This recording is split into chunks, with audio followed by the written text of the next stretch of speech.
if you're on probation, there are some things you can't do. One of them. Hey, by the way, also. Yeah, but that's certainly not obstruction of justice.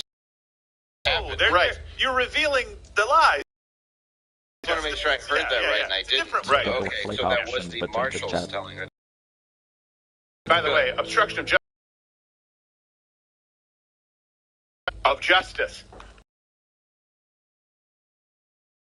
No justice. So this is what I really want justice. I want punishment for the people who didn't do their job. I got everything. Not punishment for someone who manufactured a firearm. I want punishment for the people who didn't do their job. Not punishment for the mom who tried to do the job of the people who didn't do their job. Not punishment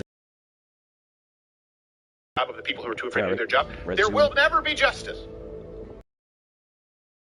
His wife. Yeah. You don't have a corner on outrage. You just have a corner on aiming your outrage at the wrong target. Your character. But I don't think that we should have, effectively, immunity for not doing their job. Just like I don't think teachers should have immunity through the form of tenure for not doing their job.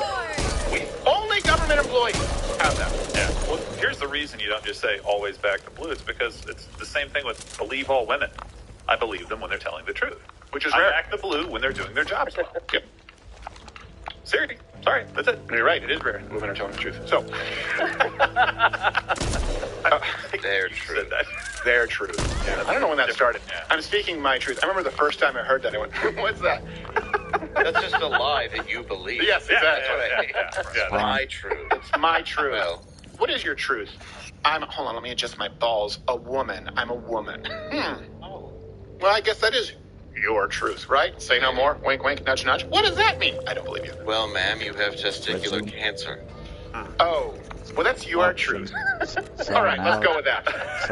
Whatever it is. Let's just set our appointment for, say, what's the mortality rate? 8 months. I'll see you in 8 months. I won't see. And if you don't take in it 8 months. seriously, the Lord will see you in 12. Yes. Ma'am. It's ma'am. So, speaking of people who are completely unaccountable, this weekend, so it's Friday, and we didn't do a show on Friday. Speaking about the May Jobs Report, and then we also have a bogus stat. A lot of you have asked me to rebut this stat. You see that the leading cause of death for children is firearms? No, not even close. So there's like 5 lies that were told in the span of 48 hours, and it's one of those things where I don't want to spend a lot of time on it, so all references are stronger and can give you the edge you need in your fight against the ridden. And believe me, you'll need it, as the director will be playing corruption cards to try and stop you. At the beginning of each run, and every time you enter a safe room, the director will modify and randomize gameplay with corruption cards. This ensures that no 2 playthroughs are ever the same. Each player has their own deck of player cards that can help themselves and their team through buffs, boosts, damage resistance, and more. After you know what you're up against, you can attempt to counter the director's corruption cards with your own player cards. Your active cards appear on the hub screen. Once you draw cards from your deck and play them in your hand, you're locked, cocked, and ready to rock. Then it's time to kick some ridden ass. Want to jump right into the action? Just select a preset deck or dive in and create your own. Select from a wide variety of cards that support your playstyle. From medic to melee and everything in between. Player cards can also be gained in-game and from vendor cases. Whatever you want to do, it's all in the cards. But choose wisely, as you'll draw your cards in the order you assembled your deck. At each starting safe room, you'll be able to draw up to your max hand. Just remember, forward thinking is the foundation of a good strategy. In summation, use a pre-built deck or build your own. Counter corruption cards with player cards. It's up to you now, Cleaner. Go give them hell.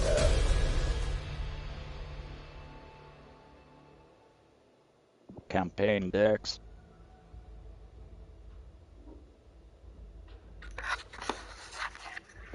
Campaign decks. Anti-BM. Sec. And reload drills. Decks. Swarm decks. Energy drink. Decks. Burn cards.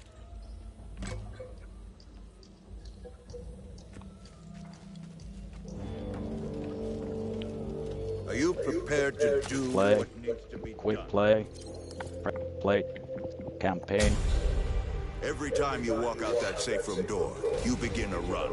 There's no way back after that. So before you step out that door, here's what you need to know.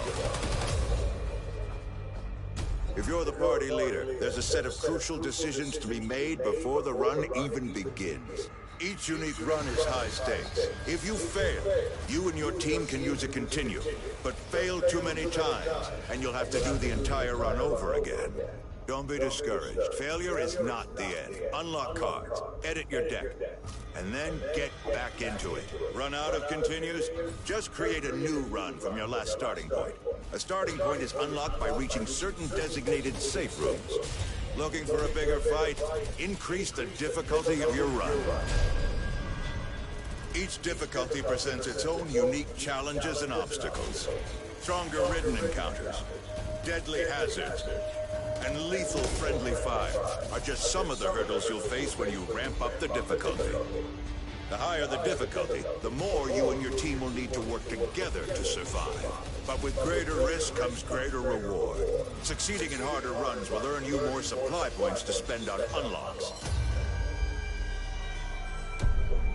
Remember, you're not in this alone, so be sure to invite your friends on your campaign runs. Need some R&R? Leave the game while in a safe room with no penalty and finish your run later. Are you up for the challenge of a nightmare run? Take your friends with you and don't stop slaying until you've reached the end of the road. Now do your job and get to cleaning up those streets.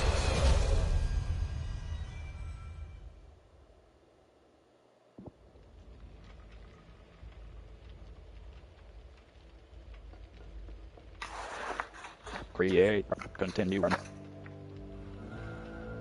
Create run.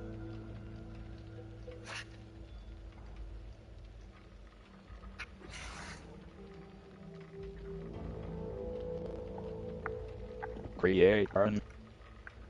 What? Create run. Create run.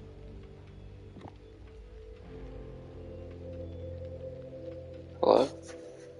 Create run. Do you keep saying the same thing?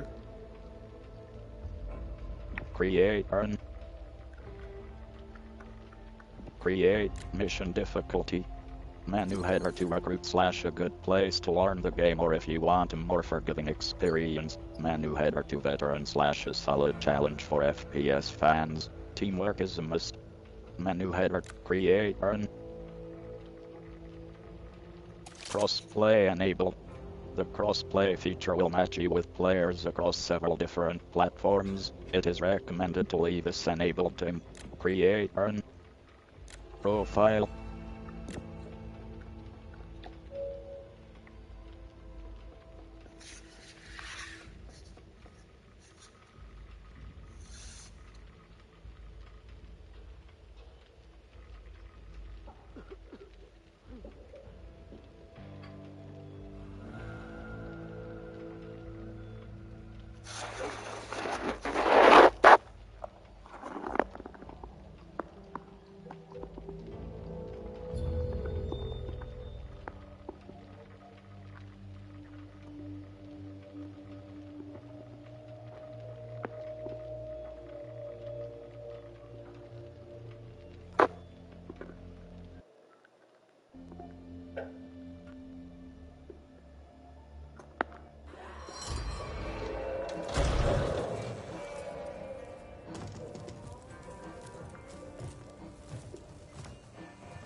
Walker?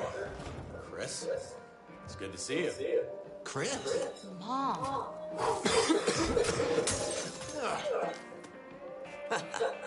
Long time no see.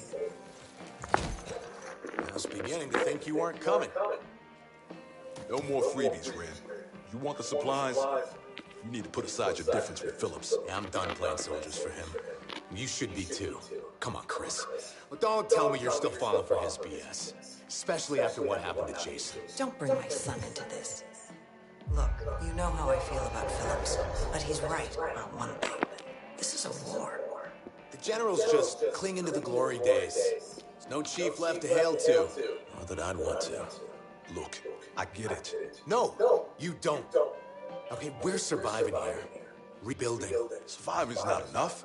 We've got to fight. And we don't need to do anything. All right, when was the last time you saw written in any numbers?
No shit. Hey, I got this.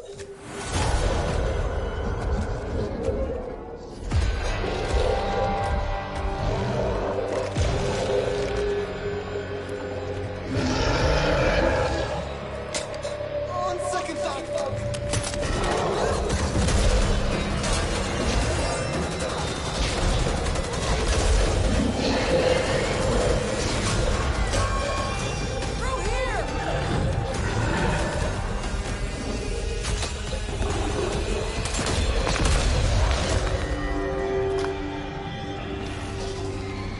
Welcome to the team.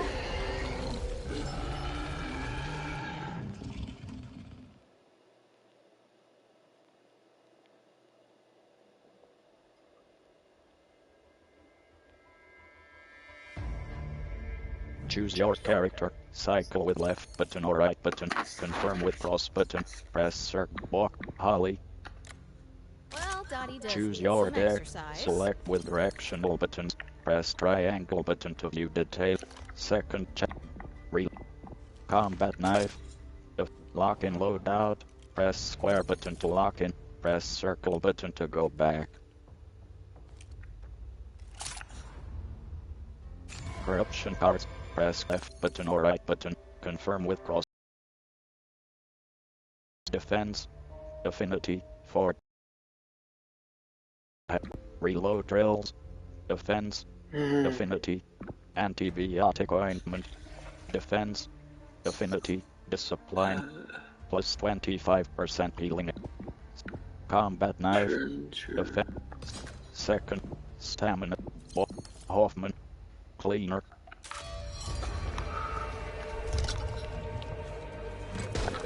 Not sure I am, but is everyone else okay? We survived the collapse. We can survive this. Rover 2, this is Hope 1. Do you copy? Yes, we hear. Need all cleaners back at the Ville. Pronto. Hard copy? On our way. Hope 1 out. Well, you heard the general. Hope's going to need me if this is happening there too. Could come in handy.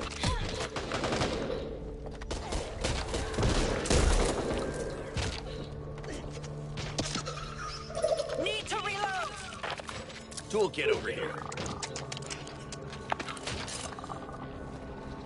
Zone over here.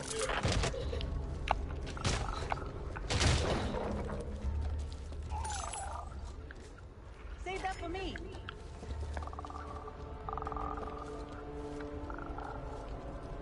Come on!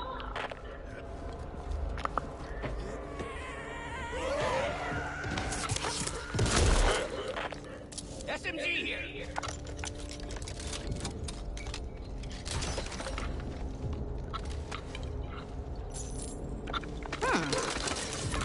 Supply crate here.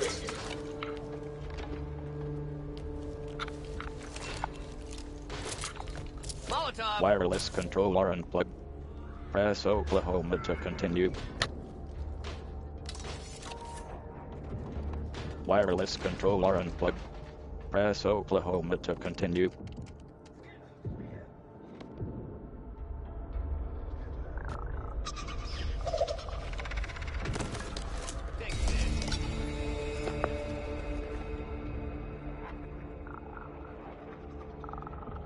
Over there.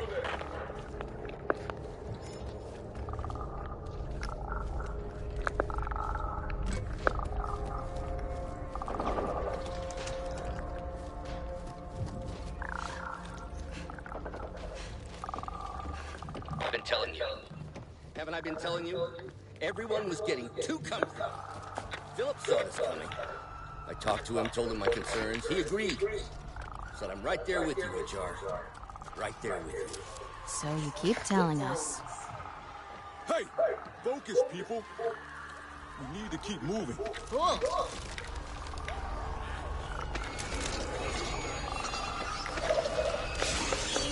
What's up?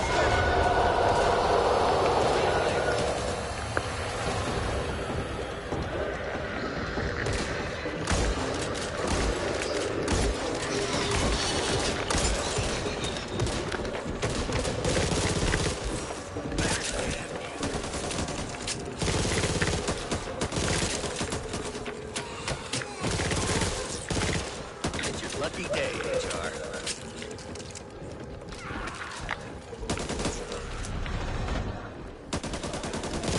Gotta hurt. Sorry. Gotta pay more attention to where I point this thing. My skin's on fire!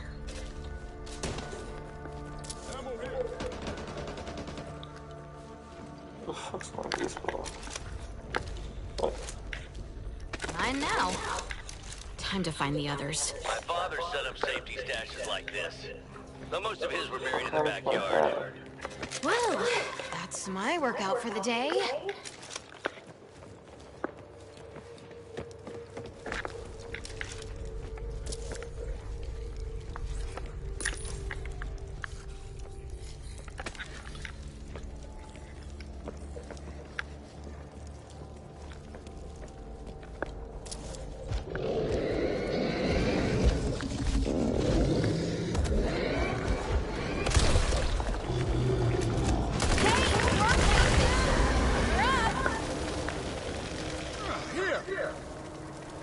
Reloading. Thanks, Walker.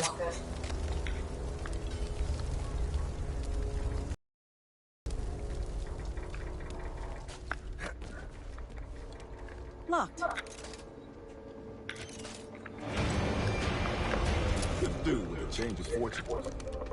Never know when I might need this.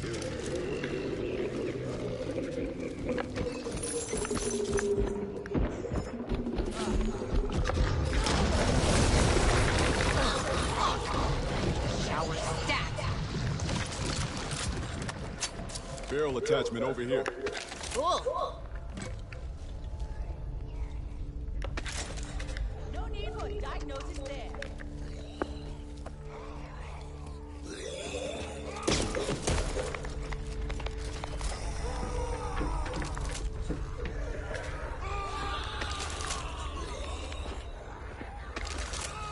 Over here! Be careful. Slip and break something out here? Not a lot I can do for you.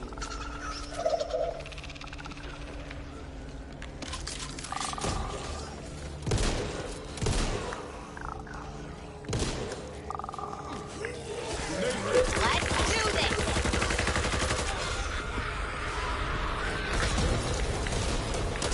Reloading. Point that weapon at me again. We're gonna have a problem. Sincere apologies.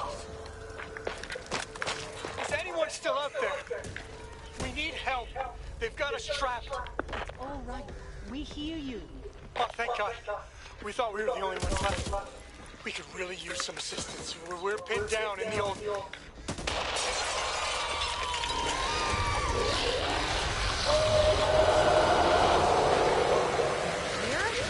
hungry.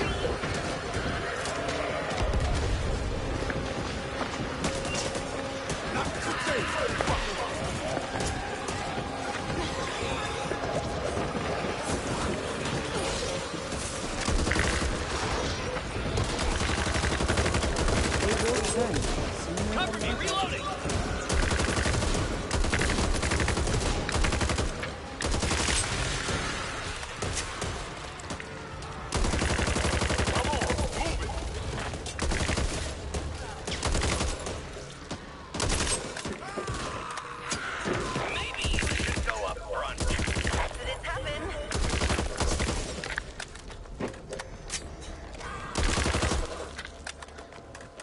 Now, is this my fault or their fault?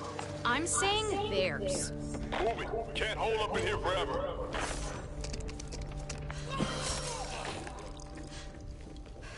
Watch my back while I patch this up.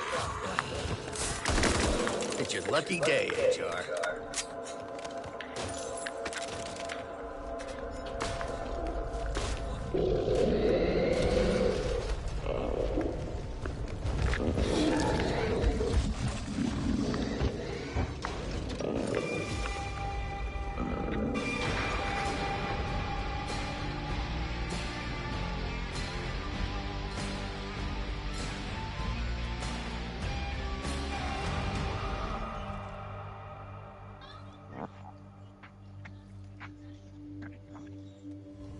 Press cross button to ready up, press options button to open system menu, press triangle button to rate match.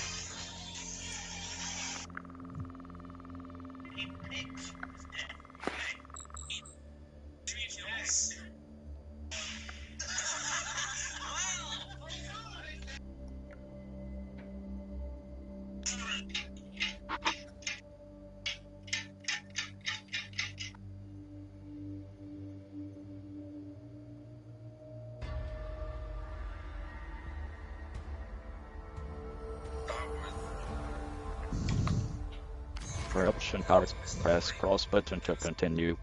The birds. Event. Large flocks of code. The birds. Choose a card. Cycle with left button or right. Stamina. Mobile. Reload drills. Defense. Affinity. Reflex. Plus 20% reload speed.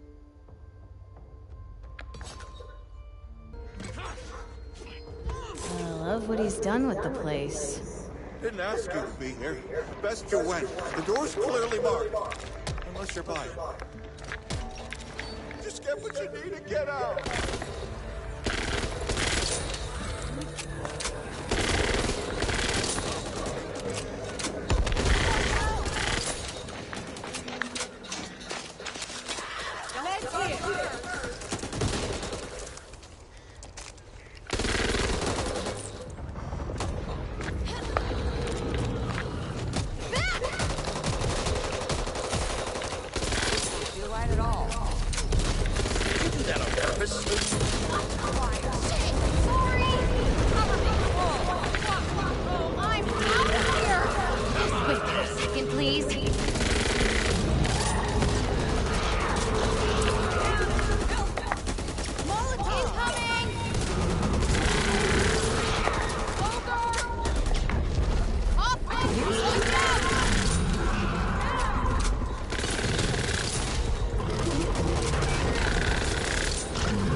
Give me a minute. Thank you, Mr. Hoffman.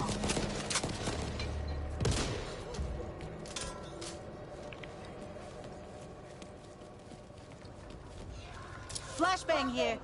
Can't see anyone's name on it.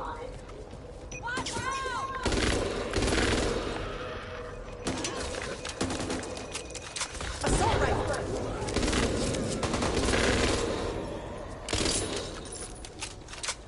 Well, what do you know? Back off, creep. Let's hustle, people.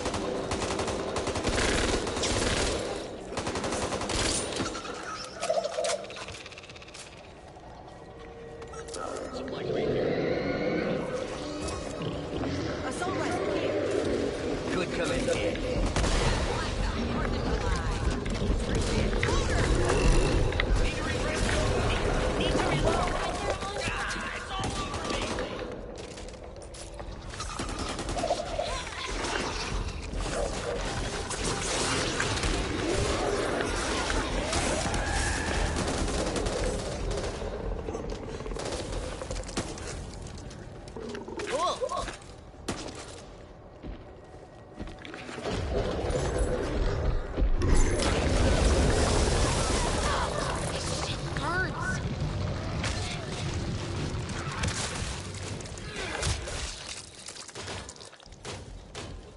self-care.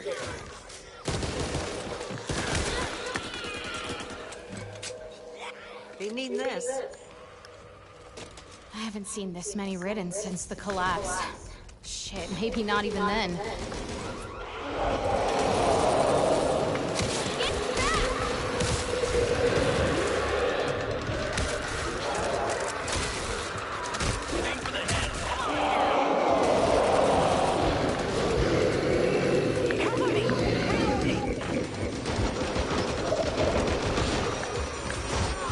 Something's over there.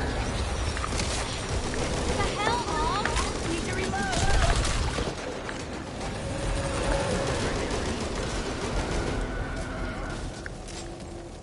Need to fix this up.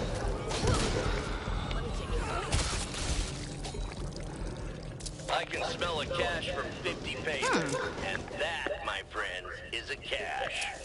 Don't slack, they'll be back. Shit. Where'd everyone go?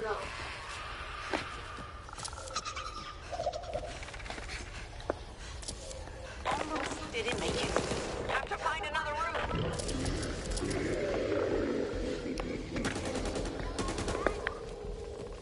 Over there. Meds here.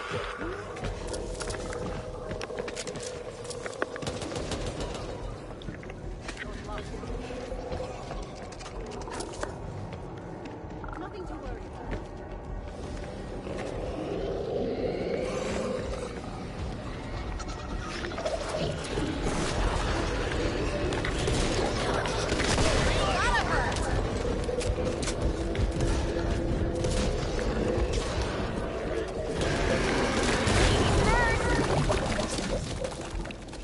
After we Glad get you this have house door calls. open, remind me to leave a thank you. Over there. Something's not right here. Who the fuck shot me? Someone to take no for an answer.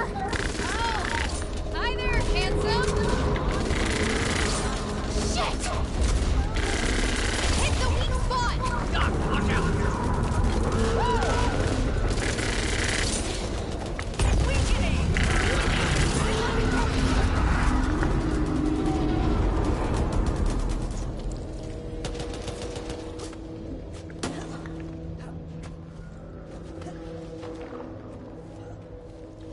There, a way out. That'll do.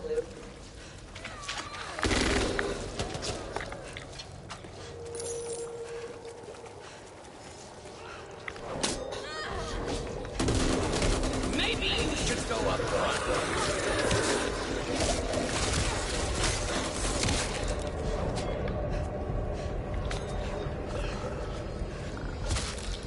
So close, but so far. What's that?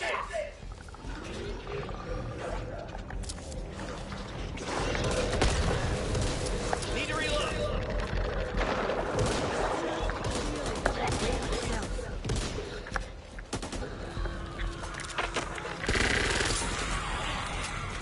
Hold on. Thank you, Mr. Hoffman.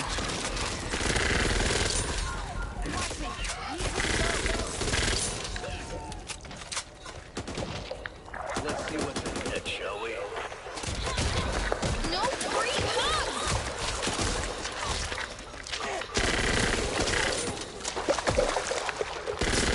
Something's over there. Cabinet there.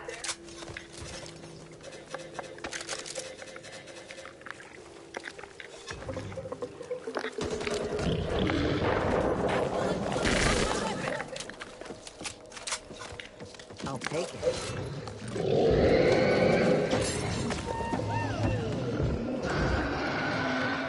Hey, haven't got all day, you know.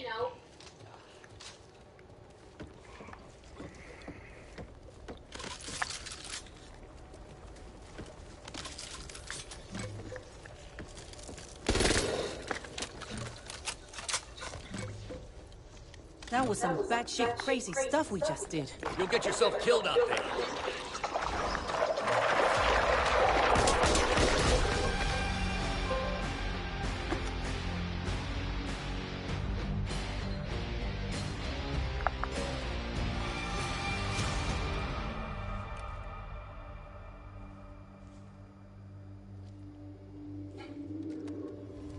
Press cross button to ready up. Press options button to open system menu. Press triangle button to rate match.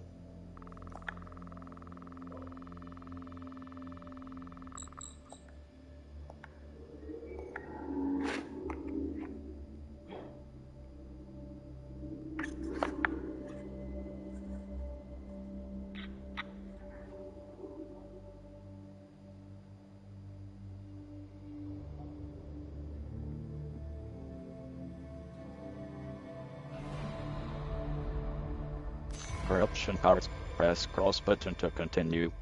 Blood samples. Collect. Find and bring the specimen container to the end of the... Choose the card. Cycle with left button or right button. Confirm with cross button. Wounded animal. Defense. Affinity. Fortune. Kills while at crit. And combat knife. Ammo. Effect. Wounded animal. Second chance.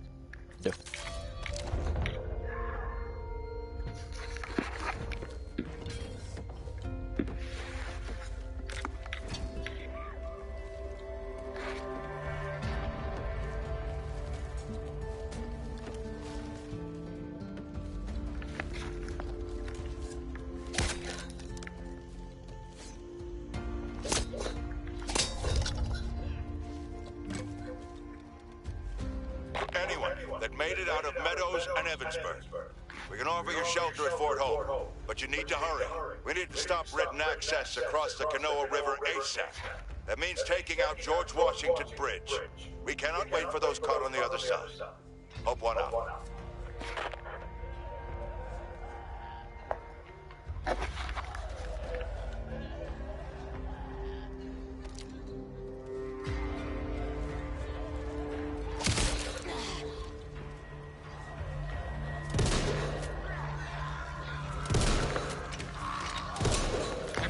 Some ass.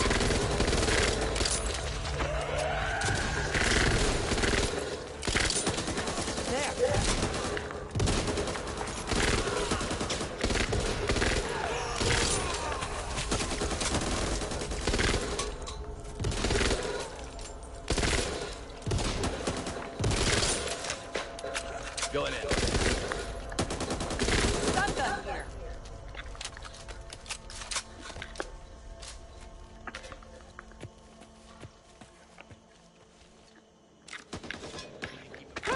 Time to find the others.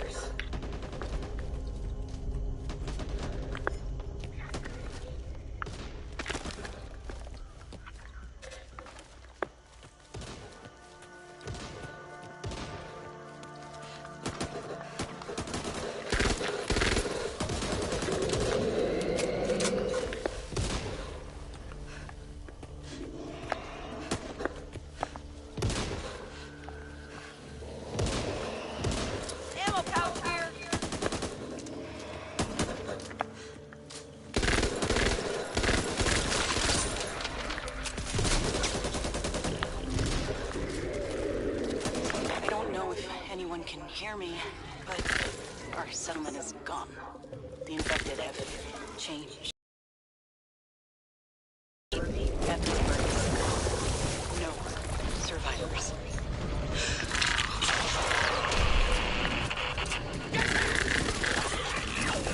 Need to reload. Over there. Cool. So much for sterile conditions. Just give me a minute. Supply crate here. Sniper rifle here. Stock here. Hey, we should stick together. A-okay. Ammo here. Hey, get back here.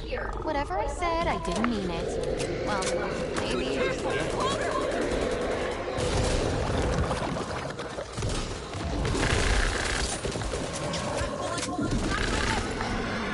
Ammo here.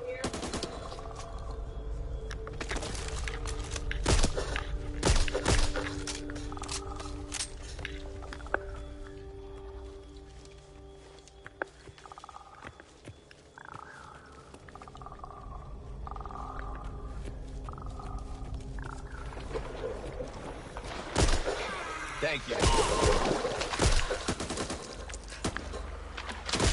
Doctor, you're not meant to be inflicting pain. Accidents happen. I look like a wild thing!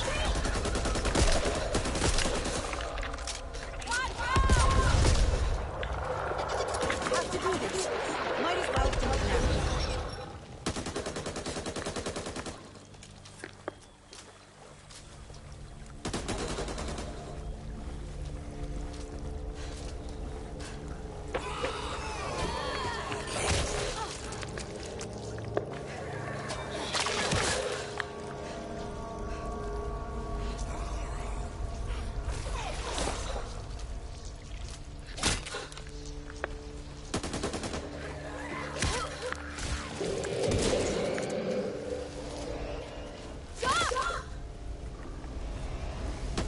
That's mine.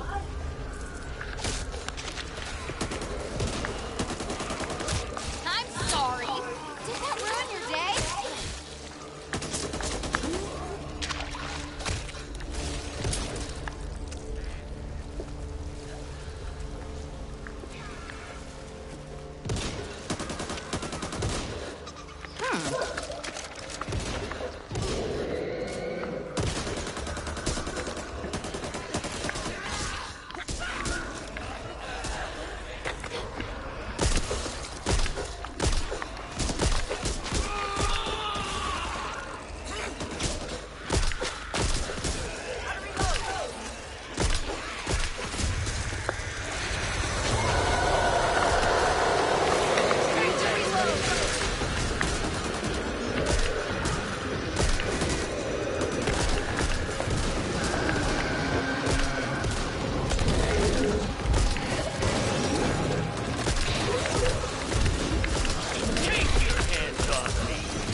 Nothing to worry about.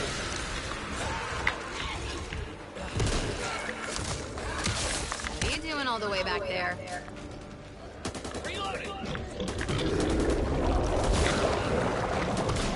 Ah, you've got to be kidding me. There.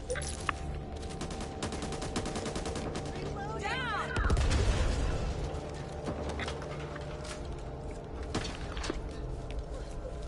Well, that's my workout for the day.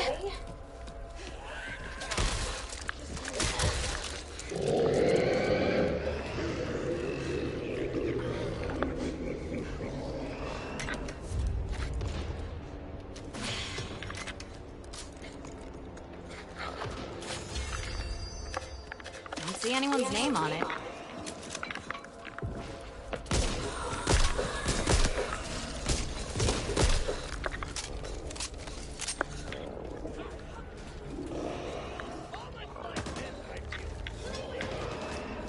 I'm fine, Christine. Just as I am so sorry.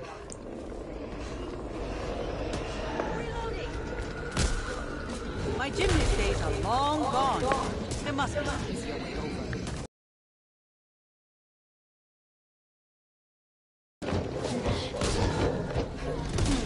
Just why me?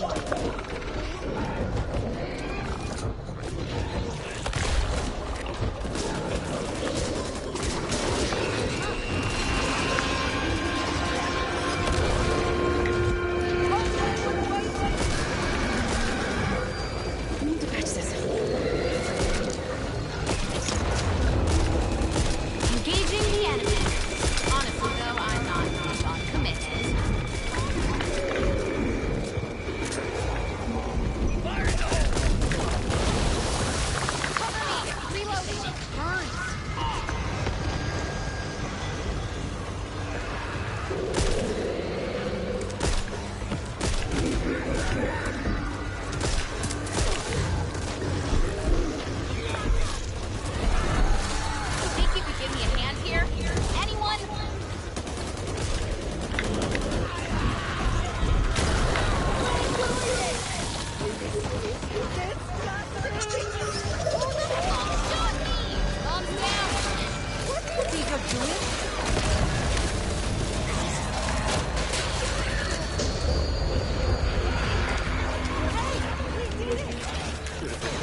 find something good, or just...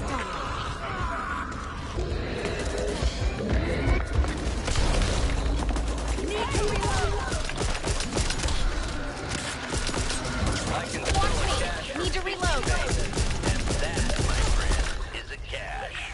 Made it.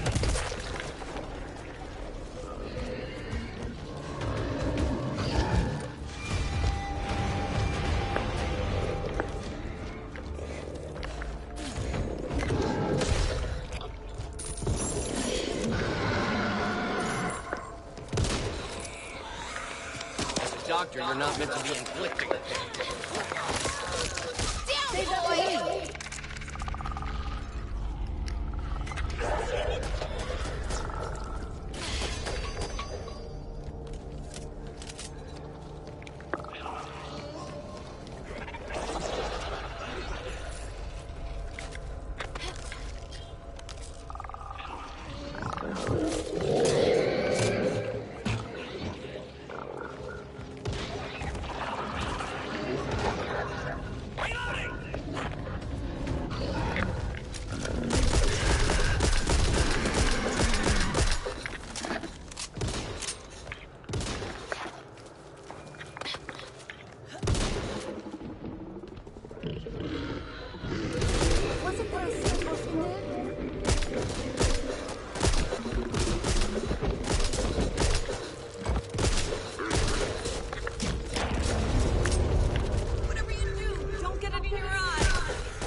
I am so sorry. You see that?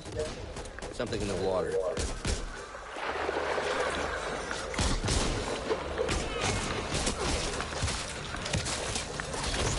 I may be no beauty, but sure as hell don't look like that.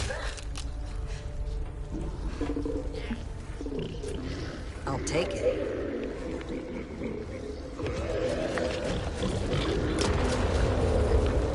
I am not a happy bunny right now.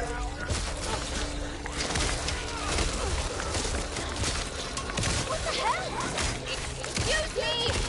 Could be worse.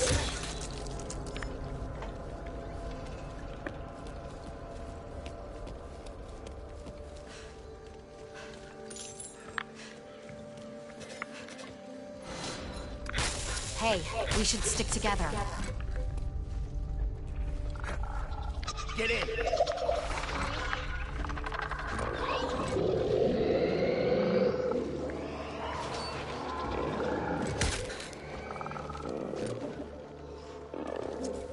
Take this!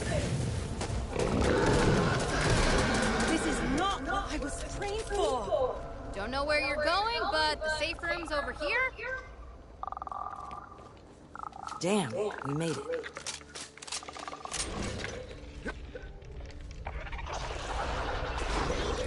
Need to fix this up.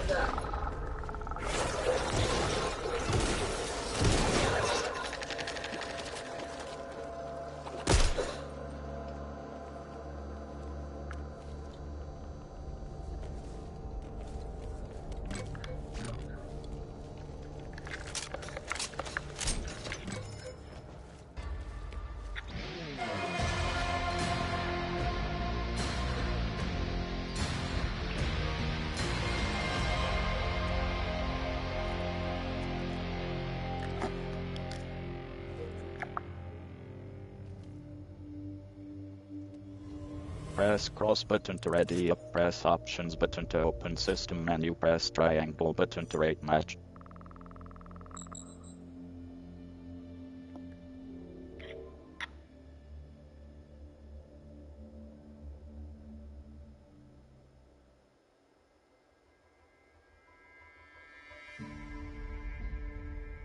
Corruption cards, press cross button to continue. No one left behind. Survive. Complete the level with all cleaners a life turn. Plus 500 copper. Plus 10 supply point. The Devil's Return. Finale. Escape across the Evansburg Bridge to Orphanville with a horde on your heels. Choose a card. Cycle with health.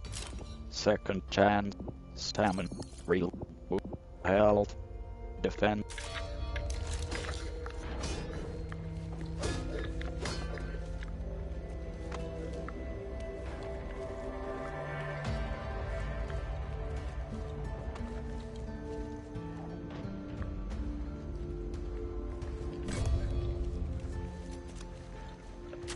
One final push and we're home free.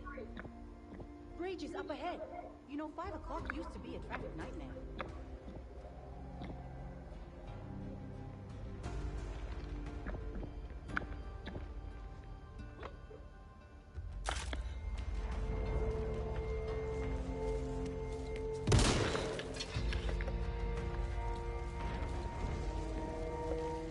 Thanks, Doc.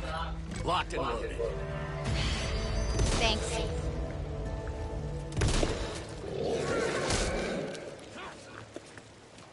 Oh, this should be no problem. Well, anyone got any better ideas? Thought not. So what say we get our sweet little patooties across that river? Rover 2, team en route to blow George Washington Bridge. We cannot delay. Do you copy? Sound tactical plan.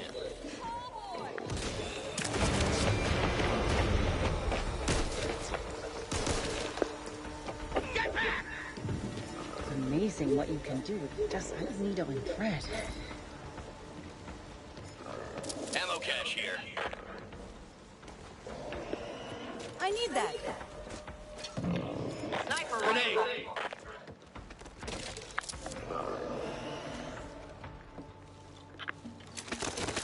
Gotta be something around here. Things are going from bad to worse.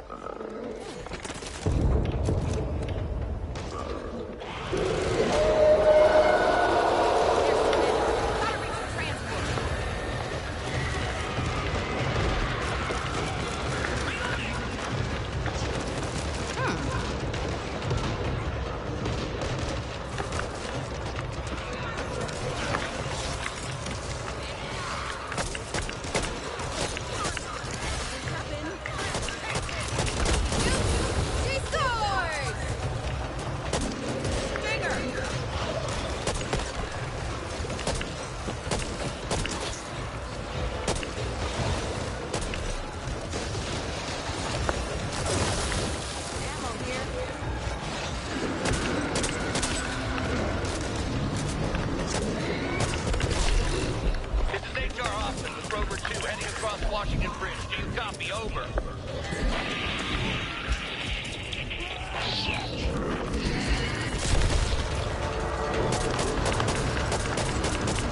Need to reload.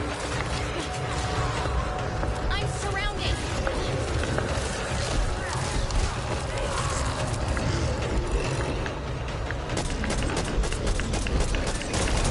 Reloading.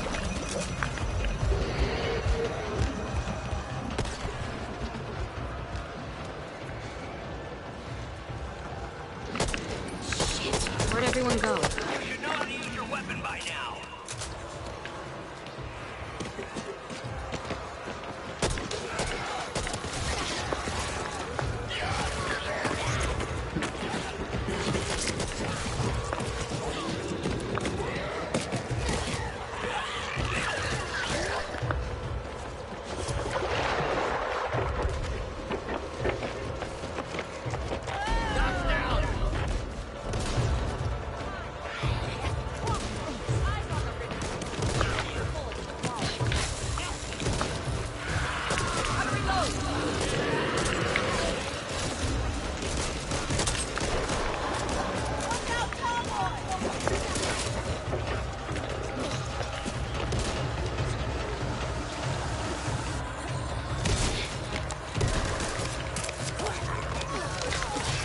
Oh, great. Now what?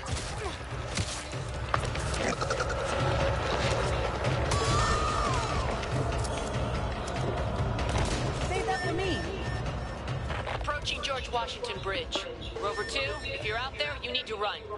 We won't have time to wait. We need to blow this bridge.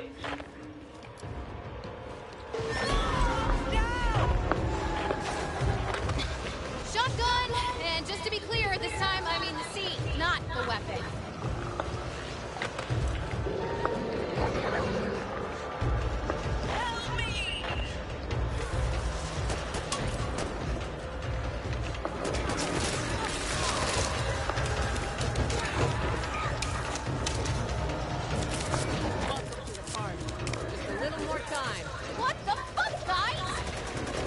Not my fault you're in the way. Watch me! Need to reload!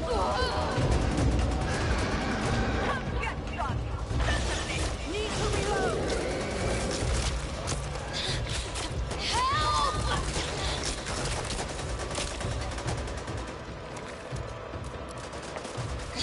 Anytime you need to sink that ship and close the front. You up for the job? Let's get it done. Need 2 of you to plant explosives on the boat. The rest of us will lay down covering fire. Why is nothing ever simple? They need this. I owe you one.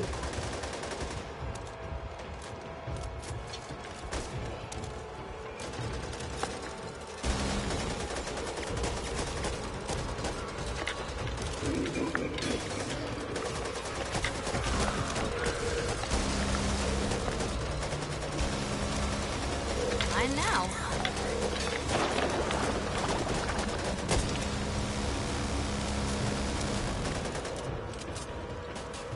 I'll help with the boat.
Much appreciated, Holly.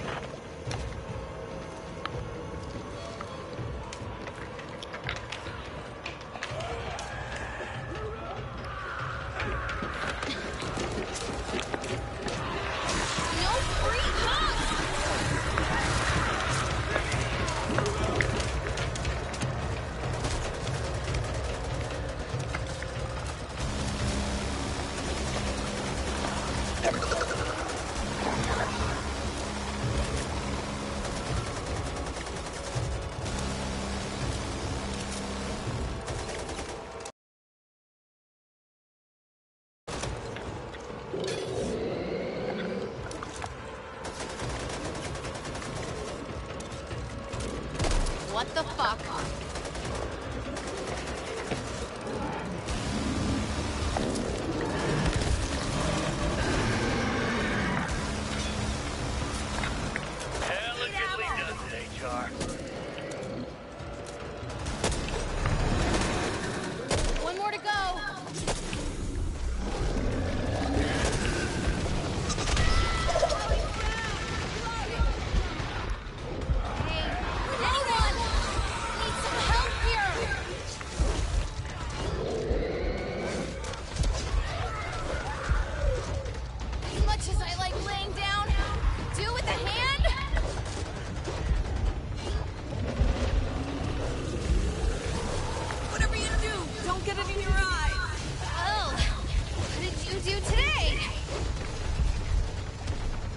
I'm here, hon.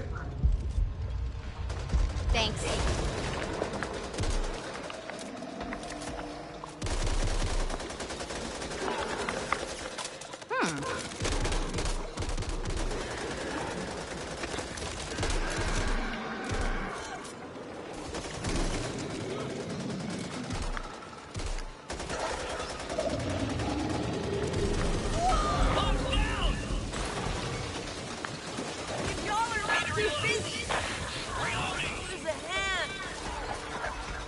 Gonna be okay. Thanks, hon.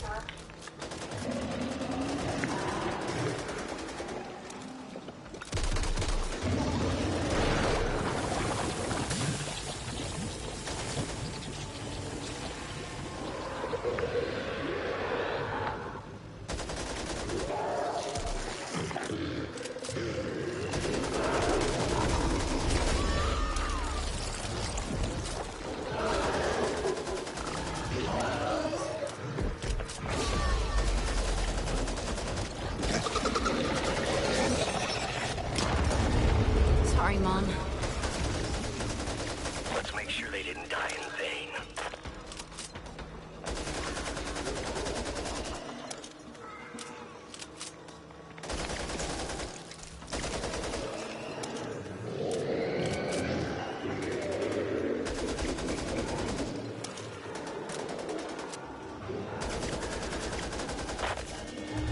Hoffman's gone. Just me now, huh?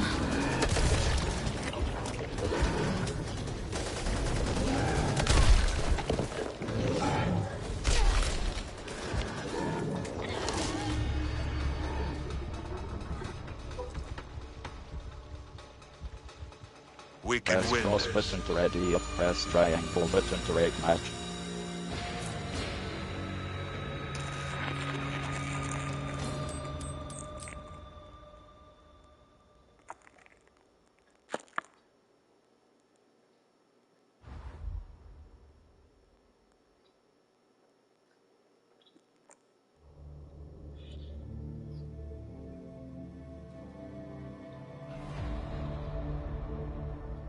Choose a card, cycle with left button or right button. Help, second chance, defense.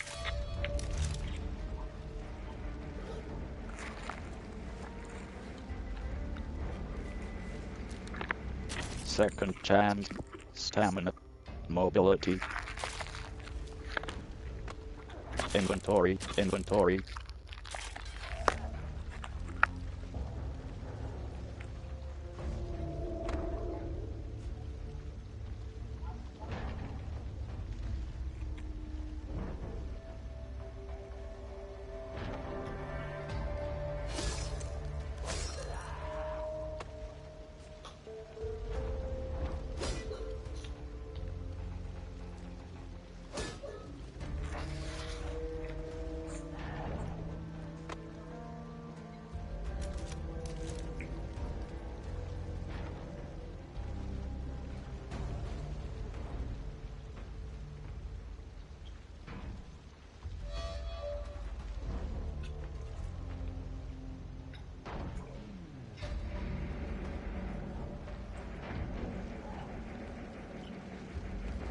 Hopefully we'll find supplies out there. We're running severely short in some areas.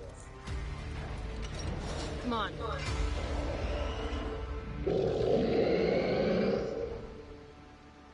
Cakewalk. Well, what do we have here? Rover 2, team en route to blow George Washington Bridge.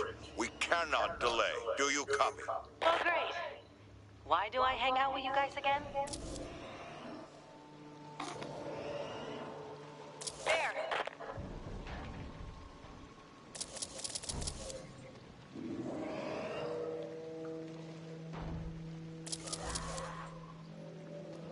Hope everyone's feeling fit.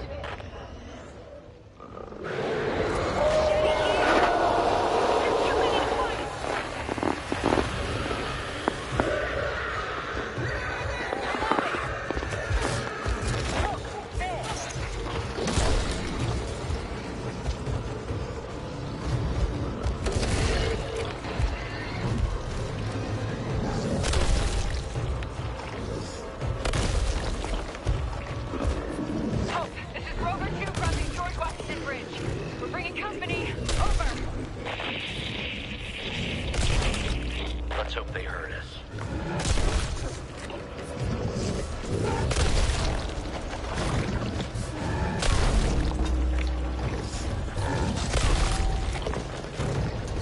Right here. Got a feeling this is gonna go as well as expected. Hold it down. Stinger there. Get me up! Hello, happy Friday, everybody. Approaching George Washington Bridge. Rover 2, if you're out there, you need to run. It's so weird because Need help! things are going to lean on my end, so I never know when I'm throwing back. I just wanted you guys to know I've been sitting here and I sort of need to chat. Help to get back up! At the wide nose. And we're laughing. We won't have time to wait. We need to blow this bridge. Y'all, Looks like our ride's growing coming. up, like, I've always known, like, my nose was really big for my face, especially when I was really young, and I couldn't, like, turn into it at all. But I would have friends come up to me and, like, boot me on the nose. It was, like, the thing. It was like, oh, Brett, and it would, like, pop me on the nose. And I would get... We need to sink it was, that like, ship the and worst close thing the in front. world to me. I don't You know up for the why, job? but I You can count on hated us. it. Need two of you to plant explosives on the boat. Let's lay down covering fire for you. Why is nothing ever simple? I was so distraught. My mom was like, not cool. Here, take this. So anyway, that comment made me laugh. Shotgun. Yeah, I'm Anyway, good. Mine.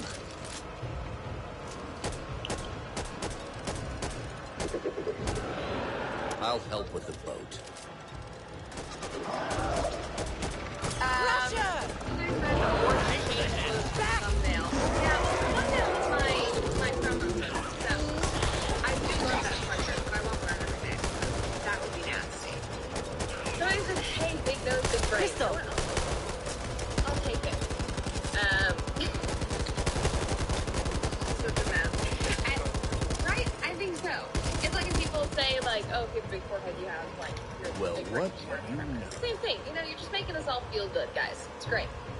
Alright, so yesterday I played Half-Life. We're lucky today. You're really just coming with me on this video game journey, to be honest. So I played Half-Life yesterday, and... What is this? Oh my god! That made me laugh. Okay. Anyway, I played Half-Life yesterday.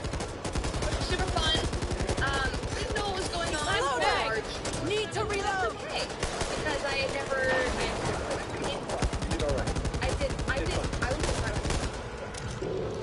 I was Found some bullets. shower, and I want you guys to know that I'm... Out of ammo!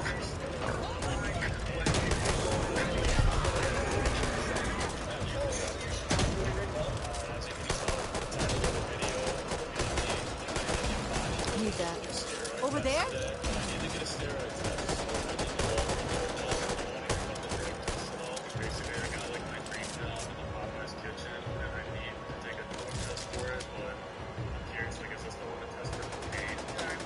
Do you see that? Not really ideal conditions for treatment. Oh, my Hey, hero. you want ammo or what?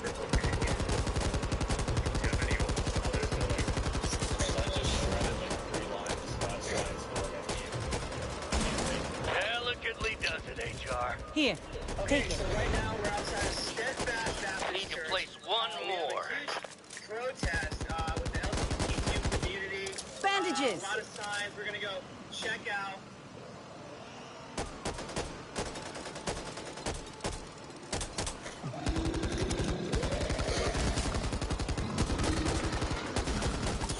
Almost out!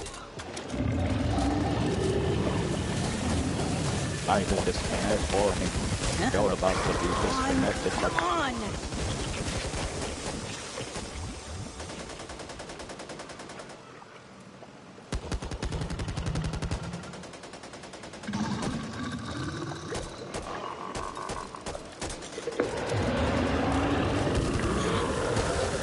Good job. It's corrosive! Reloading! No!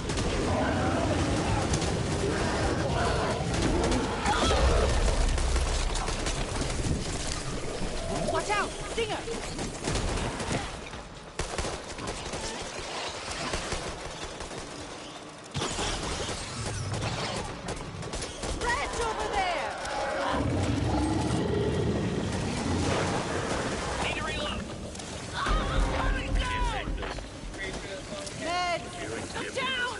Always so needy. Yeah, get off. Thanks.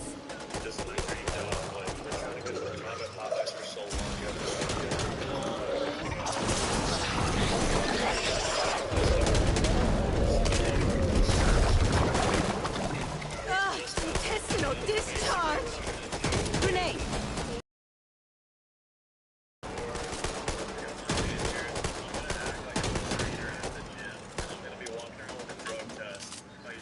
Mine now. No. It's impressive what you're doing, I'll have to admit, but as a part of our policy, Grenade here. Gotta reload! Need to reload! That'll teach you.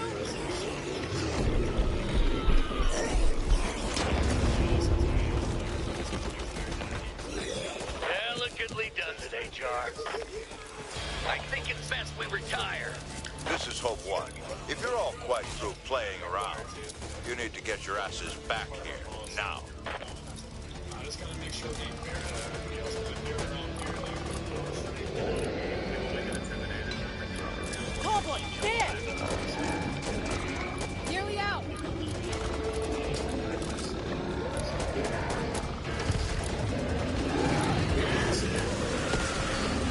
Molotov!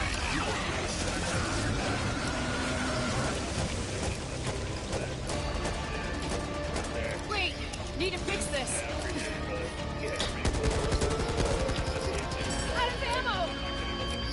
Much obliged. Need a moment to fix this.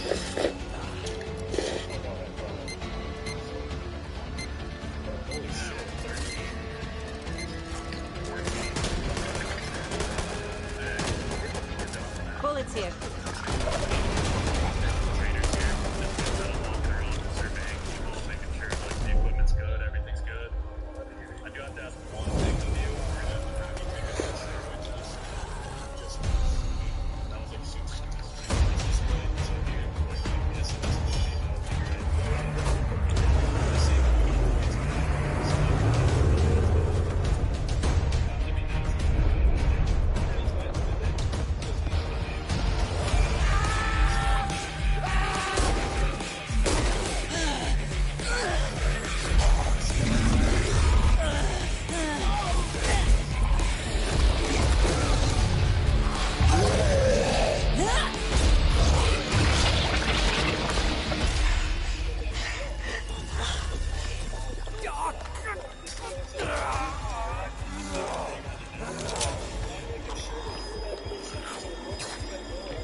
Shit.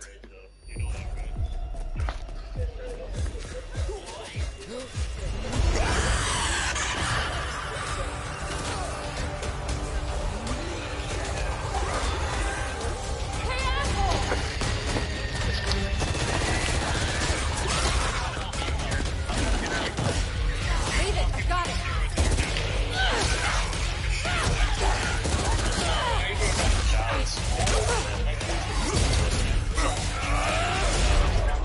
Deontay, nice to meet you. Peaches. How much weight are you guys repping on me? However much. I'm just one of the personal trainers here, so I'm making sure everything's that's what I was gonna say. Like, I just think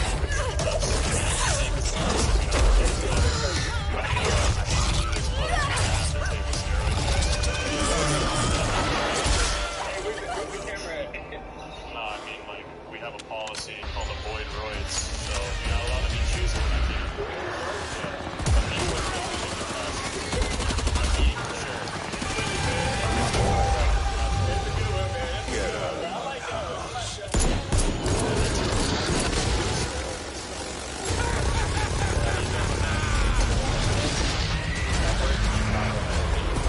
I've been watching your lap time. It's really impressive. We have a ball time football. So I don't know your lap times. Yeah, I don't know how your road is.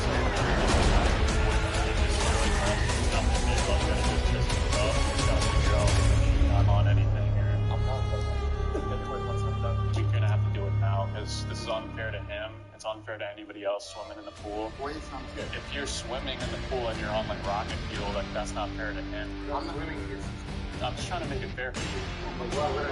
But there's a little competitive drive there, right? Like, Press cross button to ready, press options button to open system menu, press triangle button to rate match.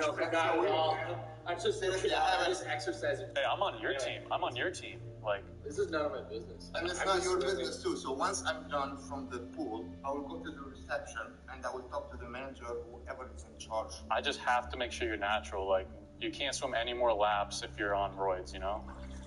Man, I'm not on anything. I'm just saying you look like prime Michael Phelps. It doesn't matter who I look like. You're telling me you're doing all of this natural. Yes, I am. You're not lying to me? Dude, who are you? My name's Chicago. I'm a personal trainer. If you're not on anything, like, I'm Correction cool part. with it. Press cross button to continue. Lockdown. Event. Entering a high security area. Many of the alarm doors are still intact. Proceed with caution. You look like you could swim in the Olympics. That's all I'm saying. I don't know why you're doing this right now in the middle of a workout. Is this a policy? Yeah, it's called avoid roids. I'm a private personal trainer. I don't work for the gym. Wait, sorry, you don't work for the gym? No. Then why are you testing that? So you're just a regular outside private person coming in to ask him about something? Yeah, I'm just a guy. Yeah, you're asking him to take a drug test? You're saying this in front of two attorneys, by the way, too. Yeah, but it's my policy. Whose policy is that? Me. I work for myself. I need you to leave. Alright. They asked me if I'm on steroids. Because you look good.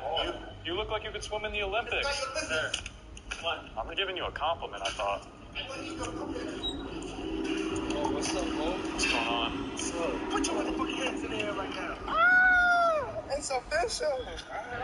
Okay. Appreciate you, bro. Got you, bro. No workers in this bitch or something?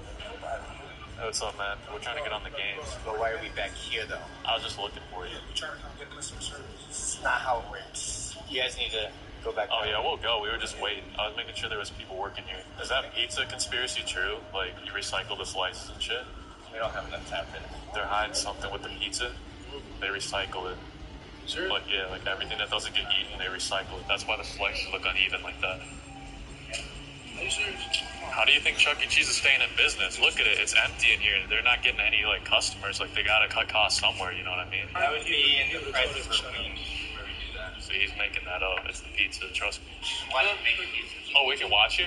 Alright, cool. Bro, what the fuck, Chuck E. Cheese? There's some black shit in the Mountain Dew. You see that shit? That's their second strike. That is their second strike. This one video I made, I showed myself playing basketball and I was getting fucking butchered in the comments. They're like, your jump shot is ass. Look at this, guys. I improved on it. Damn, you got 13? I got 42. What were you doing? What were you doing? I was in the moment. Is the machine broken or something? I don't know, but I really thought I was Kobe right now. Were you shooting at all? I was busting. That's why I was yelling buckets. How the fuck did you get 13? I'm literally like, call me Jimmy Buckets, bro. Oh, fuck. That's probably why they put this shit here. For motherfuckers like us. Look, for motherfuckers like us. Exactly. There you go. Do they actually recycle the slices? If they recycle the slices, how is the can hot? I mean, that doesn't correlate at all. Like, the slices look uneven, right? Well, we do. You do? I knew it. You can tell this table isn't built for 21-year-old men. Same color as the board. Yeah, no, I can barely see it. The guy told us we were allowed to go watch you make the pizza to make sure you're not Get out recycling. my face, bro. No, that's what he told us. No, get the fuck out my face. I'm like so serious because y'all being annoying. Why? I ain't gonna catch you. On the right foot. Yeah, I thought was laughing with us all. That's okay, but I'm not gonna laugh at you guys because I honestly don't care. I thought we were cool. Yeah, you guys are cool. No, I thought we were cool, like as friends. We're not friends. You don't even know my name. We could, but you know what I mean. We can't just close the door right now. Yeah, he told us we could go back there and look. Who? The guy, what's his name? Blonde guy. Cullen. I know you know Cullen. Yeah, don't look surprised. No, he didn't. Yes, he did. Where is he? I'm gonna ask him right now. Is he still here? But a lot of our people are He still left? out there. So you're in charge now? Bring them home if you can. So it's your house now. You can let us back there. You're like, Do what you have to. You guys look through the You window, count though. on us, nah, sir. but the window We don't is know what blocks you're off going to be everything. Like, walking into. No, it doesn't. yeah, it does. Be Like, I ready can't for actually see you anything. making the pizza. I want to make sure he's not pulling any slices out of the trash or It doesn't. You see? You see everything that's going on. No, I can't see him. Yeah, he's right there. That's the guy. Hey. I know. You said he wasn't here. You lied. But y'all not going back there. You're a liar. I'm in charge. Y'all not going back there. I don't care what Colin told y'all. Colin, she just sunned you. Colin, you gonna let her treat you like that? Hey, Colin, I just want to clear one thing up. You literally told us we could watch you make the pizza, right? Well, like, Dude, she doesn't believe me. No, you said we could come back and watch. Well, no, you're not allowed back here. That's what you said, though. I mean, you're welcome to watch this. Yeah, you said you're welcome to watch. That means we can go back and watch, right? Not exactly. The whole process is right. I can't see because you're blocked by this thing right here. The Ridden aren't going to wait while you mope around. Now move out. I still can't see, Colin. Hey, he's killing me right now. No, he said we could look. From the door? Yeah, he just said. From the door? We don't gotta be hostile. We're friends, right? What? Why you I'm not hitting on y'all. Y'all just be really annoying. What do you mean? We were just friends. You ask these dumb questions. What type of dumb questions? Conspiracy theory y'all asking? Will we even be open? I'm genuinely concerned that the pizza's recycled. I ain't famous, but he is. What's your name? Why should I tell you? You came up to me all rude, telling me to get the fuck out. I lied. Hey, don't you know black men don't cheat? And he's black, by the way. He's not black. You think we could get a TV set up in one of these? So that counts. I will disconnect warning. You're about to be disconnected from the server for being idle too long. You teleport or something? You're a real clown. What are you talking about? I'll open the door. She's gonna kill me. What I can do for you guys is I can probably open that kitchen door, and then you'll be able to look in and get a better angle. See, Colin's a real one. I appreciate you, Colin. Disconnected You, on from the other server. hand, Your connection to the game server was closed due to inactivity. Reconnect. I'm entertaining you for free. you're gonna break your hand. So now you You can't watch. You ain't giving no dick? Huh? Come on, you ain't giving no dick? Move it too slow, huh? Mohammed, just one second. Who pissed in Ava's Cheerios this morning? Look at this boy. Why is she happy and then mad all of a sudden? Like she changes her energy in a second. Did you get the Mountain Dew? That's a bad idea. Water it up. No, there was like black shit in it. It's black free? Yeah, you're looking good. Oh, okay, good. Were we talking race? Were we talking about Mountain Dew? I'm just making sure it wasn't a racist thing or anything. I'm just gonna tell you right now, stop recording. No, as long as it's not, like we're good. I'm just making sure. How you doing, sir? We're about to get kicked out. He's telling on me. Yeah, you guys need to get the fuck out. Nah, no worries. We apologize. I'm sorry. I was like 2 seconds away from telling him it was a joke, too. Obviously, I'm not being serious, bro. They were actually like cool as fuck. The fact that they didn't kick us out, I appreciate you, bro. Hey, you're gonna be famous. And once you do, you gotta come get back to Minnesota. Hell yeah. You know, for all the fuck you've been doing to Walmart, goddamn Chuck E. Cheese, fucking Dollar Trees. They gonna know you once you go up there. You gotta go get back a little bit. That's true. That's true. Shut up, brother. Man. Yeah, see ya. You ain't no motherfucking the Dollar Trees, they gonna know you once you go up there. You gotta go get back a little bit. That's true. That's true. Shut up, brother. Man. Yeah, see ya.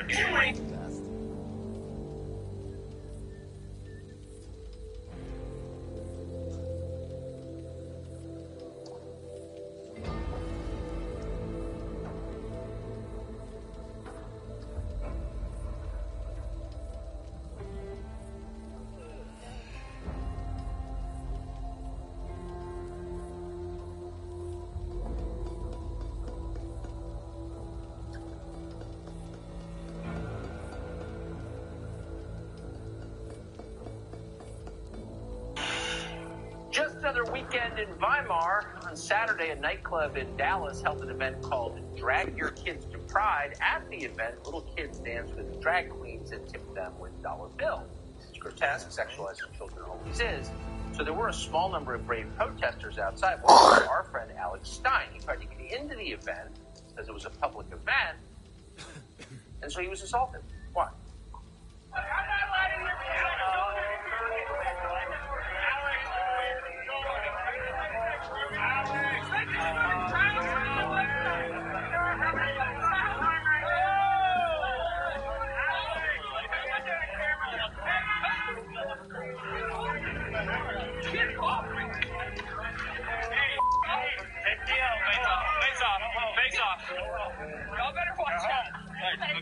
Get away. Get away. Chill out. Take your mask off. Good for Alex Stein. If more people acted like that, we'd have less sexualizing children. Notice the last thing they want you to do is see it. That's why they attack you when you do. No jumper, cool. Just another weekend in Weimar on Saturday at night.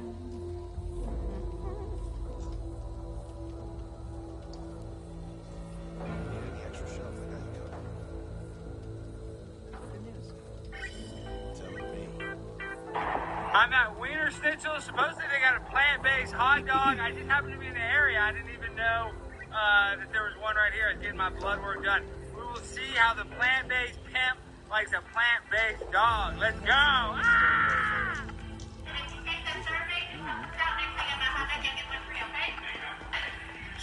So I'm a vegetarian, so you guys have veggie dogs. That's true? You have veggie dogs? Is this a, can I try the backyard veggie dog? Okay, I got the backyard veggie dog. Let's see how it is. Sounds good. Plant-based camping, baby. All right, over here. Here it is. We got a veggie dog. Let's see. Wow. Disconnected from server. Your connection to the game server was closed due to inactivity.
It's like that TikTok video where they make you guys like all going viral. It's like that. Okay, let's try.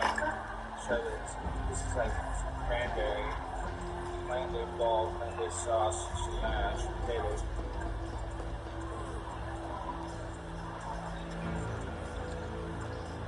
In workout. It's got lots. I'm in Phoenix. It's cool. Really nice. It was kind of whatever. I can use it. I think it's going to go off the bite. Let's say vegetables. That's in a bag, obviously. I mean, they ended up being at a hospital. Like, all this is out of a bag. Never get anything else. That kind of cool, but it's like a 6 bar versus a candy bar. It's just good from a gas station.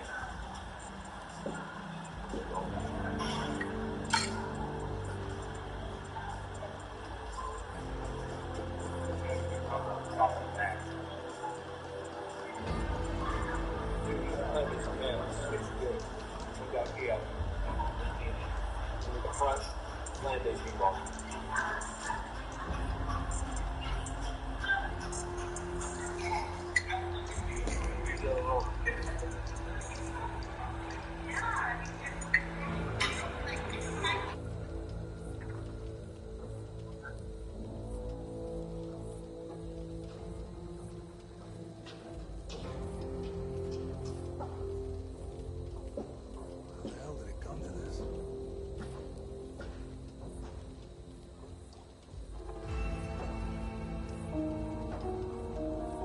shopping cart is the ultimate litmus test for whether a person is capable of self-governing. To return the shopping cart is an easy, convenient task, and one which we all recognize as the correct, appropriate thing to do. To return the shopping cart is objectively right. There are no situations other than dire emergencies in which a person is not able to return their cart. Simultaneously, it is not illegal to abandon your shopping cart.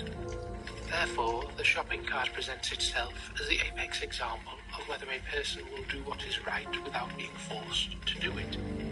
No one will punish you for not returning the shopping cart.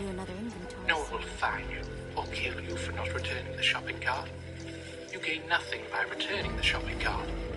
You must return the shopping cart out of the goodness of your own heart. You must return the shopping cart because it is the right thing to do. Because it is correct. A person who is unable to do this is no better than an animal. An absolute savage who can only be made to do what is right by threatening them with a law and the force that stands behind it. The shopping cart is what determines whether a person is a good or bad member of society.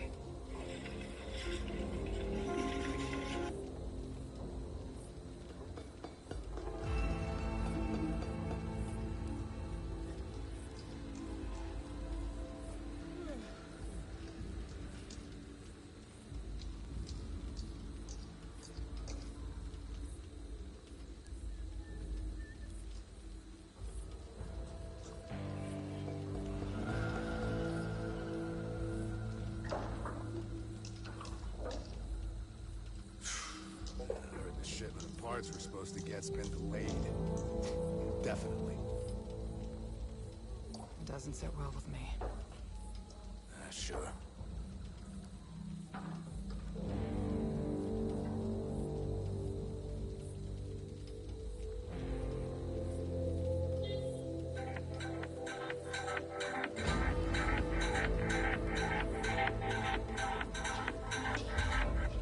You can do it, Dave. I panicked a little bit. Keep it calm. Welcome back to the comments section. I'm Brett Cooper. Guys, we're doing a little bit of a different show today. I actually have a guest with me. I have the one and only Matt Walsh. He is a best-selling LGBTQ children's author, a biologist, and now a documentarian. As a award-winning documentarian. There we go. I'm sorry. You're award-winning. I've decided, yeah. That's how I identify myself. Matt Walsh last night released his new documentary, What is a Woman? It premiered on Daily Wire. It is an incredible piece of content. Can you walk people through, like, a 1-minute pitch of the documentary, what you learned, how long it took to film?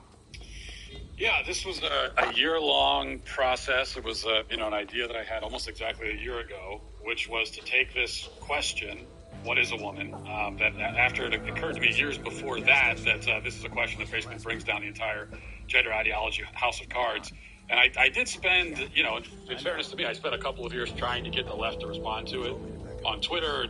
And I did spend, in fairness to me, I spent a couple of years trying to get the left to respond to it on Twitter, just like talk about it in speeches and on the show and everything. And they ignored it. And so then I said, well, now we got to go out and present the question to them actively.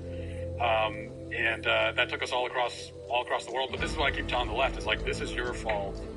You could have just answered my tweet, and none of this had to happen. One of my very favorite things when I was watching it is that you approached every interview with the same attitude, regardless of what side you were talking about. And I think that is, positioning you as basically a better journalist than anybody that we are seeing in mainstream media right now, because you actually pushed for the truth on both sides of the trans issue. Yeah, people have been, after watching this, have been accusing me of being objective and fair, which actually I'm not at all. But in this film, we decided, I would have loved to, and there were many times when we were making the film, but I wanted to just start yelling at people, because I obviously have a perspective and an opinion on this subject, very much so.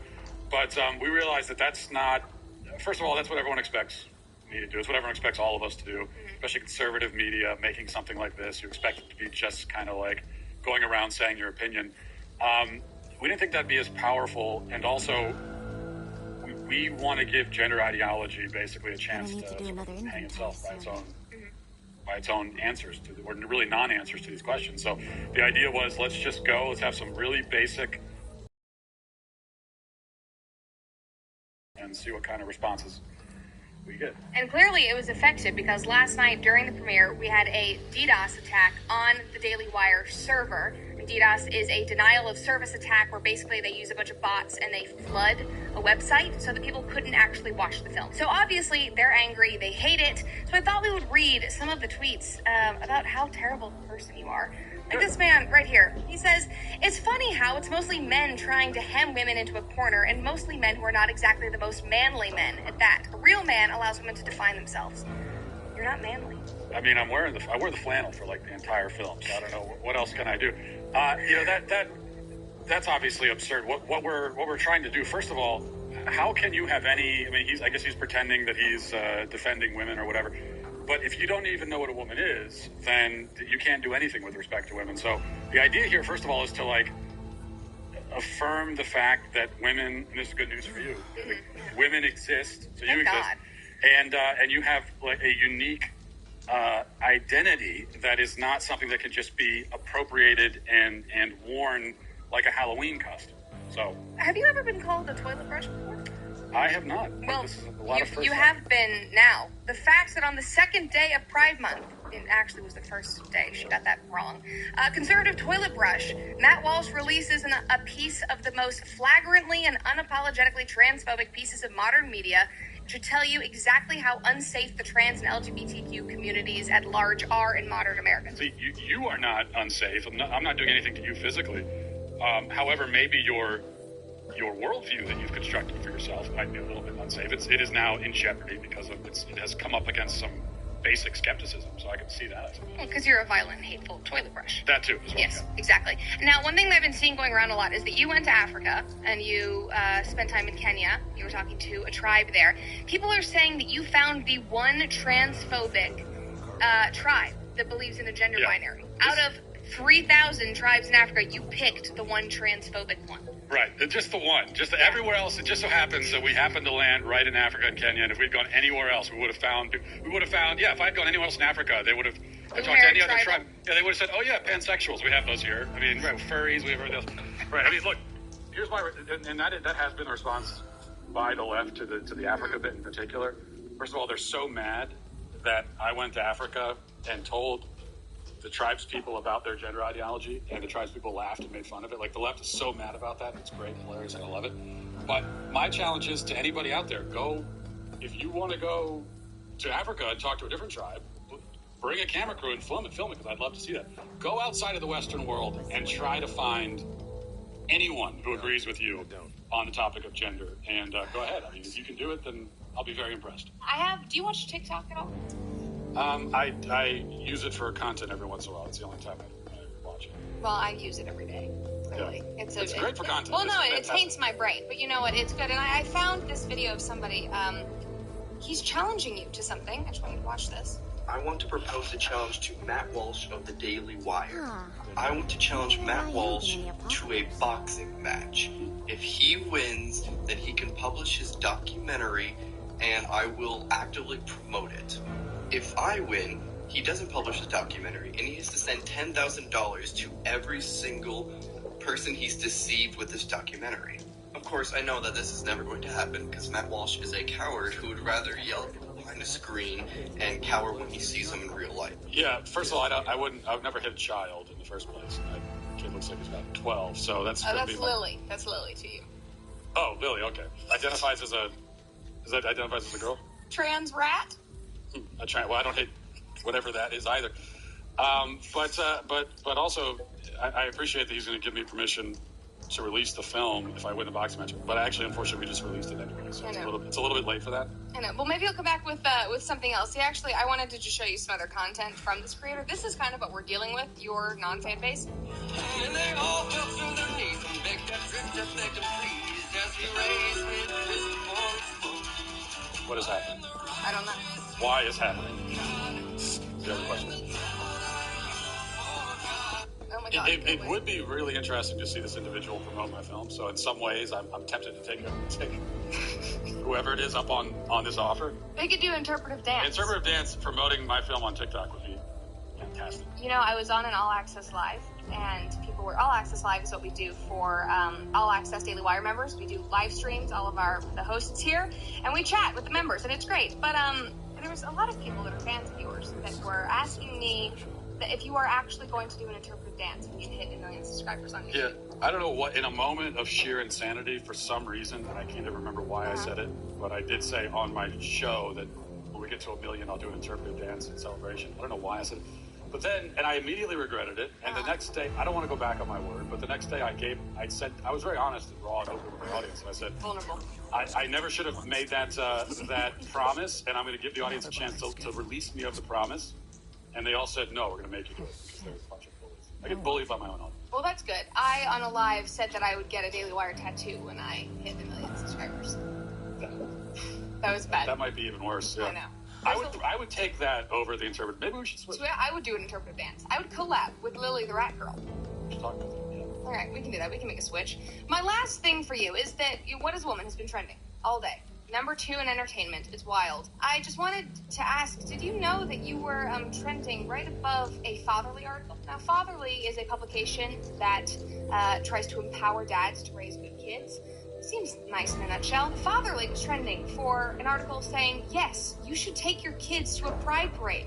I had these conversations first. Now, the first tweet is this one. It says, pride parades and pride festivals that follow are noisy and crowded.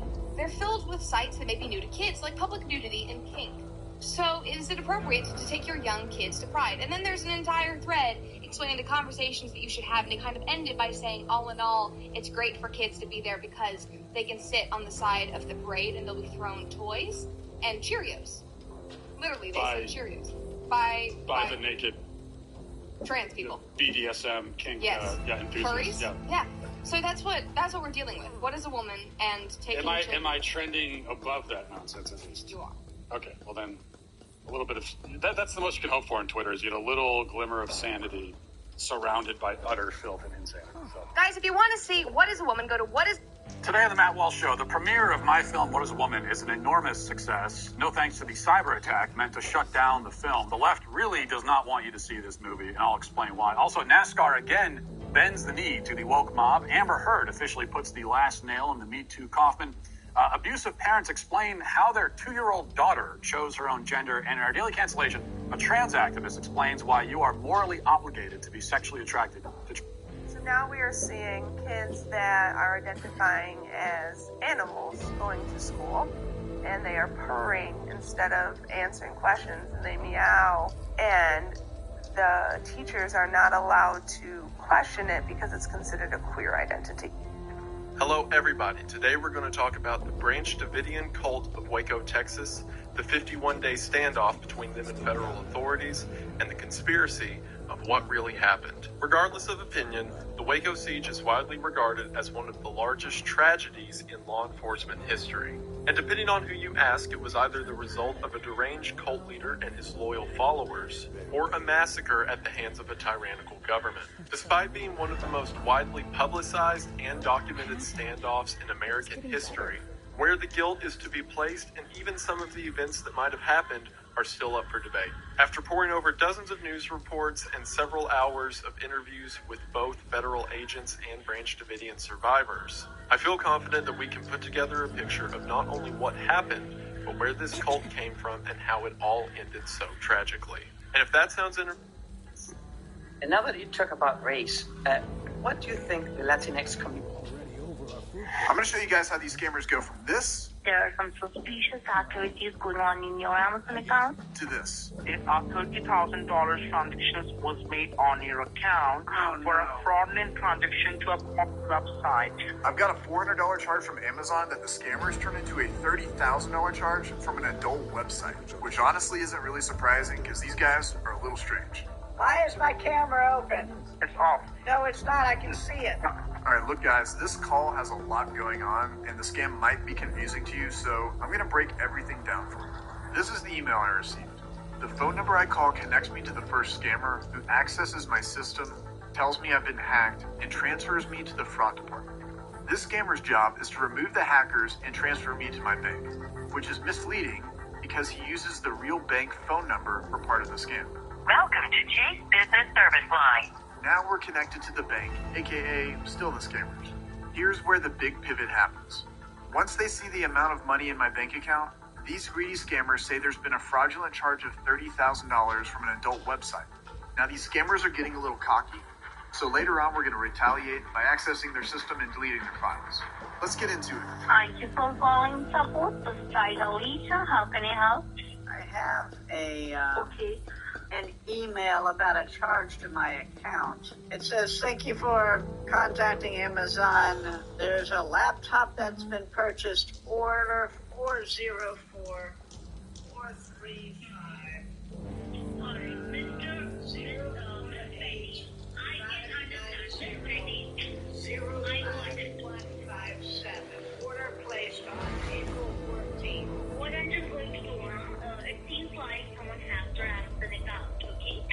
Because as I can see from my side, there are some suspicious activities going on in your Amazon account, and that suspicious activities, there are 3 people who is trying to log into your PayPal, your Amazon account from last week, okay? So what I'm just going to do best for you, I'm just going to connect you to our Amazon secure server directly, okay? So after that, I'm going to do a version for the hacker, your phone messages,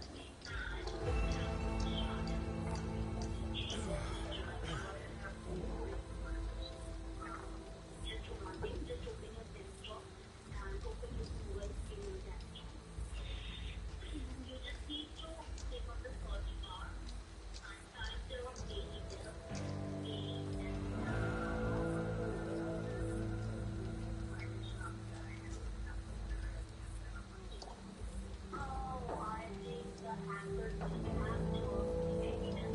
They found a truck filled with crates, unopened.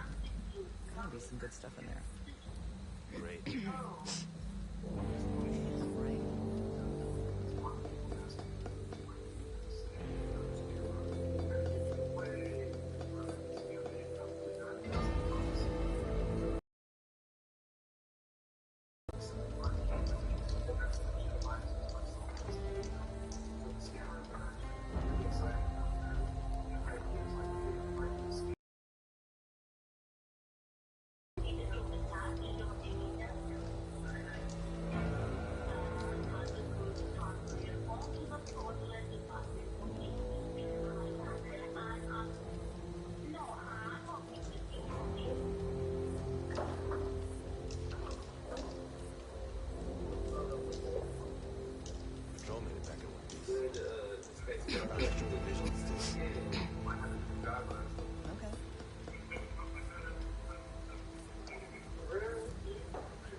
As y'all can see, all the baby formula is gone. So luckily I stocked up with a shortage that week. Wow, business is good today. I got some on here right here. Look at this. got good stuff too. I think, watch this. Watch this. That's good. You want some? What's this something on there? Yeah. She get the purple one, that's better. Oh yeah, everything I get from. Oh man. Yeah. Alright, yeah, blue.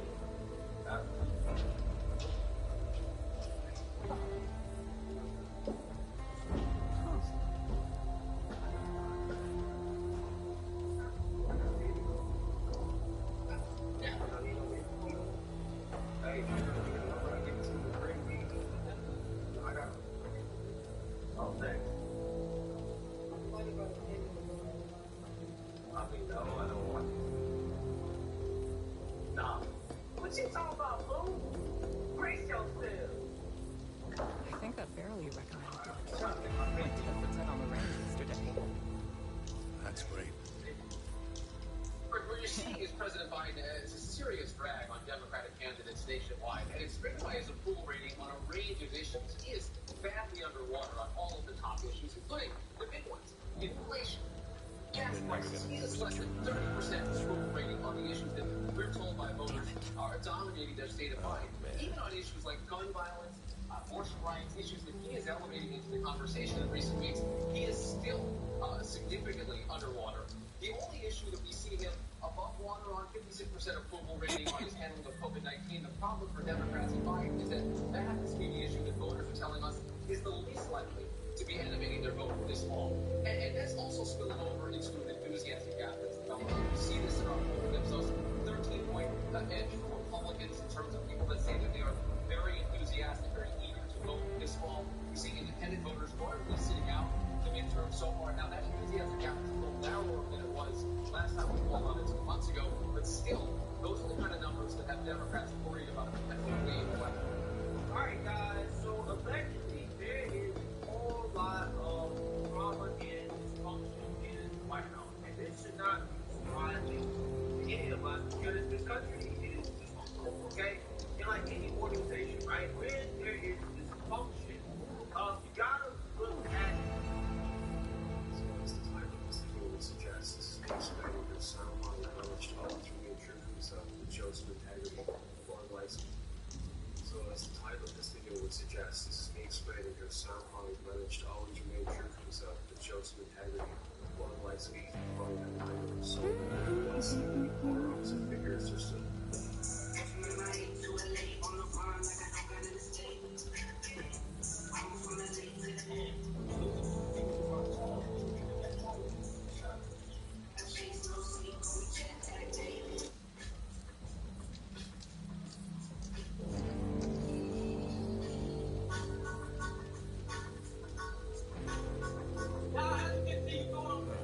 Sort through all this stuff.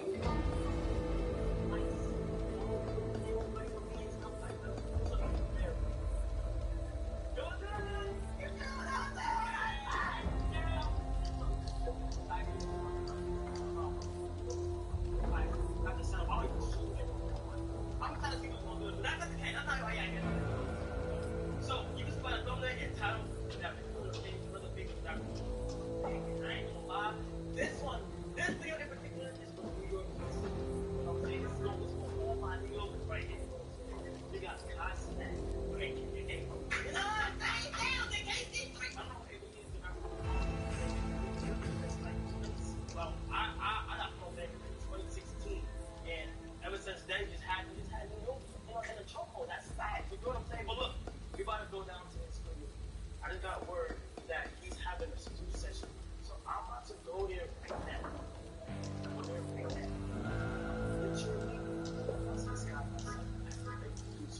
Shout out to Full Send. Now, Full Send was big off with regular rappers. They did a big news. So I was like, I gotta do it. So I ain't gonna lie, I have my disguise. Here's my disguise. I ain't gonna lie, I got dreads. Now I'm Jamaican today. I'm sorry. You know what I'm saying? So I was thinking to put this on. I don't think you was like, you would not expect me to be in your session. But I ain't gonna lie, like, you wouldn't just put it. I feel like a was that could actually wear some weird shit like this. I had this in my closet. I didn't want to wear it because like this right here. You know what I'm saying? So I feel like I'm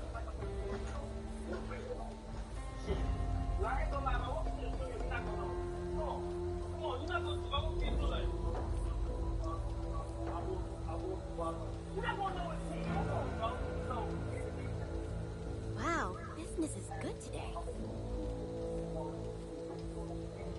Hopefully, this is set up right.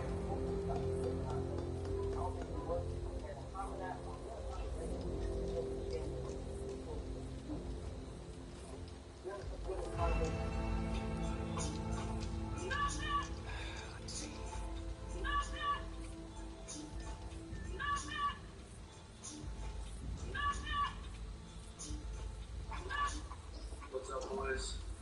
It's like 11 at night, and we like had a big announcement to the Dave East studio, so we're gonna run a little late night prank real quick. Be a big engineer. Fuck with them a bit. Just follow along, you know, straight to jail without it. I look like the guy that like fuck with them a bit. Just follow along, you know, straight to jail without it. I look like the guy that like in like he got one moving camera where it's like yeah, he has a better on a front camera. But this little light camera can maybe set it to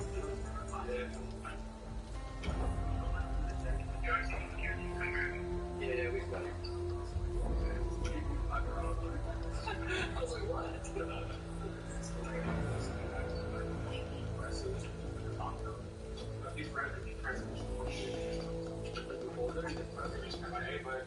Trash, whatever. Let's go try to figure out cameras. Like how that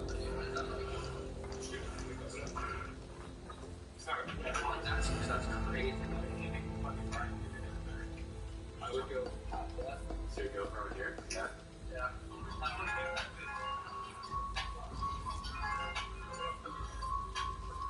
Can we get a GoPro in here?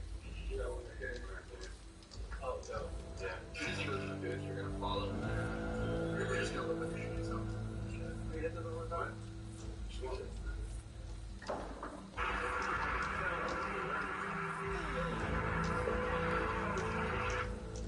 Yesterday lives, stoned as fuck.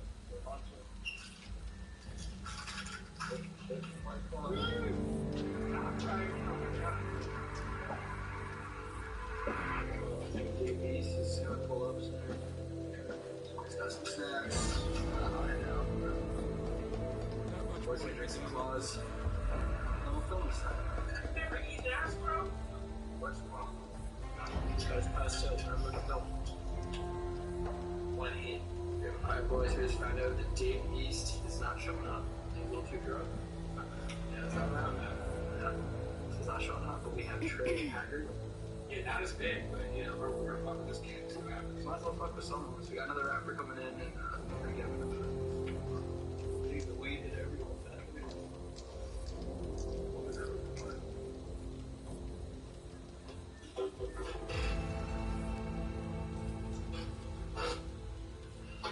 Where I'm from, we can't fall asleep like that. Wake up pregnant. See you in Quebec. This is the bag, man.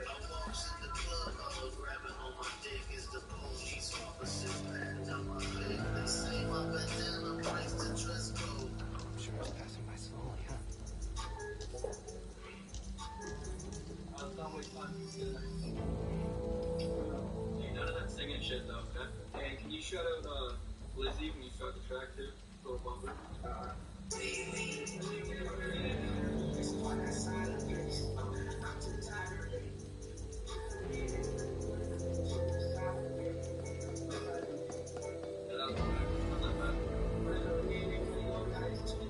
Can't believe I sold out of those.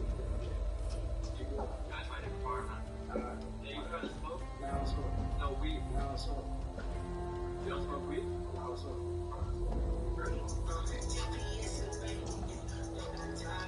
What you try to smoke? It's too like try to do something a little more like a little more hood, a little more deep.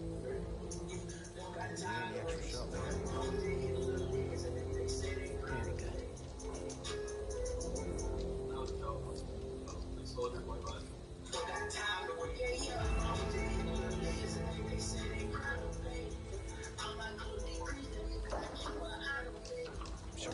Nice and lonely, huh? Oh, it's not like no meaning. Yeah, maybe like feeling more like tropical or something. I just don't know about the vibe. Think like lions, tigers, and bears, just tropical vibes. Tropical. Let's just run. You don't want to try one tropical look? When you say tropical, like you want to name some animals, whatever.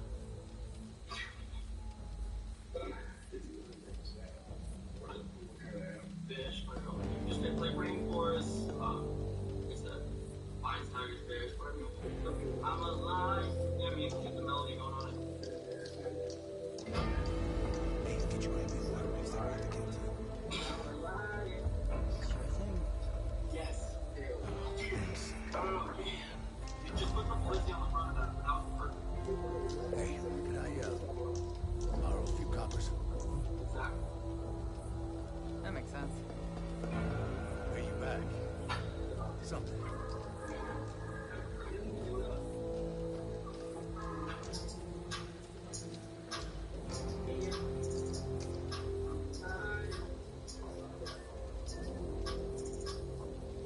Yeah, try to mix in like some other animals on that.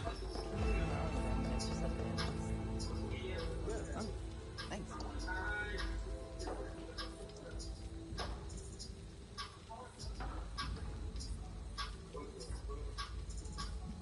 I'm a koi fish.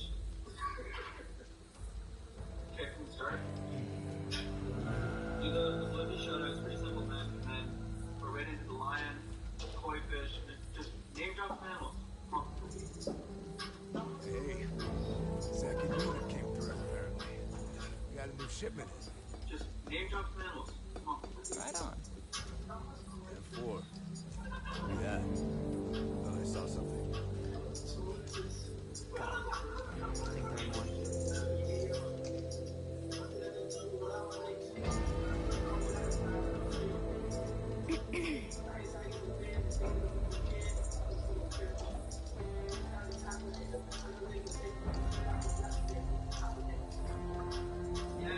Yes, that's perfect.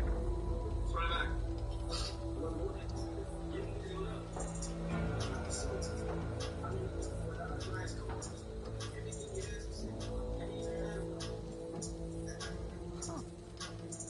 That works. That's the hook.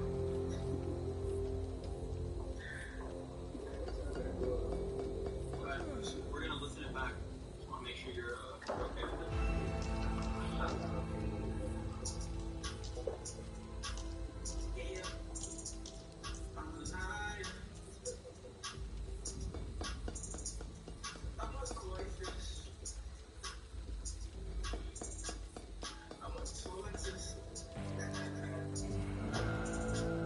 I like the direction you're using.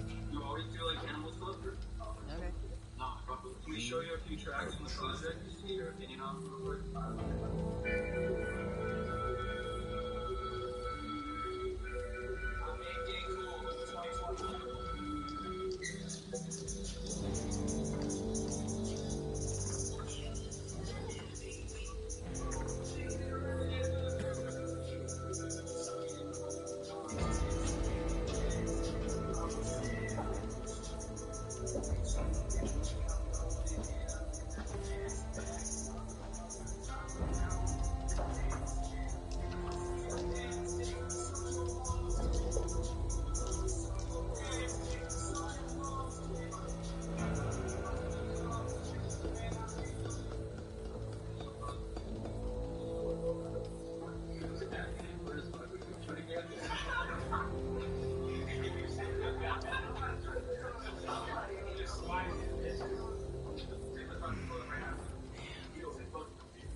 Good morning, guys. I'm here giving updates on handgun sale, transfer, and purchase fees here in Canada. Obviously, there's a handgun IRA on here. I just purchased another one this morning. It's easy. It was the first thing I asked when I walked into my gun store when it opened up is, hey, yeah, if you still got time, they said they called the OCD this morning, asked, yes, still purchase, transfer, and sell handguns in Canada legally until this legislation is on it and goes through. Here's the thing, the legislation almost certainly will. So I don't know if you got a week, days, a month. All I know is we can get it now. You don't have your approval now yet. Unfortunately, it's tough luck. Your chance in Canada, you're never going to own forever in your life. It's just mind boggling. You know, I cannot imagine passing gun restriction legislation. Hey, you are shooting in a different got any spare rounds I can have? a gun that's already banned in your country. Yeah. Just absolutely. Appreciate it. Political move by Trudeau. No logic behind it, right? But yeah, that's basically what I wanted you guys to know. You still have the shot right now to go and get a handgun. And once you do own it, it doesn't look like this legislation is going to affect whether you can take your handgun to the range and practice with it or not. Once you own it, you can still keep it. The reality is they're probably going to be doing a buyback program. They're probably going to eventually make it so that you can't even take it to the range. But right now, you can still purchase it. And once you own it, even though this legislation will likely go through, you can still shoot it. The shop I was just at, where I got my CC, they said they're not really putting any more orders.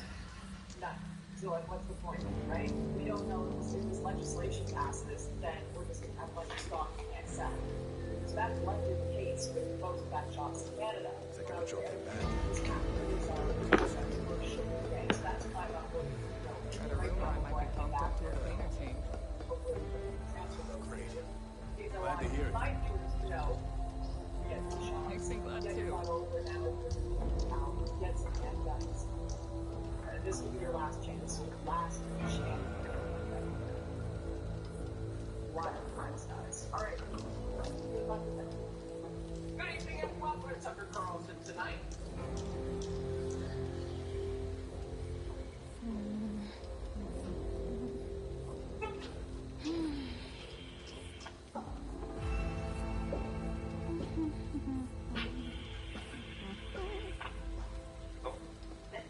Sorry, I hit the phone. I switched outlets.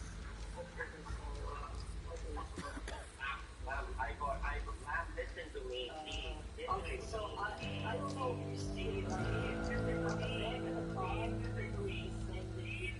can't report to people who might still be out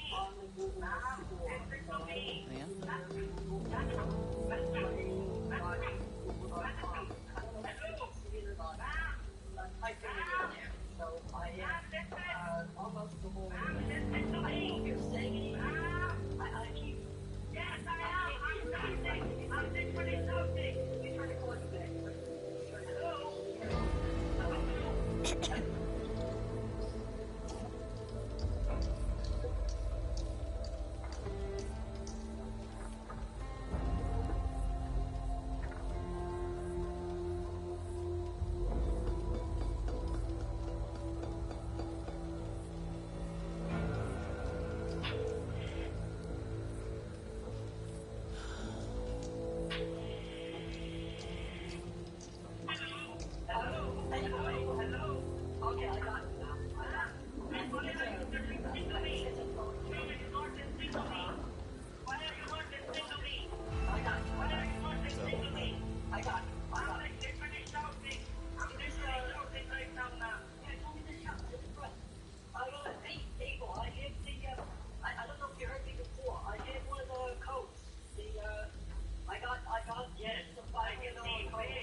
rich history. And while we can learn about this history through people and the written word, what if we instead widened our gaze to see what the land itself can tell us? What stories can be found within the frozen mountains? How many mysteries are held by the winding underground rivers, towering trees above? Welcome to Mapping the World in Mountain Brain. Delving into everything on this topic would take many hours, so instead, this video seeks to provide an interesting and helpful baseline of information to help springboard future discussions. If you have observations to add, or want us to dive into any specific topics, let us know down below. Let's begin with the overall structure of the lines between. What stands out to us in the map structure is how the player is pensively designed for the rest of the game. On the whole, one actually begins in areas whose environments generate finite topics and tasks, such as the grave, the enemy, I'm sure it's past to areas that provide clear opportunities to paths, like the mountaintops of the Giants or Farron Zoo. And so, for the most part, this is the order we will be diving into the world. Starting in Limerick, we have a lush green region that seems relatively normal and close to lands.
my keys somewhere.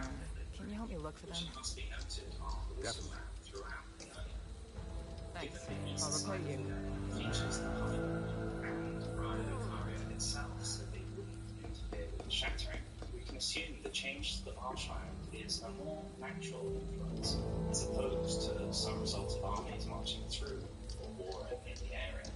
Though it does seem that the Eastern High Road does not currently lead all the way to North Borneo, there is still little evidence of the activity of armies in the lake area. So, either the ground itself is losing stability, or there has been an influx of water. The Lake of Rock does lie below this region, but we don't know just how much lower this is, and the ancient architecture would suggest that its influence on the stability of the region is by no means unusual. The crystals above the lake are interesting. Perhaps they provide some sort of protection that keeps Raya standing strong, and may even be one of the reasons for the Academy's allocation. Found those missing people near the gas We don't station. think the flooding could be caused by weather changes. The region was already known for its ever-present fog, and if we look to the Indian Peninsula, known for its endlessly rainy climate, we find no flooding effect. If we look instead for a source of water that could be flooding the lakes, we are led to the ruin-strewn precipice, which, interestingly, features for the second time the archaic architecture that we saw in the pillars in Edinburgh. These structures do, in fact, seem to be built for the water flow, so the water source surely isn't a recent development. However, being so inlaid into the cliff would indicate that it was at some point hidden from the outside and was actually within the cliff, leaving the water somewhere underground. As such, it is possible that they were only unearthed in recent times. Indeed, if we look to the exit at the top, you can see the site of many destroyed caravans and a number of vermin, one of which is even prime, evidently the site of a lot of recent activity. Furthermore, it may have been the case that the Grand Lift of Dectus was not in action during the shattering, as refinement activity. Furthermore, it may have been the case that the Grand Lift of Dectus was not in action during the shattering, as refinement was far away. So the scaffolding up the precipice may have therefore only been carved out during that time. The pathway does seem very haphazardly crafted, as if it was only intended as a temporary solution. If so, it is possible that this waterfall was only released recently by uncovering the structure, and is what is causing the area to sink so.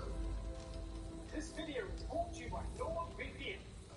But porn is a mind sets. Not all magic sets were created equal. In today's video, I'm going to talk about some of the worst sets. It's not de facto objectively worse, because this is a subjective list put together by me. But I am going to talk about some of the sets that are so fucking bad that it will be insane. They always come up if you talk about just how dog shit some of the sets were. Some of the sets were so bad, they thought Magic the Gathering controlling even Magic the Gathering. Wow, business is good today. Magic the Gathering players are dramatic. And I'll talk about this killing again. Back in some of the first week's was right, or experience the control health of the game of last time. Now, firstly, we should probably talk about what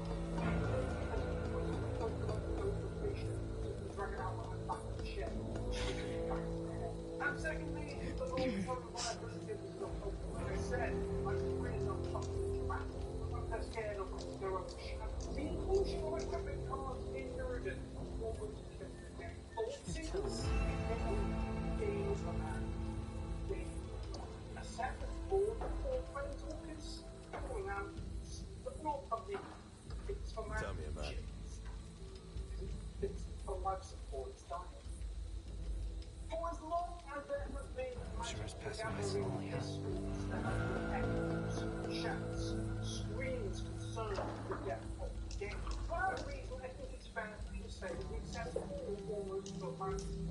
Everything almost killed man. I give a shit this morning, and it almost killed magic.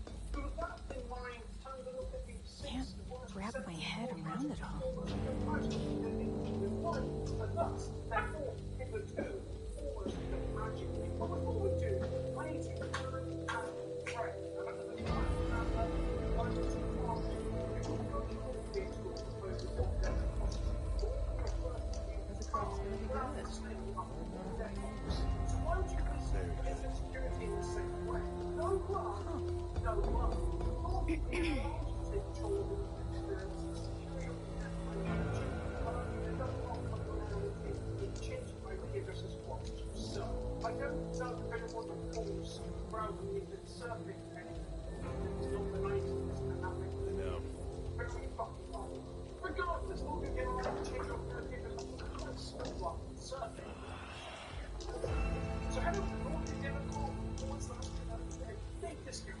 2 years of the look, you ever watch a TV show with Pirates, for example, the award TV show that is currently not available on American Netflix. But the UK did something like the one. It is available on our Netflix. Just go along with bang, available on Netflix. The now it's showing Global Village. How I like this. So what do you win? Huge discount on TV back and additional 4 months for free. 30-day risk-free money-back guarantee for the 2. To give you a discount only extra months, there's a guaranteed money-back period. Don't worry. Link in the description below. Now it's time to talk about some bad sex.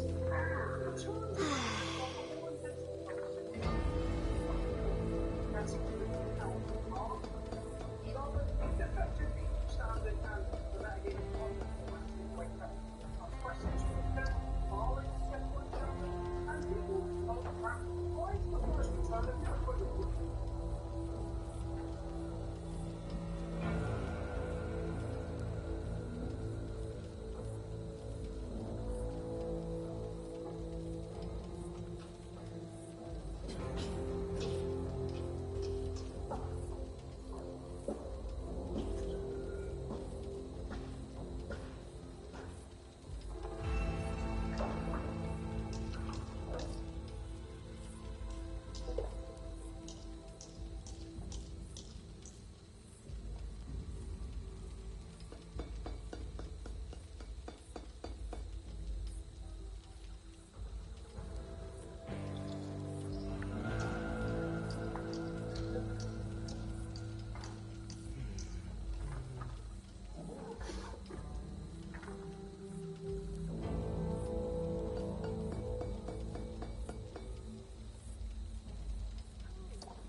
This video brought you.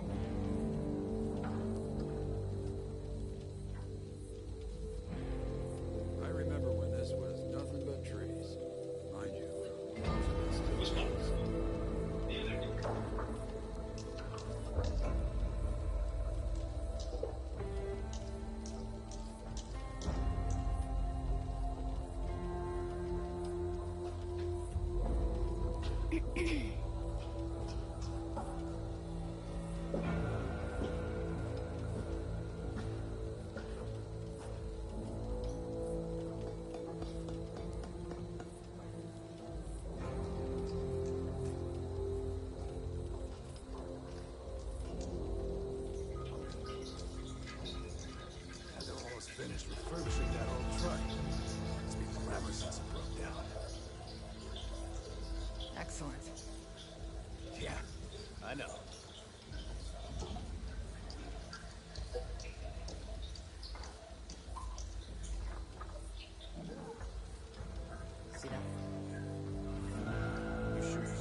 Gonna need to do another inventory soon.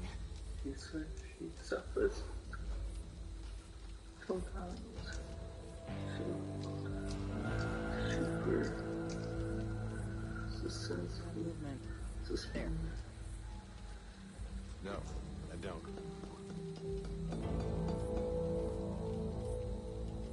Day and the other day.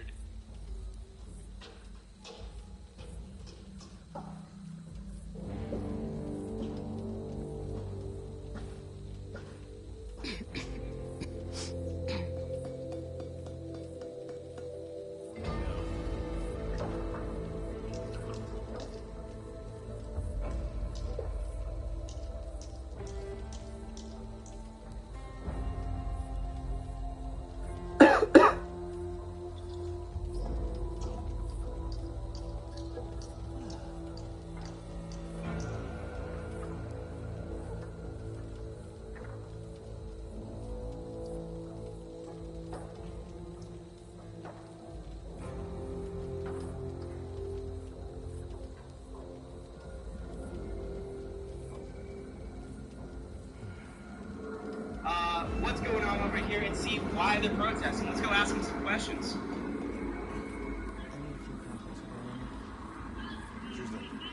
We got a sign that says, "Love is a terrible thing to hate." Queer, evangelical, evangelical. Why does it say that? Why does it say that? I don't talk to pedophiles. Get the fuck away. Pedophiles. Get the fuck away. I thought you guys are loving.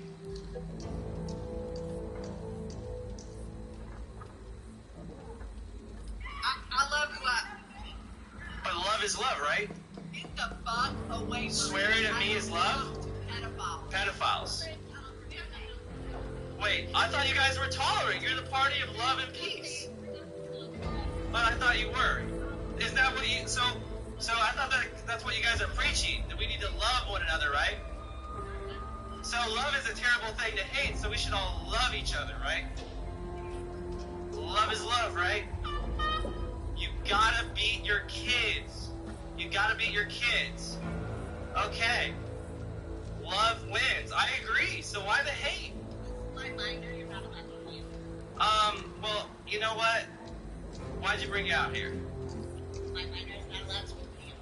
Really? Really? Okay, so you can't actually see her face anyways. She's wearing a... Why are you still wearing a mask? Why are they still wearing masks? You're not allowed to video my minors. Then why'd you bring him in front of the camera? You're not allowed to video. Then why'd you bring him in front of the camera? Why you're not allowed to? Why are you abusing your kids? You're not allowed to. We don't abuse. Don't. Oh my. Really? This isn't a complete indoctrination?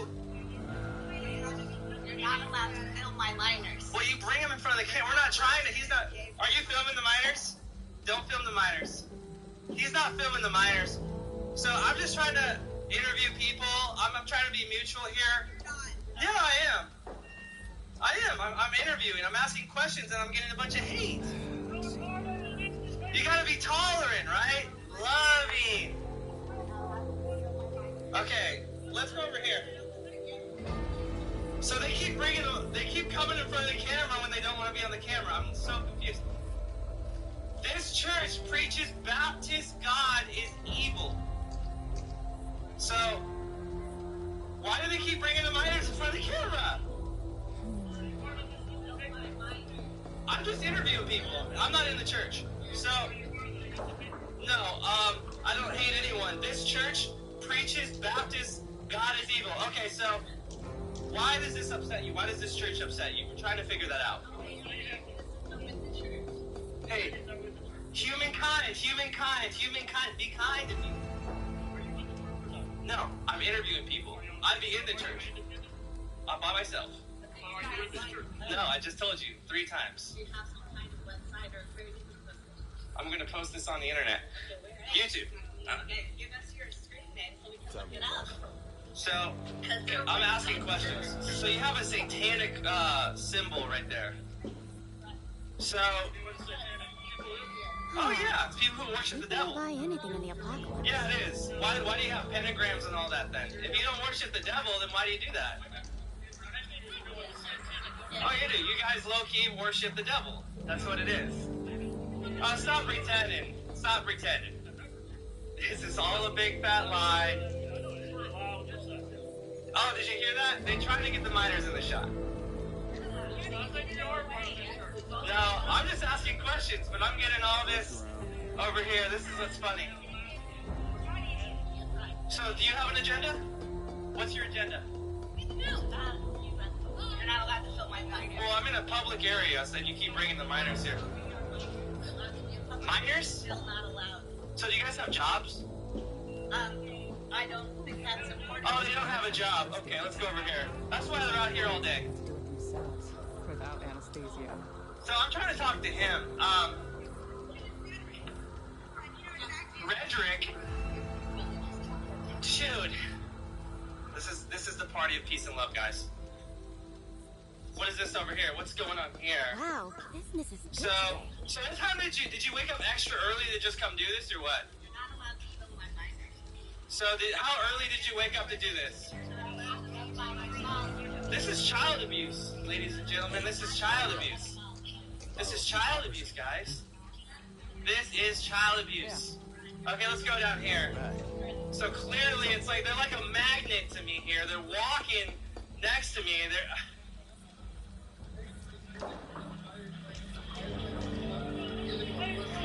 Yeah. Exactly. I'm just trying to do some interviews and Shelly, Steadfast, Cold Satan.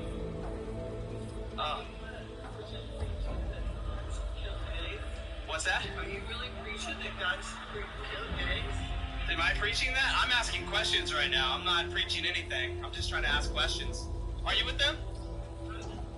A question. Because I can't believe somebody would actually preach that you should kill someone. Well, the Bible does say that if man lay with man, it's an abomination, and they should be put to death in the Old Testament. That's what it says. Well, the New Testament. Anything you do will be held against you. Well, I'm just quoting scripture. I haven't finished talking, and you're already getting emotional.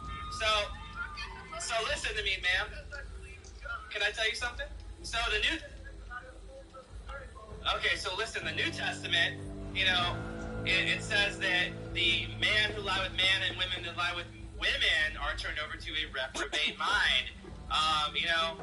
So at the end of the day, it's up to God what's going to happen, right? It's not up to us if gays are going to die or whatever, but I believe that homosexuality is 100% a sin, just as adultery is, and there's a punishment for it, and God decides the punishment, not me, not you, okay? So it is a sin. It is 100% a sin. And if you want to sit there and pretend it's not, then you're living in denial. It says it multiple times throughout the Bible, Old and New Testament, that being gay is a sin. What's that? Oh, I'm not sure. I'm just interviewing people. I'm not telling them anything. So can you imagine if people had groups that promoted adultery? Adultery is a sin, just like homosexuality. So if there were groups promoting adultery, really, then why are you so mad? If God doesn't exist, then why are you out here? Why'd you wake up extra early just to come here if it bothers you so much? If God doesn't exist, you shouldn't be bothered, right? Wow, business is good today. You shouldn't be out here worrying, right? Turns out the damn thing just needed an adjustment. I'll have to pick up a new one after all. Well, they don't know what to say. Because they know they're wrong.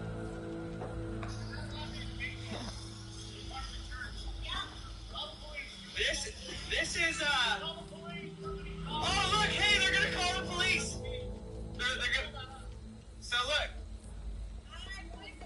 Wait, I thought they were gonna defund the police. What? I thought you guys wanted to defund the police. What happened to that? You're gonna call the police, but you just said you're gonna defund the police.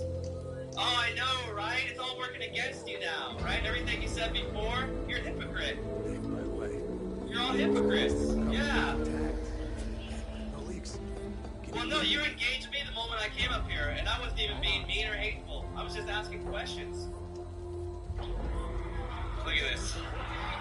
Oh, they're obsessed. Look at this. I haven't threatened anybody. I haven't said anything mean. This is the love is love. That's what the Bible says. That's what I'm telling you what the Bible says.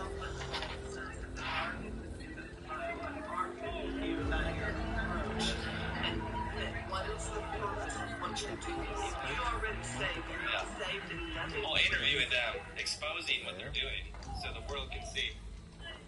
And if you're saying they can't be saved, then you should spend your time as a believer going out and saving people. I do. I go knock on doors all the time. I just don't. I do many things. And one of the things we should be doing is exposing evil. And this is what I'm doing. So, you know what? I'm going to keep doing that. They said they called the police on me. I don't know what for asking some questions. They've been the ones who are harassing me. Let's see. They're going to turn that dog gay over there. Sad.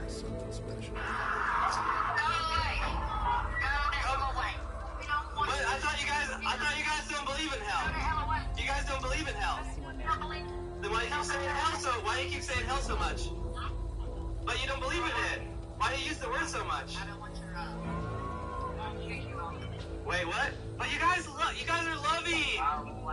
Why are you so loving? What's that? I didn't hear you. I'm just asking. Go away. Go away.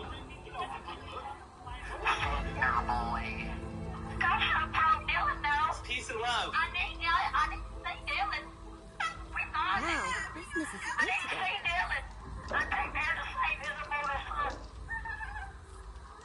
Come on, Dylan. Peace and love, guys. Everybody. Peace and love. What's up for you, Dylan? You need to come on out. I'll tell you. Look at this. What? Peace and love. Peace and love. Peace and love. Peace and love. All right, so this is it. Peace and love over here, guys. Nothing but peace and love. These guys wake up extra early to come do this. Start their day by hating, but they make signs that say love and peace. It's just hilarious. This is what they do. They preach hypocrisy. Oh my gosh. And then they say words like hell and God over and over. But then they say they don't believe in them. It doesn't make any sense. Yesterday I was told in a message, I said, yesterday on Twitter somebody messaged me from the LGBTQ and they said, I'll see you in hell. And they said another word that's very inappropriate, but I was like, you know what, I'm not going to be there, but at least you're admitting that you're going to hell. So, I mean, I don't get it. They said it doesn't exist. Look at, they're still screaming at me. Peace, love, kindness. It's hilarious. Look at these little rainbow flags. This is what they do. They take everything that God did and they try to ruin it. That's what the devil does. Because God created the rainbow, not the pride community.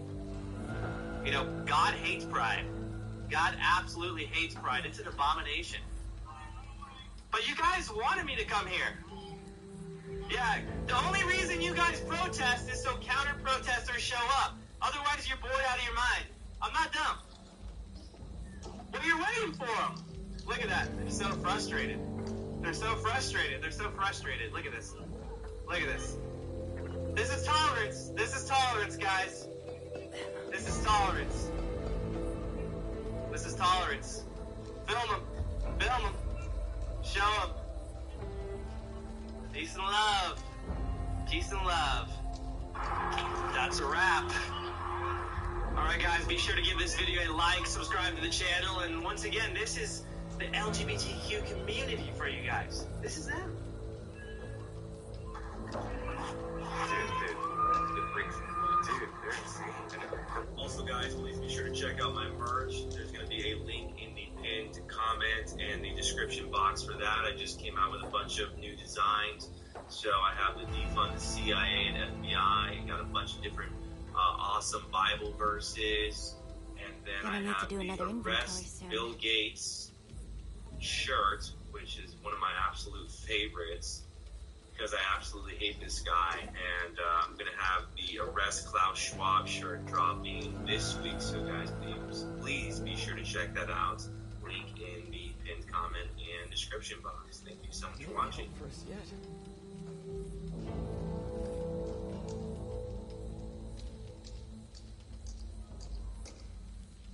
I saw something. Leo and I are at the most overrun stretch of U.S. border, on the most consequential date in recent immigration history. Title 42, a pandemic-related public health policy that kept more than 1 million migrants out of the U.S. last year. We are preparing for the end of Title 42, that it will end on May 23rd. We recognize that with the end of Title 42, there very well may be an increased surge in migration. Before he makes this decision, he should come here. What both parties can agree on is that Eagle Pass is not ready for an influx of undocumented immigrants. Take a look at this drone video we shot here in Eagle Pass earlier this morning when we had another massive single group of well over 100 illegal immigrants crossing into Eagle Pass here. Right now, about 5,000 to 7,000 a day are coming across. When Title 42 is lifted, they expect it to be about 18,000 a day. Well, Title 42 did not end. A Louisiana judge blocked the Biden administration's attempt to remove it, essentially out of desperation. Even with Title 42 in place, the numbers so far this year are going to blow last year's numbers out of the water, and last year's were historic. Selfishly, I was a little disappointed that it didn't, that I wouldn't be able to document a Mexican version of the battle at Helm's Deep. However, we were able to capture something nearly as rich.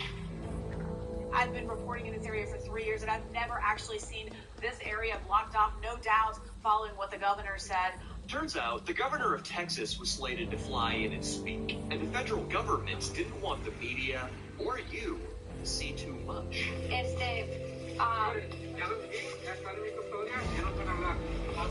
So I started talking to them. They were willing to give me an interview, but then the Border Patrol came and said, now you're in my custody, you can't talk to the media anymore. So this is just another example of how the federal government doesn't want us to know what's going on. Why? Because the situation is an unmitigated disaster, and a lot of that is on the current administration. Do people want to be border agents right now? The morale is non-existent. They feel they've been abandoned by the President of the United States and the Secretary of Homeland Security. Our mission is to help, to be deputized as law enforcement, expose the corrupt politicians, and eventually do battle with federal agents directly. And we'll do so, of course, in the most professional, mature manner possible. This is John, an illegal migrant we just encountered on the street and bought alcohol for. We're the help that the governor, the Secretary of Homeland Security, that the state and the country need. Leo and I are the reinforcements. How about a like for that? Toast, baby. We're drinking alcohol. Toast! But first, before we get into this, we're going to back up to yesterday, when we first arrived in Eagle Pass.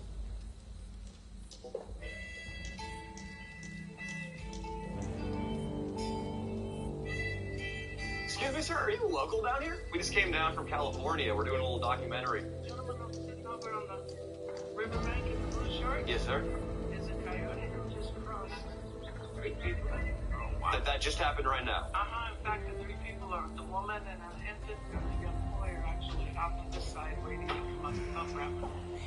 We thought it was going to be difficult to see illegal immigration in progress. Oh, no, actually, this gentleman just told me if he really wanted to down a bridge 2 as opposed to here. They're not going to get him. He'll get back in the water and go back across before they touch. Look at how far back the National Guard are. 90% of people who have crossed here in Eagle Pass and Del Rio and Laredo in the last 9 months have been Guatemala, Honduras, El Salvador, and Nicaragua. And they're doing it because they know. Everybody says, oh, they send them back. They're not sending them back. They're sending them to Laredo, they're processing them at Hotel Ava, but they're releasing them in the middle of the night. They've been bussed up to San Antonio, and they're dropped off at the bus station in the airport waiting for family members to buy them a ticket. This is mind-blowing. You guys... Patty and I, we're going to go investigate a little further. If they're really hot Latinas, though, I say we let them in. Wait, what's going on? I think this family just converged. Anymore.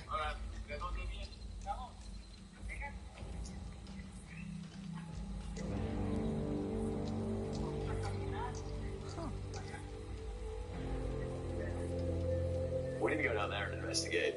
Leo and I, and Nico, we all got up at 2-3 in the morning back in Los Angeles. We thought this was going to be a mellow day, a scouting day, but we just pull up to some soccer field and right away see 4 or 5 bodies swim across the Rio. These are absolutely, honest to God, migrants. Want to speak some Spanish, Leo? Let them know we're cool? I mean, we better speak English, actually. I mean, Yeah, we should speak English because I could be thrown into the mix with these people, buddy. these kids probably watch YouTube. There's regular kids with the misfortune of being born in God knows where. ¿De dónde son? ¿De Venezuela? ¿Venezuela? ¿Ustedes? Honduras. So they're from Venezuela, they're from Honduras. ¿Cuántos años tienes? 10 and 11. Es un YouTuber. They said, I knew it. 3 días, 3 days of travel. By train? By car? Just walking and on buses, bro. All the way from Honduras. You got here. Good job. What do they want to do in America for work or when they get older? Cuando se crecen un poco, ¿qué van a querer hacer acá en los Estados Unidos? Trabajar. They just said work, Danny. All right. Tell them that if they want to work, they came to the right place. And if you work hard here, you can make a lot of money, make a good life for yourself. You can get yourself a woman who's shaped like a P and a lowercase d fused together.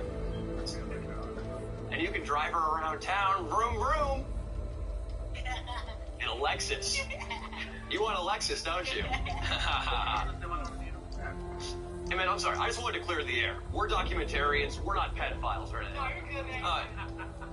I'm just an asshole. I was like a little pissed he didn't give me a water. And then I just realized I didn't walk from Honduras. What's your name, man? Medina. Medina? You look like a very fit guy. I think I could bench more than you. Oh, man, I'm probably not. Is this a flare gun or a flashlight? That's a flashlight. High powered, I'd assume. How many seconds could you take 500 lumens directly into your eyes for? Not very long. Yeah. I think if you flash the 500 lumens at a hot chick, it'll be like beer goggles for her for a while. You might think you're hotter than you are. What, is there anything to that, Medina? If her retinas are burned, Man, I have no comment. she's just gonna see, who's this guy with the massive wingspan walking up, dressed in combat fatigues? Gonna need to do another inventory soon. You don't need science. This is common sense. I think Leandro's onto something here. And also, if she's blinded, you know what you can do, Medina? You can use the mouth of the flashlight. Oh, no, man, I don't know about Stop it, dude. Listen, Medina, women would kill. They would kill to just once in their life experience a man built like this. And if she can barely see, Leo, it's no harm, no foul. She's none the wiser. Get it back up there, dude. Stop it. Stop. Put it back up. Leave it there. Leave it. Listen, I'm trying to help Medina out. Any way we can ship him across the other way and then tell everybody he's South American or something? You want to send me across the river, and you want something bad to happen to me. I do. Appreciate what you're doing, brother. Thanks, man. Is there anything we can do to help? I mean, as far as what? As far as anything. USO services, stand-up comedy, tap dance. I'm sure if you wanted to, like, maybe see if you can donate clothes or something. Yeah. Well, I say you give your merchandise to one of these Venezuelans or Hondurans. It's not going to mean anything. It's going to mean something to them because they don't have any clothes. They're going to be cold to them. Those kids seem to love you guys. Yeah, they do. Maybe you should give them a sweater. You guys want a shirt? This is me. Wait, he's got some writing. ¿Qué es lo que te pusieron ahí en... ¿Esa es tu información? Damn, it says like numbers. Wow. Oh, that's cute. So they don't get lost. Well, that's sad. Because the numbers are under my shirt, too. Just the number of times I wanted to kick you in the nuts since we got to San Antonio. ¿Y cuando te mandaron solo? Did his parents send him alone, bro? ¿Por qué solos? There's a lot of crime in Honduras, and the parents didn't want him to die. There's always been problems in Latin America, so there's always been people escaping whatever they're escaping from and trying to come over here. That's the thing, man. The world runs on incentives. Our incentive as Americans is obviously strong borders because some of the people coming over do have records. Some of them are low skilled. They're going to have a hard time assimilating. Their incentive, though, is very clearly to get over here, to have a shot at a better life, and to escape the horrendous violence of Honduras. And I don't blame a single soul who comes over the border to get here, because that's what I would do if I were born in Honduras. I'd be trying to come here in a heartbeat. So it's complex.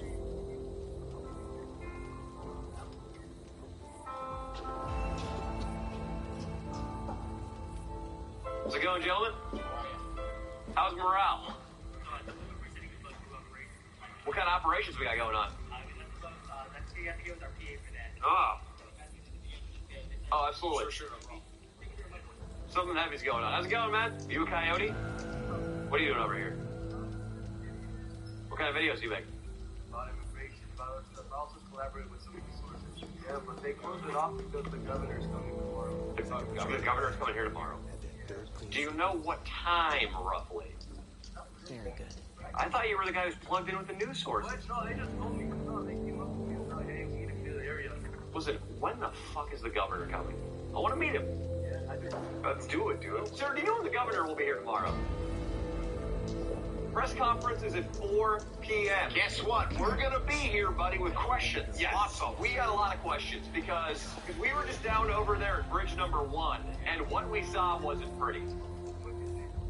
We saw a woman give birth on the bank of the river. I saw a woman give birth. Yeah, that's true. It was on the Mexican side, unfortunately. Oh, it was on the Mexican. If only she could have made it those extra 25 meters, right, Leo? Nice. Listen, if the governor is going to be here, the honorable governor of the Lone Star States, we need to deploy our finest diplomat. Leo and I, we don't have the suave to go up to the governor of this great state and get anything done. The only guy we know who's going to thrive in this environment, his name's Van Josh.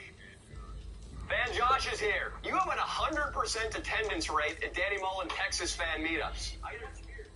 Everyone a beer? I think the majority of these kids are underage. We know you're not going to get any of it. There's no way you can walk up and have a tasteful conversation. Okay.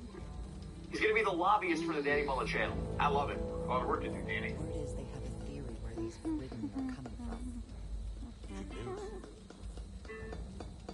You're telling me.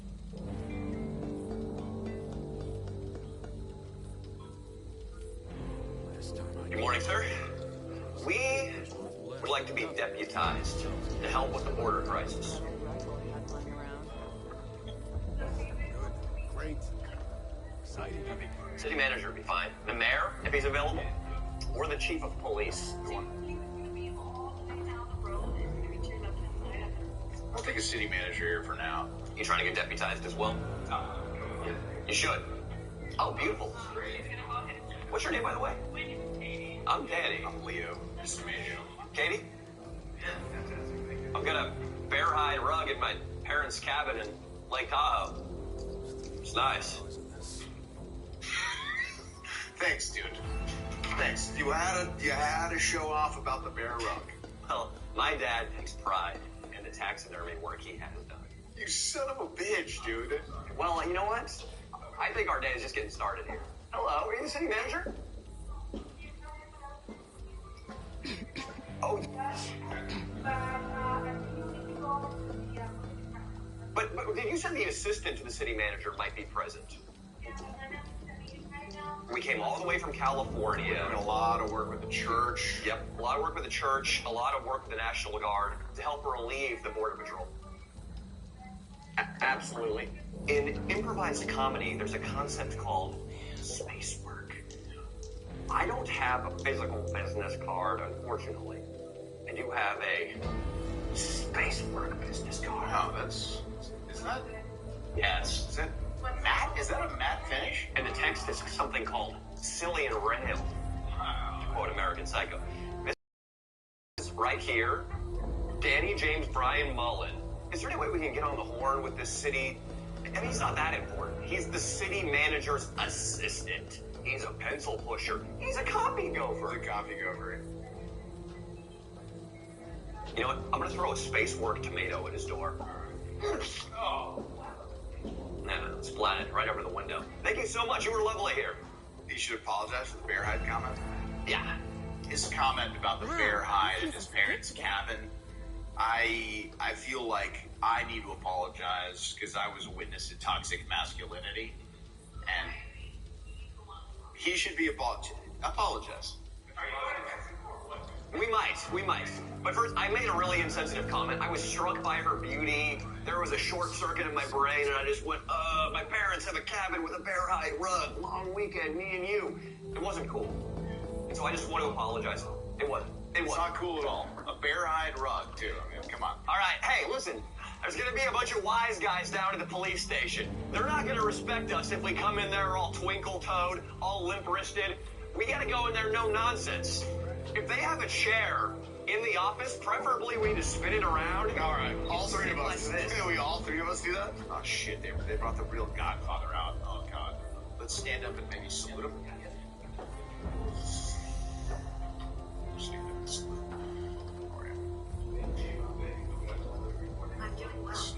Thank you so much. Beautiful building, by the way. Please. Why? We have law, legal, and all that stuff. There's certain criteria that are followed. Listen. Turns out the damn thing just needed an adjustment. Officer, I didn't want to play hardball with you, but... Yeah? It's good. The chair move didn't work, buddy. The chair move did not work. The chair move.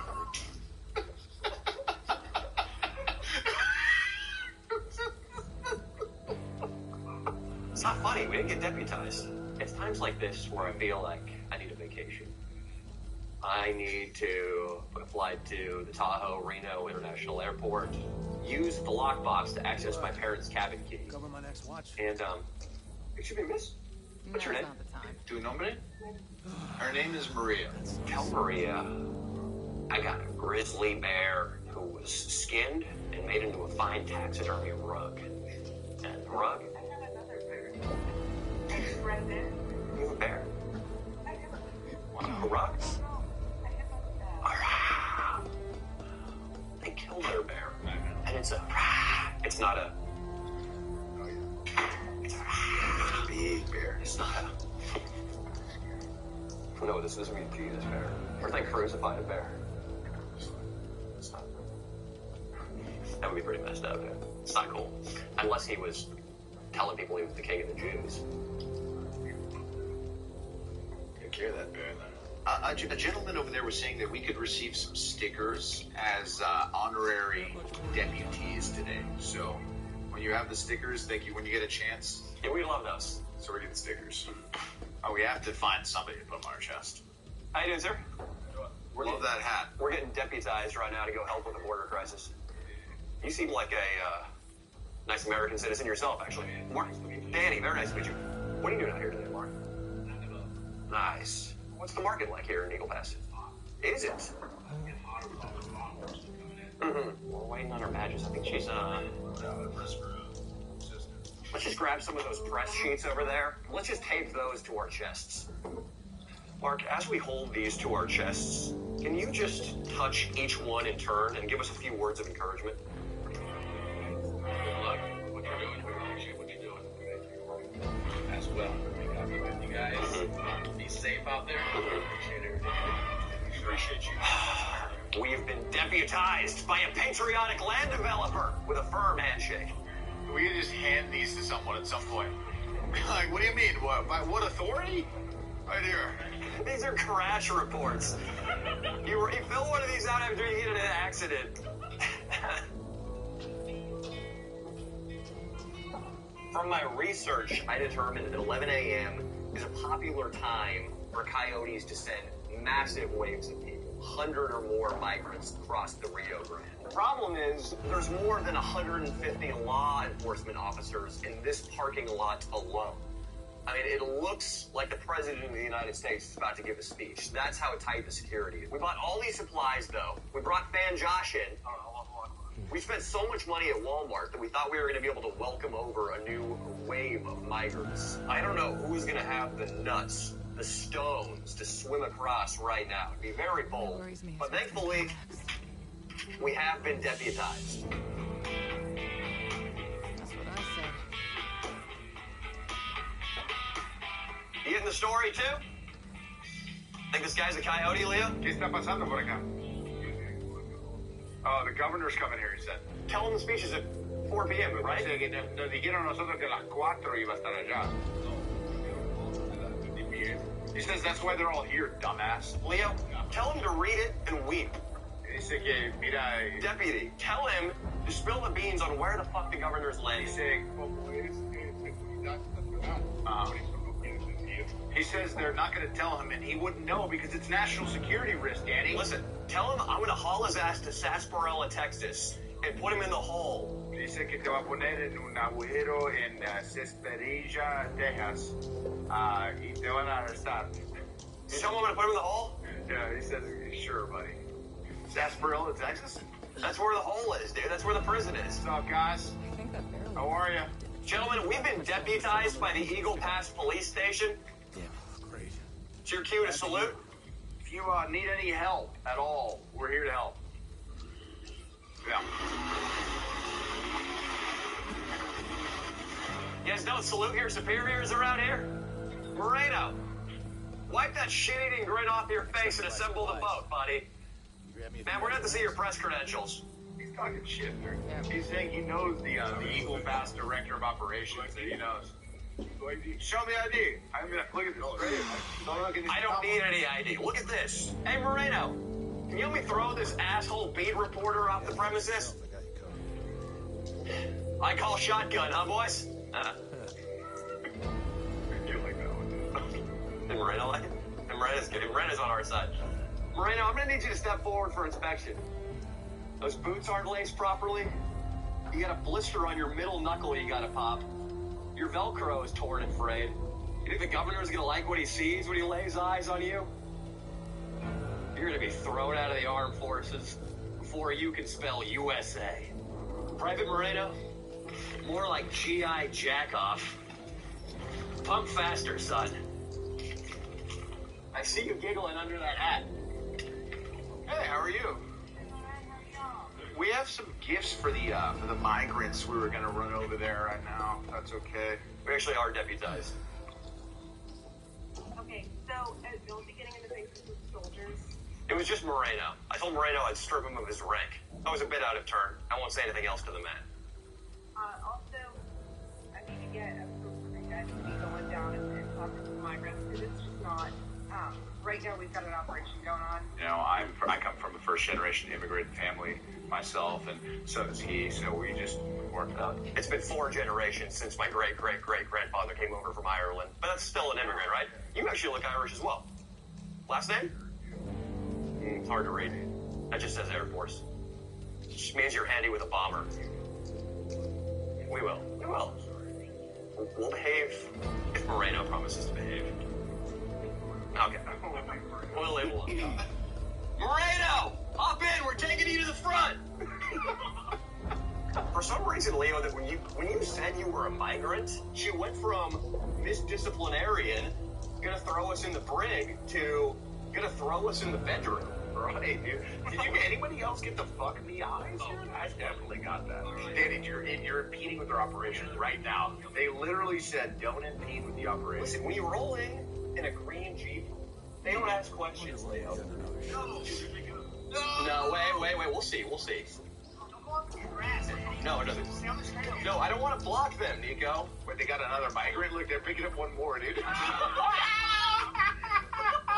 Hey, you forgot to fucking take me, bro. What the fuck? Leo can only do that because he's South American.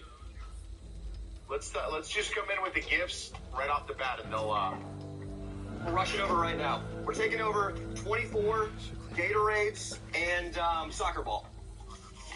I'm taking a welcome to the USA. Where's the Nerf gun? Let's go in like this. Let's see. How you doing, guys? We got a couple of toys for the kids in there. Yeah, is that okay? I might be bumped up to a cleaner tank. Damn.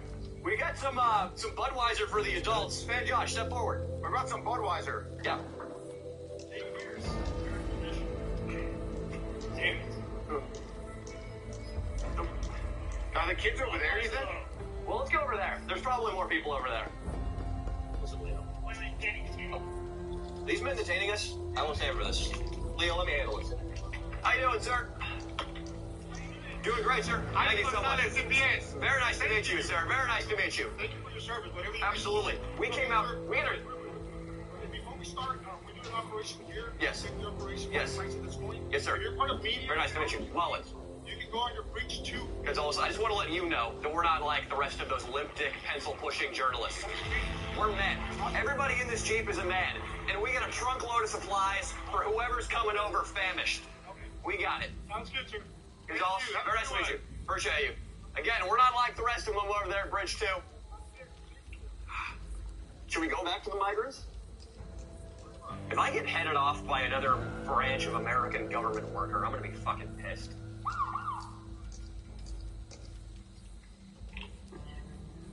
How you doing, sir? All right. Carnes, name's Mullen, deputized. With Eagle Pass? Yes, sir. This is just a crash report. Come on. I agree to disagree. Okay. Look, you want to do stuff, that's fine. You want to film, that's fine. Yeah. But you can't be interfering with Sir, we're not interfering, actually. We have a trunk load of supplies we picked up at Walmart's. We're talking Gatorades. We're talking toys for the tots. And there's a place for that, a time for that. You go on. Can we drop off some water at least, sir? Not with this group. They're fine. Gonzalez has been on my ass all afternoon. Gonzalez? So, y'all just need to not interfere with us, all right? Absolutely, sir. All right. So this group does need water? I'm confused. No, they don't need water. Gonzalez, we are deputized. Carnes will confirm it. The city Eagle Pass. This is a crash report.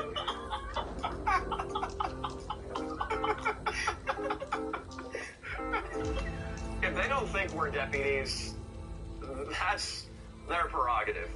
But I know, we know, and you at home know, that we are indeed deputies. How about, can we get a like for this video, by the way, so far? Get a like in here. Maybe subscribe it up if you're not. Support these efforts. We know we're deputies. Therefore, I say we go over to the journalist den over at bridge number 2, and we treat them like the yellow belly scum they are.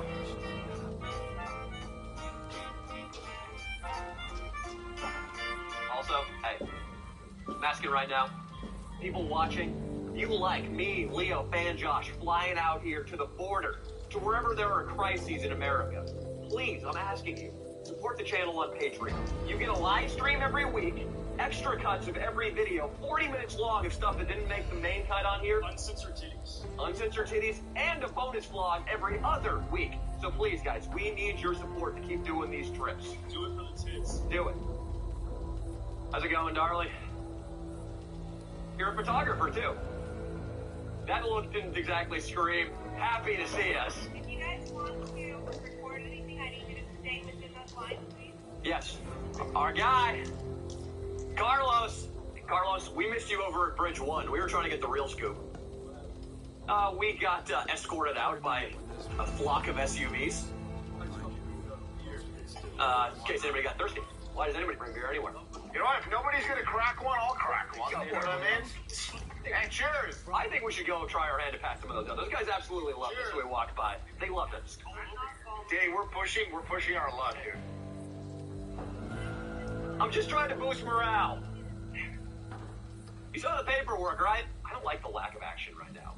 We've been booted from dealing with any of the refugees. Now we're getting put in the pig pen with the rest of these journalist swine. It's not right. This is not where we belong. Yeah, flies are gathering to you, Fan Josh. The sun, take a shower. How you doing, man? Very nice to see you, sir. Yeah. What are you doing out here? Dude, we've been here for the past few days, and like right now, as soon as Abby Pound that up shit. there, What do you think? I'm gonna Pound it. This thing is pound. So we know you're cool. Yeah, but as soon as Abbott announces that he's gonna have a press conference, fucking National Guard shows up all in massive numbers. Oh, we met him. Yeah. When is Abbott's press conference scheduled for? Say right now he should be in the Eagle Pass round. We gotta figure out where he's gonna be, because we want to stage a grand spectacle. What importance do you think this press conference is gonna hold? Honestly, dude, I think it's so much politicking. I mean, they were here, like in numbers, just to make it look like they were securing it, and then as as soon as people have been pouring left and the media was no longer here and they had their pictures, it was back to just Open border, which we saw last night. So you're saying this is all pomp. This is all for show. Yeah. One, we're going to spread the message that the U.S. government is bluffing when it comes to border security. We are. What?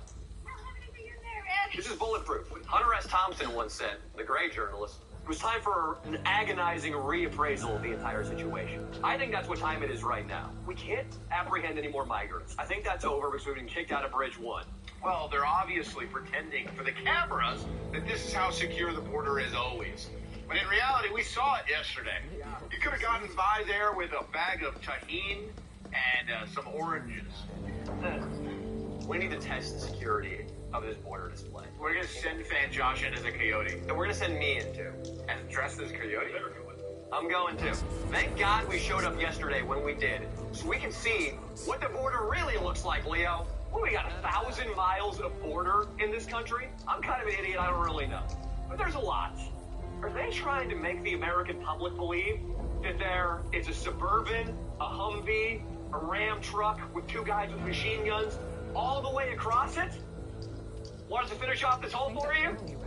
Come on. That's what you deserve. Oh, don't pick that up. That doesn't count. What do you think? He doesn't even make the hole. What was the point of that? That was a waste of gas. Thank you, Josh. That's why we brought you along.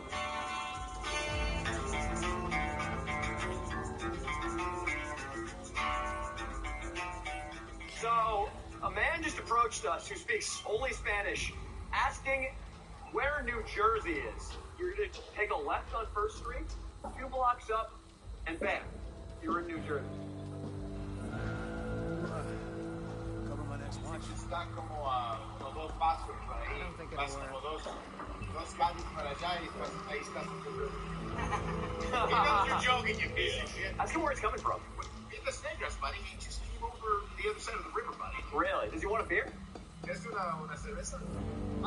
He says yes. We want to introduce him to what we drink stateside. I think a Smirnoff Ice original, Leo. What about a Steel Reserve plain hard pineapple hate? Listen, let's show him the American way. All right. We'll do both.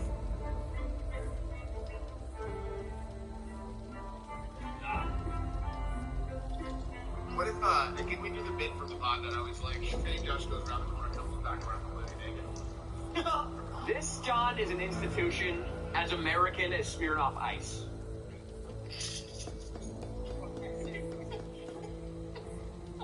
Josh, pop out once for the camera again. One more for the camera, Josh. Yeah, he's like, is it really a common thing? It is. You gotta get used to that if you're going to New Jersey. Listen, frankly, I'm tired of it. Tired of the disrespect from law enforcement. Tired of the disrespect from the U.S. government. They're covering shit up. They're kicking their most valuable resource out of wherever he wants to be. So me and Fan Josh are going in to raise hell. Hello? Juan, did the governor speak? It doesn't look like it's going to happen, because we just went over there and all the Humvees, all the police SUVs are moving out. Yeah, we met a migrant who we've just been paying and drinking with. That's good journalism, huh? He approves of Smirnoff Ice and Steel Reserve. He likes both. Good? We're about to go into City Hall and give a piece of our mind. We wanted them to deputize us earlier. We're going in there right now with our friend John, and we're going to tell them, hey, look who's doing what for the community now, bitches. That's fucking right, dude. I paid him. He's drinking with us. We let him call his parents, and we're helping him get to New Jersey, dude.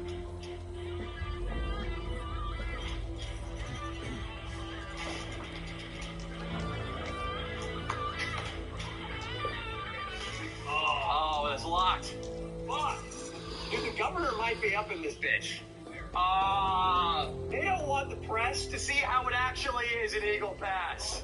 They're keeping out the coyote, the fake Mexican, the stud, and the migrant. And the real Mexican. We have a migrant with us, and he wants to speak. I will translate. We want to be heard. Our migrant wants to be heard. You can't hide forever, you yellow bag. You liberal press elites. Go rim out Biden's tape one more time. We'll be out here doing the real work. How's it going, officer? The liberal elite is in there covering up the reality of the border, and we're showing them how it really is. We're showing them how it really is, huh? We came out here with Rebel News. We came out here with a guy who's fake dressed like a Mexican, and we came out here with a real, honest-to-God illegal immigrant to tell people the truth. John, tell them what I'm saying is true, right? See, he doesn't speak a word of English. That's how you know we weren't lying. Yeah. No, we came over here. What's your name, officer? Why are you drinking at City Hall, Fan Josh? Unbelievable. Be a professional, man. Alcohol. Fucking bad. He drank so much the other day, he shit his pants. Officer Maldonado, where are you going?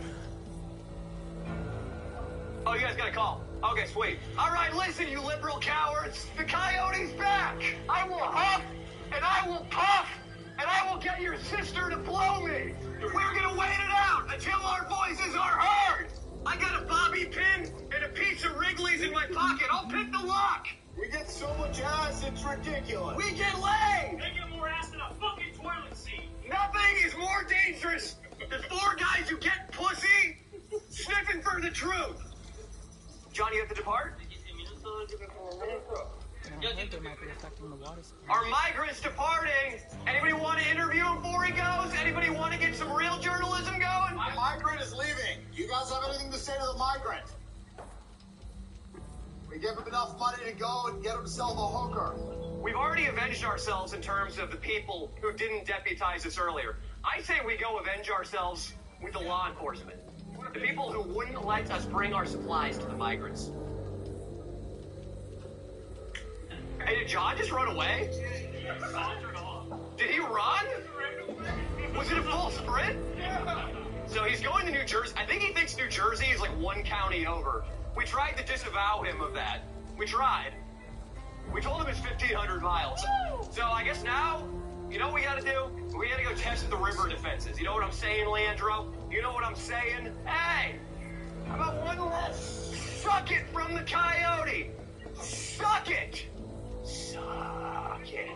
Okay, so we just got word from Carlos, one of the journalists on the river, that Governor Abbott was probably in City Hall giving a press conference during our fucking whatever display that was. Well, if he's there, that means there's going to be lighter security down at bridge number 1, which we're going to take advantage of right now.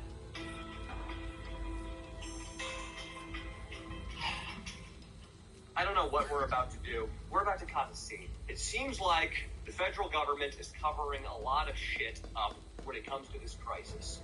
For everybody's sake, Fan Josh and I are going to go in and create a spectacle. I don't care who tells me what. I'm putting on the coyote mask, I'm hoisting the raft over my shoulder, and I'm going in the Rio Grande. Hopefully one of these police helicopters, one of these yellow-bellied journalists, somebody catches it on camera. And people know what's happening in Eagle Pass. Yes, Fan Josh? We're invading the beaches of comedy. We are invading the beaches of comedy by invading the beaches of Mexico. Huh. You can't buy anything in the apocalypse. I'd say I'm decently buzzed. Say to the camera, if you drown, it's not my fault. If I drown, it's not my fault. That's a fucking liable statement by yours truly.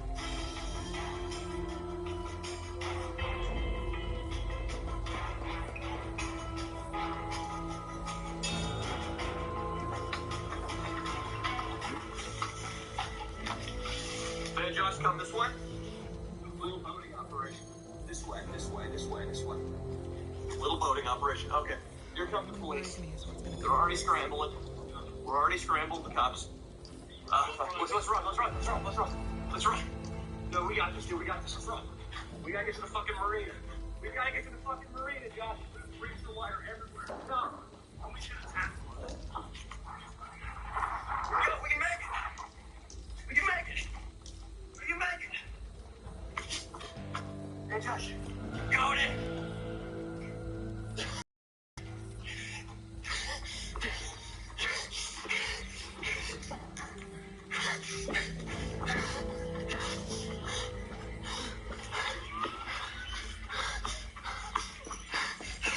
We're going!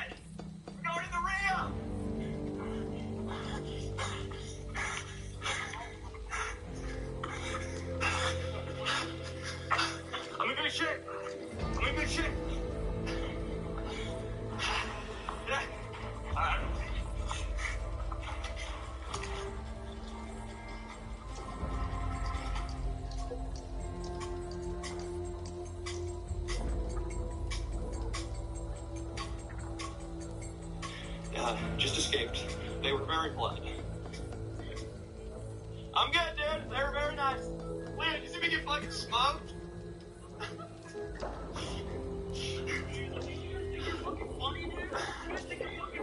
She's not a joke.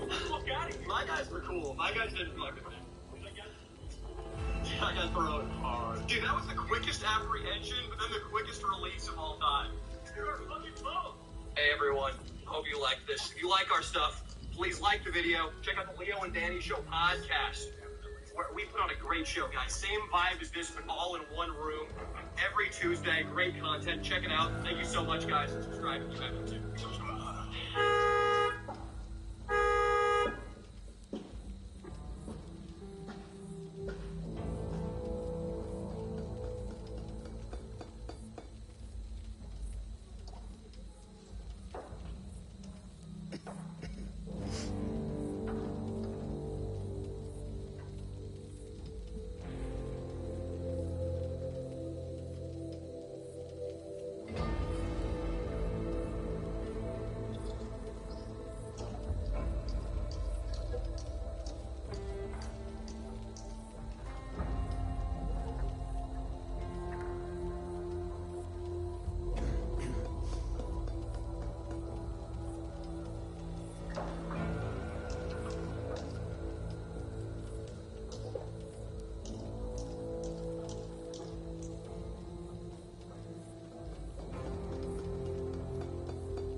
Keys somewhere. Can you help me look for them? Sure thing. Appreciate that a lot.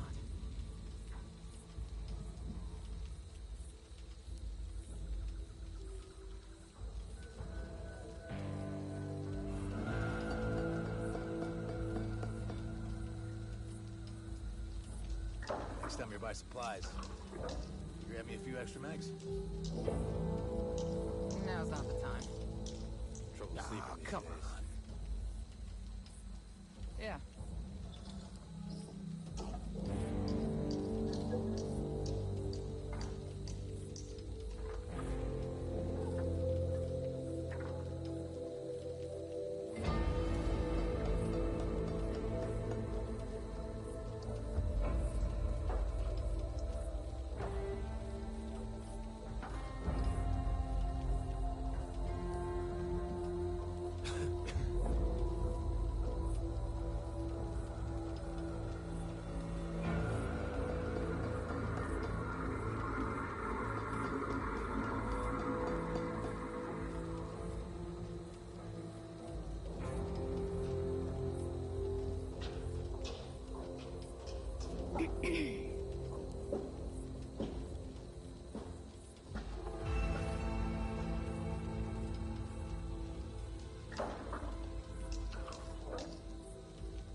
sure is passing by slowly, huh?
Remember the collapse? This might actually be worse. That makes me mad.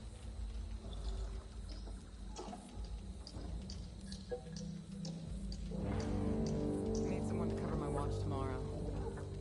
Okay.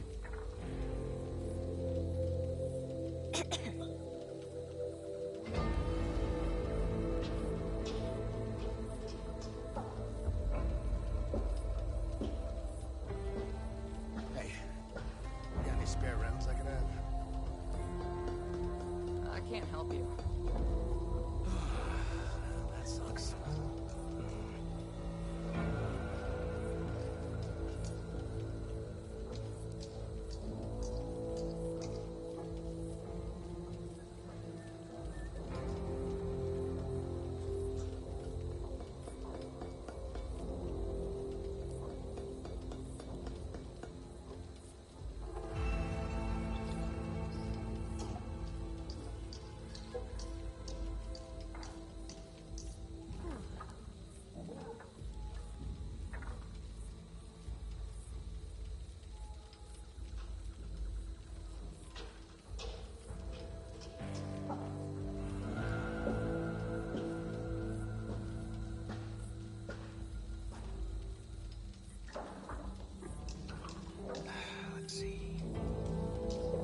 business is good today.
I hear Centralia is still burning.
Spare some change? Yeah. Thank you.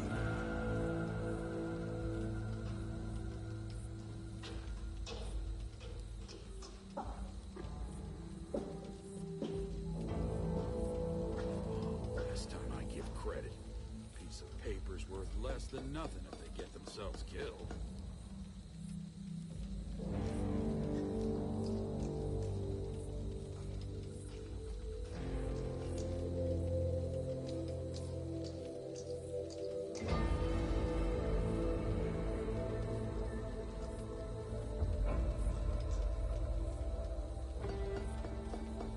Yeah, they're almost finished refurbishing that old truck.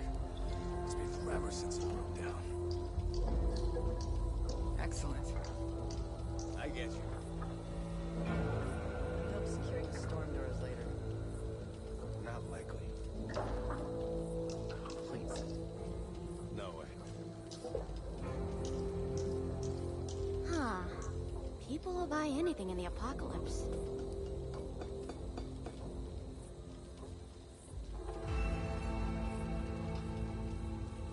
I keep getting reports of people who might still be out there.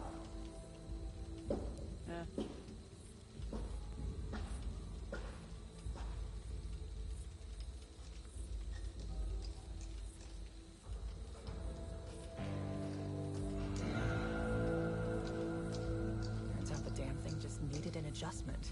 Gonna have to pick up a new one after all. That's great.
think that barrel you recommended did the trick. Went 10 for 10 on the range yesterday. Good. Great. Exciting. Makes me glad too.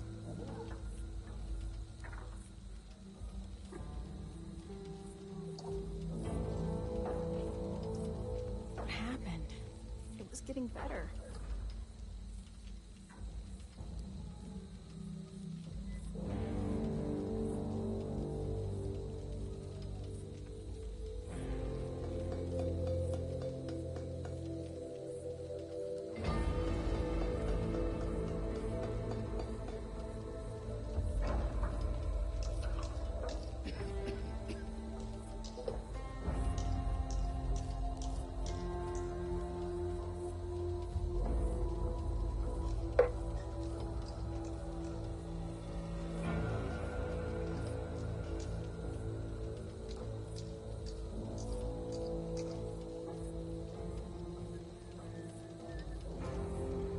Gonna need to do another inventory soon.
To reinforce the southern fortifications.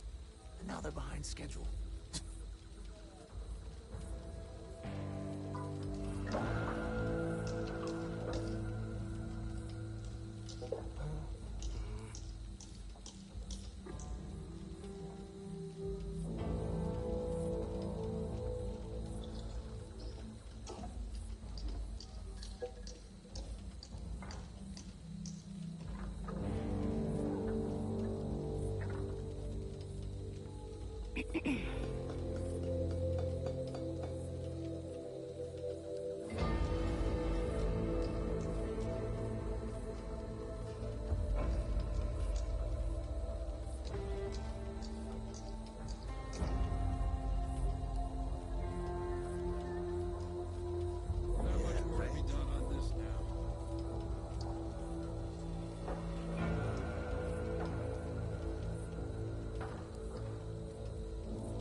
You see it?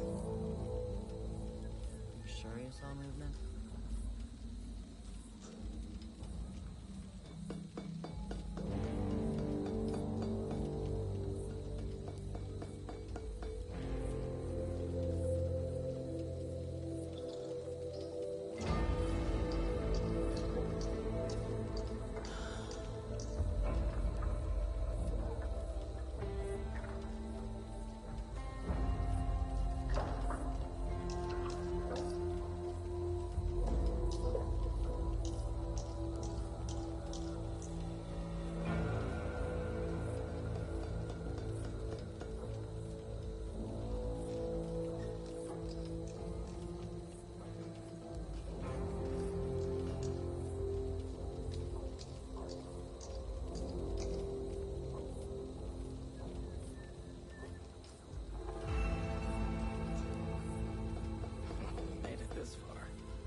gonna need to do another inventory soon.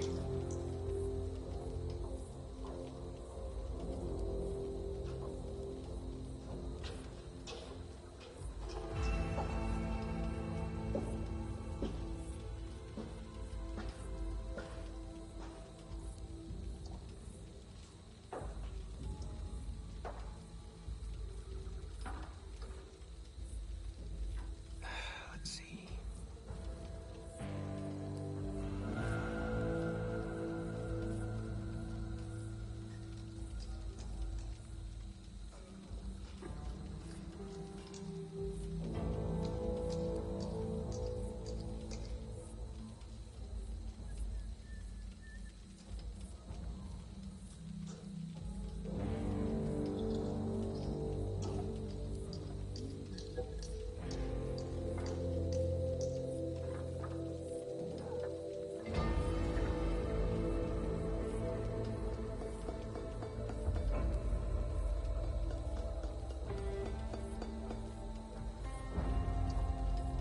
Can't wrap my head around it all.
I think that barrel you recommended did the trick.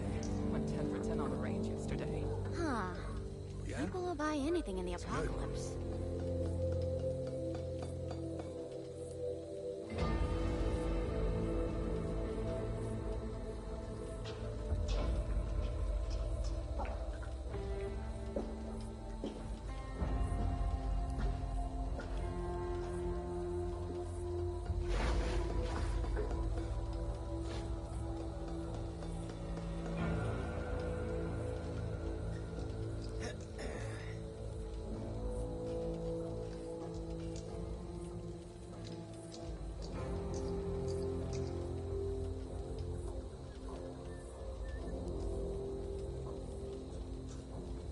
I saw something moving. Yeah, I see it now.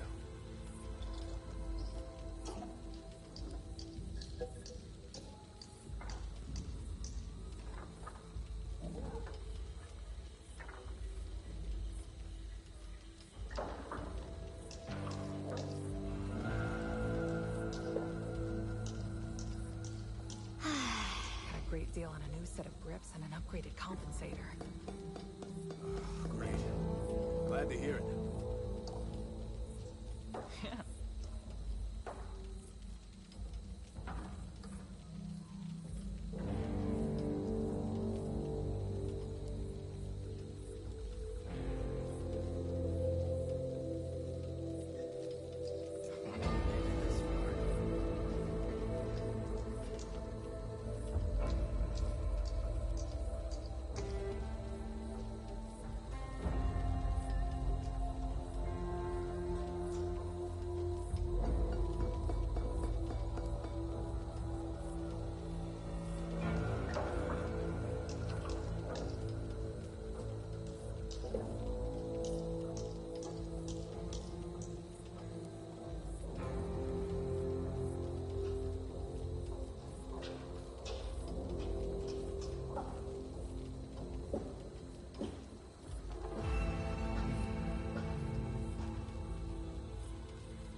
gonna need to do another inventory soon.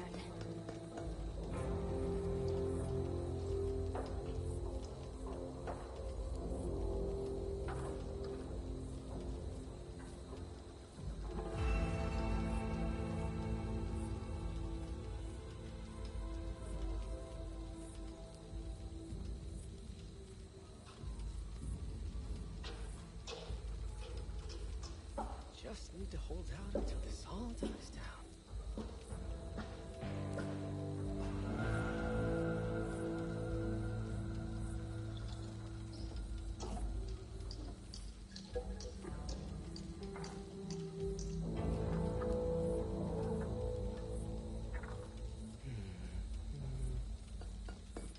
I got a shitload of coppers for that old rifle I had lying around.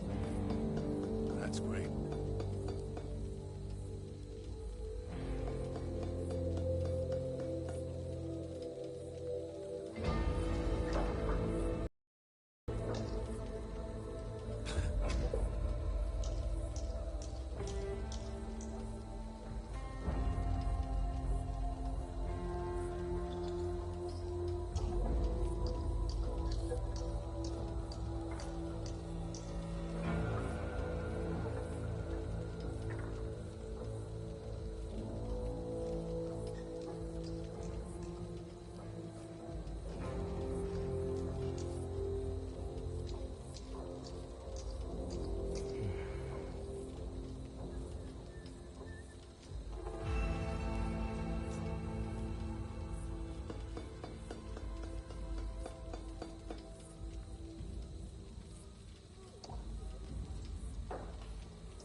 Too.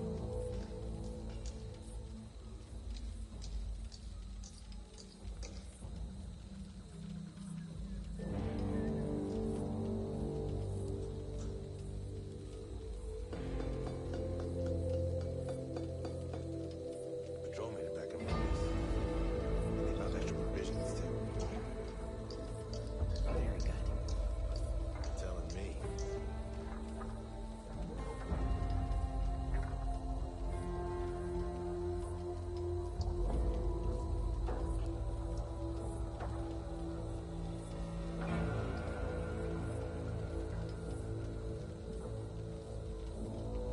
Last time I give credit, a piece of paper's worth less than nothing if they get themselves killed.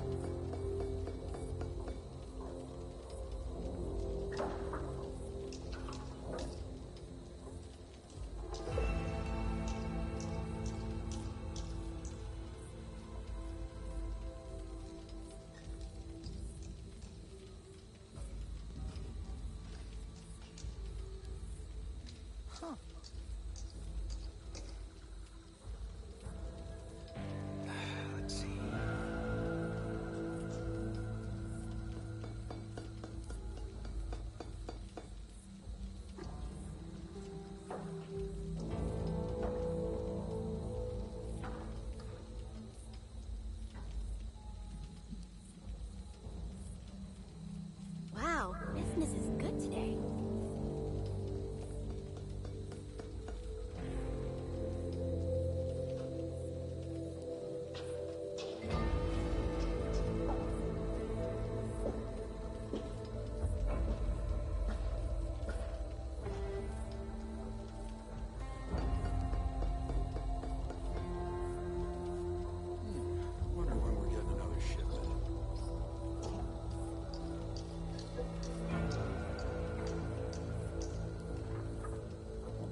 gas station?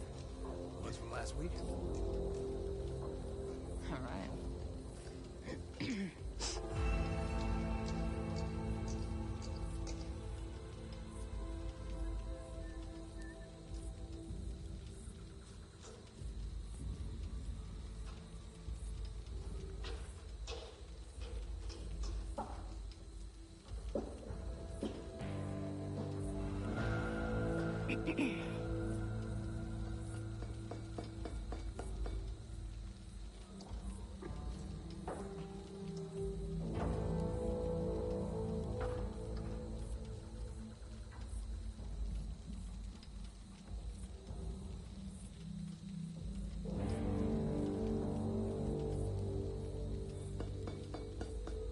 What really worries me is what's gonna come next.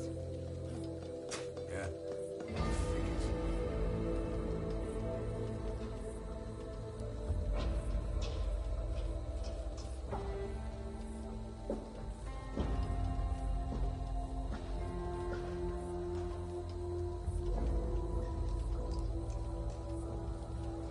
Maybe hope first, yes.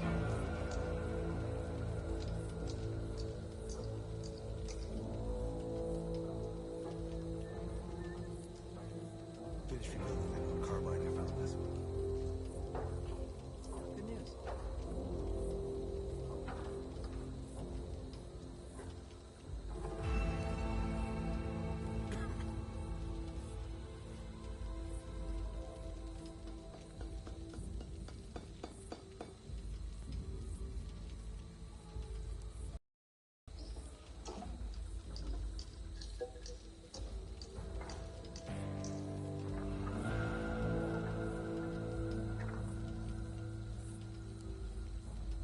I saw something moving. I can't see him.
can't believe I sold out of those.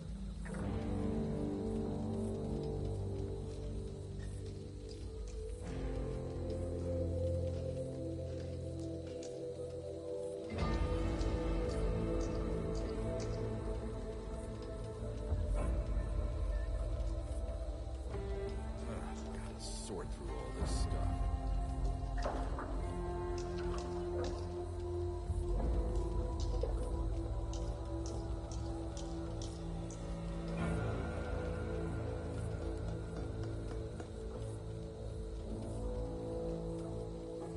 You know that temp hospital they set up? I heard it's already open. That pisses me off.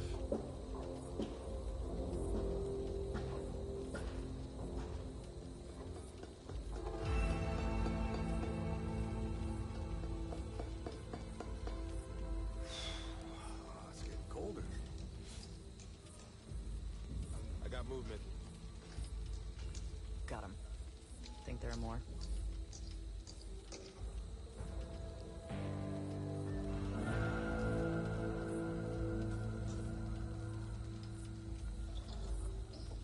Sure is passing by slowly, huh?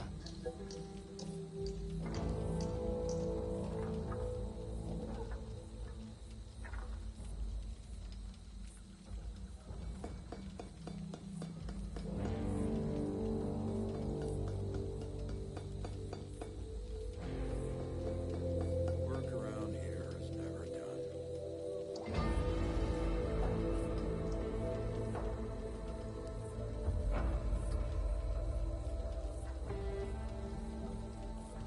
Looks like we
gonna need to do another inventory soon.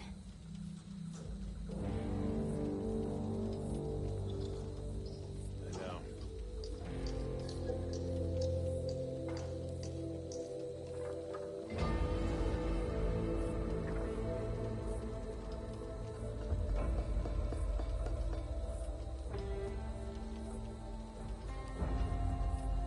Should clean that up.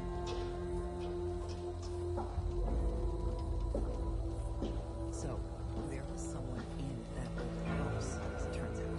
Must have passed away months ago. Hurts you. Tell me about it.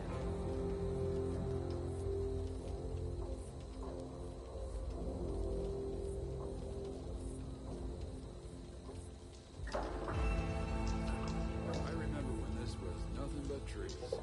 Mind you, most of it still is. Oh, man.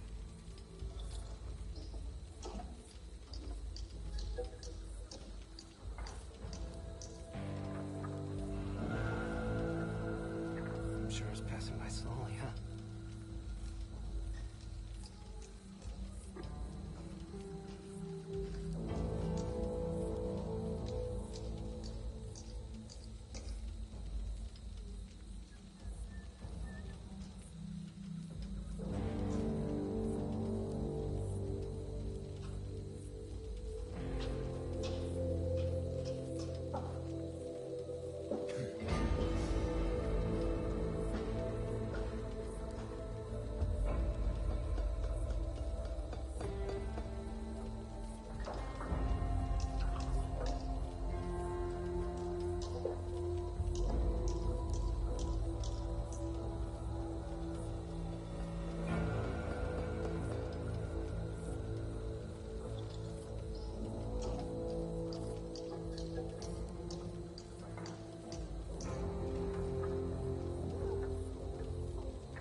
Work around here is never done.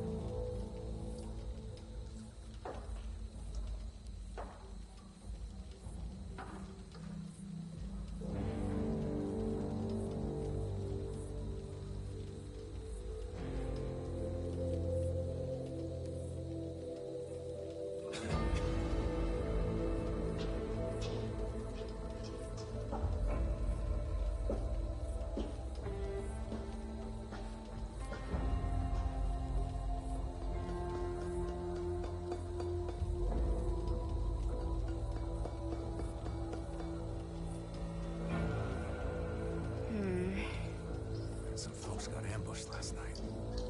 Up beyond the crossroads.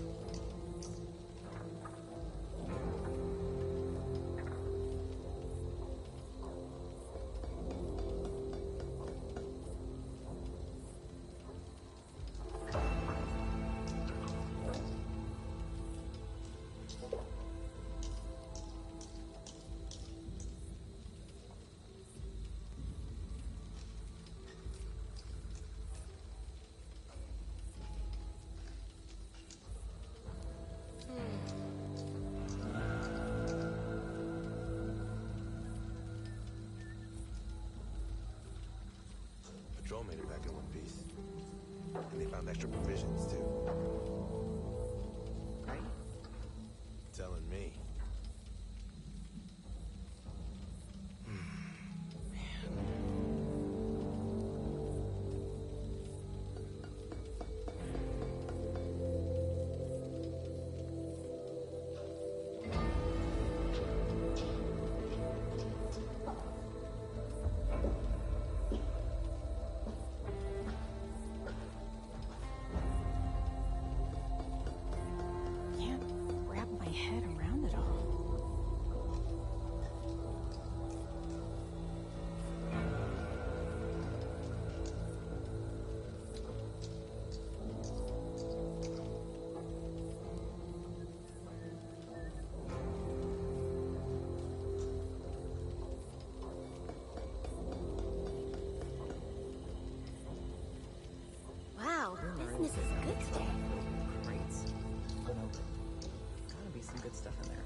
right?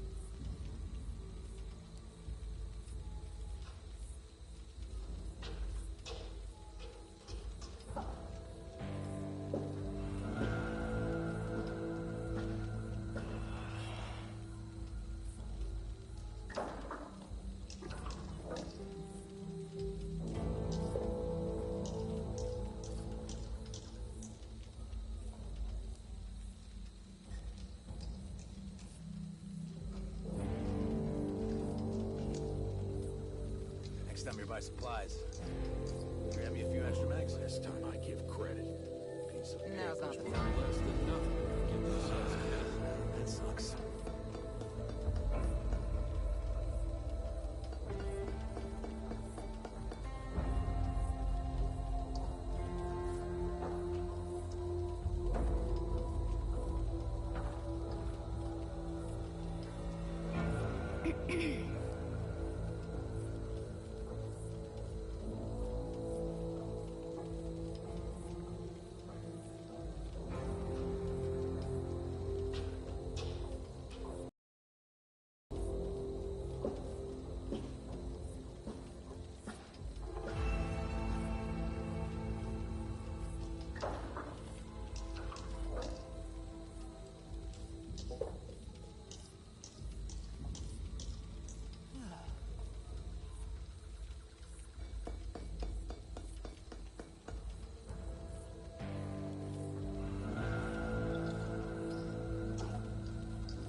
I thought we'd have another shot at the salvage op, but CO shot it down. I remember when this was nothing but trees. Mind you, most of it still is.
Looks like we lost another truck, by the way.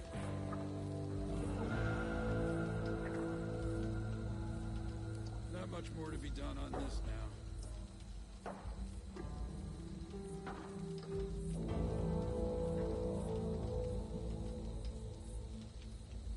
Can you be a pal and grab me an extra set of bandages?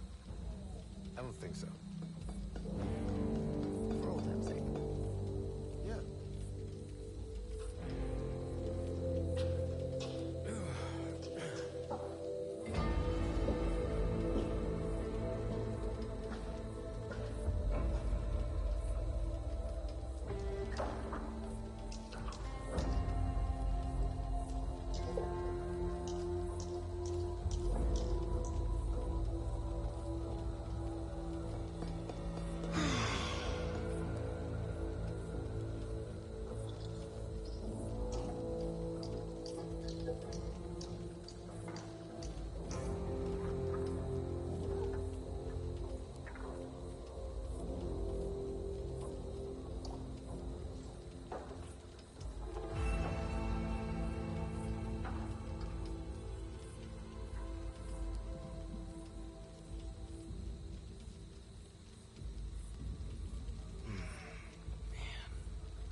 You're telling me.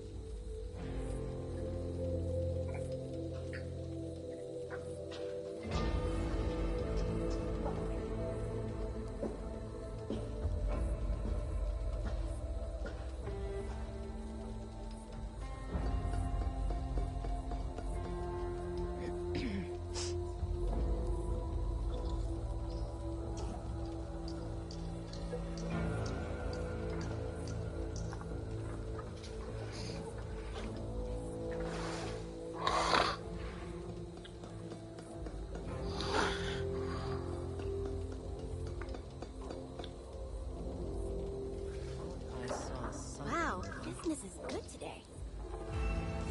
Yeah, I see it now.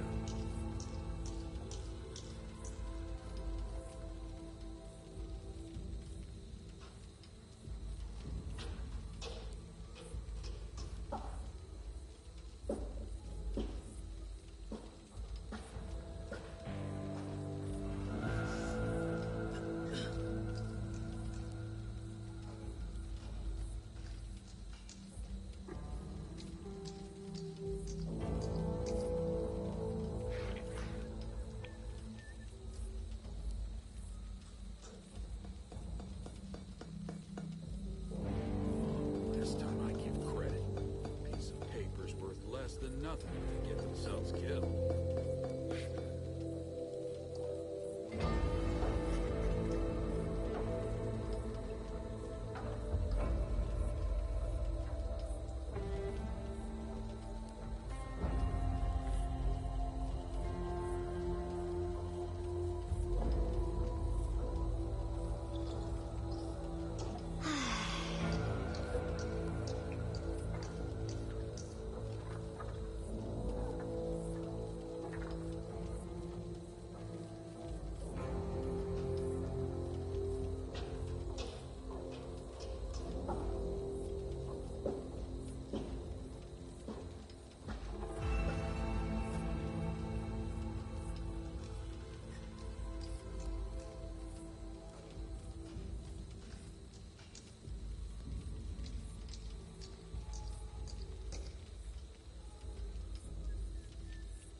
I remember when this was nothing but trees. Mind you, most of it still is.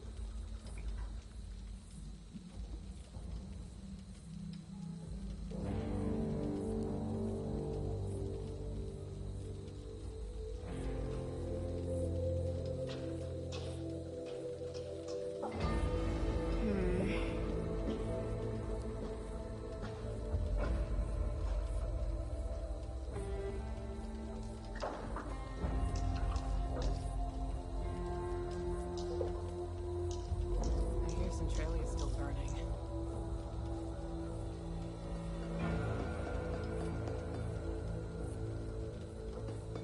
We made it this far.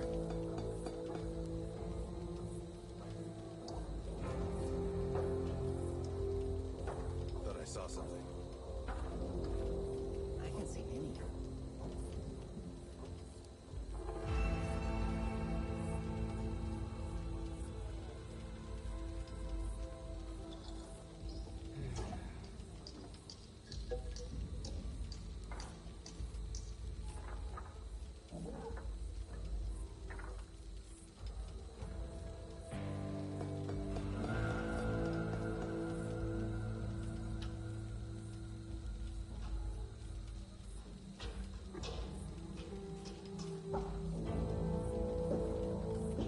Gonna need to do another inventory soon. I see one now. Thought I saw it too.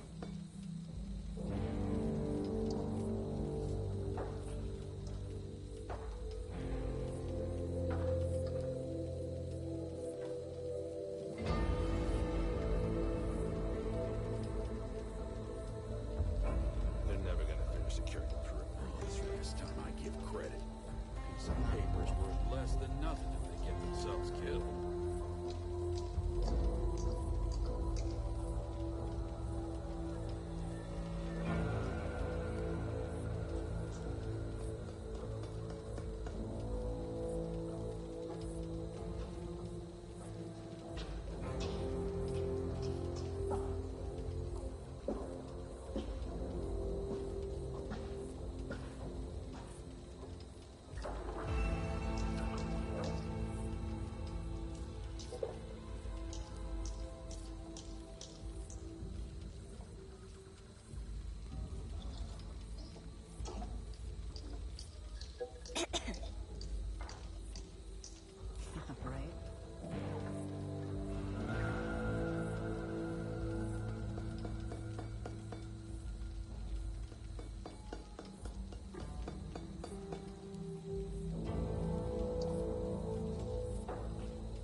patrol came back. Had their third clean sweep in a row. Very good.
Hey, swing by medical on your next break.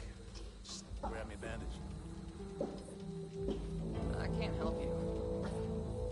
Shit. Yeah.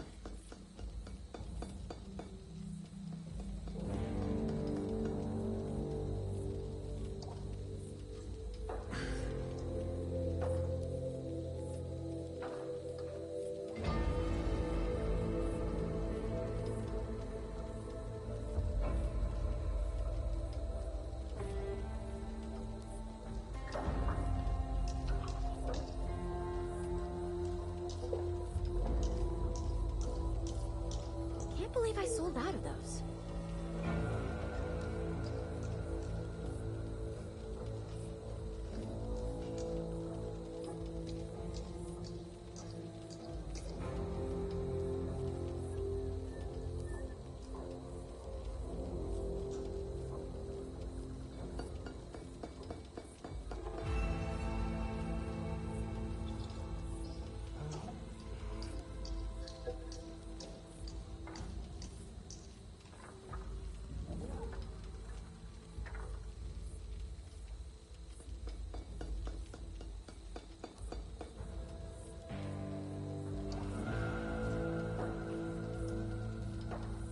Not much more to be done on this now.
You know that 10th hospital they set up? I heard it's already overrun. Really?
I'm sure it's passing my soul, yeah.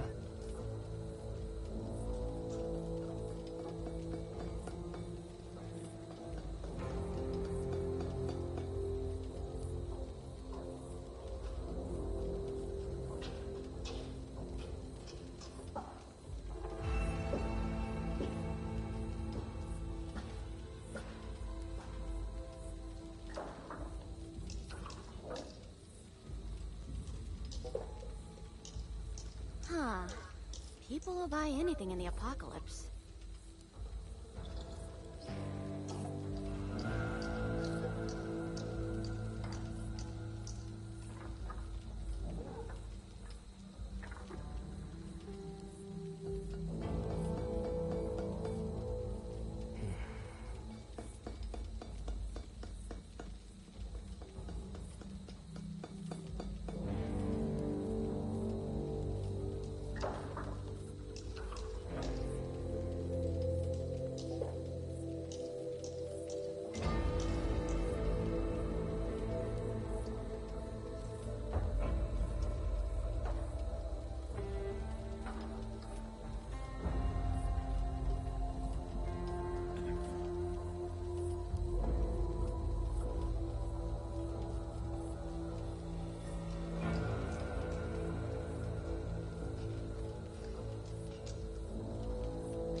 Sure is passing by slowly, huh?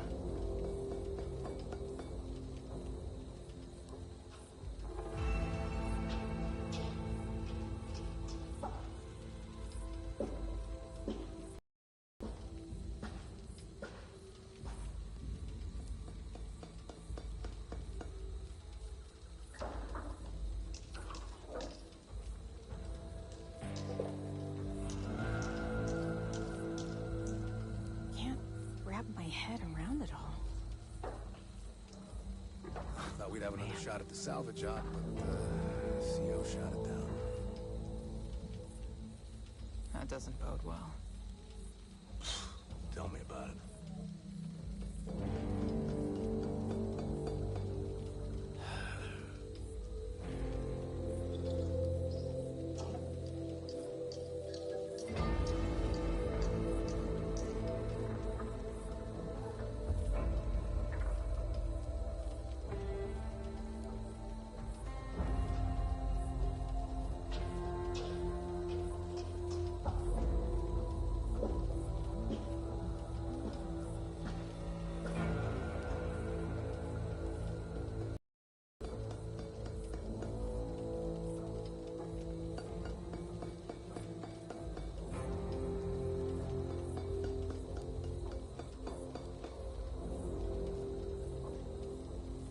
I think that barrel you recommended did the trick. Went 10% on the range yesterday. You see it? Yeah? It's good. Oh, it cheered me up.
time you buy supplies, grab me a few extra mags.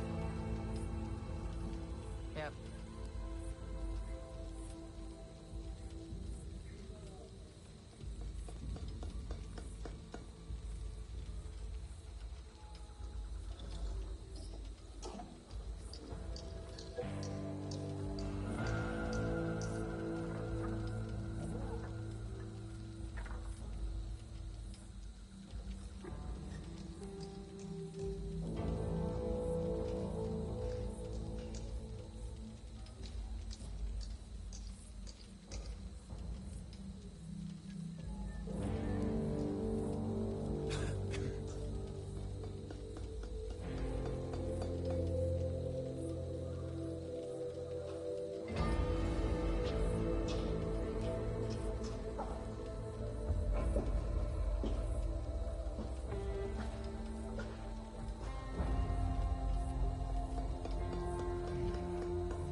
Great.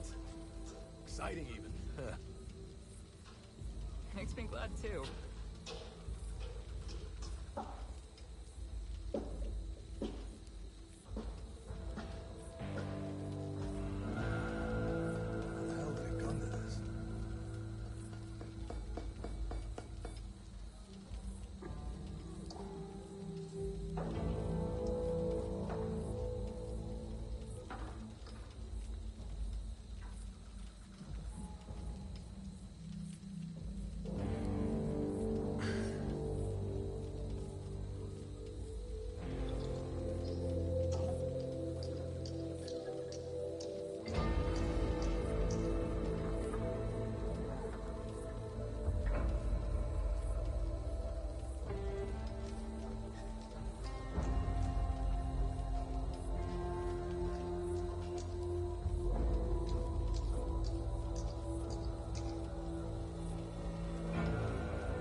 patrols with me, Mark? Sure thing. Oh, thanks.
Great deal on a new set of grips and an upgraded compensator. Good. Great. Exciting, even.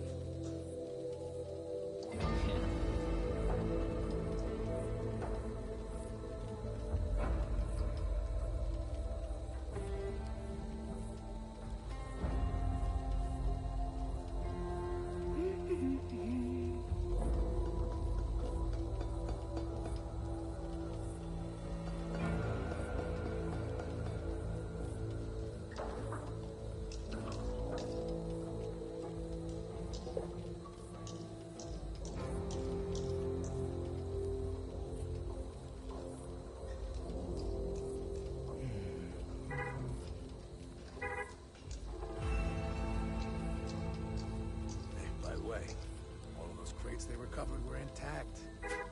No leaks. Can you believe it? Right on. M4. Copy that.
extra mag while cleaning out that bunk.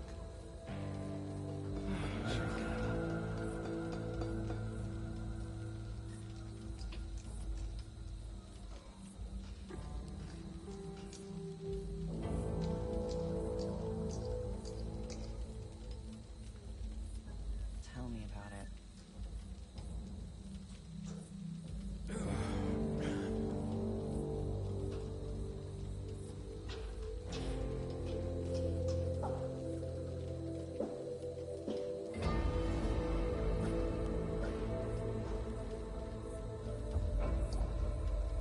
Lost 50 coppers yesterday betting on this stupid forecast. That's not good. Sure.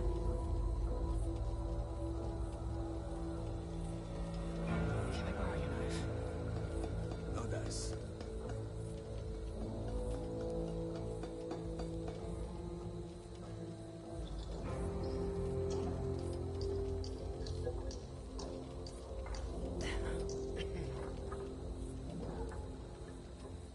Movement. There. No, I don't.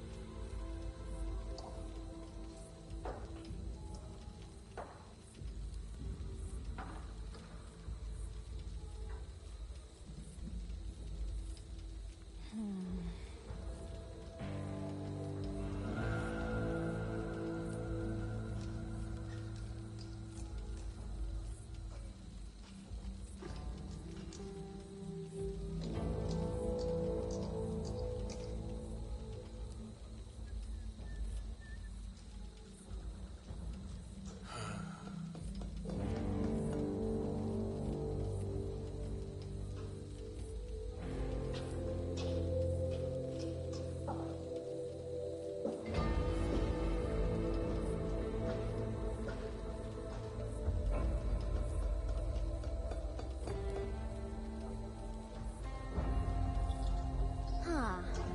People will buy anything in the apocalypse.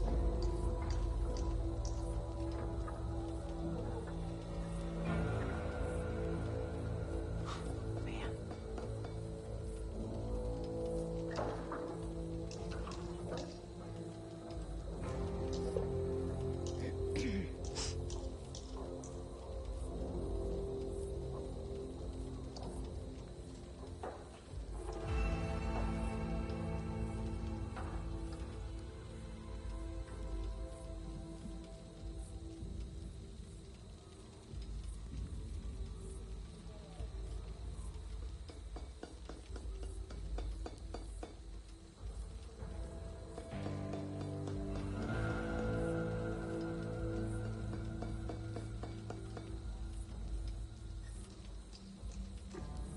I'm sure it's passing by slowly, huh?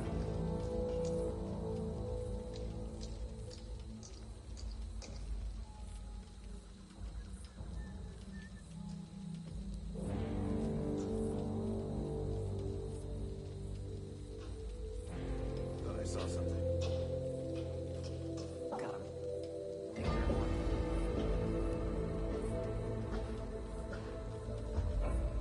You're telling me.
shot at the salvage op, but CO shot it down.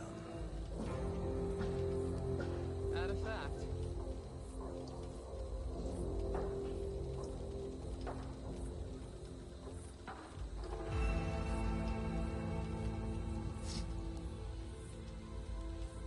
Hey, could you grab me a water next time you're at the canteen? Okay. Oh, thanks.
Can't believe I sold out of those.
Adjustment.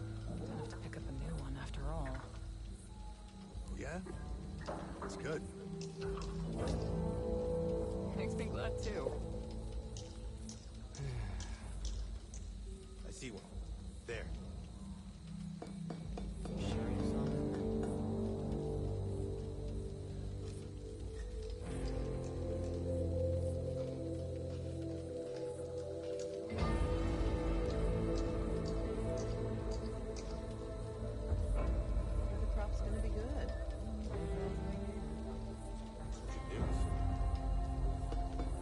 Huh.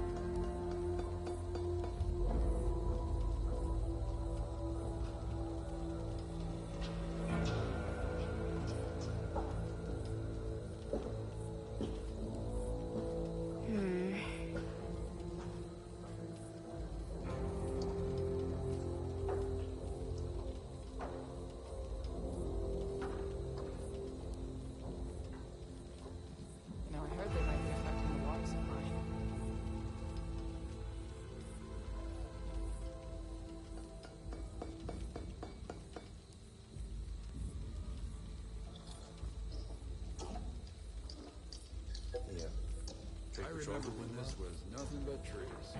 Mind you, most of it still is. You're the best.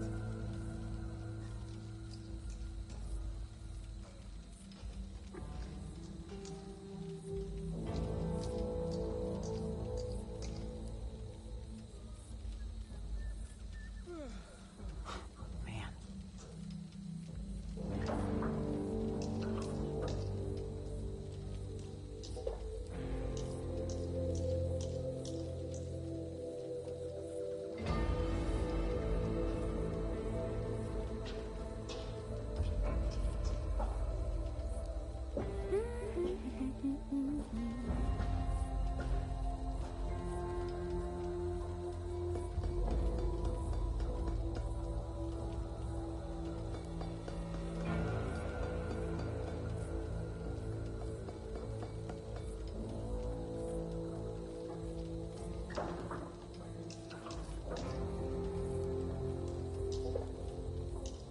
Yeah, right?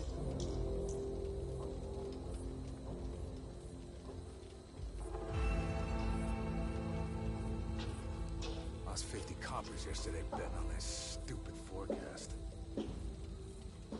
Out of fact. You're telling me.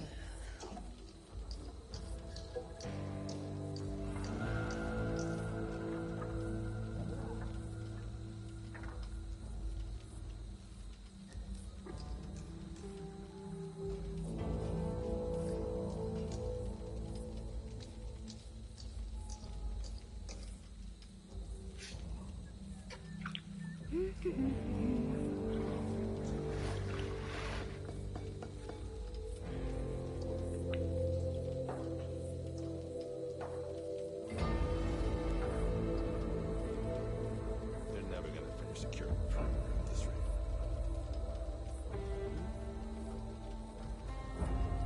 Let's see.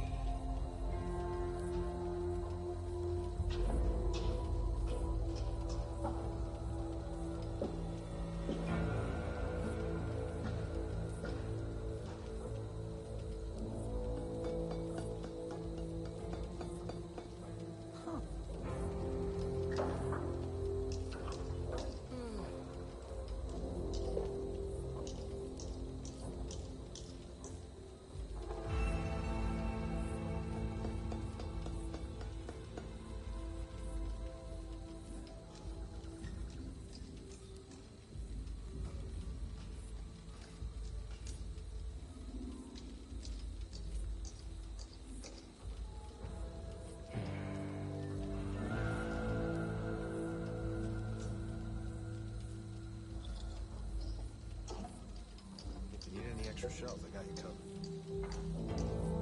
Great. Yeah.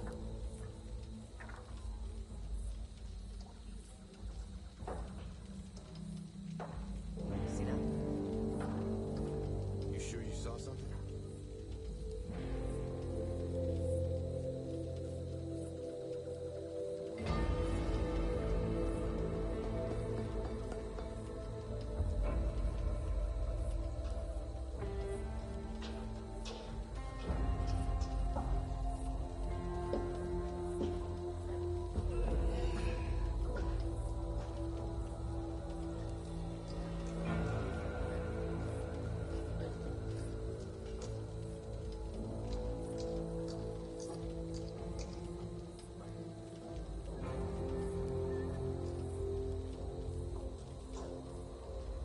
I got movement. I can't see any. Gonna need to do another inventory soon.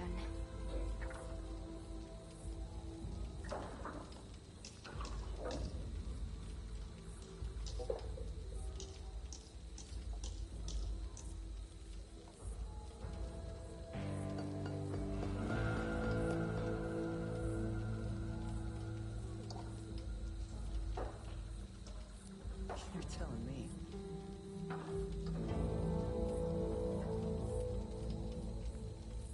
Can you, cover my next watch? Yeah. Thanks.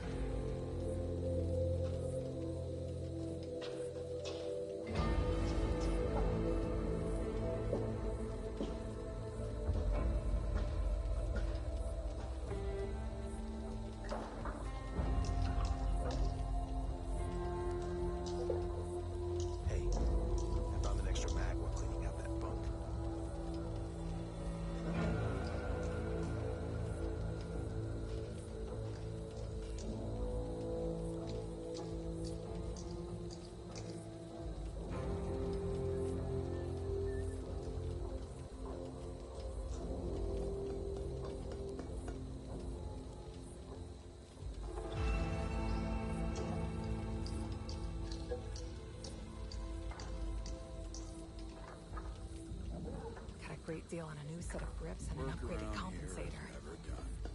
That's great.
bumped up to a cleaner team. Yeah? It's good.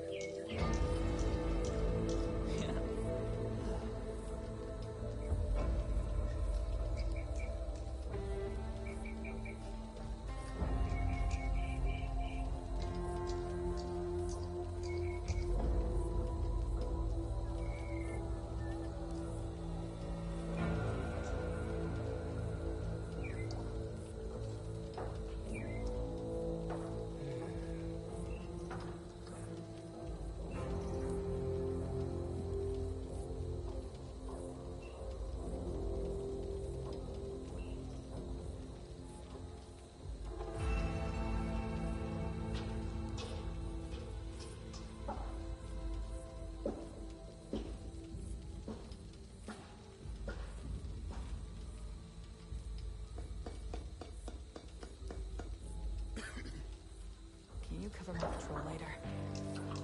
Sure thing.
give credit. A piece of paper's worth less than nothing if they get themselves killed.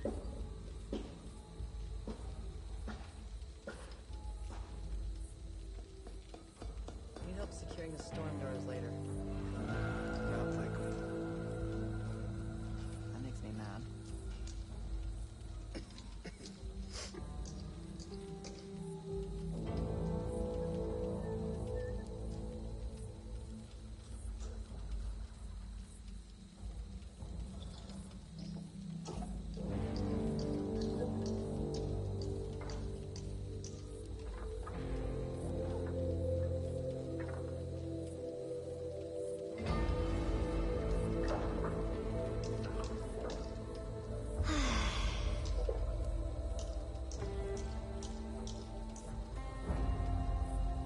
Telling me.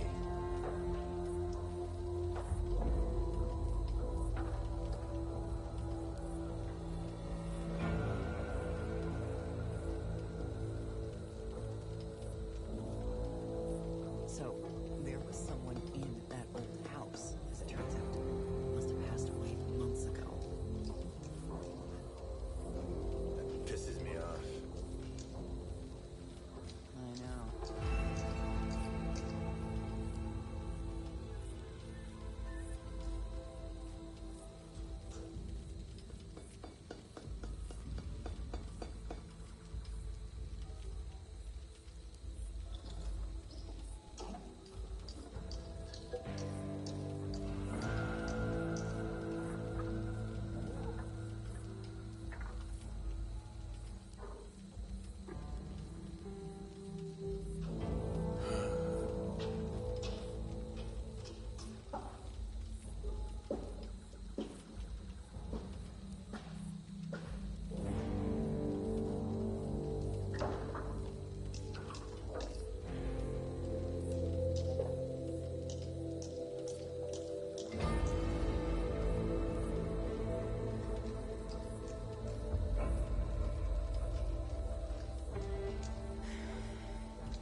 I left my keys somewhere. Can you help me look for them? Yeah, yeah.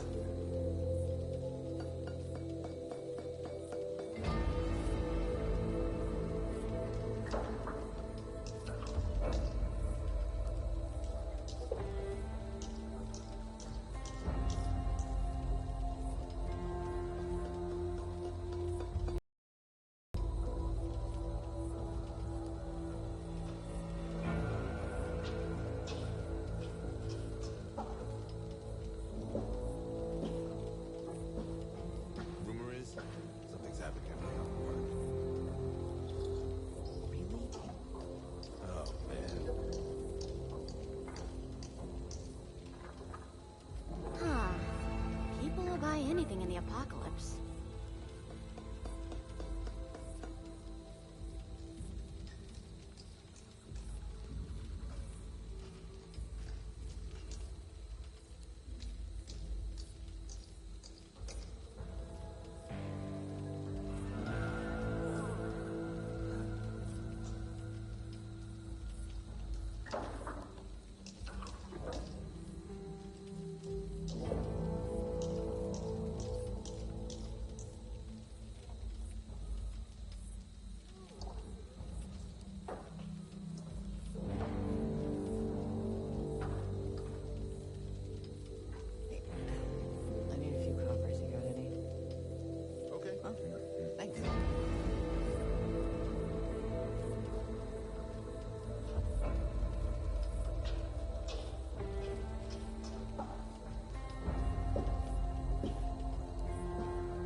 sold out of They those. found extra provisions, too.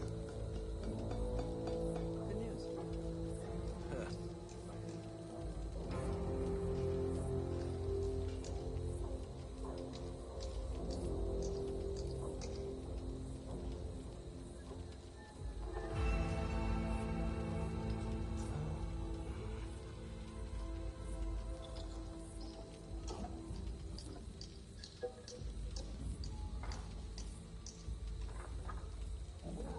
I see one now. There it is.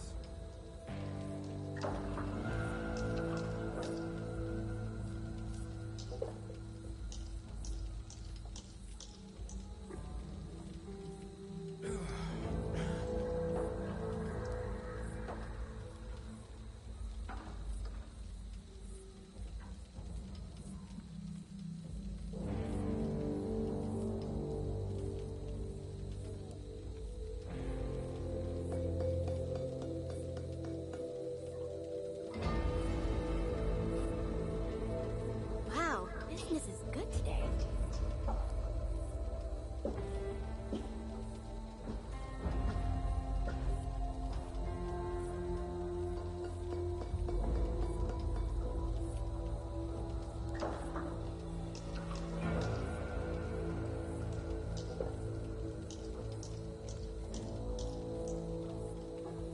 Gotta sort through all this stuff.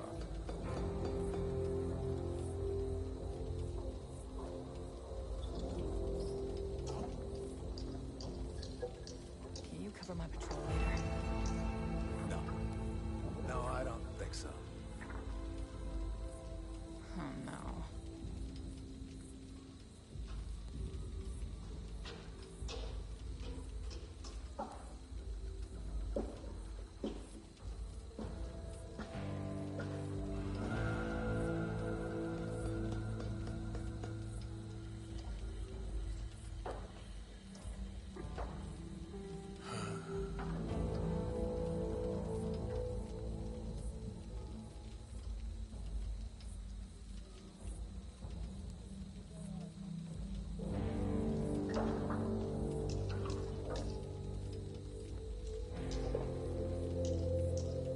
Hey, I heard we're already over our food goal this month. All right. Yeah, I know.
Jumper, coolest podcast in the world. And today we're doing the unthinkable. We got the fucking YouTube legend Shane Dawson in the building.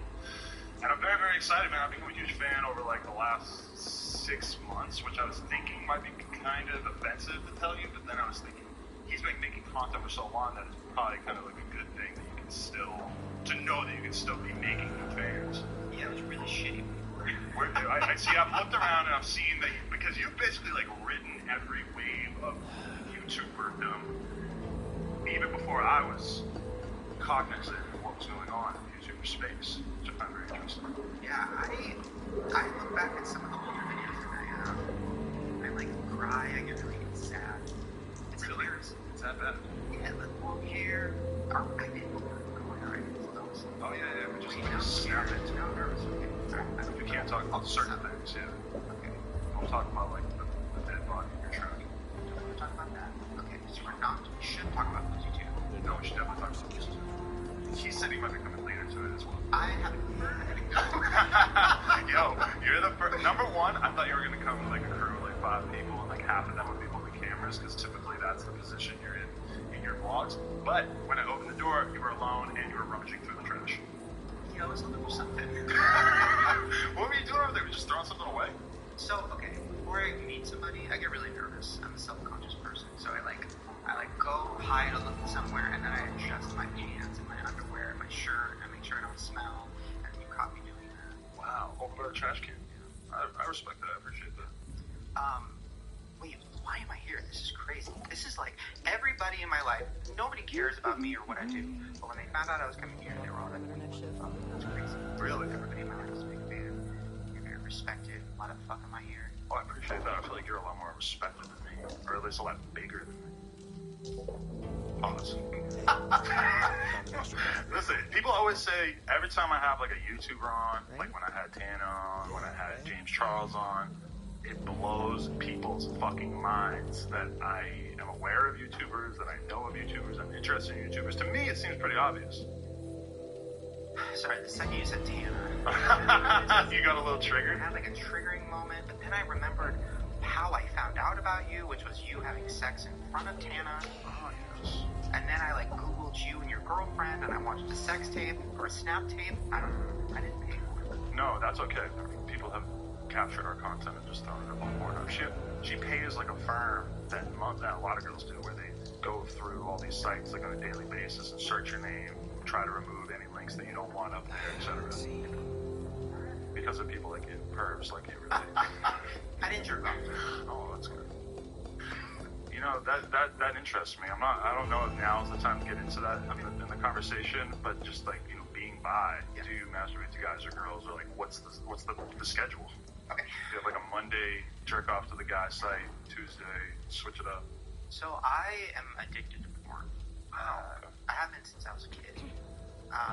That's why, okay, honestly, on a real note, that's why I was always so confused, right? Because I was like, all right, I'm this guy who likes to wear wigs and make stupid videos and dress in drag and stuff. And yes, I'm attracted to guys, but I also am attracted to girls, and I like having sex with them. But I've never had sex with a guy, so it's this confusing thing of like, am I lying to myself? Probably even more confusing than if you were just gay. Because then at least you know, like, why the fuck do I not want to have sex with women? Yeah. I must be gay. Boom, that's it. Exactly. And every gay guy around me at the time was just like, they were so disgusted by the idea of a pussy. So disgusted by it. Do you think they're really disgusted, or do you think they sort of ham it up for, like, comedic effect? Gay guys are funny. They like to joke around a little bit. No, they were disgusted. Offensively disgusted by it. It was, I don't know. But yeah, when I would watch porn when I was a kid, I would watch two extremes. I would watch squirters. Cytheria, Squirting Queen. Okay. I had her on my podcast. She squirted. But it was mostly blood. Mostly blood? It's a long story. I found her later on in her career. It had been a minute since she had done it. She was going to do it for me. It didn't really work. It was gross. Makes me glad too. It was still a dream. To sort of just take a sidetrack thing with the squirting thing, I remember that there was a porn that someone showed me when I was much younger that was called like reverse bukkake, and it was all these women squirting on one man's face. Where he's in a poncho? No, he's just like laying on a table. But then I remember that they were basically like I looked it up and realized that like the squirt is typically pee. That's controversial. Right. But in the context of a pornographic movie, I think it's usually, I've seen plenty of girls squirting, so I know it's not only that. But I think that the physical captured our content and just thrown it up on Pornhub. She pays like a firm that a lot of girls do when they go through all these sites like on a daily basis and search your name, try to remove any links that you don't want up there, etc. Because of people like you, pervs like you. I didn't jerk off.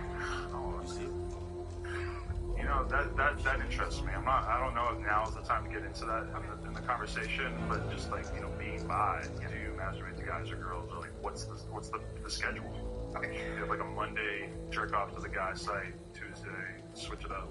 So I am addicted to porn. I have been since I was a kid. That's why. Okay, honestly, on a real note, that's why I was always so confused, right? Because I was like, all right, I'm this guy who likes to wear wigs and make stupid videos and dress in drag and stuff. And yes, I'm attracted to guys, but I also am attracted to girls, and I like having sex with them. But I've never had sex with a guy, so it was this confusing thing of like, am I lying to myself? Probably even more confusing than if you were just gay. Because then at least you know, like, why the fuck do I not want to have sex with women? Yeah. I must be gay. Boom, that's it. Exactly. And every gay guy around me at the time was just like, they were so disgusted by the idea of a pussy. So disgusted by it. Do you think they're really disgusted, or do you think they sort of ham it up for, like, comedic effect? Gay guys are funny. They like to joke around a little bit. No, they were disgusted. Offensively disgusted by it. It was, I don't know. But yeah, when I would watch porn when I was a kid, I would watch two extremes. I would watch squirters. Siberia, squirting queen. Okay. I had her on my podcast. She squirted. But it was mostly blood. Mostly blood? It's a long story. I can't believe I sold that. I found her later on in her career. It had been a minute since she had done it. She was going to do it for me. It didn't really work. It was gross. But it was still a dream. To sort of just take a sidetrack thing with the squirting thing, I remember that there was a porn that someone showed me when I was much younger. It was called like reverse bukkake, and it was all these women squirting on one man's face. Were he's in a poncho?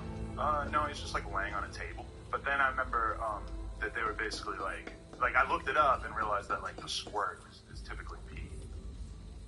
That's controversial. Right. But in the context of a pornographic movie, I think it's usually, I've seen plenty of girls squirt, so I know it's not only that. But I think that the physical compound that comes out is urine mostly anyway. Well, so the girl that came on my podcast said she had hers tested. I don't know what that means, or what the test is. Is it like a pool when you're testing for chlorine? Is there a dip? I don't know. This idea. Yeah. That's amazing. I want to know more about that. She tested. That's fire. It's weird. So she went into the other room at my podcast. We were at the studio space. They've been shut down since. But we were at the studio space, and she had to go into another room and do it. We just recorded the audio. It was weird. She brought her dog with her. She was very adamant about that, which was weird.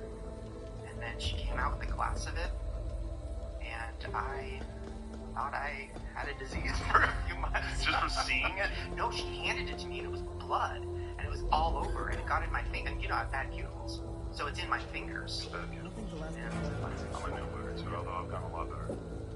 Wow, that's great. I don't think I have anything, but I don't know. Damn, that's amazing. Not by. Right. No, that's fire. How do we end up on that, though? I asked you, like, what you jerk off to. You were saying, oh, you're addicted to porn. And you always have been? Since you were 2 or 3? I think I've always, when the internet first came out, Bang Bros or Bang Bus. And we all thought it was real. I mean, I really thought they were leaving girls on the side of the road and shit. That is so crazy that if that happened now, what would happen? Well, maybe not. But that, presumably that version of porn where you, like, they fuck a girl in a van and then leave her somewhere, presumably that still exists, because there's a lot of stuff in porn, like just the way they treat black men in porn, that is so racist, and the behavior would just be unacceptable in any other walk of life. It's super common for a porn star to be like, no, I don't fuck black guys, or they charge more to fuck black guys. Something like that's crazy common. It is weird too if you think about it. Like when you go to Pornhub, if you two have the same categories, or even similar, you know what I mean? Like little people, right. Which is even nicer than the way Pornhub is. It's nice of it. You know what I mean? Like imagine if you went to YouTube and it was like, I not gonna say. Right. You know, like if you were to be searching for images and then there was just like a black tab and everything you look, because that's how it is on Pornhub. Or a straight tab. That would be considered so offensive. But I'm the kind of person, if I'm looking at a porn site, that shit better be 100% heterosexual, because if I see something going in the other direction, it just feels wrong. It's like a Spanish sentence in the middle of an all-English book, which that's okay. That actually wouldn't be that out of the ordinary. But do you feel that way in any way? So I watch a lot of homemade straight couples who are in love. See, I think I just figured it out. I think my sexuality is based on, I don't know how I was born, maybe I was born this way, but I think mine was based on a lot of issues. So I think I get turned on by seeing like couples like in love and like he like kisses her on the forehead, and then she's like, oh, wow, that's what I like. Something simple, that's real, that homemade, simple. But do you think that mirrors like, you know, just like a healthy family environment that maybe you were sort of missing when you were growing up? I guess I could just jerk off to sitcoms. Just like anything with love in it. But you know what's really interesting is that what you just said is considered like extremely offensive. The idea that homosexuality could be in any way related to childhood trauma is something that I feel like has been sort of like pushed out of any sort of mainstream narrative. And I think that's largely because the evidence suggests that people are born that way. But I feel like maybe there's like almost this like, you know, this ignorance to the fact that maybe some people do sort of like develop that taste for what they do sexually. In the same way that I'm sure my sexual, you know, preferences are in large part determined by my upbringing. Yeah. Even though they still fall on the heterosexual side of the spectrum. Yeah, I mean, I think everybody's on a spectrum. I think you're born, you know, and you're on a spectrum, and some people are really far gay or really far straight. And then I think as you grow up, yeah. Even though they still fall on the heterosexual side of the spectrum. Yeah, I mean, I think everybody's on a spectrum. I think you're born, you know, and you're on a spectrum, and some people are really far gay or really far straight. And then I think as you grow up, circumstances can shift it, or, you know, a lot of, like, so my boyfriend has had sex with girls before, and he didn't hate it. He said he liked it, but he considers himself gay. And I say, well, technically you're bi. And he's like, well, no, I'm gay. Gonna need to do another inventory soon. Well, so there is a spectrum, right, of like, we're somewhere in there, but maybe it is controversial, I don't know. Listen, if I was 100% gay and I knew since I was born, I would definitely be on the same train of like, that born this way. Me personally, like, I don't know, like, I remember having crush face, like, reminded, like, my brain will fall off, that's what people have told me forever. I just don't give a fuck, like, whatever you like, whatever you feel, whoever you are, I will call you whatever you want me to call you. I just want everybody happy, not be fucking pissed at me, just like everybody happy, right? Right. But I do feel like there's this thing of like, everybody wants a label on everything, and it's like controversial to even question like yourself. I don't know. I said in my coming out video, I don't know. I'm confused, and I got a lot of backlash. Like, oh, you don't think you were born this way? Right.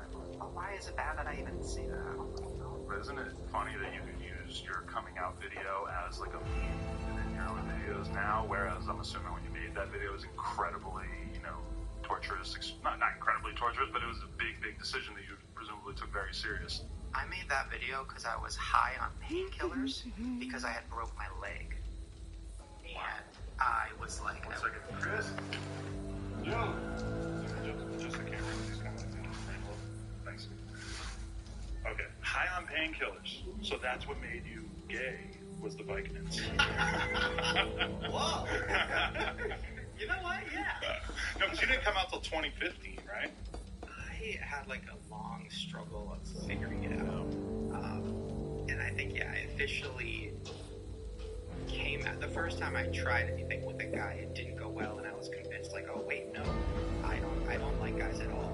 I just like pictures of guys, not real guys. So then I had this whole other journey of bullshit.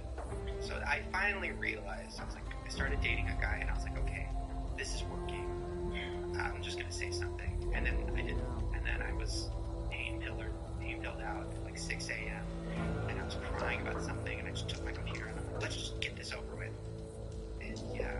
But I guess I wouldn't have done it without them, so. Without drugs. Everything happened for a reason. Oh, I know what that's like. I mean, I did acid, and I like got a girlfriend, like got way more serious about my content, got a new store. Like I got so much more serious about my whole life because I did acid. Maybe like tear apart my own mind and just like really look at myself from an outside perspective. And instead of like finding self-love in that moment, I became, you know, very, very critical of myself, which I'm a very critical person in general, but it made me think, you know, look at all these parts of your life. You can't look at these parts of your life as someone who loves himself, which you are. You have to look at your life from the position of a critic and figure out, like, how do I really start killing it? Tell me about it. Yeah. No, I mean, that's why I was nervous to come here. I mean, a few years ago, not to do it fast, but I would have been too nervous to come. I have a thing where I've been hated on the internet the whole time, right? By different people.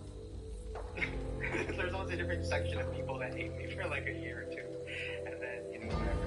Right now, you know, there's still people that hate me, but that's the problem is at that moment, I was like, so many people hated me from all sides, and I already hated myself, so it was just like, I just, like, at that moment, I was like, if I put this video out, and my career is over, buy anything in the apocalypse. The truth about me, I don't know. But in 2015, you couldn't have really thought you were going to get that negative of a reaction by just saying you're gay, right?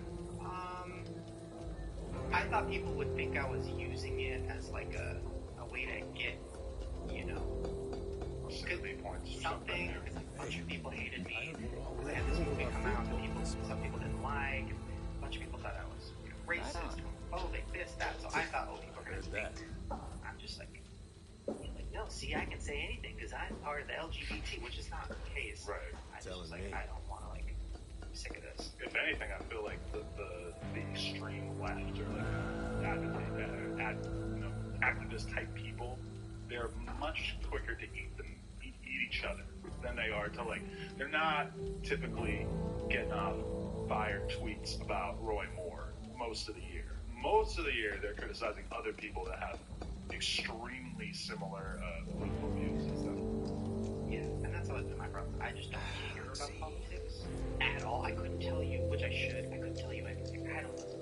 Like, I know people are assholes and some people aren't. That's all I kind of know, and I kind of stay in my lane. But like, that's also been weird. I mean, I don't know how you feel about that. But for me, it's so hard to, you know, people expect you, you know, or me as a YouTuber, oh, you have to say something about this thing that happens in politics, and like anything I say is, I don't fucking know what I'm talking about. So, no, I feel you because like I'm interested in politics. I spend time, you know, I'll watch the videos here and there, I'll read an article here and there, but I don't really choose to like get into it myself on, you know, in the context of a podcast. If somebody were asking me about a specific thing, how do you feel about this policy? You know, I'll answer it, but I'm not going to go make a video about Donald Trump. And part of that is because I feel like there's just a lot of people that know a lot more about politics that can do a lot better job of explaining things. I do feel like, you know, everybody has, you know, some sort of like burden upon themselves if they do feel strongly about something. Like throughout the election, I was telling my fans, like, you know, do not vote for Donald Trump, vote for Hillary Clinton. This is going to be bad. I think today's event with Putin and Donald Trump is going to prove that to be at least partially right. Not much of his whole entire presidency. But, you know, I just don't feel like I'm the best person to be getting that message out. I'm not the most educated on it. And I realize that my fans don't give a fuck. And I'm sure you probably realize the same thing too, is that like the more political you get, I'm thinking that you're like young, fun, loving fans are probably just gonna be like, Shane, we want to see some fun stuff, man. Yeah, I mean, and that's good because I feel like when I came out, everybody expected me to be an activist. I just wanted to, like, you know, if I got caught sucking a dick in public, it's not, you know, a problem. Right. It is. But I don't know. Maybe as I get older, but right now, just like, be like, do whatever you need. Who cares? Yeah, political stuff. Like I did a video with Kathy Griffin, and then I thought I'd get a bunch of backlash from that because she's like, fuck Trump. But you really care? I don't think your audiences. I don't think the types who are gonna really be like worried about something like that. You did a video with Trump, then okay, I think that would be an issue for a lot of them. Do you ever do an interview? Oh hell yeah, that'd be amazing. Do you think he's a sociopath? I've been reading up on sociopaths because I want to do a video with somebody. So I wanted to read up on what a sociopath was because that word is thrown around a lot. It's crazy. Like, it's so many people I think I know. Yes. Like the categories of all these categories that you can rank high or low on, and like I forget, there's a book I read about this that was really fantastic. I can find the link for you later, but yeah, like somebody like Steve Jobs. got involved in illegal wage fixing operations with Google while he was at the height of his fucking career, like where they basically have this agreement that they wouldn't offer tech employees millions of dollars because they would just drive up the prices of salaries like crazy. So they sort of have this little agreement. We're not going to totally go off the rails and like have these employees getting paid millions of dollars. If you are essentially like a billionaire or you have hundreds of millions of dollars and you do something that you know is illegal because you care so much about making your business fucking kill it on the stock market, then you're probably a sociopath. And I get it because I'm probably the kind of person who's do the same thing. Yeah. I have that like internal dialogue sometimes where I'm like, maybe I should start, shipping pounds of weed back to the East Coast again. Like that was all right. I could use some extra money. Why not? But you also sociopath. But it makes no sense. If I got caught doing that, it would be like, whoa, this idiot. That aversion to like that desire to take insane risks. I feel like I've kind of squashed it within myself, but I see it in myself. See, okay, the scariest part about sociopaths is, and play along at home, guys. Think about YouTubers or rappers or people that you watch on TV. Think if this applies to them. If something bad happens, they don't care. Definitely. And that's why they take big risks. Because they're not worried about guilt because they don't have it, or worried about the repercussions because they don't really care about life. They're just interested to see what happens. Almost like for example, if I'm, a YouTuber and I just had a controversy and I'm a sociopath, I don't really care about the controversy. I'm just curious, like, what's going to happen? How many people are going to make videos about this? Right. Like, is the press going to pick this up, or how's this going to pan out? This is interesting. Right. So Tana, like, say, this is the thing. Tana might not be enough of a sociopath to, shoot up a school to see just what happens. But she might be the kind of person who would not really care that much if an event sort of went off the rails because she could see sort of the benefit. See, I don't think People will buy anything in the because she is one of the people that I was like thinking, like, because I see, her, Jake Paul, there's certain YouTubers that are basically sociopaths. I was really delving into it. But the reason I don't think she is, there's like certain signs that aren't there, but also she does really overly care what people think about her, which I don't think that's a sign of a sociopath. I think if anything, maybe she's like a narcissist, or there's another, category or of something that she probably knows what she is. Sociopath though is like next level. That's some like when you meet that person. It's almost like a robot. Did you walk away from making all those documentaries about Tana feeling like who did you walk away feeling like was the most at blame? Because it's basically Michael, Tana, or the Marriott, right? Marriott's definitely not at blame for everything. Okay, good. I called them and I was like, I called them while I was editing this thing. And first of all, everybody was mad at me because look what you do, pass this or do this. And I'm like, you guys don't know, like, I literally, the only reason I even did it was because I met these two girls and they were talking to me about their experience. And I was all fucked up over it anyway, so I'm like, let me film this and show it to Tina. And I was like, so those two girls that you met with at your house, that was before you even had the idea to do all this whole big thing. I kind of had to fake that part because the way I met them, it was a whole thing. But like, I met these two girls. They were great, by the way. It was crazy. It was almost like they were actors. It was weird. I'm like, this looks like I cast this. Like this fucking perfectly spoken girl, just with a perfect sunburn. I was like, what is? Oh my god, that was amazing. That can be reminisce about your content now. Just because that girl did such a good job of like showing you that like, oh, this is not like a victimless thing. Like, there's actually people who got fucked over here. She spent $700. And I just wanted to film it and send it to Tana because I was like, maybe she doesn't understand how fucked up this is, right? And then it just went off the rails. And then like in a 12-hour period, I'm talking to Tana, I'm talking to Michael, I'm going to her house, I'm doing this thing, like. And then I'm like, well, I have to get it up fast or else people aren't going to care. And I want to show the victims and I want to.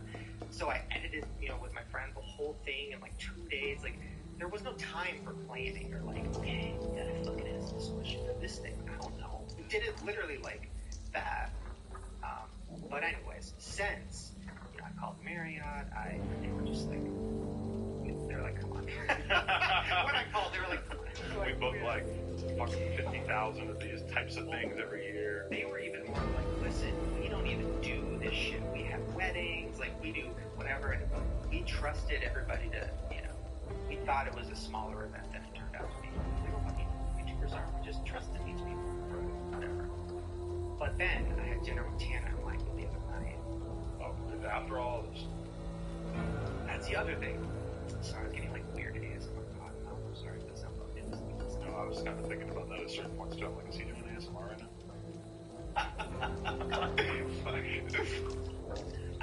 I've been talking to Tana every day. I don't know if we're coming or going anymore. You just put up the thing, you left, you just wanted money and views. I'm like, first of all, I don't make money on YouTube. I'm like blacklisted. My ads are fucking awful, so it's never about me.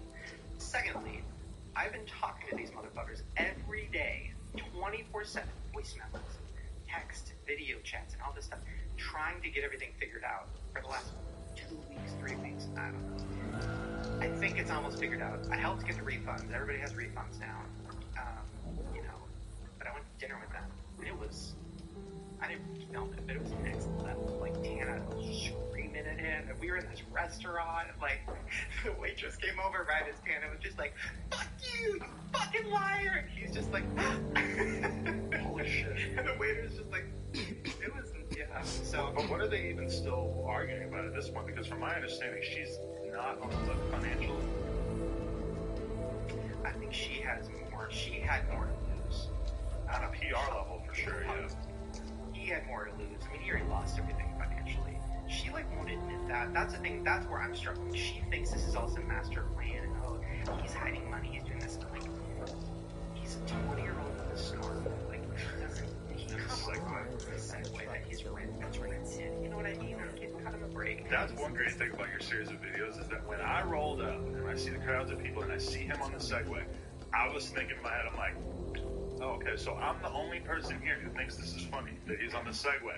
And then, like, luckily, later on, I found out that you and a lot of other people thought this was as funny. But there's like 5,000 14-year-old girls near me, and none of them seem to think it was funny that he was on a Segway.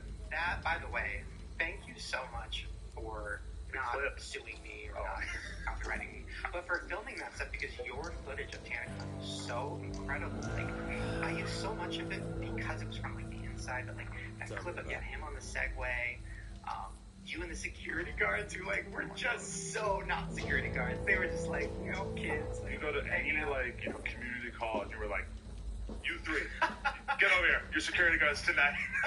Isn't that so scary to think, like, if there was, because that was what I was most afraid of with TanaCon, which is why I am part of the reason it got shut down, because that was calling, like, trying to call fire marshals, calling talking to people who had come, being like, we need to shut this down, because, like, I've seen images of what security is, and if some crazy kid comes in there with a gun, like, it's over. Right. We can stop that. Oh, those dudes are high as fuck. I was the security guards were, because they're all like 19-year-old black dudes from the OC, so they all know about my channel and shit. And I'm probably the only person there out of all Emmett Chamberlain. They don't know who that is. They don't know who Tana Maju is. They're like, I'm the only person I know here. Let's get high. I'm like, all right, fine. But then their boss walks over and they're like, giving me the blunt and stuff. I was like, this is amazing. This is one of the best things I've ever been involved in.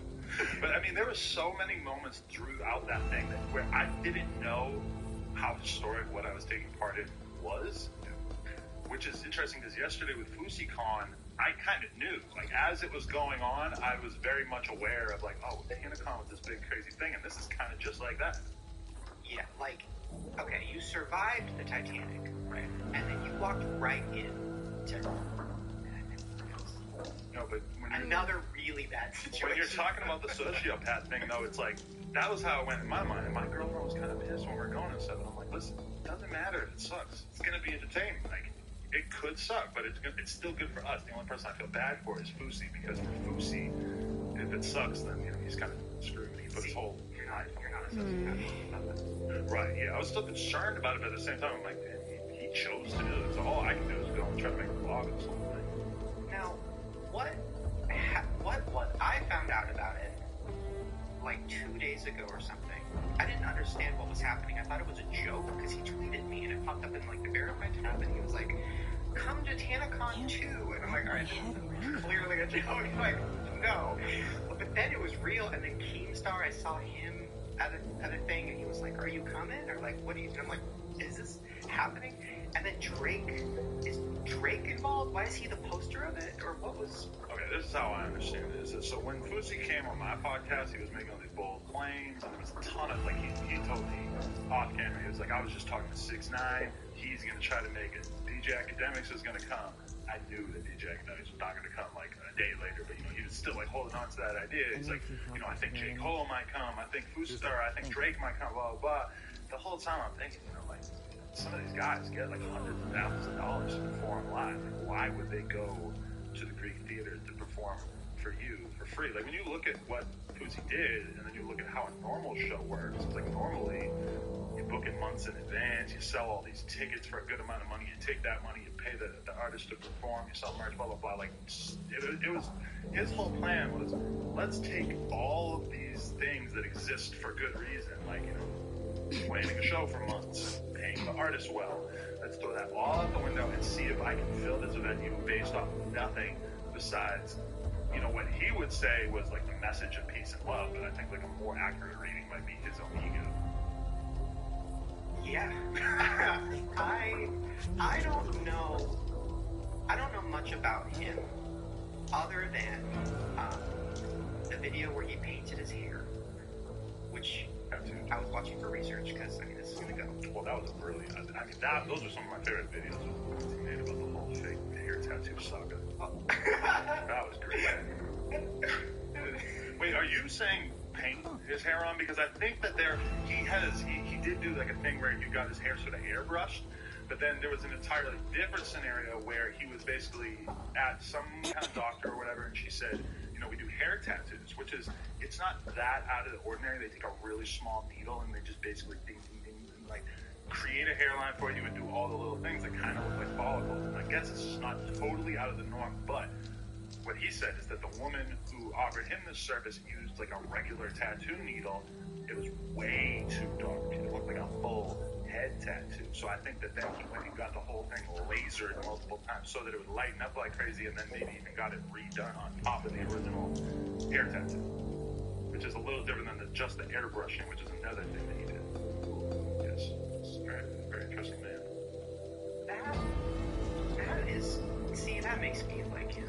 That's fucked up. Like, that is, so here's the thing, I know I'm involved with friends, and first of all, you're not bald, you had hair, why did you shave it? Very thin in front, I just wasn't really feeling how it sort of look. I was thinking about growing a big ass beard and long hair, and rocking a hat all the time, like, before it's good to fit. I always wonder about that when I see YouTubers who only wear hats. I always wonder. Because I started going down that road too. I'm on pills right now that are supposed to give my hair like an extra 5 years. You know, I thought about taking those, but then I read that it makes you nutless. See, they told me that, but then it actually made it worse. Worse. As you're grading the amount of cum you produce by like how bad it is. Like how it's taken over my whole life. I got no room left in my house. Yeah, it's a problem. Yeah. Yeah, so, yeah, I saw his hair tattoo video. I mean, and then he was homeless. Every time I see him pop up on YouTube, it's always something that, like, I know is probably pissing people off, but I don't want to, like, watch it because I don't, you know what I mean? Like, when I see 25 minutes, and the clickbait is pretty appealing, it still takes a lot to get me to click. Yeah. Okay. And I'm like, yeah, he's going to be homeless, but, like, what does that mean? He's not really homeless. But when I saw the videos of him standing on top of cars, that to me was like this weird moment of like, okay, is he okay? And also like, is it bad that we're all just like watching? Like, is it like an Amanda Bynes thing? That sounds rude. Well, I don't know. I'm just saying. He was on Psych Meds, like he was on Lithium and what was the other one? He said Lexapro. And he talks about it. Yeah, and he said that he was on those and then he got off of them, and this is sober him, is what he's saying. Now, that kind of makes sense to me, like thinking about how people act when they get off payment or antidepressants and shit. What is he at? Bipolar or something. I mean, I don't know. Anyone who's like, if you've watched his videos, like I went through a weird phase where I watched a lot of his videos for a little bit, and like, you know, he was one of like the first YouTubers I ever saw who would just sit there in front of his camera for like 20 minutes and just make that a video, dramatic ass music on it and shit. Like I mean, really, in a lot of ways, he sort of built up his fan base based on sort of like clickbaiting his own depression. Securing a storm door. I don't think so. bipolar thing. I mean, I don't want to offend him or anybody. I have a lot of mental illness in my family, my friends, me personally, a lot of stuff. So I know that to me makes sense, because when you are on a bipolar medicine and you go off of it, there is a lot of side effects of feeling very like big ideas, big plans, powerful. Nothing can get me down. I got this, and then that can actually lead to like a disaster, which I guess it did. But I don't know. But I think his intentions were probably actually really good. Like, I don't think he went into it being like, oh, I want to have the next year, I want to be a disaster. But he probably went into it really like, oh, this is going to help people. That's like the sad part. Right, and you know, the thing that's unfortunate is that, you know, okay, it went on for about a half hour, 45 minutes. I went on stage and like yelled a little bit. It seemed like they sort of getting them into it. I seen like a couple different rappers who were like pretty small, name-wise, go out and perform a song or two, and I got an okay reaction, and then boom, it was just over. I mean, there was less than 1,000 people there. He said it was 5,500 people there, and it was going okay for that first half hour or so, but I really don't know what would have happened if it went on for another couple hours. And there was a bunch of people saying that Drake was going to come, but I still don't believe that. And I feel he said that he met Drake. Maybe I can get the full story from him later. Because the night before he was in this club, he had it all his Instagram story, like, I'm looking for Drake. I'm trying to find Drake in this club, blah, blah, blah. He claims that he talked to him and that Drake told him that if you got 2 million concurrent live viewers, which is not going to happen. He had 50,000. That's impressive. 50,000 is a lot. 2 million is absurd. But I mean, that was what he was suggesting. Keep in mind, he never even made it into the venue. He wasn't even there when they cleared everybody out. Really? Where was he? Back at the hotel. And then once everybody left, he comes back and they wouldn't even let him near the venue, and that's why he ended up standing on top of that van and sort of preaching to everyone. And for the record, that van that he was standing on top of was his Uber drivers, and he had met the Uber driver the day before and convinced him that he wanted to be involved in this FouseyCon thing. And so the Uber driver is on top of the thing, just smoking the plug with Fousey, and like the roof of the fucking van is getting stomped in, and Fousey, I guess, told him they was gonna buy him a whole new vape and everything. I mean, I don't know. See, this is where maybe I am a sociopath, because I should be concerned, right? Like, okay, what's next? Like for YouTube, for YouTubers. But I am kind of interested, like, what really is, because now with YouTube, you're seeing like all types of people with power do things. That's what I'm calling. It's like, what is next? I mean, I don't know. I hope everybody's okay with whatever's next. When you sit down in a room with him, somebody like him, and you're interviewing him and stuff, do you have a feeling of like, this, if I say the wrong thing, it's tables, or is it chill and calm? Not really, because I have a gun, and also this table's very heavy. Yeah. But I mean, no, I don't see him as the type to be violent towards somebody like me or anything like that. It's more just, I mean, when he was sitting here the other day, I didn't want to like be too critical, because I didn't want to sort of take away that energy that he had going in terms of what this was going to be. If he does show up tonight to do a post interview, I think I'm going to have to go a little bit harder in terms of sort of trying to point out, like, bro, a lot of this shit didn't really make any sense, blah, blah, blah, you know? I mean, that was already kind of addressed. Like, he brought that up, but yeah, actually, that was a good point, that maybe I should bring that up. Just in terms of, like, kind of trying to decipher, like, what his motivations were going into this whole thing, and, like, what the ideal scenario was. But, you know, one defining difference between TanaCon and FouseyCon, I think, is that the TanaCon fans went there with a very specific goal. They wanted to meet their favorite creators, and then they had a horrible time because they got burned in the parking lot. With the FouseyCon thing, I did not get it that a lot of those kids were having a bad time. To me, I feel like they largely went into it knowing that a shit show was very, very likely. They probably weren't going to meet any of their favorite creators. Also, it was no money, and nobody like flew in from Denver. Oh yeah, no, so, they went going to see a shit show. Yeah. I almost, like, I was at dinner and I was like, should we go to Boozy? like, just like as a, because I hope nobody's gonna get hurt. I think it's just gonna be more like kind of interesting. Yeah, the TanaCon was different. That I genuinely, I know I like joke about it now, the TanaCon stuff. I was really pissed. I was pissed. I was sad. I was angry. I was like in a really fucked up place. So why I did the docuseries, because I needed to do something to like fucking work through my shit. Because it was the most fucked up thing I've ever been a part of. You know. See, when I saw it happening, when I saw you and James Charles sort of being vocal about it on Twitter, my first reaction was to be like, oh, like, how are they gonna hate on Tana? Like, you know, her shit is fucked up right now, but like, you know, it's just, I feel like I have such like a loyal spirit that I couldn't say anything negative, like anything seriously negative about Tana. But then as I kept reading it, I'm starting to realize, like, damn, like, Shane has such a strong connection with his fans and really gives a fuck about his fans, that you took this as like a very personal to how she sort of manipulated and used your fan base. And once I saw it like that, I'm like, actually, this makes a lot of sense. Wow, who is here? Please get a fucking chair. I just want to Shane, first of all, I love you. When I reached out to you, it was with good intentions, because I knew if there was somebody who was going to tell a real story, it was you, because you weren't going to look for, like, something that would help you in case it did turn into a shit show. So the reason I reached out to you was because, not because, like, oh my god, Shane Dawson is the king of the internet wanting to do this. It was like, if I want somebody to tell the story with a clean heart, it's going to be Shane. So I was driving with my girlfriend right now, my dog's farting in the car, trying to find a place to shit. I see your tweet go live, I'm like, babe, they're talking about me right now. So she just dropped me off right here and I came to say hi. Hey, how you doing, bro? You know what? I want us to get another mic and a chair so you can... If Shane doesn't mind. Chris, let's get another mic and a chair. Yeah, I think Shane, we know Shane likes stuff like this.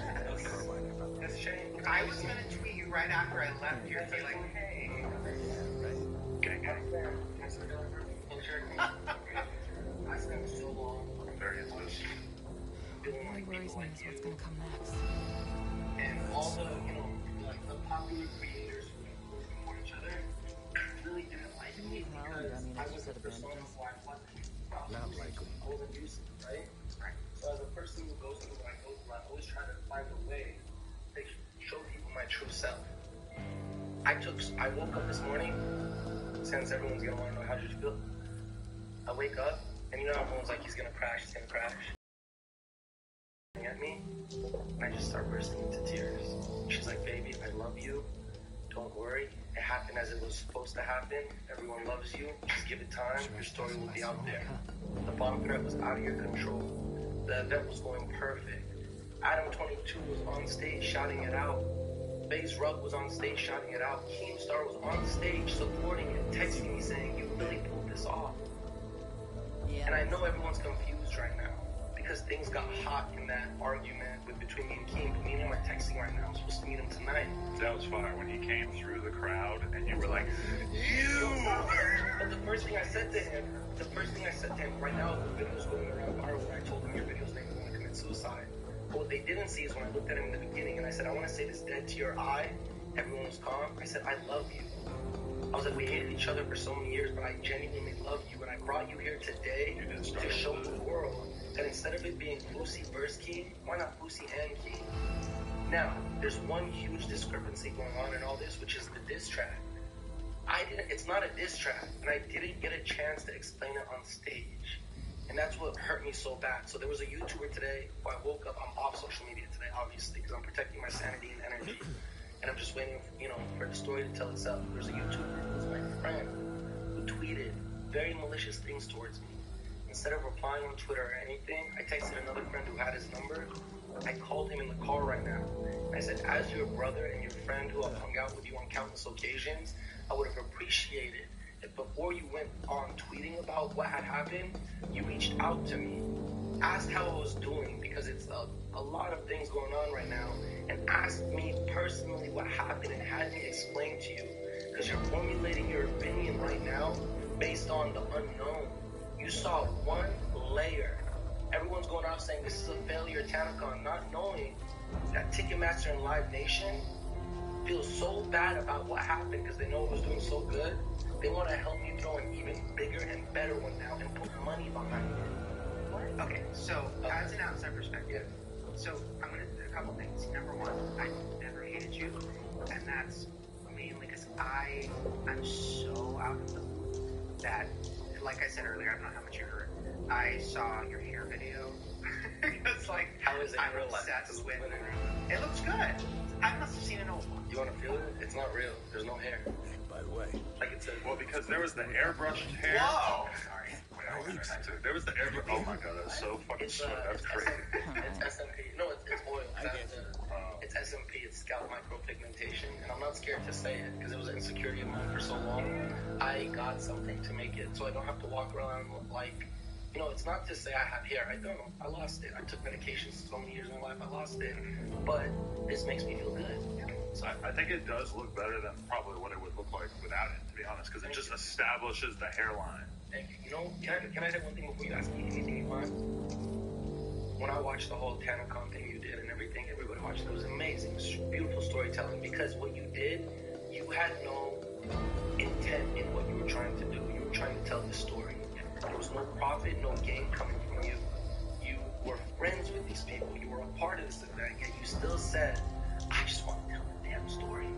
So the fact that I'm now sitting here and I'm driving and I hear you and you guys are not talking about me, a lot of people, and it's upsetting me so much, and that's why I'm off social media. I don't like when people try to self-analyze somebody's mental health on such a grand scale. Yeah. It's so disheartening seeing so many people tweet saying, yo, I used to love you, but you're manic, you're off your meds, you should be in a psych ward. They didn't stare at me face to face like you are right now, and I feel energy between me and you right now. What they're calling manic, I'm just calling passionate. You know, and when I do tell the whole story of the people involved, how I did meet Drake, how Lenny S., DJ Khaled's manager, was the one mentoring me through this whole thing, how so many big people were supporting me, and this still failed, showed me why it was supposed to happen last night. Anyways, I'm gonna sit back and let you do what you think. He brought that. Oh, he's smart. I believe, I would say water. They might have waters in the front. Okay. Chris? Thanks for not minding, man. Shane wants one too. I was like, you know what I'm learning in life? So I gave up the last year of my life, and I wouldn't dare show up to YouTubers. It's not even about you not hating me.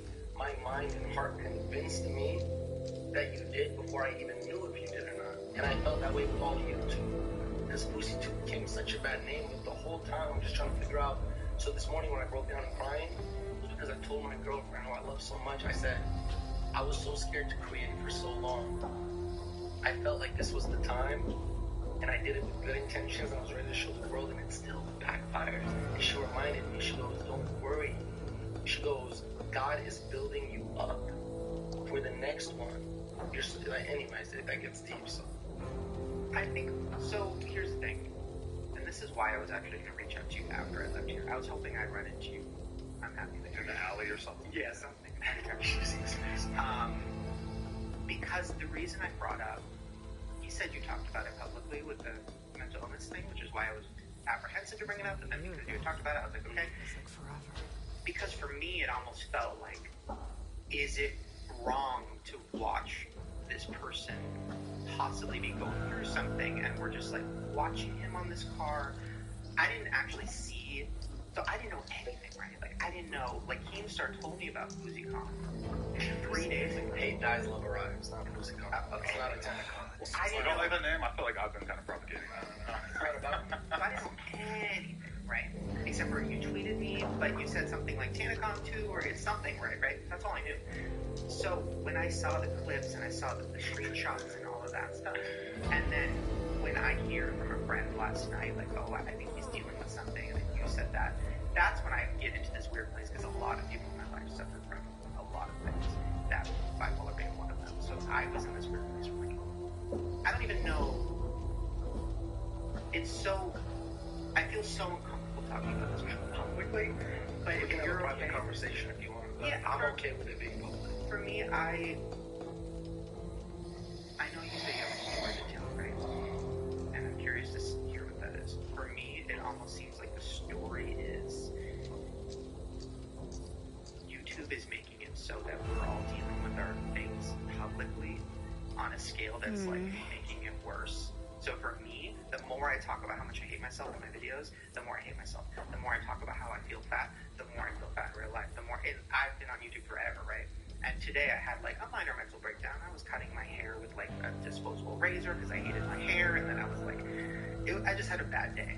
I came here being like, dude, I don't know if I want to do YouTube anymore. Like, I really did have that thought today because I was in such a dark place. And I didn't want to cancel on you because I'm like, I can't fucking cancel. I'm not going to cancel, so I can't. Appreciate that.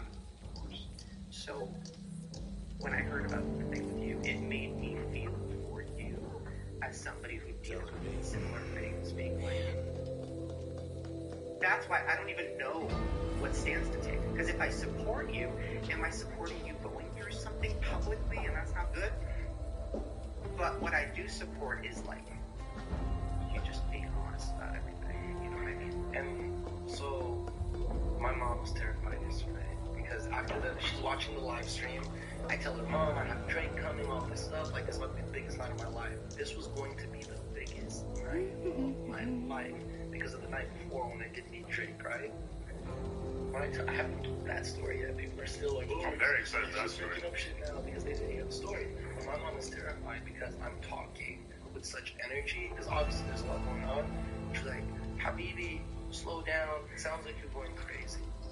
And it hurt me so bad. So I talked to her as my mother this morning. We just had a FaceTime call. And I said, Mama, listen, I have never been more calm, more grateful, more happy, more blessed in my life. I go, I just need you as my mother to trust me in this right now. I know it looks weird from the outside, but I was like, as soon as my speech gets out, you'll know what my intentions were. So right now, the news, everybody, all they see, prank, bomb hoax, YouTuber on top of a car, screaming, fight. I sat on that car. I didn't even think of that. The prankster got pranked. And that's kind of like an important... No, but you were, you know, you kind of got it. That's what they were trying to say, like, what was a pop-up prank at the Greek Theater. So, and why that happened is so crazy because there were certain people who hit me up to ask if they could come who do attract certain kinds of energies. And because of what this event was about, Hey Guys Love Arrives, no matter what quarrels we had in the past, I invited them. You know, and they were there, and people are saying, I don't know the full story yet. The police are looking into it, all that stuff. But yesterday on that car, and you'll see it, I have videos. I gave speeches to the kids about my year in my mom's basement being suicidal, how I felt like a failure, and how the one time I restored my faith in God and chose to stand up and get my voice back and do what I feel like I was born here to do. I want to be a motivational speaker. I want to create self-help books. I want to help kids who message me saying, I'm depressed, I'm this, but I can't talk to anybody in my family because they'll say what I went through. I'm 28 now. I went through all that. So I was on stage, with the stage being what was so beautiful that God created. Me on top of the car, people surrounding me just listening. And I talked about equality. I talked about love. I talked about, in every message I put out there, I said, I don't care what skin color you are. I don't care what religion you are. I don't care your sexual orientation. I don't care if you like girls, you like guys, you like neither. I don't care what label life puts on you. I want you here today out of love. I want to help y'all. I gave off the Louis Vuitton shoes that were off my shoes, off my feet. I brought all the stuff that the kids had been seeing me wear. This was calculated. All the stuff I've been wearing, kids look at, oh my God, he has Supreme, he has Gucci. I looked at a guy dead in the eye before things got crazy and told him I was going to give him this Rolex off my wrist. What people call crazy is me literally just trying to show a true sense of authenticity to the world and being like, don't like my speech. Everyone thinks I did this for this song, right? I released a song against, it's not even against, because racism is used as a metaphor in the song. You put it out. And the music video. Because I had a plan, and it was going to happen whether the event failed or went through. The only thing I didn't get to do was invite Ricegum on stage. He was going to be there? No. And I just saw in the documentary that Keem is making that he said, like, Fusi has no idea what he was doing, and that's fine. But here's what my intentions were. I was going to start with Keem. I was going to invite him on stage in front of the world, everybody watching, and say, look, brother, we hated each other. We had fights. Tonight is the night we end that, and I want people to be in front of the world to give each other a hug and say, let's work together, not against each other. Wow. That's what I like. Something simple, that's real, that means. But do you think that mirrors, like, just like a healthy family environment that maybe you were sort of missing when you were growing up? I think it's a good just jerk off to sick girls. Just like anything with love in it. But you know what's really interesting is that what you just said is considered like extremely offensive. The idea that homosexuality could be in any way related to childhood trauma is something that I feel like has been sort of like pushed out of any sort of mainstream narrative. And I think that's largely because the evidence suggests that people are born that way. But I feel like maybe there's like almost this like, you know, this ignorance to the fact that maybe some people do sort of like develop that taste for what they do sexually. In the same way that I'm sure my sexual, you know, preferences are in large part determined by my upbringing. Yeah. Even though they still fall on the heterosexual side of the spectrum. Yeah, I mean, I think everybody's on a spectrum. I think you're born, you know, and you're on a spectrum, and some people are really far gay or really far straight. And then I think as you grow up, circumstances can shift in, or, you know, a lot of, like, so my boyfriend has had sex with girls before, and he didn't hate it. He said he liked it, but he considers himself gay. And I say, well, technically you're bi. He's like, well, no, I'm gay. So that's even confusing, because I'm like, all right, well, so there is a spectrum, right, of like, we're somewhere in there, but and maybe it is controversial, I don't know. If I was 100% gay and I knew since I was born, I would definitely be on the same train of like, born this way. Me personally, I remember having crushes on girls, crushes on boys a little later. I wasn't 4 years old being like, I want to jerk off to just this. Right. I mean, I read Marilyn Manson's biography, and I remember there was a part where, you know, they're talking about how he had this grandfather who was like a real sicko with like all kinds of weird bondage porn and people getting hurt and tied up, and, you know, probably, I think a lot of like cross-dressing stuff in general. And so Marilyn Manson was like going in his grandfather's basement and like digging around in his trunks full of like weird porn and straps, sex toys, and all kinds of crazy shit. And he was just, you know, digging around in that stuff, and then you look at how he ended up. It's like, well, not all that surprising. He was exposed to some weird sexual shit from a really young age. Yeah. That's not considered offensive, but I think like if you were to say like, if Marilyn Manson were like a pretty straight-laced gay guy, and you were to say like, oh, he probably like was influenced to become a homosexual due to looking at all this weird porn, that would be considered crazy offensive. I don't know if that makes sense. I think that's been kind of my struggle with, because I'm one of those people, I'm so open, I'm so open-minded, like, my brains will fall out, that's what people have told me forever. I just don't give a fuck, like, whatever you like, whatever you feel, whoever you are, I will call you whatever you want me to call you. I just want everybody happy, not be fucking pissed at me, just like, everybody happy, right? Right. But I do feel like there is this thing of, like, everybody wants a label on everything, and it's, like, controversial to even question, like, yourself. Like, I don't know. I said it in my coming out video, I'm like, I don't know. I'm confused. And I got a lot of backlash. Like, you don't think you were born this way? Right. Why is it bad that I even say that? But isn't it funny that you could use your coming out video as like a meme within your own videos now, whereas I'm assuming when you made that video it was incredibly, you know, torturous, not incredibly torturous, but it was a big decision that you presumably took very serious. I made that video because I was high on painkillers because I had broke my leg. And I was like... Second, Chris? Yo! You adjust the camera because he's kind of like moving the frame a little. Thanks. Okay, high on painkillers. So that's what made you gay, was the Vicodins. Whoa! You know what? Yeah. No, because you didn't come out till 2015, right? I had like a long struggle of figuring it out. And I think, yeah, I officially came out. The first time I tried anything with a guy, it didn't go well, and I was convinced, like, oh, wait, no, I don't like guys at all. I just like pictures of guys, not real guys. So then I had this whole other journey of bullshit. So I finally realized, I was like, I started dating a guy, and I was like, okay, this is working. I'm just going to say something. And then I didn't. And then I was pain-pilled out at like 6 a.m. And I was crying about something, and I just took my computer out, and I'm like, let's just get this over with. And yeah. But I guess I wouldn't have done it without them, so... Without drugs. For a reason. Well, I know what that's like. I mean, I did acid, and I, like, got a girlfriend, like, got way more serious about my content, got a new store. Like, I got so much more serious about my whole life because I did acid, and it made me, like, tear apart my own mind and just, like, really look at myself from an outside perspective. And instead of, like, finding self-love in that moment, I became, you know, very, very critical of myself, which I'm a very critical person in general, but it made me think, look at all these parts of your life. You can't look at these parts of your life as someone who loves himself, which you are. You have to look at your life from the position of a critic and figure out, like, how do I really start killing it? Yeah. No, I mean, that's why I was nervous to come here. I mean, a few years ago, not that you would have asked, but I would have been too nervous to come. I have a thing where I've been hated on the internet the whole time, right? By different people. Tell me about it. There's always a different section of people that hate me for like a year or two, and then, whatever. Right now, still people hate me, but that's the problem is at that moment, I was like, so many people hated me from all sides, and I already hated myself, so it was just like,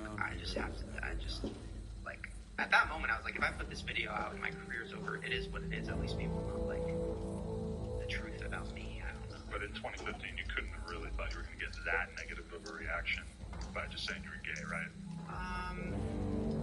I thought people would think I was using it as, like, a way to get,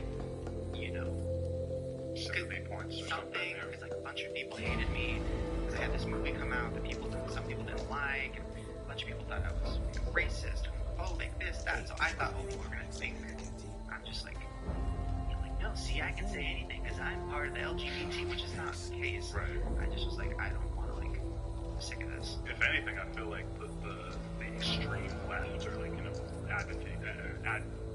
activist type people, they're much quicker to eat each other than they are to, like, they're not typically getting off fire tweets about Roy Moore most of the year. Most of the year, they're criticizing other people that have extremely similar political views as them. Yeah, and that's always been my problem. I just don't care about politics at all. I couldn't tell you, which I should. I couldn't tell you anything. I don't know. Like, I know people are assholes and some people aren't. That's all I kind of know, and I kind of stay in my lane. But, like, that's also been weird.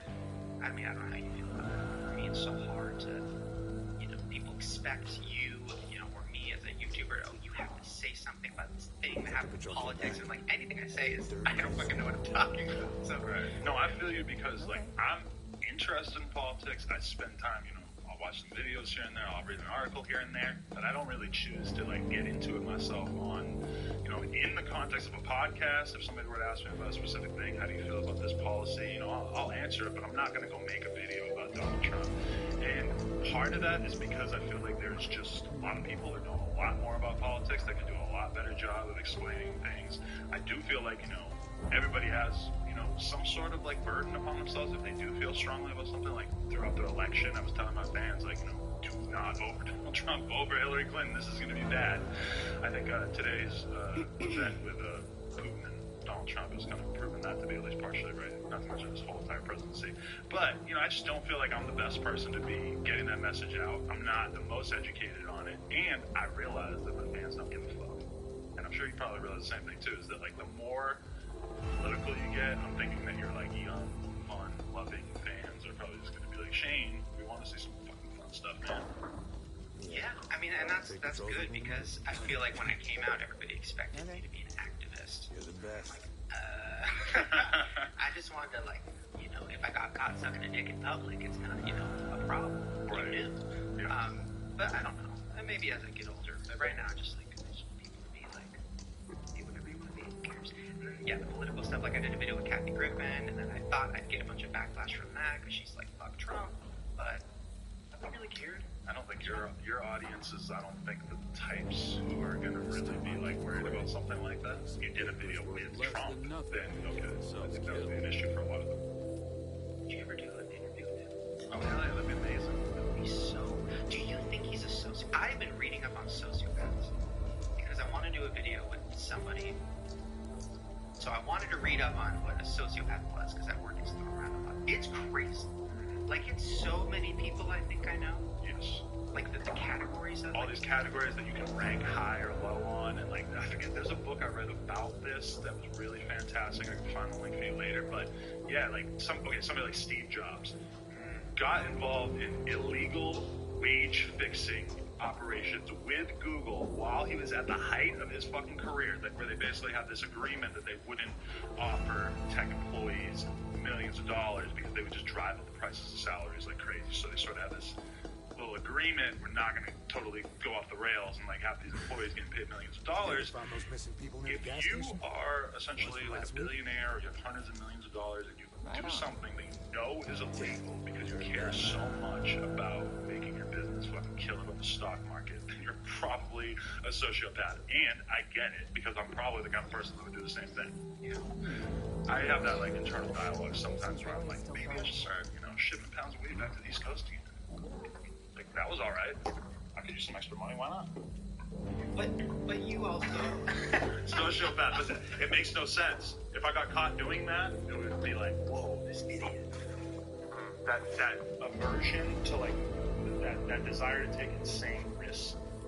I feel like I've kind of squashed it within myself, but I see it in myself. See, okay, the scariest part about sociopaths is play along it.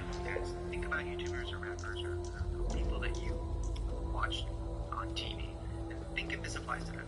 If something bad happens to them, they don't care, and that's why they take big risks, because they're not worried about guilt because they don't have it, or worried about the repercussions because they don't really care about life.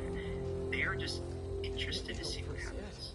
Almost like for example, if I'm, a YouTuber and I just had a controversy and I'm a sociopath, I don't really care about the controversy. I'm just curious, like, well, what's going to happen?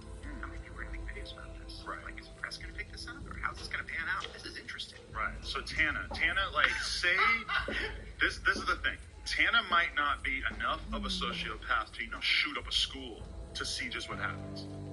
But she might be the kind of person who would not really care that much if an event sort of went off the rails because she could see sort of the benefit of it. See, I don't think Tana's a sociopath because she is one of the people that I was like thinking of, like, because I see, her, Jake Paul, there's certain YouTubers, everybody's like, oh, sociopath. So I was really delving into it. But the reason I don't think she is, there's like certain signs that aren't there, but also she does really overly care what people think about her, which I don't think that's a sign of a sociopath. I think if anything, maybe she's like a narcissist, or there's another, category or of something that she probably knows what she is. Sociopath, though, is like next level. That's some like when you meet that person. It's almost like a robot. Did you walk away from making all those documentaries about Tana feeling like who did you walk away feeling like was the most at blame? Because it's basically Michael, Tana, or the Marriott, right? Marriott's simply not at blame for anything. Okay, good. I called them, and I called them while I was editing this thing.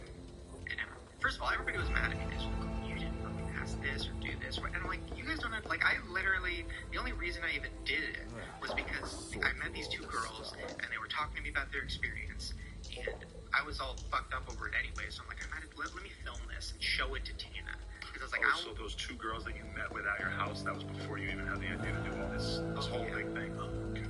I kind of had to fake that part because the way I met them, it was a whole thing, but I met these two girls. They were great, by the way. It was crazy. It was almost like they were actors. It was weird. I'm like, this looks like I cast this. Like this fucking perfectly spoken girl just with her perfect sunburn. I was like, what is this? Oh my god, that was amazing. You're making me reminisce about your content now. Just because that girl did such a good job of showing you that oh, this is not like a victimless thing. There's actually people who got fucked over here. She spent $700, Yeah. And I just wanted to film it and send it to Tana because I was like, maybe she doesn't understand how fucked up this is, right? And then it just went off the rails. And then in a 12-hour period, I'm talking to Tana, I'm talking to Michael, I'm going to her house, I'm doing this thing, and then I'm like, well, I have to get it up fast or else people aren't going to care, and I want to show the victims, and I want to, so I edited, with my friend, the whole thing in 2 days. There was no time for planning or okay, we gotta fucking ask this question or this thing, I don't know. We did it literally like that. But anyways, since, I called Marriott, and they were just they're like, come on. When I called, they were like, come on. We book fucking 50,000 of these types of things every year. They were even more like, listen, we don't even do this shit. We have weddings, we do whatever, and we trusted everybody to, we thought it was a smaller event than it turned out to be. I'm like, fucking YouTubers are. We just trusted these people. Whatever. But then I had dinner with Tana and Michael the other night. Oh, after all this. That's the other thing. Sorry, I was getting like weird ASMR cotton mouth. I'm sorry, that sounds all pins. No, I was kind of thinking about that at certain points too. I'm like, is he doing ASMR right now?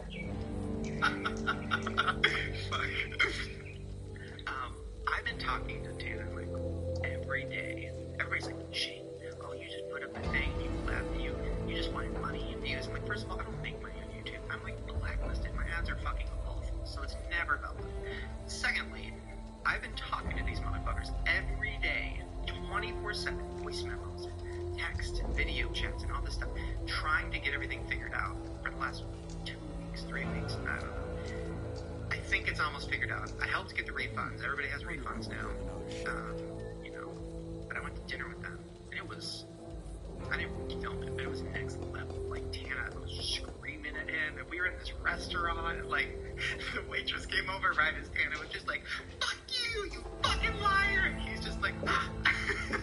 Holy shit. And the waiter's just like, it was, so. But what are they even still arguing about at this point? Because from my understanding, she's not on the hook financially.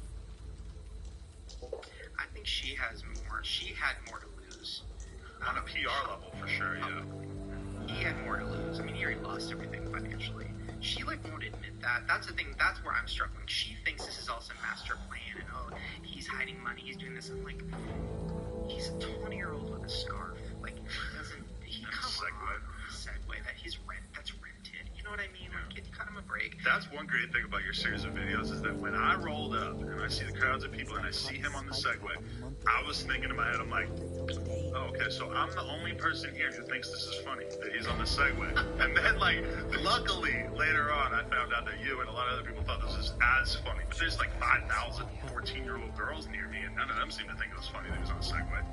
By the way, thank you so much for not suing me or not copywriting me, but for filming that stuff, because your footage of TanaCon was so incredible. Like, I used so much of it because it was from like the inside, but like that clip of him on the Segway, you and the security guards who like were just so not security guards. They were just like, kids. Like, you go to any like, community college, you were like, you three, get over here. You're security guards tonight.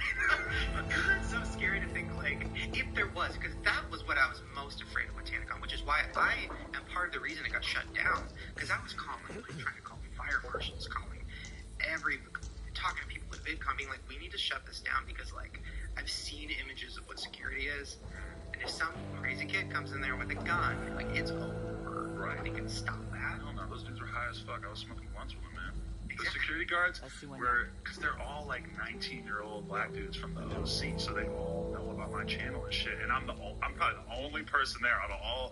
Emmett Chamberlain, they don't know who that is. They don't know who Tana Mongeau is. They're like, Adam Twitch, they're the only person I know here. Let's get high. I'm like, all right, fire. But then their boss walks over and they're like, giving me the blunt and stuff. I was like, this is amazing. This is one of the best things I've ever been involved in. But I mean, there were so many moments throughout that thing where I didn't know how historic what I was taking part in. Which is interesting because yesterday with FusiCon, I kind of knew. Like, as it was going on, I was very much aware of, like, oh, TanaCon was this big crazy thing, and this is kind of just like that. Yeah, like, okay, you survived the Titanic, right? And then you walked right in to another really bad situation. When you're talking about the sociopath thing, though, it's like, that was how it went in my mind. And my girlfriend was kind of pissed when we were going and stuff. And I'm like, listen, it doesn't matter if it sucks. It's going to be entertaining. Like, it could suck, but it's good. It's still good for us. The only person I feel bad for is Fusi, because for Fusi, if it sucks, then, he's kind of screwed. He put his whole life. You're not a sociopath because you thought that. Right, yeah. I was still concerned about it, but at the same time, I'm like, damn, he chose to do this. All I can do is go and try to make a vlog of this whole thing. Now, what was, I found out about it like 2 days ago or something. I didn't understand what was happening. I thought it was a joke because he tweeted me and it popped up in like the verified tab and he was like, come to TanaCon 2. And I'm like, all right, this is clearly a joke. Like, no. But then it was real. And then Keemstar, I saw him at a thing and he was like, are you coming? Or like, what are you? And I'm like, is this happening? And then is Drake involved? Why is he the poster of it? Or what was... Okay, this is how I understand it. Is that so when Fusi came on my podcast, he was making all these bold planes, and there was a ton of, like, he told me off camera, he was like, I was just talking to 6ix9ine, he's gonna try to make it. DJ Academics is gonna come. I knew that DJ Academics was not gonna come like a day later, but he was still like holding on to that idea. He's like, I think J. Cole might come, I think I think Drake might come, blah, blah, blah. The whole time I'm thinking, like, some of these guys get like hundreds of thousands of dollars to perform live. Like, why would they go to the Greek Theater to perform for you for free? Like, when you look at what Fousey did, and then you look at how a normal show works, it's like normally you book it months in advance, you sell all these tickets for a good amount of money, you take that money, you pay the artist to perform, you sell merch, blah, blah, blah. Like, it was, his whole plan was, let's take all of these things that exist for good reason, like, planning a show for months and paying the artist well. Let's throw that all out the window and see if I can fill this venue based off of nothing besides, what he would say was like the message of peace and love, but I think like a more accurate reading might be his amigo. Yeah. I don't know much about him other than the video where he painted his hair, which I was watching for research because this is gonna go. Well, that was a brilliant. Those are some of my favorite videos. Was the ones he made about the whole fake hair tattoo saga. Oh. That was great. Wait, are you saying paint his hair on? Because I think that he did do like a thing where he got his hair sort of airbrushed, but then there was an entirely different scenario where he was basically at some kind of doctor or whatever, and she said, we do hair tattoos, which is, it's not that out of the ordinary. They take a really small needle and they just basically ding, ding, ding, and like create a hairline for you and do all the little things that kind of look like follicles. And I guess it's just not totally out of the norm, but what he said is that the woman who offered him this service used like a regular tattoo needle. It was way too dark. It looked like a full head tattoo. So I think that then he went and got the whole thing lasered multiple times so that it would lighten up like crazy, and then maybe even got it redone on top of the original hair tattoo, which is a little different than just the airbrushing, which is another thing that he did. Yes, it's very, very interesting man. That is, see, that makes me like him. That's fucked up. Like, so here's the thing. I know I'm gonna go bald. I know I'm red. And first of all, you're not bald. You have hair. Why did you shave it? Very thin in the front. I just wasn't really feeling how it was sort of starting to look. I was thinking about growing a big ass beard and long hair and rocking a hat all the time with like a Forrest Gump type thing. I always wonder about that when I see YouTubers who only wear hats. I always wonder. Because I started going down that road too. I'm on pills right now that are supposed to give my hair like an extra 5 years. Really? Yeah. I thought about taking those, but then I read that it makes you nutless. See, they told me that, but then it actually made it worse. Worse? You're grading the amount of cum you produce by like how bad it is. Like how it's taken over my whole life. Like I have no room left in my house. Yeah, it's a problem. Yeah. I saw his hair tattoo video. And then he was homeless. Every time I see him pop up on YouTube, it's always something that like I know is probably pissing people off, but I don't want to like watch it because I don't know. You know what I mean? Like when I see 25 minutes and the clickbait is pretty appealing, it still takes a lot to get me to click. Yeah, because I'm like, yeah, he's gonna be homeless. But, like, what does that mean? He's not really homeless. But when I saw the videos of him standing on top of cars, that to me was like this weird moment of like, okay, is he okay? And also like, is it bad that we're all just like watching? Like, is it like an Amanda Bynes thing? That sounds rude. Well, I don't know. I'm just saying. He was on psych meds. Like he was on lithium and what was the other one? He said Lexapro. And he talks about it. Yeah, and he said that he was on those and then he got off of them, and this is sober him, is what he's saying.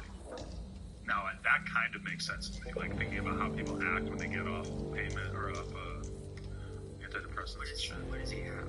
Or what was it? I don't know, bipolar or something. I don't know. Anyone who's like, if you've watched his videos, like I went through a weird phase where I watched a lot of his videos for a little bit, and like, he was one of like the first YouTubers I ever saw who would just sit there and weep in front of his camera for like 20 minutes and just make that video, dramatic ass music on it and shit. Like really, in a lot of ways, he sort of built up his fan base based on sort of like, clickbaiting his own depression. The bipolar thing, I don't want to offend him or anybody. I have a lot of mental illness in my family. my friends, me personally, a lot of stuff. So I know that to me makes sense, because when you are on a bipolar medicine and you go off of it, there is a lot of side effects of feeling very like big ideas, big plans, powerful. Nothing can get me down. I got this, and then that can actually lead to like a disaster, which I guess it did. But I don't know. But I think his intentions were probably actually really good. Like, I don't think he went into it being like, oh, I want to have the next TanaCon, I want to be a disaster one. He probably went into it really like, oh, this is going to help people. That's like the sad part. Right, and you know, the thing that's unfortunate is that, you know, okay, it went on for about a half hour, 45 minutes. I went on stage and like yelled a little bit. It seemed like they were sort of getting them into it. I seen like a couple different rappers who were like pretty small, name-wise, go out and perform a song or two, and I got an okay reaction, and then boom, it was just over. I mean, there was less than 1,000 people there. He said there was 5,500 people there, and it was going okay for that first half hour or so, but I really don't know what would have happened if it went on for another couple hours. And there was a bunch of people saying that Drake was going to come, but I still don't believe that. And I feel he said that he met Drake, and maybe I can get the full story from him later. Because the night before he was in this club, and he had it all as an Instagram story, like, I'm looking for Drake, I'm trying to find Drake in this club, blah, blah, blah. He claims that he talked to him, and that Drake told him that if you got 2 million concurrent live viewers, which is not going to happen. He had 50,000. That's impressive. 50,000 is a lot. 2 million is absurd. But I mean, that was what he was suggesting. Keep in mind, he never even made it into the venue. He wasn't even there when they cleared everybody out. Really? Where was he? Back at the hotel. And then once everybody left, he comes back, and they wouldn't even let him near of standing on top of that van and sort of preaching to everyone. And for the record, that van that he was standing on top of was his Uber drivers, and he had met the Uber driver the day before and convinced him that he wanted to be involved in this FouseyCon thing. And so the Uber driver is on top of the thing, just smoking the blunt with Fousey, and like the roof of the fucking van is getting stomped in, and Fousey, I guess, told him that he was going to buy him a whole new vape and everything. I mean, I don't know. See, this is where... Can't believe I sold out of those. Maybe I am a sociopath, because I should be concerned, right? Like, okay, what's next? Like, for YouTube, for YouTubers. But I am kind of interested. Like, what really is... Because now with YouTube, you're seeing, like, all types of people with power do things. That's what I'm calling it. It's like, what is next? I mean, I don't know. I hope everybody's okay with whatever's next. When you sit down in a room with him, somebody like him, and you're interviewing him and stuff, do you have a feeling of like, this, if I say the wrong thing, this table's flipped? Or is it chill and calm? Not really, because I have a gun, and also this table's very heavy. Yeah. But I mean, no, I don't see him as the type to be violent towards somebody like me or anything like that. It's more just, I mean, when he was in here the other day, I didn't want to like be too critical, because I didn't want to sort of take away any of that energy that he had going in terms of what this was going to be. If he does show up tonight to do a post interview, I think I'm going to have to go a little bit harder in terms of sort of trying to point out, like, bro, a lot of this shit didn't really make any sense, blah, blah, blah, you know? Are you going to bring up the I mean, that was already kind of addressed. Like, he brought that up, but yeah, actually, that was a good point, is that maybe I should bring that up, just in terms of, like, kind of trying to decipher, like, what his motivations were going into this whole thing, and, like, what the ideal scenario was. But, you know, one defining difference between TanaCon and FouseyCon, I think, is that the TanaCon fans went there with a very specific goal. They wanted to meet their favorite creators, and then they had a horrible time because they got hurt. The FouseyCon thing, I did not get it that a lot of those kids were having a bad time. To me, I feel like they largely went into it knowing that a shit show was very, very likely. They probably weren't going to meet any of their favorite creators. Also, there was no money, and nobody like flew in Denver. Oh yeah, so they went going to see a shit show. I was at dinner and I was like, just like as a, because nobody's gonna get hurt. I think it's just gonna be more like kind of interesting. Yeah, TanaCon was doing that. I know I like joke about it now, the TanaCon stuff. I was pissed.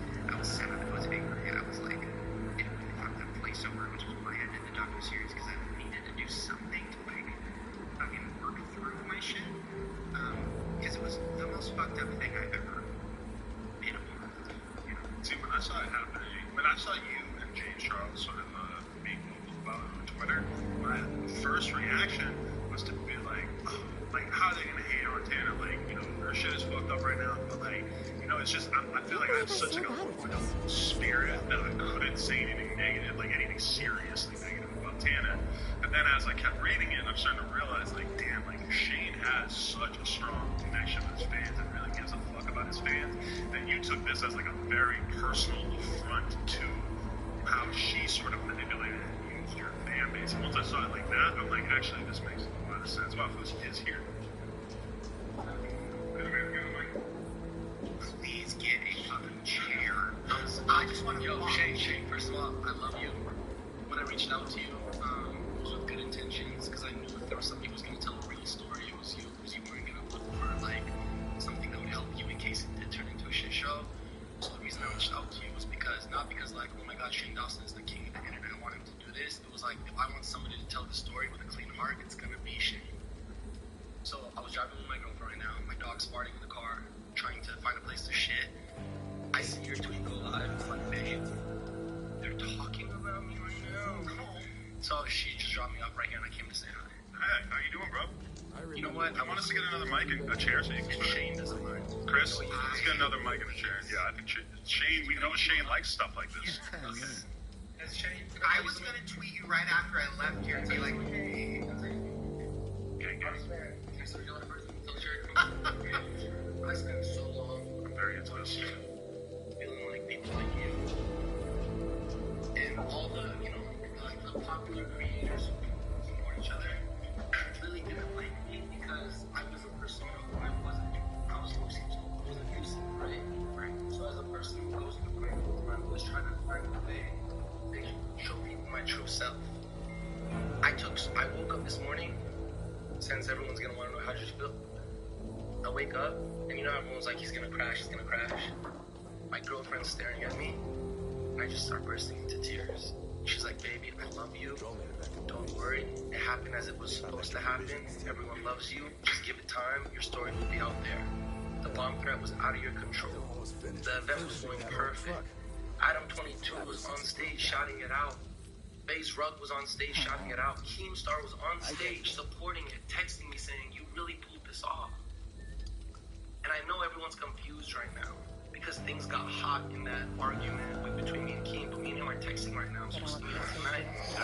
When he came through the crowd and you were like, But the first thing I said to him right now, the video's going around viral when I told him your videos made me want to commit suicide. But what they didn't see is when I looked at him in the beginning and I said, I want to say this dead to your eye. Everyone was calm. I said, I love you. I was like, we hated each other for so many years, but I genuinely love you, and I brought you here today to show the world that instead of it being Fusi versus King, why not Fusi and King? Now, there's one huge discrepancy going on in all this, which is the diss track. It's not a diss track, and I didn't get a chance to explain it on stage. And that's what hurt me so bad. So there was a YouTuber today who I woke up, I'm off social media today, obviously, because I'm protecting my sanity and energy. And I'm just waiting, for the story to tell itself. There was a YouTuber who was my friend who tweeted very malicious things towards me. Instead of replying on Twitter or anything, I texted another friend who had his number. I called him in the car right now. I said, as your brother and your friend who I've hung out with you on countless occasions, I would have appreciated if before you went on tweeting about what had happened, you reached out to me, asked how I was doing, because it's a lot of things going on right now, and asked me personally what happened and had me explain to you, because you're formulating your opinion right now based on the unknown. You saw one layer. Everyone's going out saying this is a failure at TanaCon, not knowing that Ticketmaster and Live Nation feel so bad about what happened because they know it was doing so good. They want to help me throw an even bigger and better one now and put money behind it.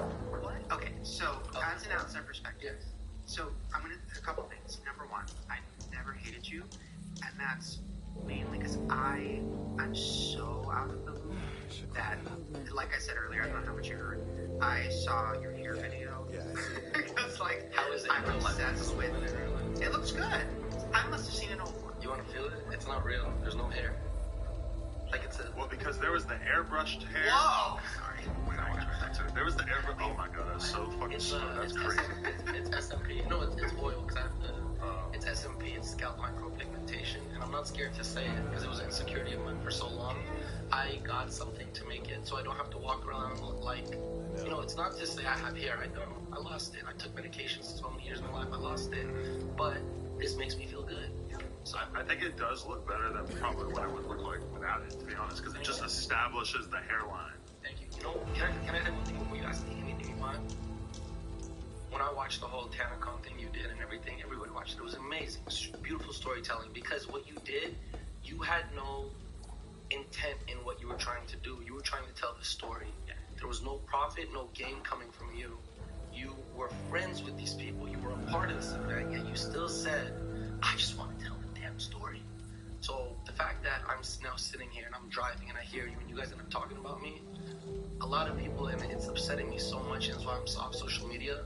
I don't like when people try to self-analyze somebody's mental health on such a grand scale. It's so disheartening seeing so many people tweet saying, yo, I used to love you, but you're manic, you're off your meds, you should be in a psych ward. They didn't stare at me face to face like you are right now, and I feel energy between me and you right now. What they're calling manic, I'm just calling passionate. You know, and when I do tell the whole story of the people involved, how I did meet Drake, how Lenny S, DJ Khaled's manager, was the one mentoring me through this whole thing, how so many big people were supporting me, and this still failed, showed me why it was supposed to happen last night. Anyways, I'm gonna sit back and let you do give you the night call. He brought that. Oh, he's smart. I believe. I would say water. They might have waters in the front. Okay. Chris? Shane wants one too. I was like, you know what I'm learning in life? So I gave up the last year of my life, and I wouldn't dare show up to YouTubers. It's not even about you not hating me. My mind and heart convinced me that you did before I even knew if you did or not. And I felt that way with all of YouTube, because Boosie 2 became such a bad name, but the whole time I'm just trying to figure out.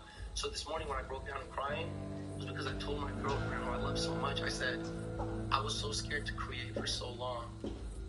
I felt like this was the time, and I did it with good intentions. I was ready to show the world, and it still backfires. And she reminded me, she goes, don't worry. She goes, God is building you up for the next one. You're like, anyways, that gets deep, so. I think, so here's the thing. And this is why I was actually going to reach out to you after I left here. I was hoping I'd run into you. I'm happy that in the alley or something. Yeah, something like that. You should have seen his face. Because the reason I brought up, he said you talked about it publicly with the mental illness thing, which is why I was apprehensive to bring it up, but then because you had talked about it, I was like, okay. Because for me, it almost felt like, is it wrong to watch this person possibly be going through something, and we're just like watching him on this car? I didn't actually see, so I didn't know anything, right? Like, I didn't know, like, Keemstar told me about Uzi-Con 3 days ago. Hate Dies, Love Arrives, not Uzi-Con. Okay. It's not a TanaCon. I didn't know. Like the name, I feel like I've been kind of propagating that. So I didn't know anything, right? Except for you tweeted me, but you said something like TanaCon 2, or it's something, right? That's all I knew. So when I saw the clips and I saw the screenshots and all of that stuff, and then when I hear from a friend last night, like, oh, I think he's dealing with something, and then you said that, that's when I get into this weird place, because a lot of people in my life suffer from a lot of things, that bipolar being one of them. So I was in this weird place from, like, I don't even know, it's so, I feel so uncomfortable talking about this publicly, but we if can have you're a private okay, conversation if you want. Yeah, I'm okay with it being public. For me, I know you say you have a story to tell, right? And I'm curious to hear what that is. For me, it almost seems like the story is YouTube is making it so that we're all dealing with our things publicly on a scale that's like making it worse. So for me, the more I talk about how much I hate myself in my videos, the more I hate myself. The more I talk about how I feel fat, the more I feel fat in real life. The more, and I've been on YouTube forever, right? And today I had like a minor mental breakdown. I was cutting my hair with like a disposable razor because I hated my hair, and then I was like, I just had a bad day.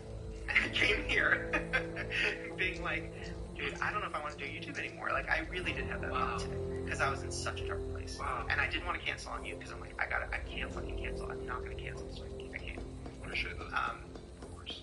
So when I heard about the thing with you, it made me feel for you as somebody who deals with similar things, being like, that's why I don't even know what stance to take. Because if I support you, am I supporting you going through something publicly, and that's not good? But what I do support is like you just being honest about everything. You know what I mean? And so my mom was terrified yesterday because after she's watching the live stream. I tell her, Mom, I have Drake coming, all this stuff. Like, this is about to be the biggest night of my life. This was going to be the biggest night of my life because of the night before when I did meet Drake, right? When I haven't even told that story yet. People are still like, I'm very excited for that story. Making up shit now because they didn't hear the story. Well, my mom is terrified because I'm talking with such energy because obviously there's a lot going on. She's like, Habibi, slow down. It sounds like you're going crazy. And it hurt me so bad. So I talked to her as my mother this morning. We just had a FaceTime call.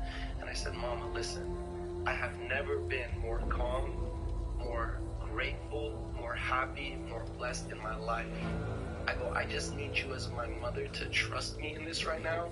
I know it looks weird from the outside, but I was like, as soon as my speech gets out, you'll know what my intentions were. So right now, the news, everybody, all they see, prank, bomb hoax, YouTuber on top of car, screaming, fight. I sat on that car. I didn't even think of that. The prankster got pranked. And that's kind of like I'm an not a important. prankster. No, but you were. Kind of famous for the original. That's what they were trying to say, like, oh, it was a prank at the Greek theater. And why that happened, it's so crazy because there were certain people who hit me up to ask if they could come who do attract certain kinds of energies. And because of what this event was about, hey guys, love arrives, no matter what quarrels we had in the past, I invited them. You know, and they were there, and people are saying, I don't know the full story yet. The police are looking into it, all that stuff. But yesterday on that car, and you'll see it, I have videos. I gave speeches to the kids about my year in my mom's basement being suicidal, how I felt like a failure, and how the one time I restored my faith in God and chose to stand up and get my voice back and do what I feel like I was born here to do. I want to be a motivational speaker. I want to create self-help books. I want to help kids who message me saying, I'm depressed, I'm this, but I can't talk to anybody in my family because they'll say what I went through. I'm 28 now. I went through all that. So I was on stage, with the stage being what was so beautiful that God created me on top of the car, people surrounding me just listening. And I talked about equality. I talked about love. I talked about, in every message I put out there, I said, I don't care what skin color you are. I don't care what religion you are. I don't care your sexual orientation. I don't care if you like girls, you like guys, you like neither. I don't care what label life puts on you. I want you here today out of love. I want to help y'all. I gave off the Louis Vuitton shoes that were off my feet. I brought all the stuff that the kids had been seeing me wear. This was calculated. All the stuff I've been wearing where kids look at, oh my God, he has Supreme, he has Gucci. I looked at a guy dead in the eye before things got crazy and told him I was going to give him this Rolex off my wrist. What people call crazy is me literally just trying to show a true sense of authenticity to the world and being like, don't like my speech. Everyone thinks I did this for this song, right? I released a song against. It's not even against because Rice Gum is used as a metaphor in the song. You put it out. And the music video. Oh, I didn't. Because I had a plan, and it was going to happen whether the event failed or went through. The only thing I didn't get to do was invite Rice Gum on stage. He was gonna be there? No. And I just saw in the documentary that Keem is making that he said like he has no idea what he was doing, and that's fine. But here's what my intentions were. I was gonna start with Keem. I was gonna invite him on stage in front of the world, everybody watching, and say, look, brother, we hated each other, we had fights. Tonight is the night we end that, and I want publicly in front of the world to give each other a hug and say, let's work together, not against each other. I was gonna call up Banks. I gave Banks my damn word through text, and I said, if you come, you won't regret it. And I bet right now he hates me, and it hurts me, because he doesn't know, because obviously I haven't got a chance to talk to him. I was gonna invite Banks up and say, Banks, when I spent that year in my mom's basement, I would message him for support. Hey brother, I want to start posting on YouTube again. Do you have any ideas? He would reply right away. I actually got a lot. He would get busy, not be able to reply. One time I got to such a low point, I said, brother, can I be a part of Clout Gang? He didn't reply. And I understood there was a bigger picture in that. And I was going to say, Banks, as a brother, I love you and I hope we can be friends after this. And I was going to invite Rice Gum on stage. After I gave my speech, and I intended to, that my speech was about literally a message to the world I wanted everybody to come to this event in their country's jerseys, flags, and everything. It was a message to the world. I was gonna strip myself off my shoes, throw it in the crowd, my socks, my shirt, and just present myself to the world and be like, what are we doing? Why are we spending so much time putting each other down? Why do we spend time hating on each other in Instagram comments? Why do we, before we even look at somebody's intention, choose to hate and put them down before we choose to understand and love them?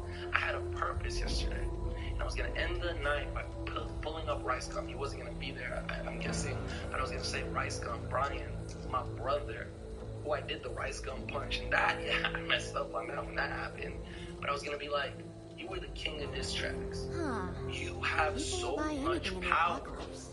But as your brother, you called me irrelevant on the internet one time. And one, for that I want to thank you, because it fueled my fire and it got me off my mom's basement. Two, what he didn't understand is I chose to be irrelevant for that last year, whatever the kids call it these days, because I didn't feel like I was responsible enough to handle the power that comes with relevancy. As somebody who's done fake pranks, as somebody who's done wild blogs and clickbaited his whole career, I know how to be relevant. But I also understand that sometimes being relevant puts you in a very dark place, because you're putting out content that's not you. You're portraying an image that's not you. You're doing things that you morally don't believe in, but because the views and the AdSense dollars are there, you continue to do them. So I was going to tell Rice to his face, you spent your whole career telling the world why certain people should be stopped with hate. But tonight, I want you to shift that. This person should be stopped, and explain to the world why this person should keep going, but in the right direction, and why we should support people. So I was going to say, for the culture, Brian, and it was supposed to be a fun moment with Banks and Keem and everybody on stage, for the culture, to end diss tracks. I made a song to celebrate you, that I want us to rejoice in, to not end Rice Gum, because I want Rice Gum to succeed for years to come, and I want to be by his side. But to end the era of hate and diss tracks, because my self-destruction started after the Rice Gum event where I did the fake punch. Don't you think people are going to see you putting out a diss track as a way to end diss tracks and just say that you're being self-serving and that you just want to have the last word with the diss track? I would have given him the mic.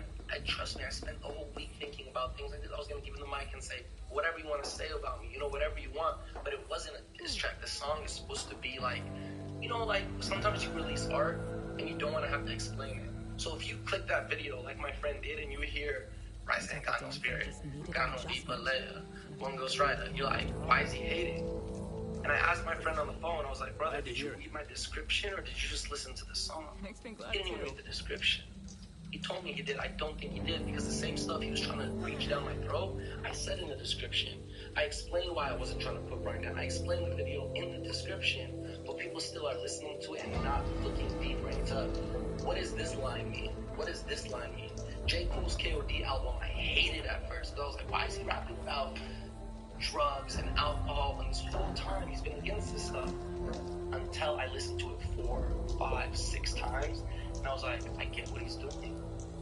And I understood how he was trying to deliver his message without having to tell you, you should spread love, you should spell it. Sometimes, and I was going to say this line to Rice, I was going to be like, at your age and like your character, I know that the only way you know how to communicate your feelings to people is through diss tracks. So as a person who wants to be able to look at as an older brother, this is the way I chose to communicate with you, to try to get him to understand what I'm trying to say.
Tell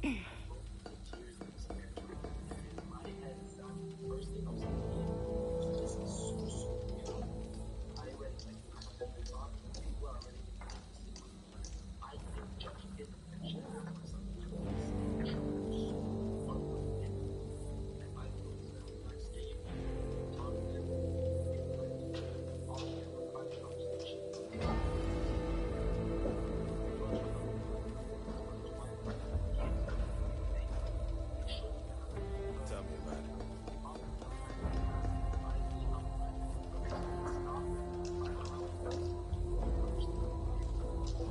Last time I give credit, these papers were less than nothing to get themselves killed.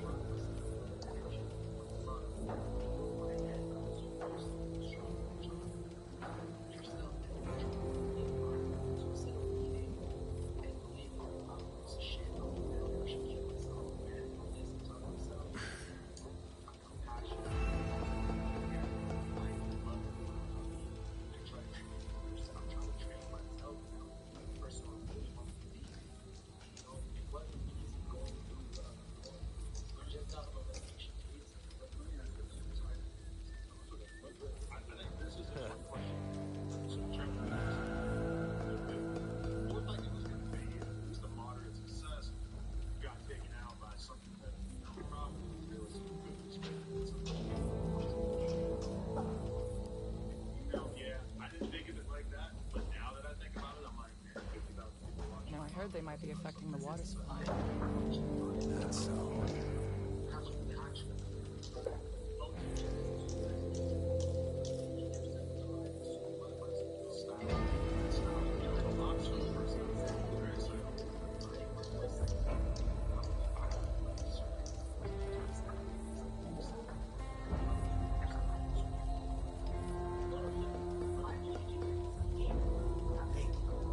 Show me that trick with the mirror.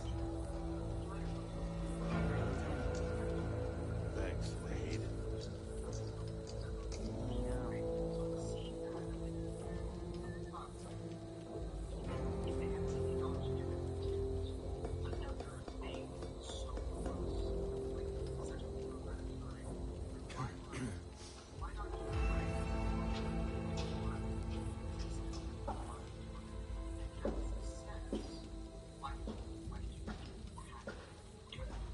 Lost 50 coppers yesterday betting on this stupid forecast. That's not good. Tell me about it. Maybe some trailer is still burning. Huh.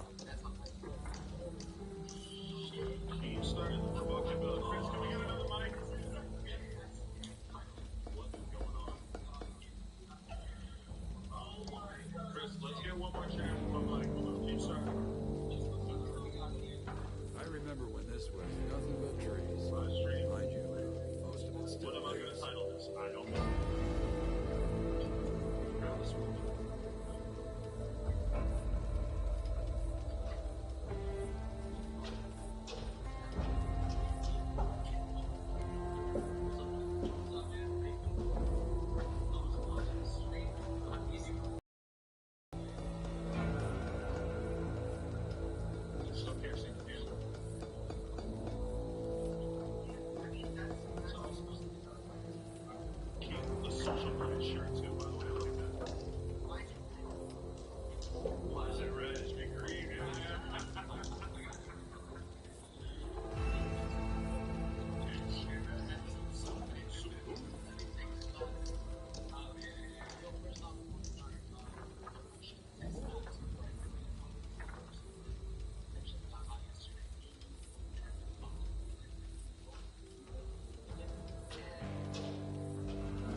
shout out to Shane Dawson. Was supposed to be his interview. This is a little bit different, so but sorry, Shane. we can totally. Because me and Shane were having like the best hour-long conversation before this started happening. We will get. Yeah, it was tight before that too. So just for the record, like this is not like his place of Shane Dawson. I love you guys get to it. I wish I had a day or something to go back and talk about this story. Is so dope to me. And the best part about it is I documented everything that happened at night live on TV.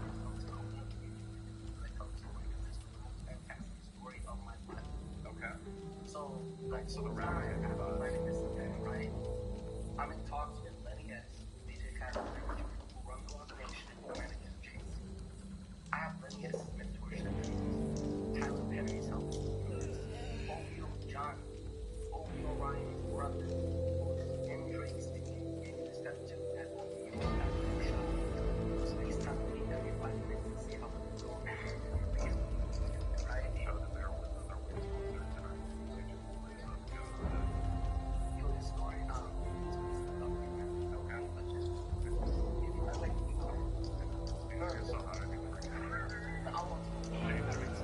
No, you're just kidding. Why? I leave my house today, right? And there's so much energy. I remember when this was nothing but my house, right?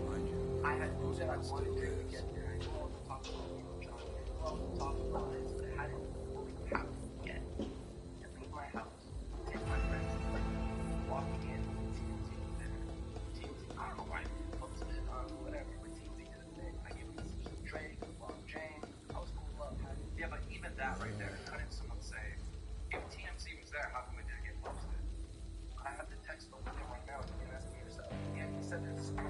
There's a story that can run. I'll tell you right now. My opinion on just get inside and I did. I'll tell you this. Well, the thing is, like, there's just all this different stuff. Like, Drake might come, TMZ, there's all this different open-ended stuff that nobody can confirm. And what we is that, like, what happened at the actual event. One, it will be confirmed by the next one, because I guarantee the next one will know exactly what's planned. So I think manifestation, right?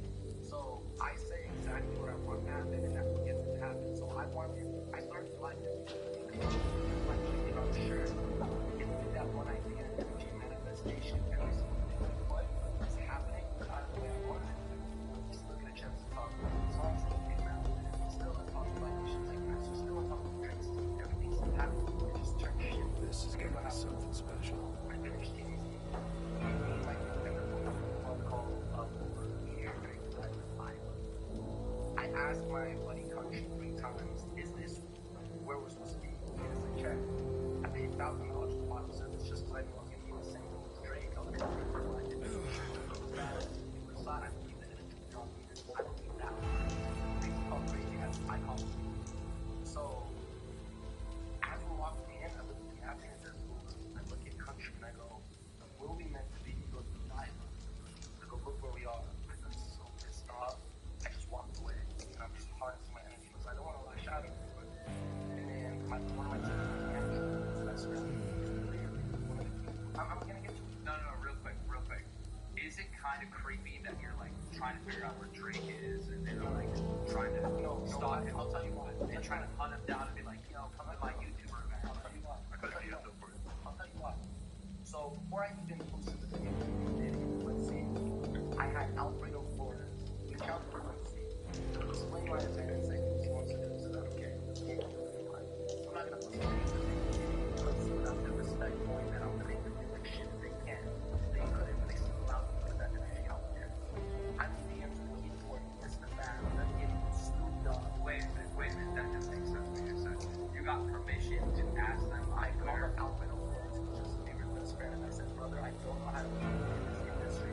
Is it wrong for me to reach out to Quincy and Diddy and ask them to come to the event? He said, brother, all you have to do is share with them this energy. I'm sure they're going to be getting Quincy. He is a Quincy. Quincy follows me on Twitter. They allowed me to post the event. Quincy couldn't make it, but they still allowed me to put that energy out there. I'm in talks with DJ Khaled. So you got permission to ask somebody if they were performing the event out there. Do you understand how this doesn't make sense? But it does, because I'm talking to Quincy just because it doesn't make sense to me. It doesn't make sense to me.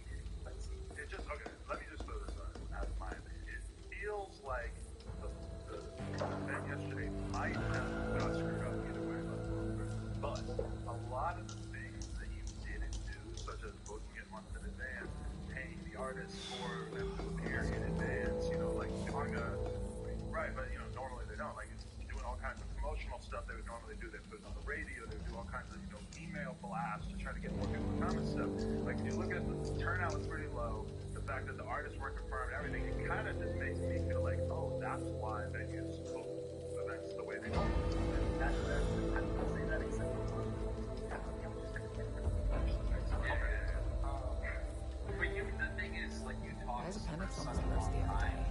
Doc was on deployment, so they had to do it themselves without anesthesia. we end up at the drinks club. I get out. I see the truck in front desk. I just was not going to listen. I walk away. I call home. People will buy anything in the apocalypse. First thing I ask him, ask him this. You want to get something drunk, I guarantee you. I'm part of the Yo Drinks team. Come on, back up everything I'm saying. And the first thing I ask him is, brother, I'm outside of the club drinking his ass. I'm being creepy as shit. Is this wrong? Should I go home? He said, keep going, let God lead you. Drake's team member is telling me that, you know, here's the funny. He has a direct contact with Drake. If he wanted to, all he had to do was like, as soon as he said that, I go to my team. I said, I need everybody to do this on my own today. I'm standing outside of the line with a guy who literally scared to be in places like this. There are Drake's team around me. I'm by myself, no plan. Benjamin Hicks walks up. I go up to Benjamin Hicks. Shout out Benjamin Hicks, man. That night, energy was like him, so I can't let him listen to the song. It was the show, I'm with it. Another artist who performs like come behind me. First thing he said, he said, he's the guy who's gonna die. He's like, can I get on your stage after the brother's done? He's like, he died. And I instantly, I go back to Benjamin Hicks. That same artist, saw me, found a way in. Back, running, come on, running back. So then, I started to turn back around. I go back to Benjamin Hicks to say something, goodbye, whatever. I turn around, the guy's inside. Shit, next thing you know, I see the person talking so much. Just gave a big 11-year-old yesterday in the crowd. And he was waiting out there to tell him a story. He was more friendly about the same way for us. The door opens. Security guard goes, ladies only tonight, fellas. I get in before security guard to walk away. He got in because the girl said, oh, this guy's done. I didn't question it. But I saw it too. That same guy who got in, that artist, was in the smoking section. So sketchy. I know how crazy this was. I'm on Drake security. I go up to him, I go, what? He goes, go to the back right now. I was like, crazy. I was in the audio, go to the back. I felt it. I go to the back. I'm standing right next to white Rolls Royce, one of the angels. I'm not sure if they next to Drake's car. It's security around in the bars, but they're not coming because it looked and felt like I deserved to be there.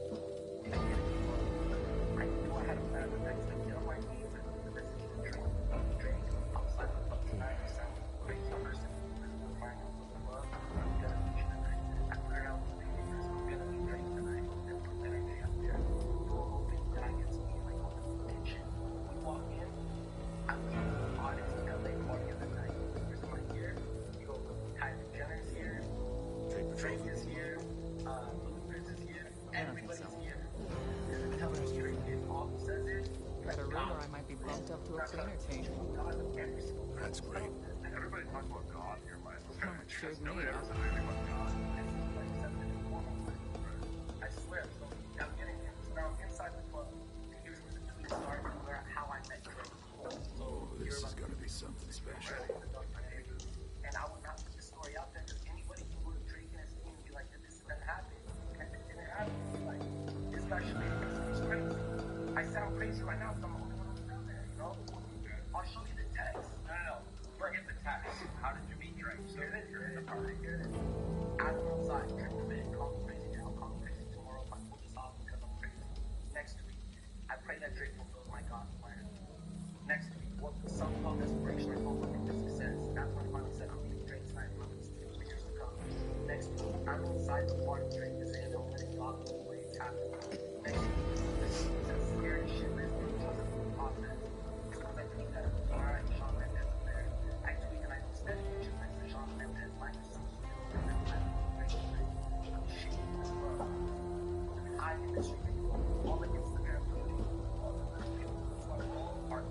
sure is passing by Late slowly. night, I'm not getting up. And I look down at my phone. I look up, I say it just like that when I'm stuck. And then Jesus breaks down, walks right past me and takes this down my shoe. Instead of bothering him and saying, can I speak to you? I said, check your messages. Again, this is God's word. He knows that's how the person is. I remember when this was nothing but trees. Mind you, most of it still is. As soon as I decided that and say back, Kenny Hamilton, or just immediately knows him because I met down at a party with him, goes right in front of me. Oh, what's up, brother? We're arm in arm. Let's come with us. Takes me to his table. I'm now in the hall staring Chris in the eye, hitting my chest, saying, I'm going to be on stage tomorrow. More eyes on this event than the president has on the country to dispel hate. Chris gives me that. Because my brother, I feel like he's going. At this point, I'm like, what was anyone saying online? I'm doing this tonight. I go back to the booth. I'm dancing as I really does. Right after that, we the best trios, Ivan Barry, other hot wet beer. I'm sorry, I forgot his name. Walk I past don't know if we're coming or going anymore. Everybody talks right? Talks to me for 10 minutes and tells me the story. So he doesn't tell me we're pretty busy. All he says is, oh man, did this, don't stop. Gives me his phone number. Try to take a picture. I'm over there. Kenny looks at me. This is how crazy that night was. Kenny looks at me with no picture. I don't want it. Ivan leaves, right? Right after that, you said you were going to do something else. I was, the doubt is real, the hate is real, the fear is real. We know what is much stronger. And if I'm going to stay up until the event and walk on the convenience, I'm going to do it. I'm now standing. Didn't I tell you it was going to take months to reinforce the southern fortifications? Now they're behind schedule. Guess who's standing with them? Because I decided not to give up because I had a mission that night, as crazy as it sounded. I don't know what to do, but I believe in myself. Hey, before I even show me that chip. so everyone leaves the club. No one's there except for Drake's like phone crew. You gotta understand, Drake's phone crew was like 60 people, and the celebrities who were in there. And I'll talk about that. I met Jay that night. All this stuff. I'm standing in Drake's crew. Don't know what to do. As I'm standing there, I turn around. Drake's dad is coming back into the crew. As I'm looking at him, I just say that I wish he was like for some reason you're gonna get mad at him. And I said, so what? I don't know why I asked him. I said, brother, God. For a second. I said, give me 30 seconds to read this. You read this post that says 7 days ago, like, you know, this guy is the right hand man. And as I tell him the story, I how to get drinks, hands shake, tell me my purpose, I look him in the eye, and I go, I snuck in here tonight. Maybe he wanted to protect Drake from me. I was get the hell out of here. He looks at me, he's feeling it. He knows I'm talking to him. I'm psyched like this one. I'm hungry. He goes, wait right here. Before he goes, everyone should say, rumor is something's happening out in the park. how did you know my name? I look at him, I go, brother, I never mentioned it in my life. My name came out of your mouth. Your name came out of my mouth. As soon as I said that, I watched him have to drink the whole night. As soon as I put that energy in there, I look back into the crowd, drinks. I get my first mission to drink face to face from like 20 feet. I start shaking because I know my name is stronger drinking. People will buy anything in the apocalypse. Walks great little Drake's crew out of the desert. Going to Drake's ear, and for 5 minutes, this is like, he's sharing my mistake with Drake's ear. I don't give up. I'm staring at him. I'm waiting. Next thing I know, the energy I know I needed more. I look behind me, DJ, and there's no ask him. I walk straight up there. His security starts walking up to me. I hand him the phone. I grabs him. They don't try to sell him underneath.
just looked at you. Did you really be alright?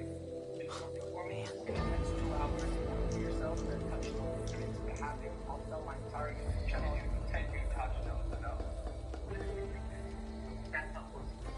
Okay. As such, if you can do that, I'll give you my Ferrari, I'll give you my Range Rover, I'll give you my mom and dad, the house, I'll give you all my YouTube channel. I did that time at a test that this has always been the start.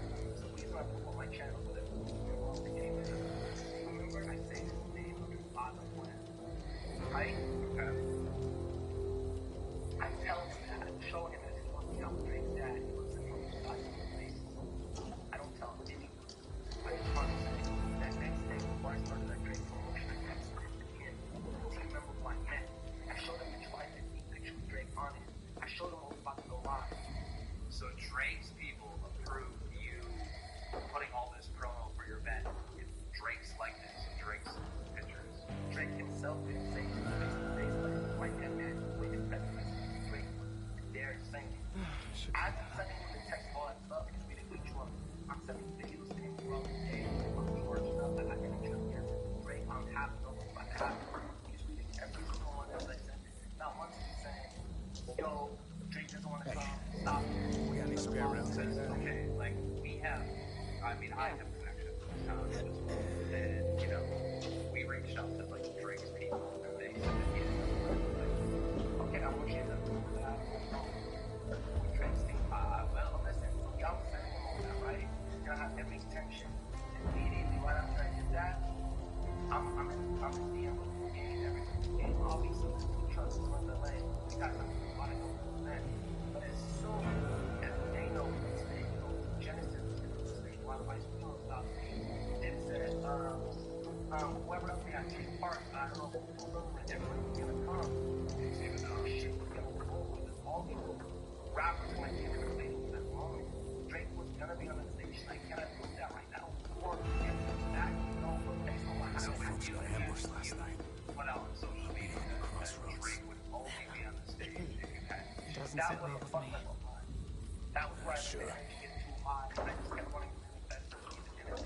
And was there a conversation between you and Drake's people about how they view you? No, that's where I fucked up. I'm gonna admit that now. I'm trying to act like this. I fucked up. I got so excited. I'm in the hotel room. I literally in 7 days I'm going to my team is going to see you guys. I'm watching the match in the hotel, and I saw you saying good morning right to the news. What I did, did you do that? You started clapping. Like, that's supporting me. Like, I won. I know. You texted me and said, yo, it looks like you might have pulled it off. He told me that too. I was about to be late. He was like, I think he's pulling it off. I was so happy. And that was in private text. Now there's no commentary or anything. You know what happened? I get in my car, I tell him back home, text on Drake's team that I'm going to the event. I'm going to the event. This time I give you credit. These papers worth less than nothing if they get themselves killed. I'm waiting on all waiting for you. It's fine. It's great. And what? She goes, it was just a long trip. They have to evacuate everyone. I stopped because they don't let us up the street. I stopped. Didn't I tell you it was going to take months to reinforce the southern fortifications? Now they're behind schedule. I finally get to go up. You tell me what's going to happen. As soon as I get up, the police comes to me. And they go, yo, that's shut down. We pull right into the lock of the empty lot. And the police, I told them, I was like, fine, yeah, everybody there. Everybody coming down the hill surrounding me. And that's when my speech happened. And you have my speech on camera. You have, I have like half of it, yeah. there was, I gave a shout out to X on stage, but on my feed, I said, most person who I would love to have X and talk to Joe. Because when he was alive, it's like, I said, when he was alive, I was completely catered because I didn't understand his message. And unfortunately, it wasn't until after he passed that I took a deeper dive into his message and his music, and I realized how special he was. Why weren't you? Why weren't you? Or maybe that's the part I'm so I have a yeah, why weren't you there?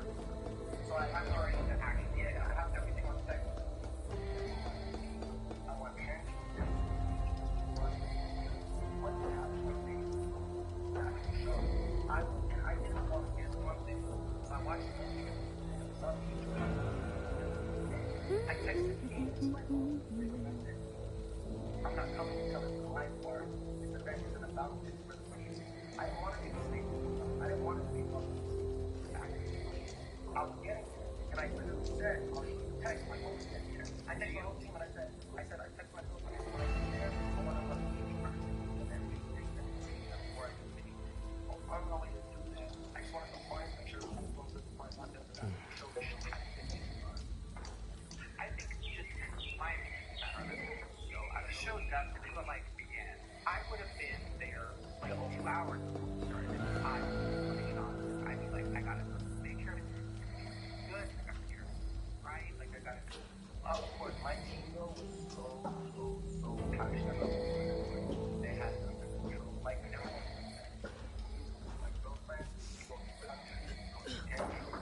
well, and my mom, guess what? Safety, the college is going good. Having fun on stage, and I don't care if it's one guy, everyone has a good time, right? And that's the event was promoted as peace and love and all that, right? And little Hobby, I think his name was, he went up with a song about and dick and their eye and dick. And I'm not saying that it's a bad song, but what I'm saying is there was a lot of controversy online. People saying, I thought this was about peace and love, or like, this is about big bitches. So I'm told back that because I just want to address. I didn't when people were asking me to stage. I just wanted energy, so I didn't. There were certain songs I'll show you right after. I would text my girlfriend and his set. What the fuck? I'm sitting here in my hotel room, and like, and I'm like, no, I was up there. So now moving forward, I know you're inviting an artist. You can see any set and make sure the lines you message. Just because a rapper's talking about sex or shooting people or whatever, that doesn't necessarily mean that they can't also talk about people. Exactly. That's why I was in the commentary there that, yo, I know this got crazy, but the whole point is all of us with different things. We're different things that all these celebrate as well.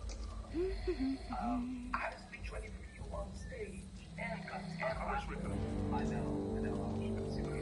You were gonna like a Filipino, put your hand up in the air together and scream, "Hey guys!" The crowd would go, right now, I was literally gonna feel my enemies telling me why I do this song, what it meant, why I care for it. It's gonna be society.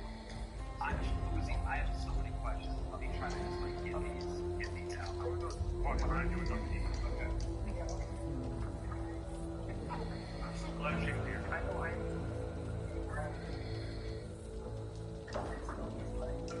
Shane, where's your crew? Yeah, your crew's not with you. No.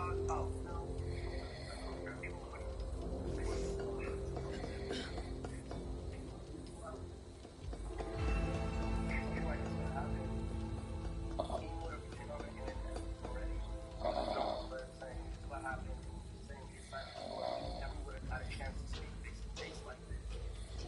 I love that conversation that happened. It might just need to be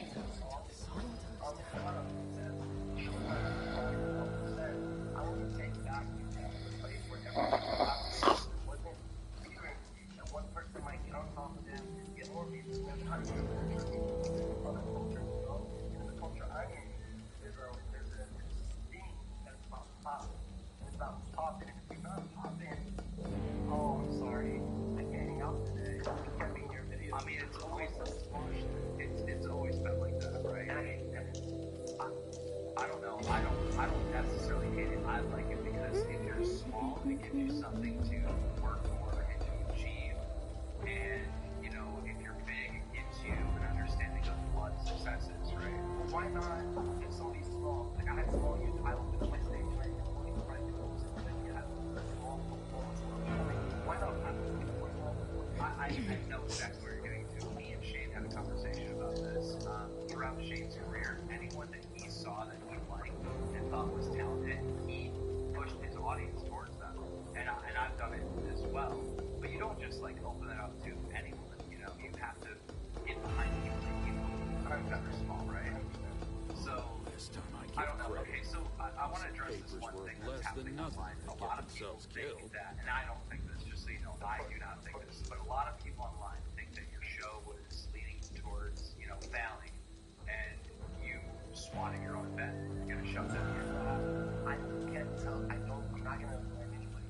Sam Pepper did DM me and say, "Yo, you're about to hear a lot of fake information. I need to talk to you. So there's something going on there." And I talked to my manager because I know my manager is the person who helped manage this event, and he said, "Yo, just to give you a heads up, as we're in lockdown, police look at me and say, you posted text. They saw Sam Pepper run out on his live stream, and they said everyone got scared, and that's why he got scared. A couple hours before the event, Sam texted me, and after I think I might have given the first couple hours, he goes, "Yo, can I come and stream it?"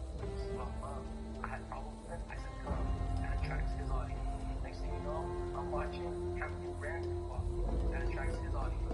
It was definitely my fault that it was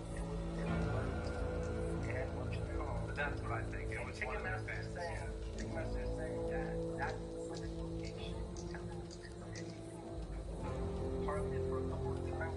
That's why they pushed me on it. I was literally out crying. Did you think about like sending like having a bomb squad there beforehand? Because that's the only thing you could really do. Is you can have the local PD come in and inspect the building before the event.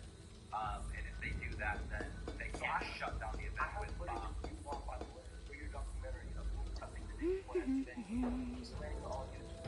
Here's your entrance. Here's the vendors. Here's where you go to. You have a private line. I thought security was good there, but I would have thought, oh, he's like a mom thinking the right for mom that day. Her face, she was heartbroken because she wanted her son to succeed. Sure is passing by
You're never gonna finish securing this room.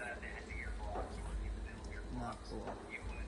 try to motivate your audience. What was wrong with that? My income now, even if I can do it all, I'm going to story. I want to Wow, business is good today.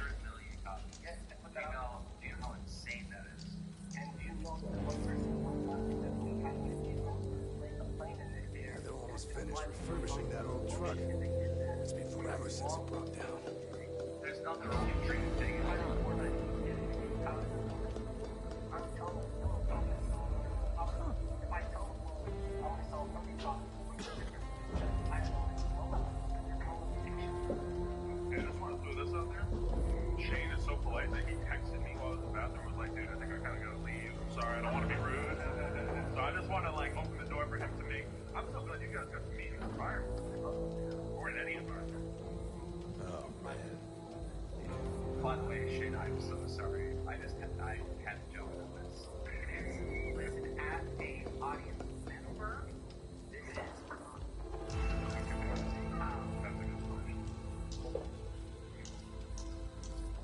I was wondering what your phone number is by how you're moving your phone. So yesterday I gave Banks my insurance, and I promised him, yo, you. Huh. People will buy anything in the apocalypse. Do you think maybe like just shit like that and a lot of other things, maybe you need to slow down? 100%. I'm heartbroken over what happened today. So my iPhone because that's why they came out. There's no red nose, stress can get high. The day before the event, and everything was good, I realized the show, the song is dropping, and I don't like here's his instinct to control the sabotage. I don't get to pull off the reason I saw on the show. Work Of around course, here. I have to get the troll. You said this about peace and love and all this good shit, and it's a diss track on Rice. And listen, I heard you try to explain to these guys, well, no, it was much more than that. It doesn't make sense.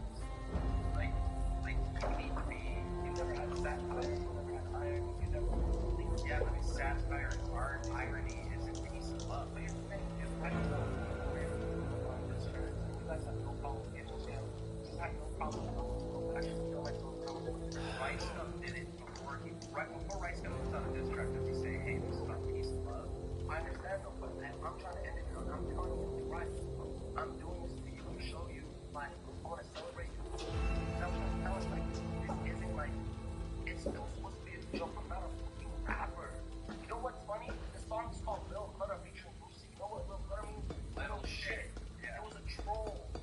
It was a troll. The song had nothing to do with the band. Okay, so this is what I think, and this is what I really honestly think, okay? I think that you were in Australia, you had the idea of making it back into YouTube or whatever, in the scene, maybe not YouTube, maybe something else. I think you came up with doing this song, you realized the song was good. I like the song, alright? I think the song was good, and you said, wait, we need to do a music video. Wait, how can we hype this? How can we have, like, you know, a big event? How can I make sure that this song pops? They might be That affecting the would ones. keep in your mind. Let's get a bunch of artists on stage. I'll try to get as many artists as I possibly can, and at the end, I'm gonna world premiere this song.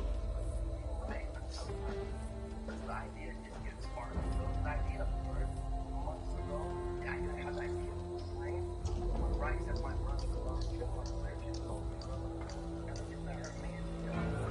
By the way, all those crates they recovered were intact.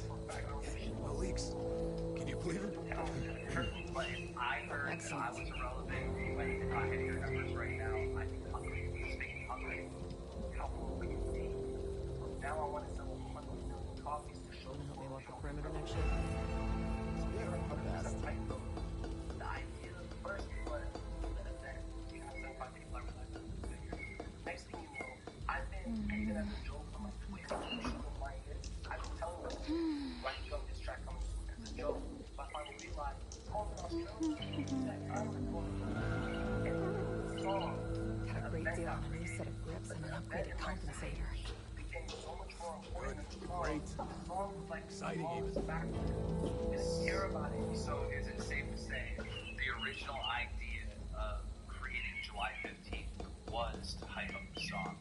No, because if the song had happened in the theater and didn't happen, it was going to be released in a single way. I want stage, I want to dance on stage, I want to thank each person, I want to tell my mind the song. The song was never made. The song from the that just seems like the worst way to record this track. No, you're missing the intention. It's not a diss track. You're still calling it a diss track. You don't need to look at him and see if he agrees. I'll have a conversation with him. But no, I'm just looking at him for someone to jump in the middle here. So we just, but you have this version of reality here, and I have this version of reality here. So I just need someone else to jump in. Look at intention. Ask me the intention. Let me sit down with my phone and tell them this is my boy. I smoke up with him all the time. He comes to play basketball at Alex's. We chill. He said that when you made the diss track on him, it made absolutely no sense because there's no beat. I saw the way he said in your clip about he has no idea what he's doing. I don't think Rice would even understand like why I did this like there is no beat. Exactly. There wasn't beat. It isn't a diss track. He's my brother. Everybody in the studio knew my brother. They knew I was doing this to troll. They were laughing. They were wondering what he's gonna say when I tell him, yo, by the way, shit, I'm trolling the whole white world. Because everybody who's reacting to it right now are saying, I can't believe I sold out of those. exactly how I said that we react. This is a troll. I literally pulled the ultimate troll through that song and intention. Any guy little Rice was birthed, and that's why I got that shit. Look, if I could go back right now, knowing that there was going to be all that, and just say, fuck the song, and I even probably my team would go on with it. It wasn't until after the event, late at night, I was like, you know what? Stand strong in your belief that everything's going to work out. Release the video. With I took off social media today, Twitter, and Instagram post. Just trust that let the narrative tell itself however it is. Let people talk before the story comes out. Conversations like this happen. It'll tell itself. And even if the whole reason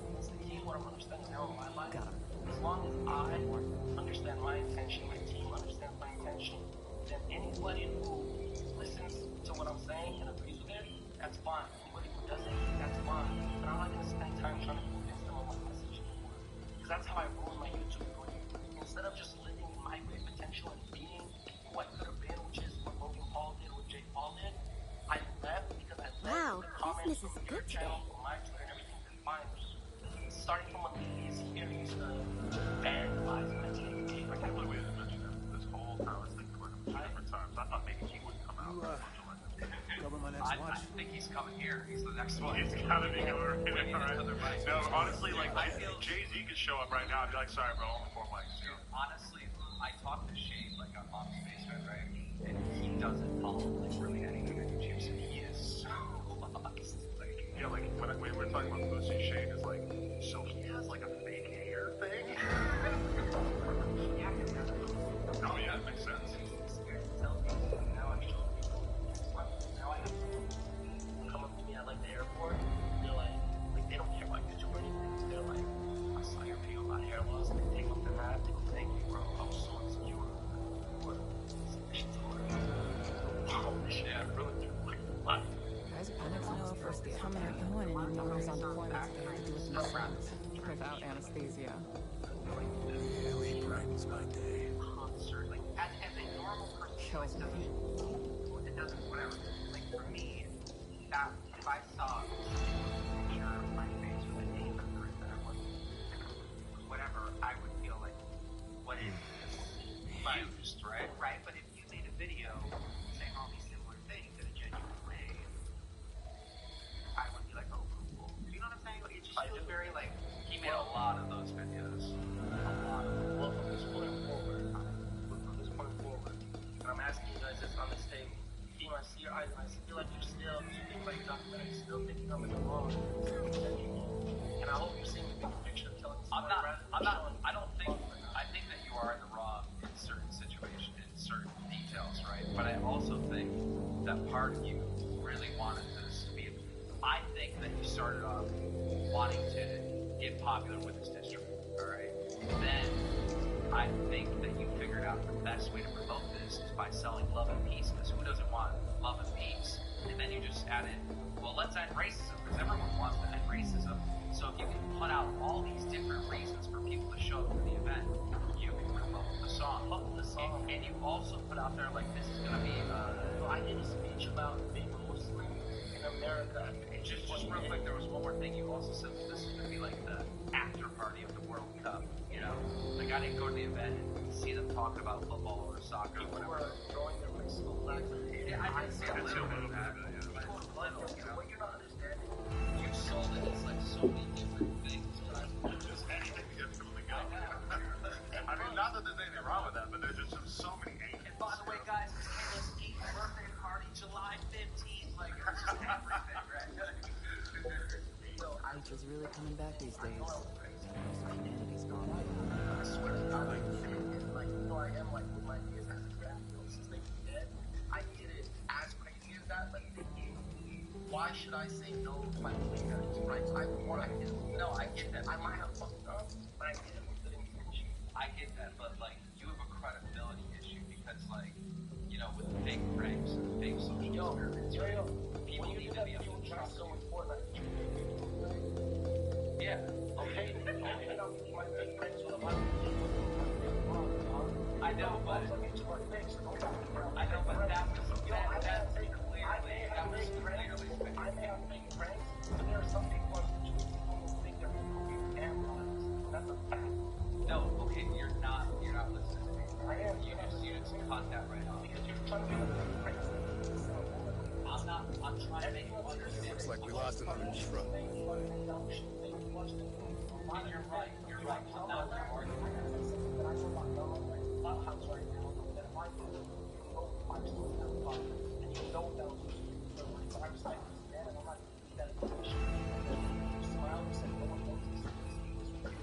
I can say it right now on the air and end everything. If you expose it right now, I know. I would never. But you're missing the point. I would never. Listen, let me, before I lose my train of thought here, so the credibility issue is because of the big things and big social experiments and all that stuff, right? I feel like people need to trust you, right? So when these different things that were supposed to be, like, it comes down to, what was this? What was this really supposed to be about? And watch what it turns into. This was just the beginning.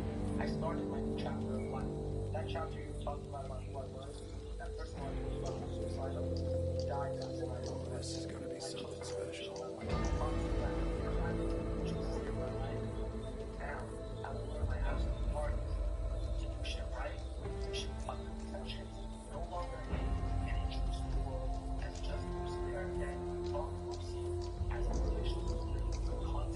Can't believe I sold out of those. Now I can practice what I preach every day of my life. Today, I'm instead of going ahead on today, that's how I'm gonna start living. I'm gonna text you. I'm gonna invite you when I'm in LA to come smoke. I'm gonna chill. I'm gonna chill. So I know I Sure, it's passing by slowly, huh? If you need any extra shelves, I got you covered. I know this is turning out. I'm telling you, I'm telling you, you know how to do it. That's why you're for sure right now. And I'm hoping that you'll understand. I know I'm jumping and I ask you, you gotta help me.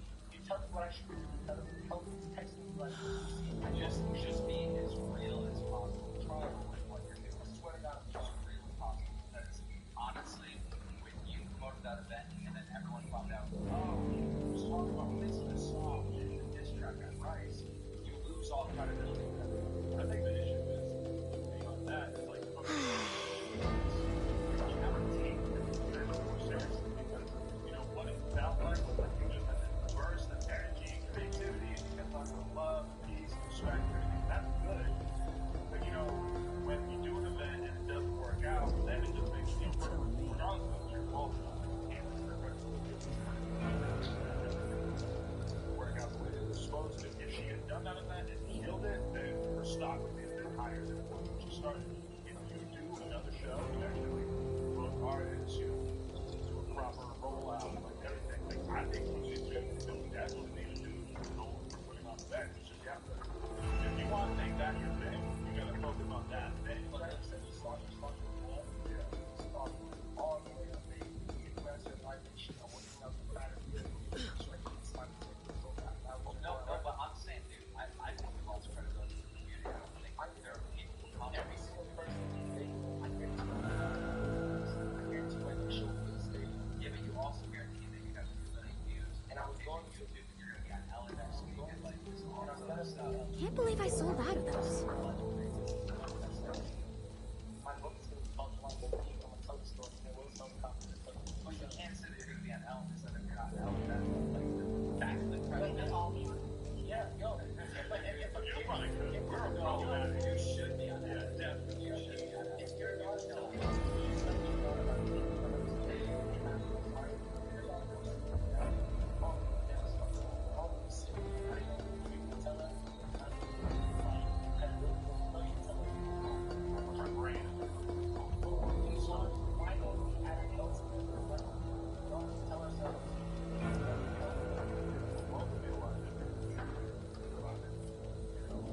Ellen, if everybody wanted to make everything worse. Like I heard somebody suggest one time, everybody should always treat everybody else like it was Christmas, which sounds nice, but then you're like, well, at some point you gotta fire someone. Yeah, exactly. Yeah.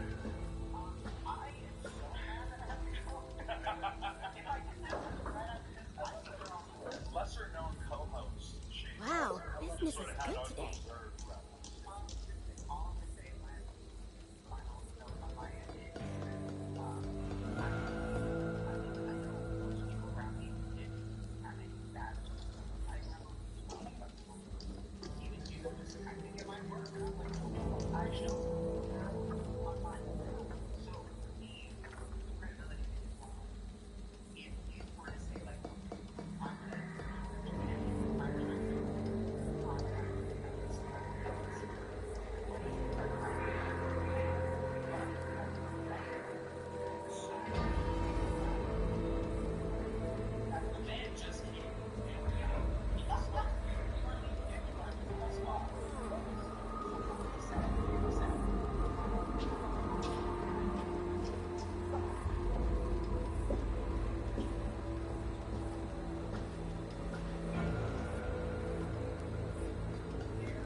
Next time you buy supplies, grab me a few extra mags.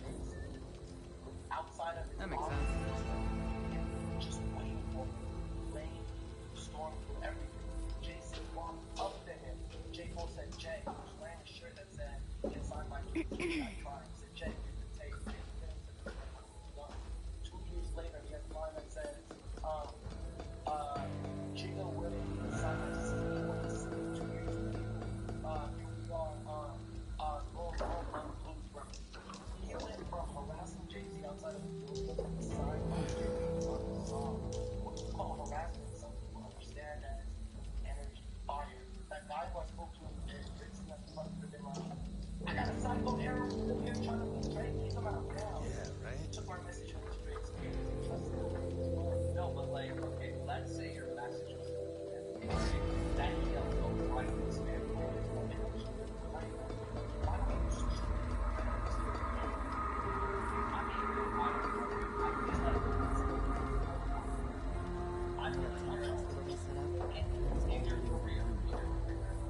Pisses me off.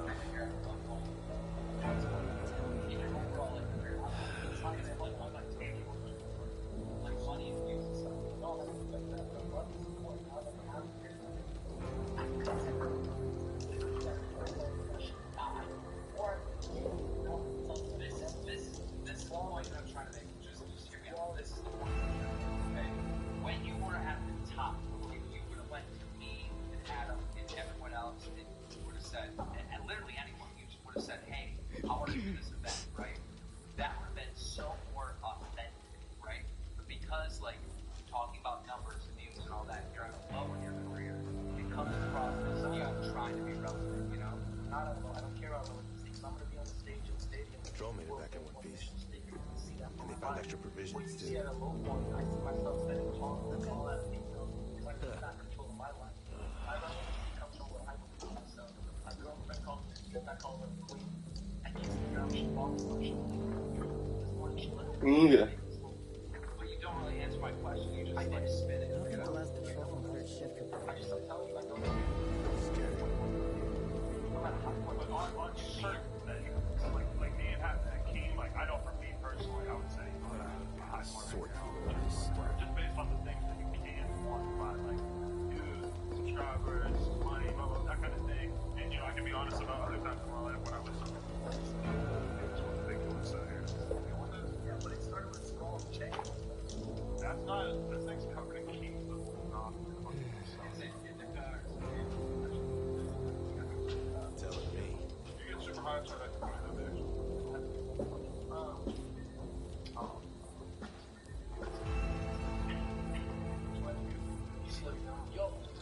hear some trailers still burning. That's so.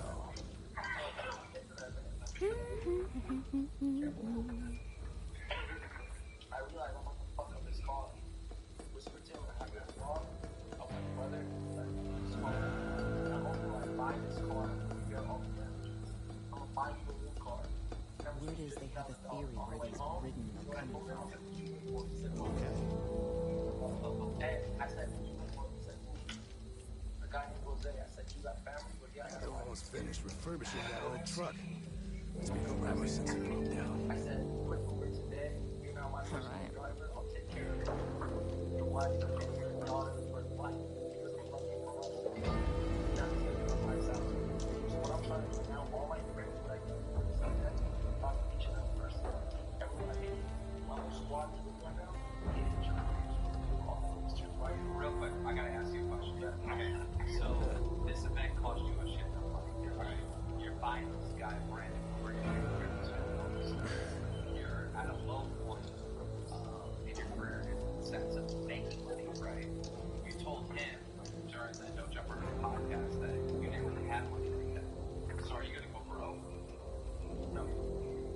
I'm gonna just sit down and I sold it down. You got a lot of fucking views. My views are good. I got billions of views. I got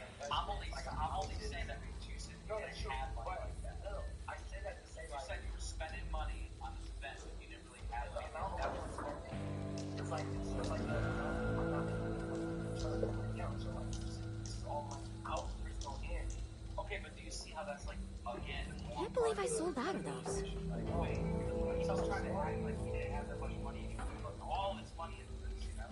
When I tell the story in the book, I'm gonna be like, and I said this to my accountants, and I have everything that's so special in the book, I have everything that even if I lose every single dollar, I still want you all to wire transfer money as a transfer. My dad just about my dad picked up his phone. That's why he always won a lot of people. Speaking about transportation or whatever, like I told you I was going to do a documentary. You said that you looked at your match, but then on the car you were like saying that since you were talking about that, but did it? No, did it? Did I come up with the idea for the documentary? Or you in your head? Like, okay, you lined up with the car. You know, and I wish it was better. Even if that had gone right.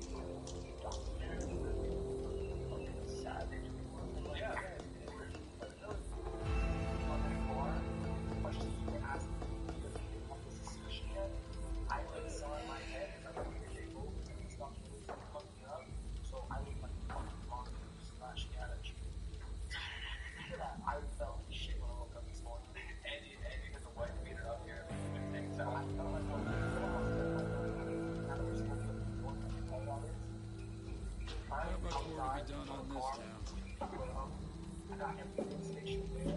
I know there. I'm also talking about the president, talking about Palestine and Israel. I want to say shit. I literally on that stage broke down the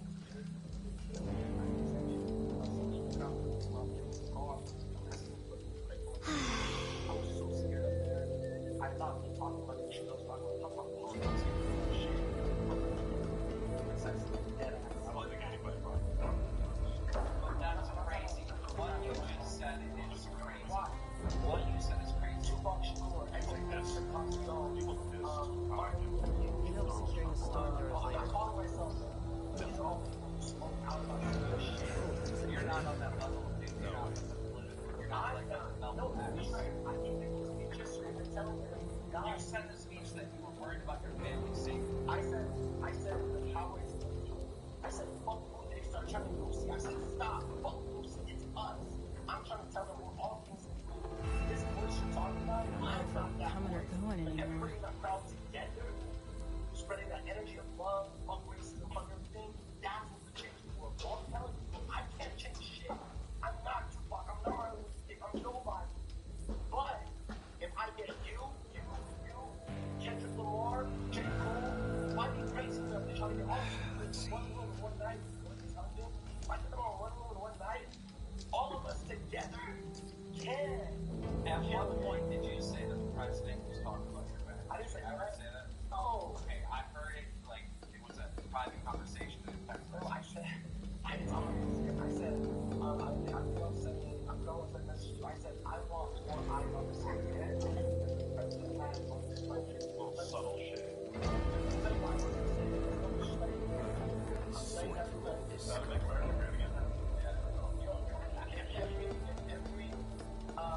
Artists want art a long time and they let go of everything classism. Why they're up here for love, just because he's doing that for a shit of one night. That shit's going to Sure is passing by slowly, huh? It's no longer about celebrity and different celebrities of men. Fuck that, we're all celebrities.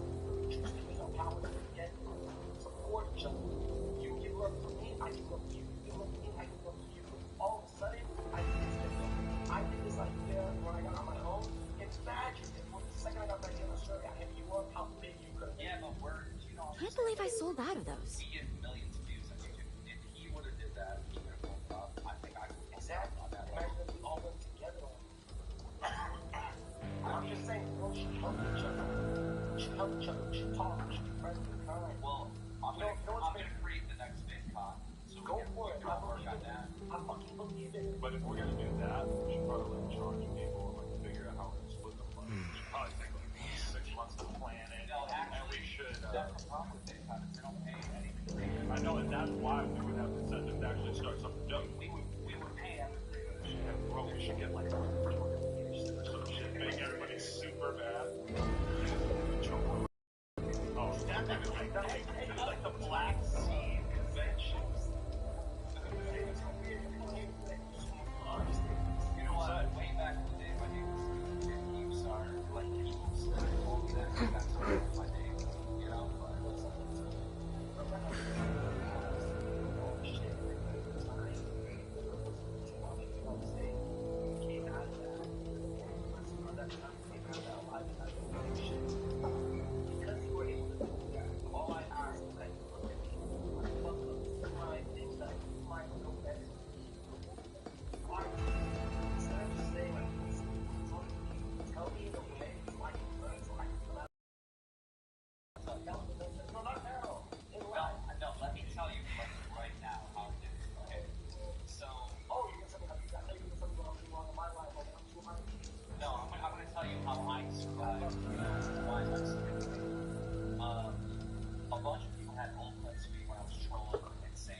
but I was saying them in the context of conflict. They were for online trolls and stuff like that.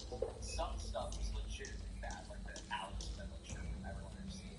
But all that stuff, when I didn't ever think I was going to have a fucking career that was out there, other than it was like way back in the day when indie, like all indie channels were making this was all fun. So Sam Pepper and I decided, what the fuck are we gonna do? We don't. Well, we can get ice on the mic. I'm gonna actually tell them I'm going to be like 10 minutes because they're gonna do it with me. Yeah, tell them to come in 10 minutes. We're gonna finish this and then they can both come on. And fast.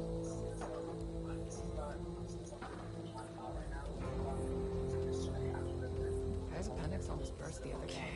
Doctors on deployment, so they had to do it themselves, without anesthesia.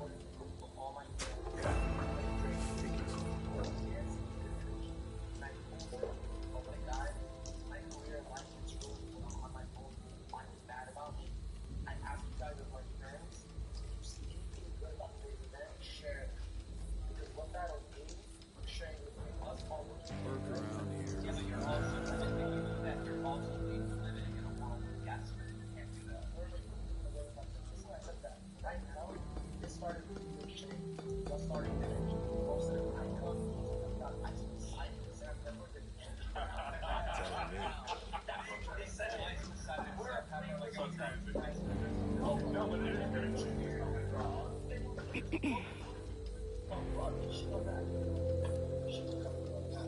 No, let me explain. I want to hear what you want to say, and then I want to make a statement, and then me. I just want to say I survived by being free and being honest. There were things that I did and I had to own this. I had to own this, right? But there were also things that I wasn't thinking of. There were things that were being made up that were completely Got a rumor I might be bumped up to a cleaner team. I kept it as real as possible. That's good.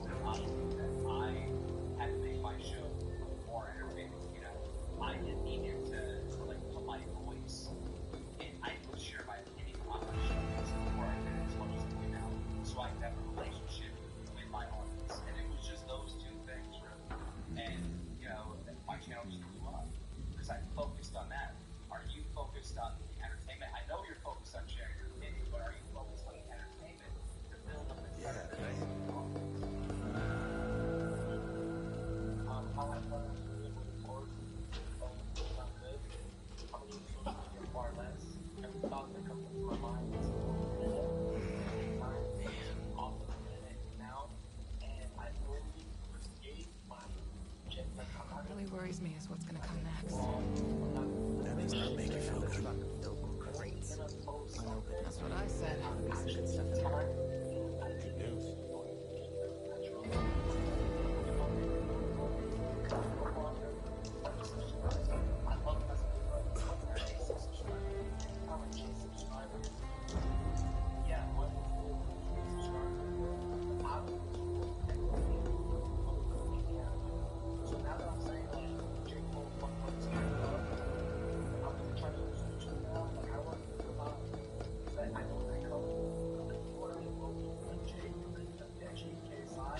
Remember the collapse?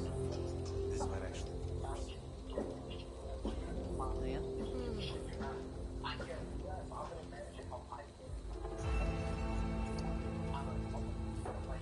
I think that barely recommended did the trick. Went 10% on the range yesterday.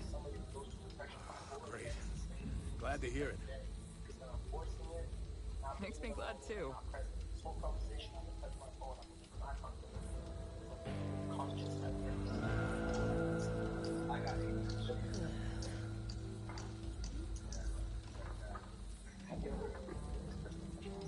Lost 50 coppers yesterday betting on this stupid forecast. That doesn't bode well.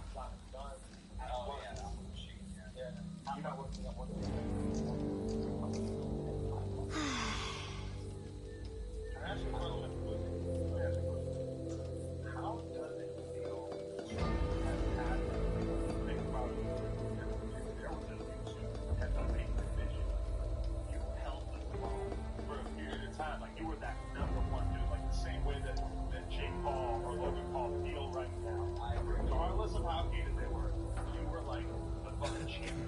guys like me, it was kind of like, what the fuck do all these people see this dude? It's crazy. He's a fucking lunatic.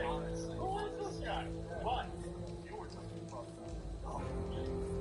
Roman average. Probably put him in that category around the same time too, where he was like right up out there, just killing. How does it feel? You're still out the law. You're still out the law. You still do decent numbers. You know, it's not like you're fucking out here having shit that you made about this front of me. You have like 800K. Right. Yeah. Channel. You doing all the different channels obviously has not been good for your retention. The question really is just like how do you feel looking at that, and when you see somebody like Jake Paul doing 5 million a day, does it not feel like, I know that like somebody who was the champion of the world always gonna fucking look back on that and like miss that, you know, for that rush. That's sort of why this whole thing came up and it feels like people showed me, you know, you can't treat it like you're gonna have it forever. Or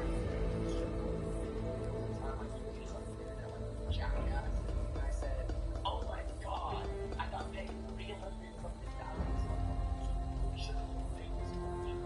Did you understand that? I said, no.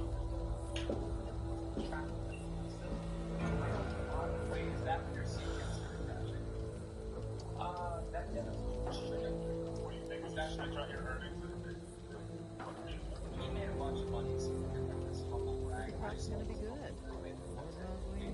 He showed that he made $300K, so we shouldn't be making this much. Oh, so Right.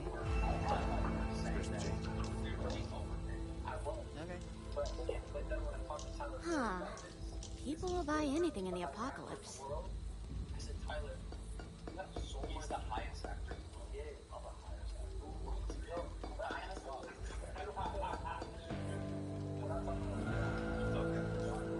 We should get ice. Don't get ice and we'll swap out for you. Just need to hold out until the sun turns down. Okay. Hey, much love. Thank you. Learn a lot.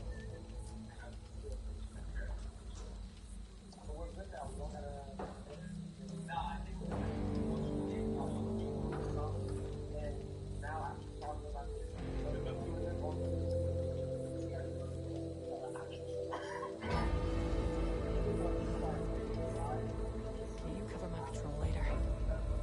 I'm afraid not. Love you, bro.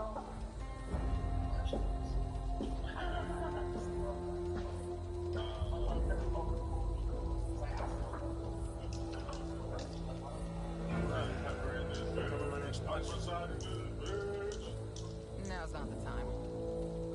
Come on. When do I ever ask you for anything? That doesn't add up. Oh, shit.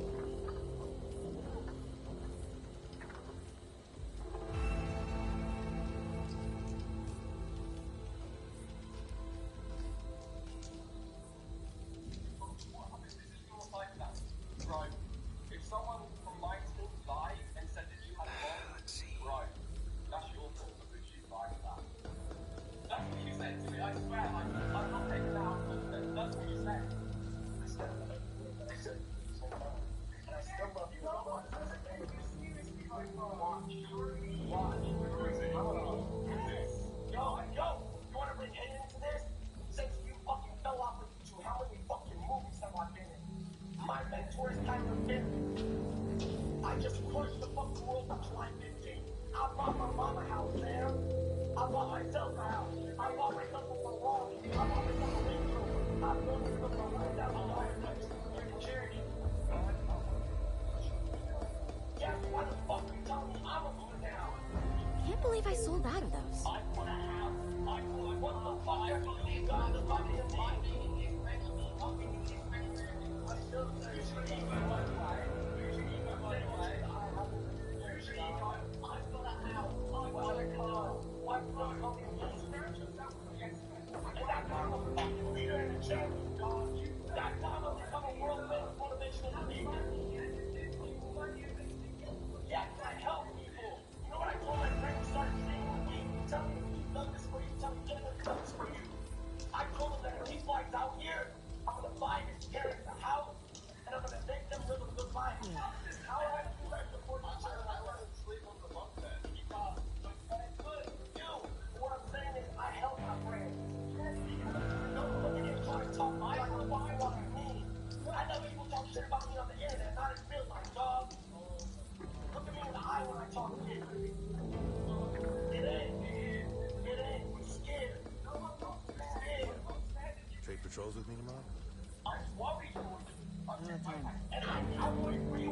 need to do another inventory soon.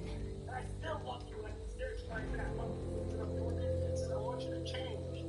Stop being a walking hell. Stop doing shit with your life.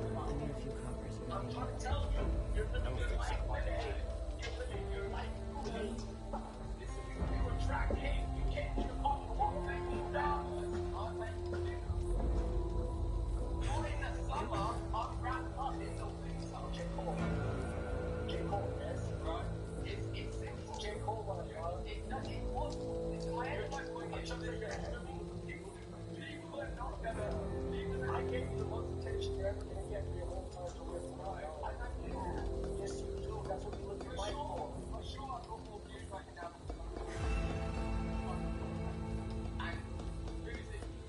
What as a human being was this whole story of life is amazing. It's an amazing thing to watch. Really, really fucking entertaining, right? Regardless of anything. But as a human being or human being, I genuinely worry about the effect of that. Because the way we grow is a little bit erratic, okay? And I'm not saying there's anything wrong with having any fucking sort of fucking issues, but genuinely from the way we watch it, and it's feeling in as well, for at least the first time, and know people that have Next time you buy supplies, grab me a few extra eggs. I can't help you.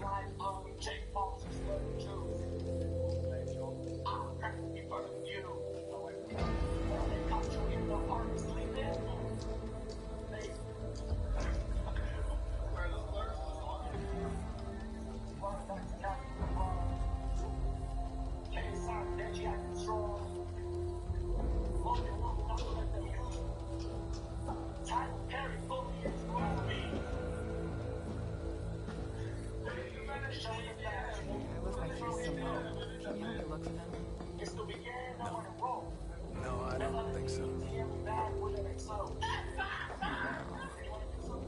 Great times. Alright, I'm sure it's passing by slowly.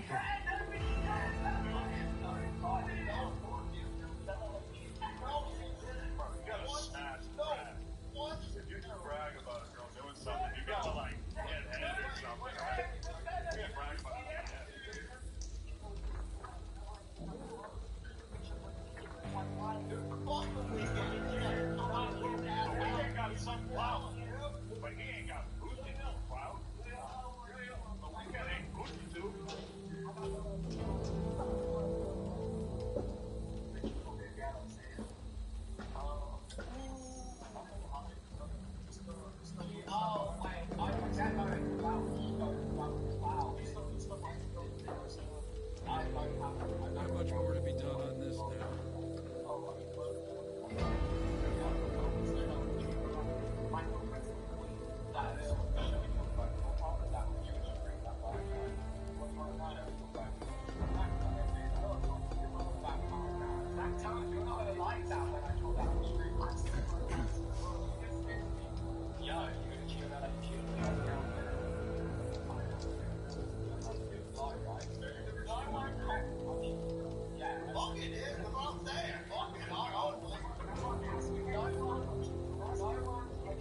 They're never gonna finish securing the perimeter at this rate.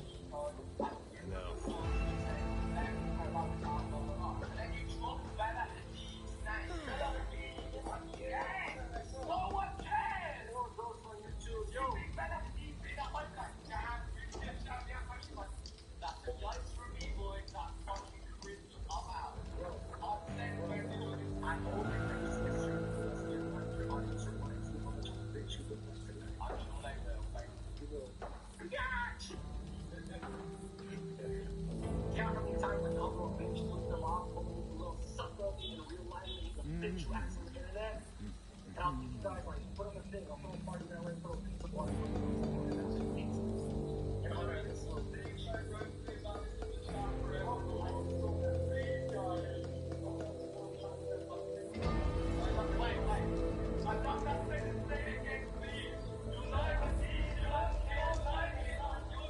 Gonna need to do another inventory soon.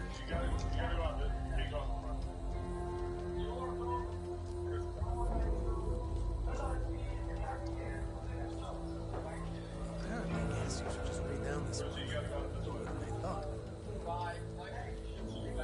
Nice.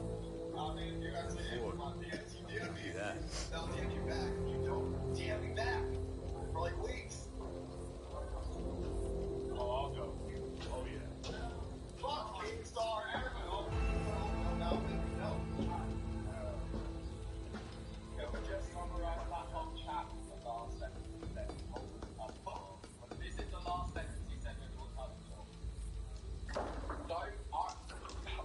How's your life ruined? He said, yes, your life is now ruined. Don't ever fucking spend time really trying to spend Can you be normal? Like, come on, Goosey, my guy.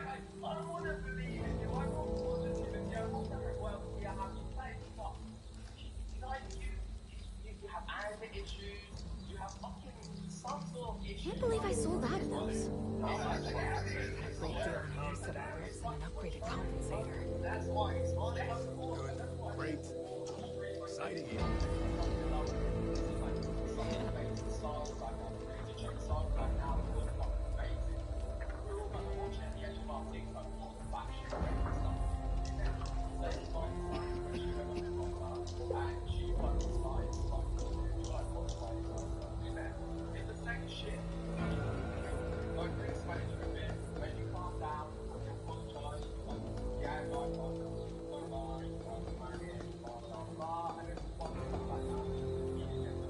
What happened?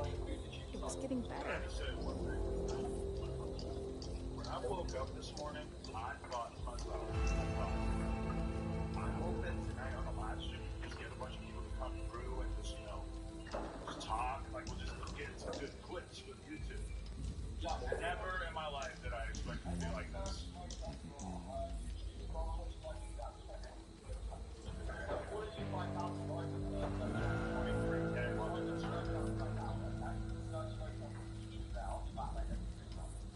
What did you think about the concert? I was on the way, and then it got shut down while I was driving there. I heard it, and I was like, because you thought that it would be normal to be like 45 minutes late, but now it was shut down 45 minutes after it's yeah, I figured I'd just get there, everything's already happening, I'd fucking have a good time. What would it go? I mean, to be totally honest, like, my show is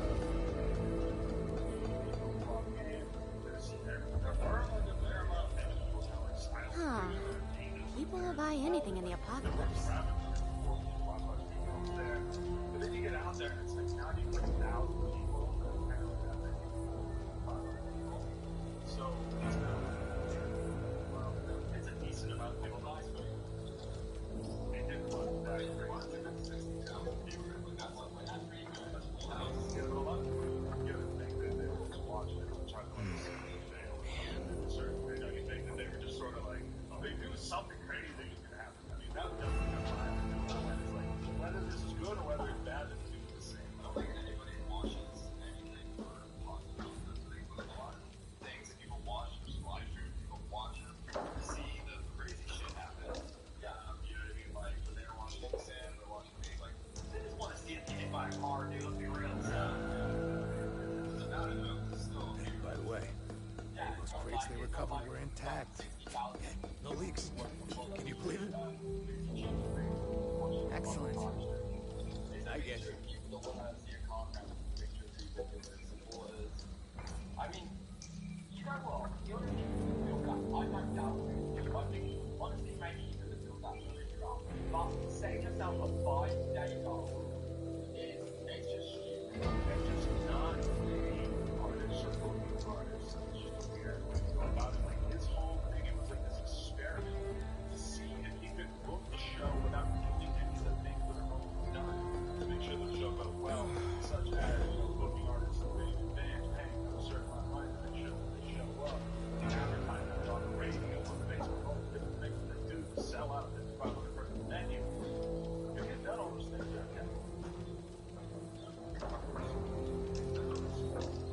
Instead, he tried to just get by with different energy, love, happiness, blah, blah, blah. And in the end, it didn't get screwed up by anything really well. Need someone to cover my watch tomorrow. It really got shut down due to something shitty that happened anyway.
Hey, could you grab me water next time you're at the canteen?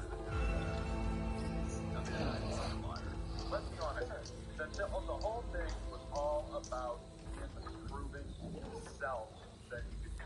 Well, I just wanted to prove that he could do something insane in a really short period of time off of this ridiculous wave of energy that he had because he just got on the internet. What he got out of it. Like, I mean, I guess, like, I get, like, some recognition or whatever, but was it worth the amount of money he spent? Probably. I know the great, like,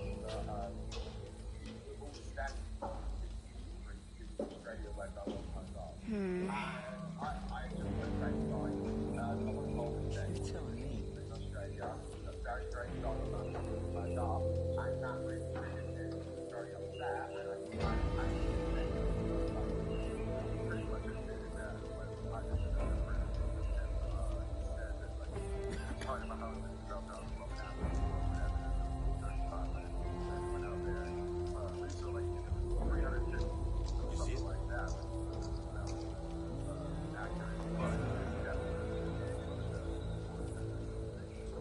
Which I guess, it makes sense because we all watch his career. Like, for a while, he gets like her loss, multiple different channels, put out this ridiculous amount of content.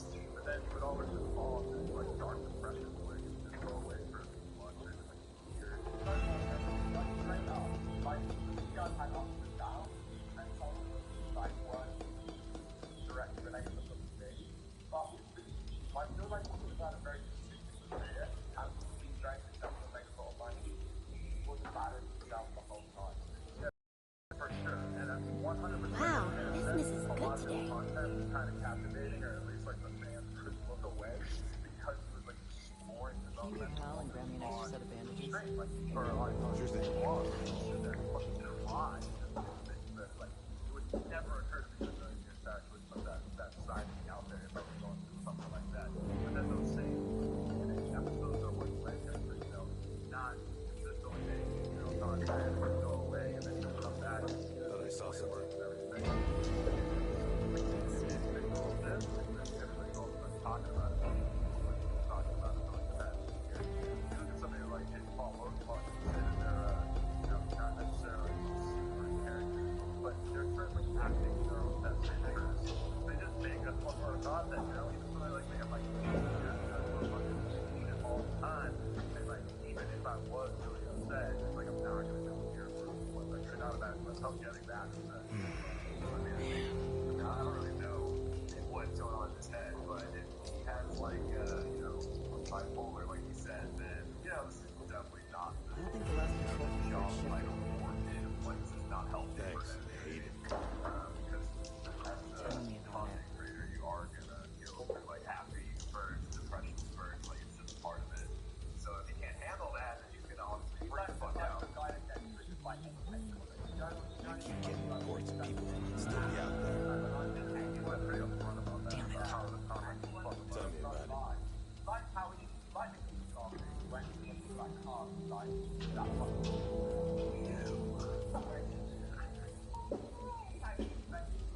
Hey, I heard we're already over our food quota this month, huh? Right on.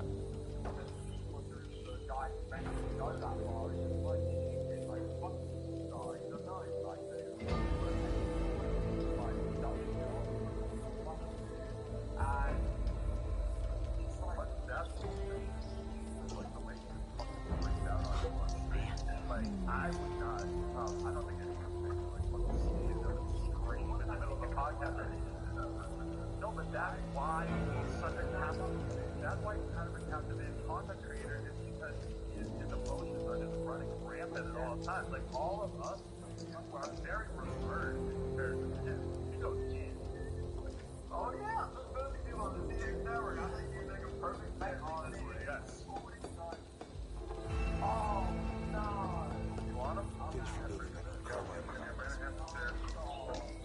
I think I barely recommended it. Great. Went 10 for 10 on the range yesterday. Yeah? It's good. Oh, it cheered me up. Gonna need to do another inventory soon.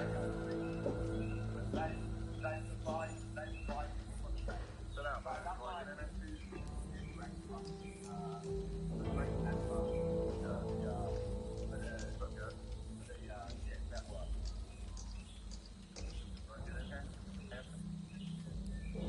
up, bro? We're gonna get on camera. We gotta get the shot. I want you guys. You want Sam and I just so that you don't have to succeed it directly. Does that make you nervous? Let's see. Get on the mic. Come on, get in here. I know. I want to hear it. No, come on. Get in here.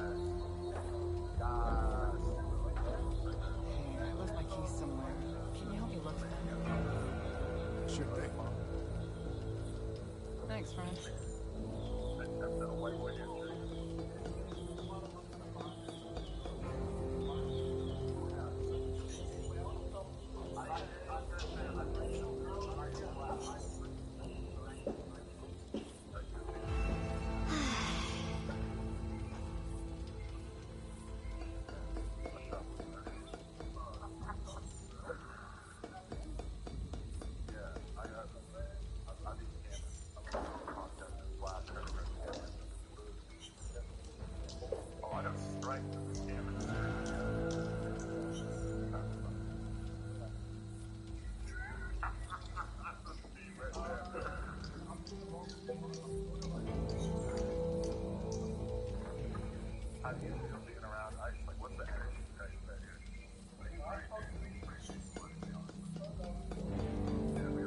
Since you confronted him at his apartment, which we all saw you do.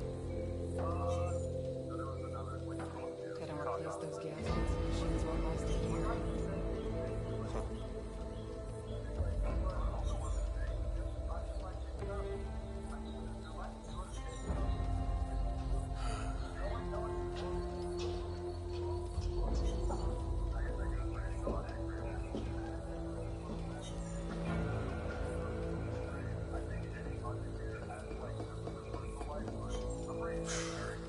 The shipment of parts we're supposed to get's been delayed. Indefinitely. Not a fact.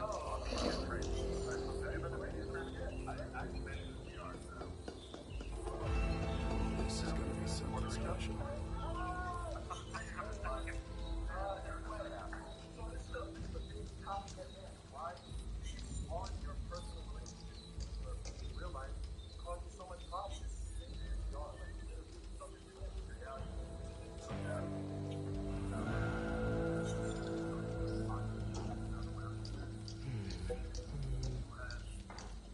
You see it? Yeah, I see it. You'll cover my patrol later. Nope. Oh, shit. Now what?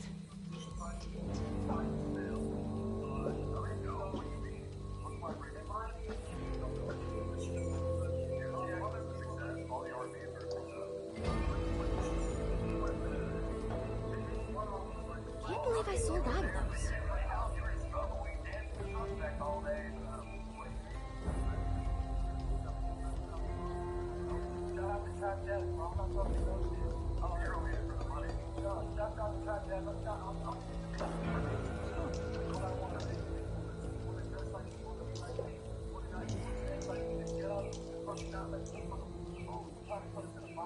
Telling me.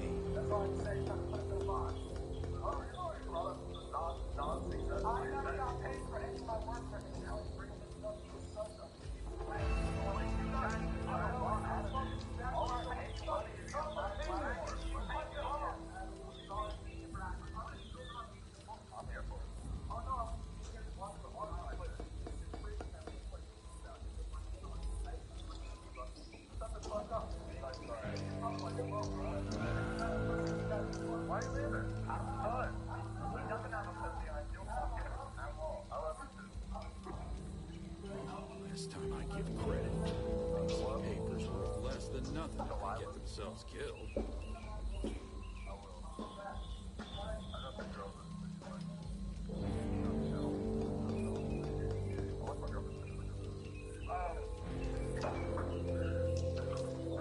I see one. There.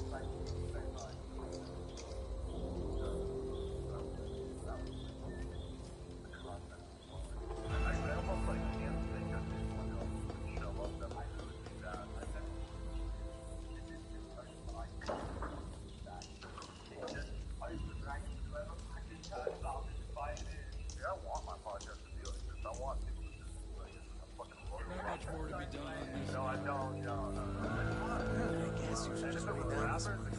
Go with what they thought. I mean, come about, but if people want to come on here and hash it out to be talk about things, I'm happy to do the platform. Yeah, I really wish you would say talk about more of what you're saying. That was really odd.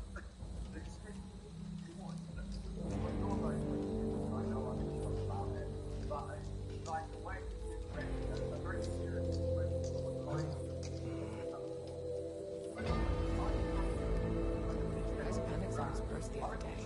Doc was on appointment, so they had to do it themselves, without anesthesia. That's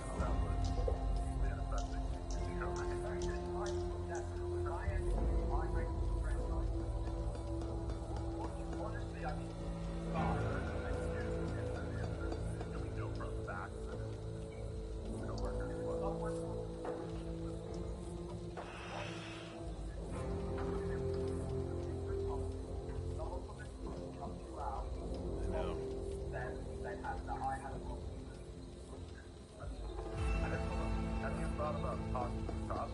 Like, I think this happened. Can we just post on camera or whatever? I'm sure it's passing by slowly, huh?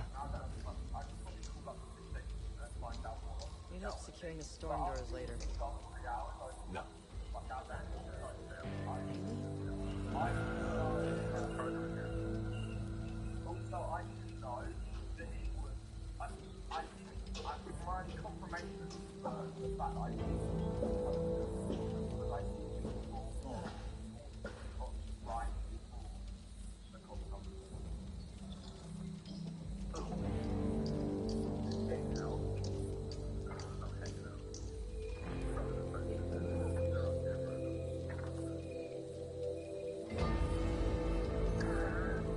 I saw something. It's getting better.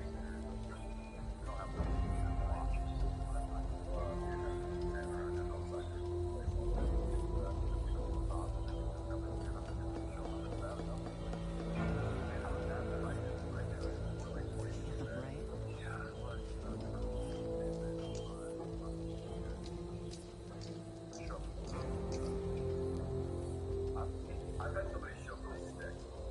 This is going to be something special. People literally show up, dump off drugs, to show how much drugs they have, and that's like, oh my god. Like, fuck out. Yeah. That was one deal. That's what take shit. Anyway, yeah, so did you realize that this is before you were thinking about John? Okay, so me and you have an office. Right. Like, I'm talking like minimum of 5 years. Like, I just want to make friends together like that. And, then we went on this kind of whole righteous kind of like a while ago. Like, you don't do it all the time.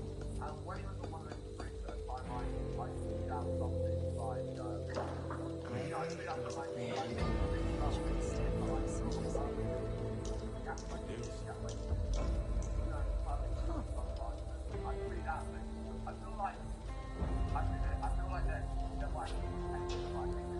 They're almost finished refurbishing that old truck. It's been forever since it broke down. Excellent.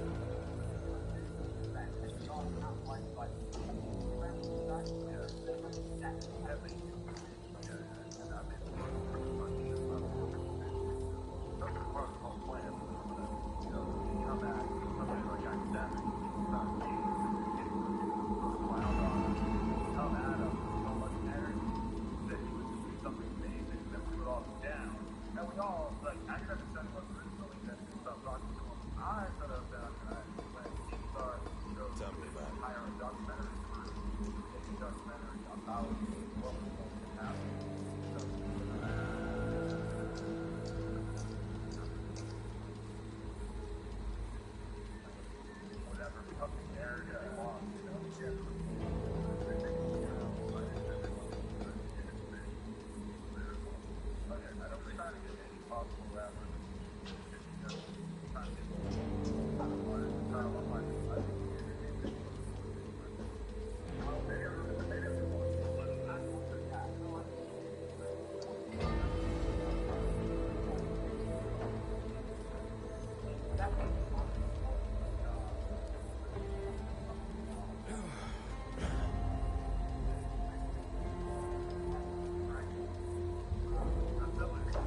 Remember the collapse? This might actually be worse. Damn, that hurts.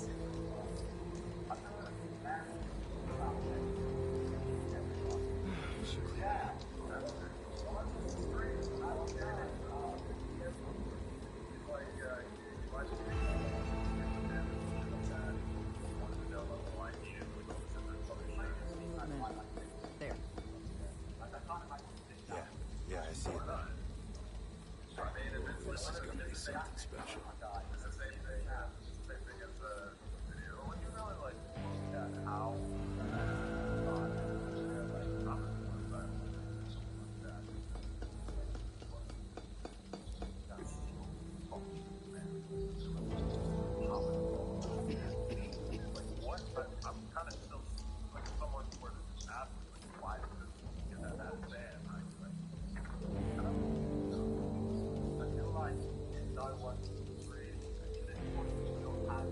Patrol made it back in one piece. And they found extra provisions too. Yeah, right?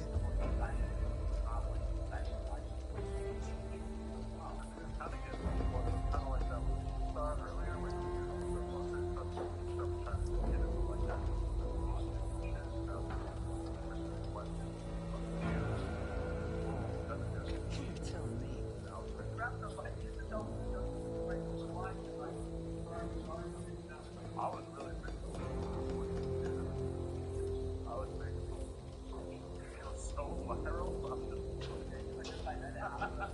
I mean, it was, if he hit you, it would honestly be good for everybody. It would have been good for everybody because it would make good for me. I should have gone violent. But good for you. Everybody's talking about you all of a sudden, and it'd be good for him. Everybody's talking about him all of a sudden. So it's completely counter.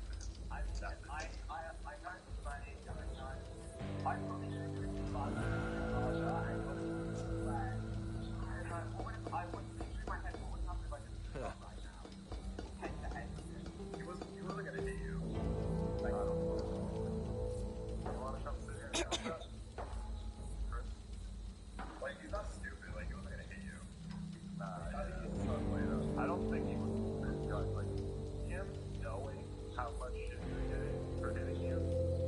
He would have so bad to actually.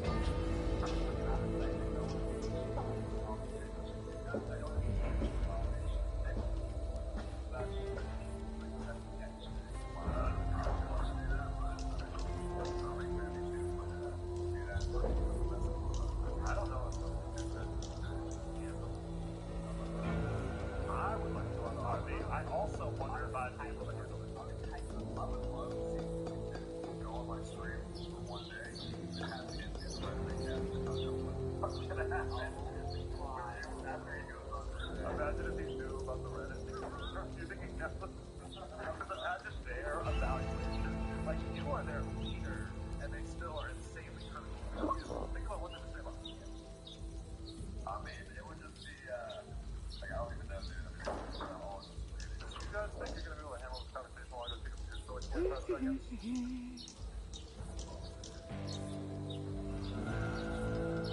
If I came up to you and I said, I'll give you drop $100,000 with $100,000 saved up for the concert, what would you say to me?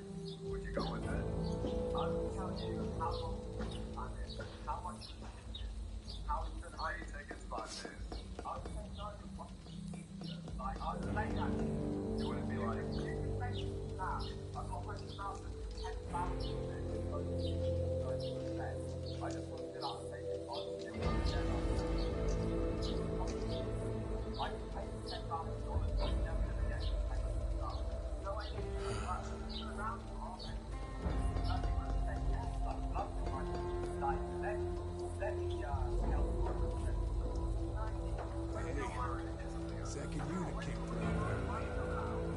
shipment in.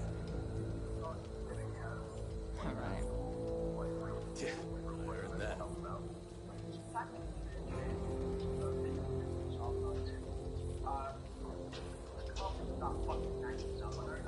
Huh. People will buy anything in the apocalypse. So, there was someone in that old house, as it turns out. He must have passed away months ago. Pisses me off. Tell me about it. I heard they might be affecting the water supply. Look around here. Really brightens my day. Kills me.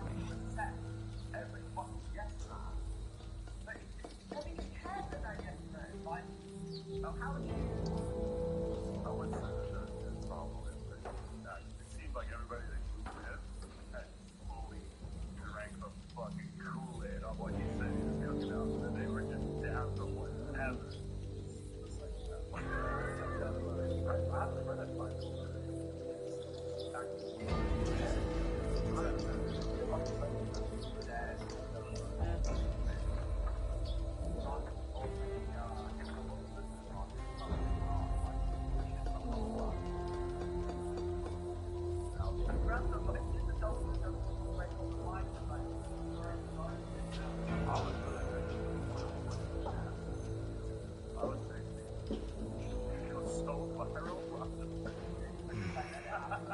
I mean, if he hit you, it would honestly be good for everybody. It would have been good for everybody because it would have been good for me. My shit would have gone viral. It would have been good for you. Everybody's talking about you all of a sudden. It would have been good for them.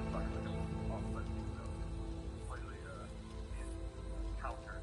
I got it funny, and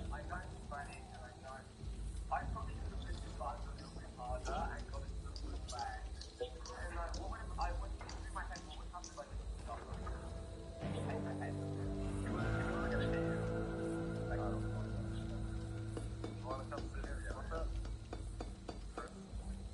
Like, he's not stupid, like, he was gonna hit you. I don't think he would be see it?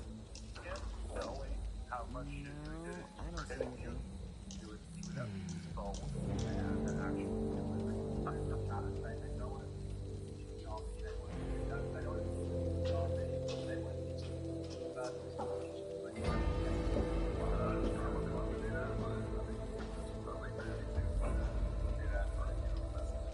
I don't know if I would like to go on the army. I also wonder if I'd be able to go on the army.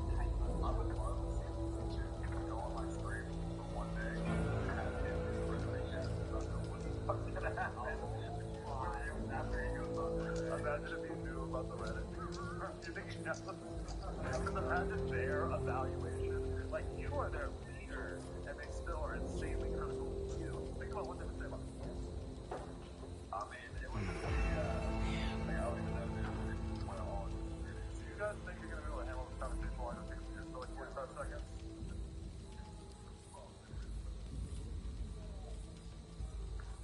If I came up to you and I said, I was going to drop $100,000 like $100,000 on a concert, would you say that?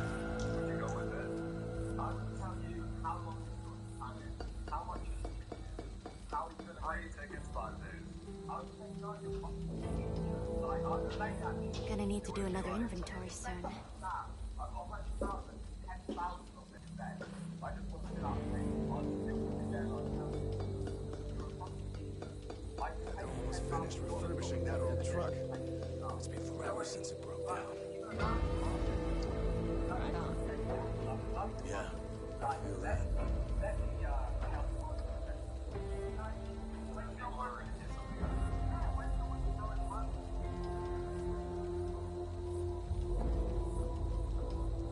Turns out the damn thing just needed an adjustment. After all. I remember when this was nothing but Glad to hear it. Mind you, most of it still is. Makes me glad too.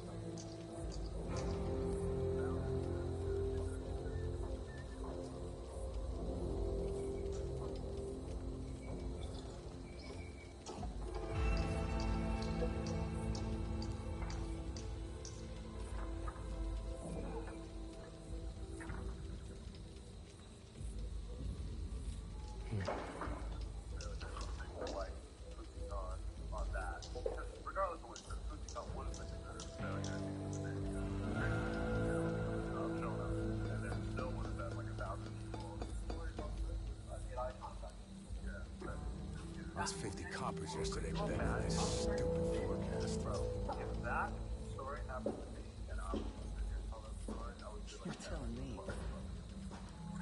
You know, like, that would be the whole story. It took like 15 fucking minutes to tell that story. Everything.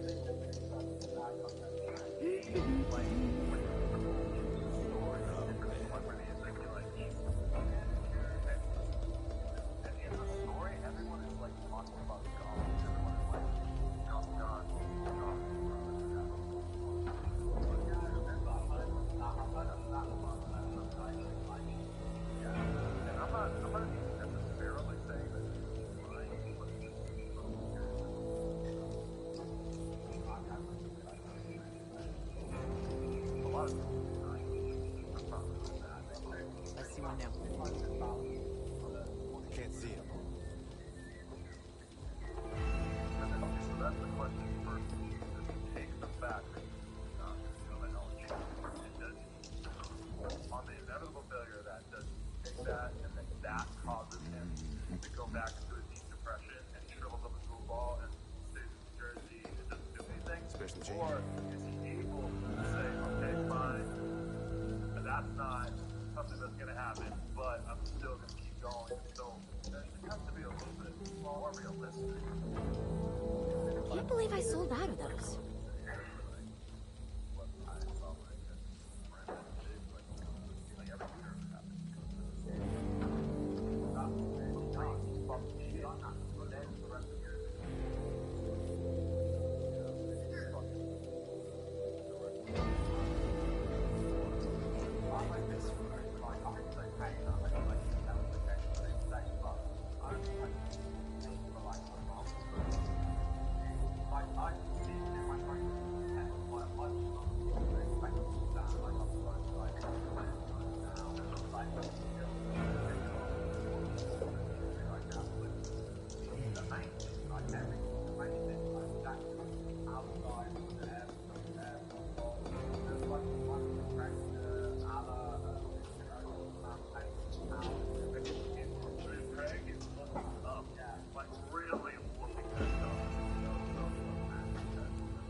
Looks like we lost another truck. I thought it feels so good to be part of something so clearly going to be legendary. It's so amazing. It feels like you're on the fucking train for it. So just to be part of something that crazy.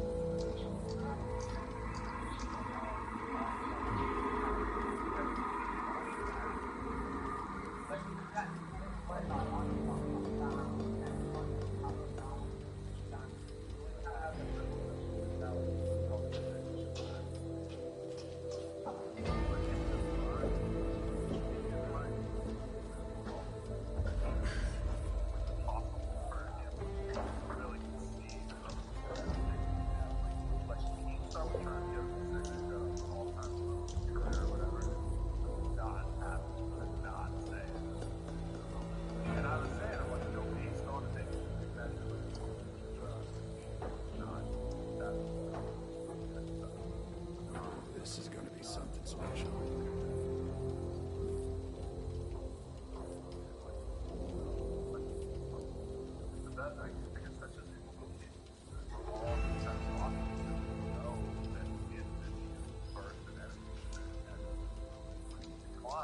But all I kind of hope is that you just pull it together. You can do it somehow put it together while doing good. And like, the confidence is around like this one down. Yeah. When I walk through the top campaign, what do you guys think?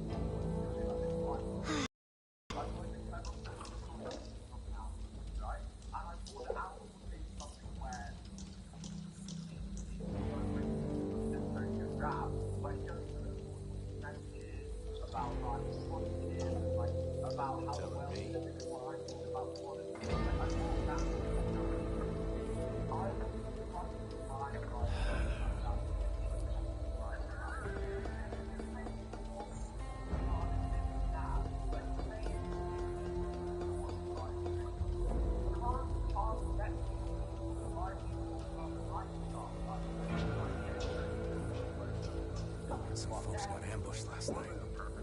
I'll be on the crossroads. Oh no. Sure.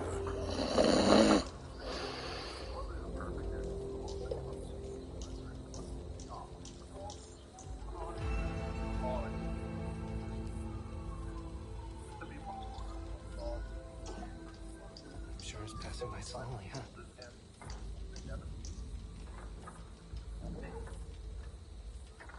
Number one song on the Billboard Hot 100. Other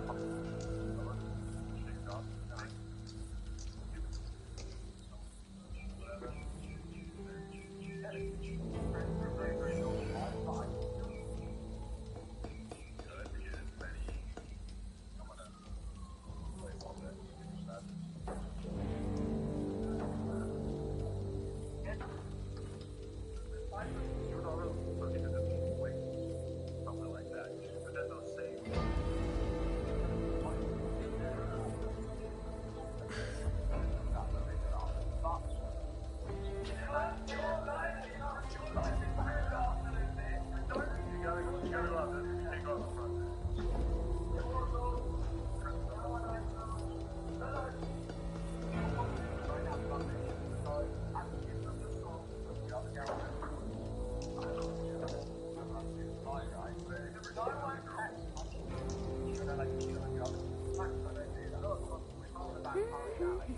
you're not gonna like that when I talk about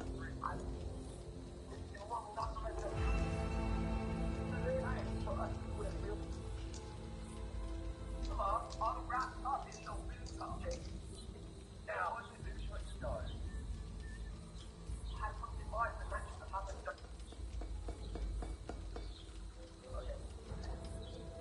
I can't. As I'm walking down the hill, these. Yeah, on the street, but side, Wi-Fi kind of shit. Like that. That's the five stuff, okay?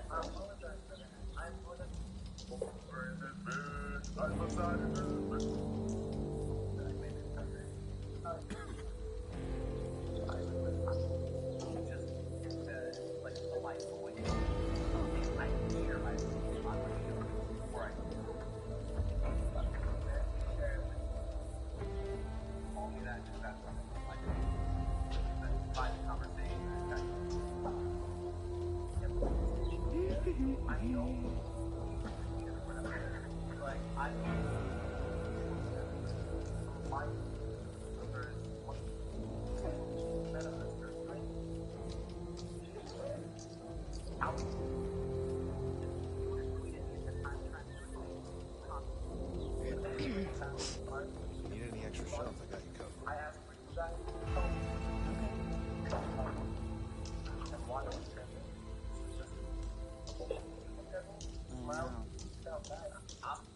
I don't want to go to my face, so don't hold me down. Just real quick, there was one more thing. What? You're like, they don't get money. That's not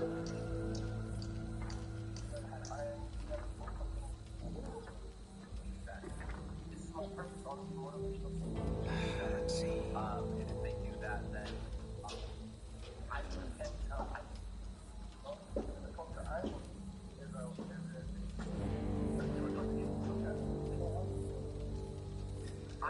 I get what people are asking me. I just want to edit it so I can listen to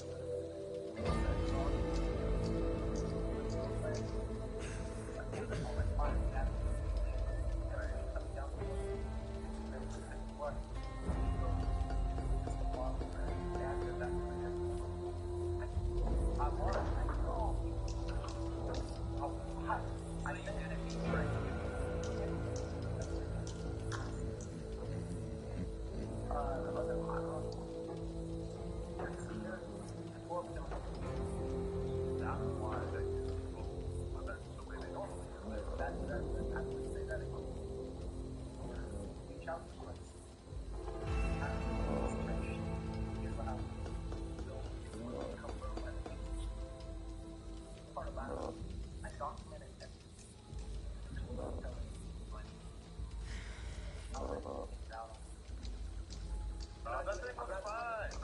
Oh, that's how life was. Starting the fucking building. Chris, can we get another mic? Oh, that's how life was. Why not? Why not do it right? That's why I'm trying to look at it. I'm surrounding myself with good energy, with love, in my head.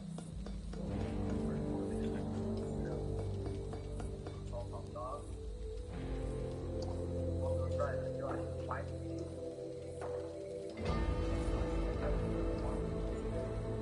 That right inside of me is all.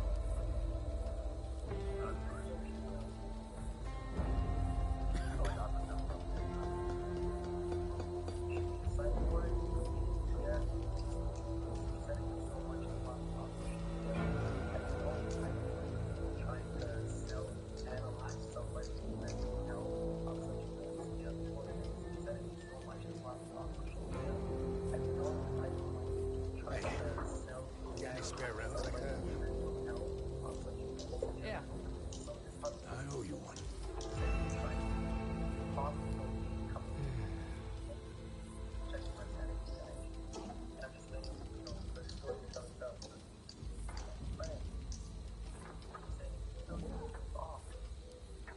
And I know everyone's confused right now because things got hot in that argument. And I felt fine when you came through the crowd and you were like, you! But the first thing I said to him, the first thing I said to him right now, last answer, like,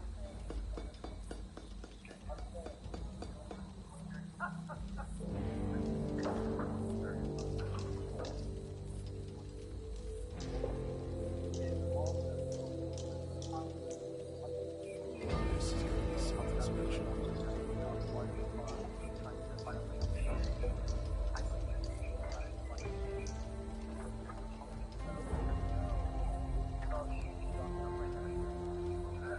By the way, all those crates they recovered were intact. No leaks. Can you believe it? Nice. Yeah, I heard that. right after I left, after like,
Thanks.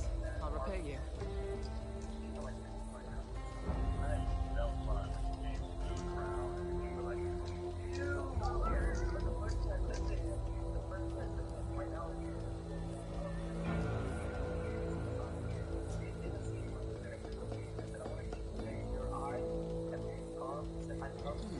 Wonder when we're getting another shipment.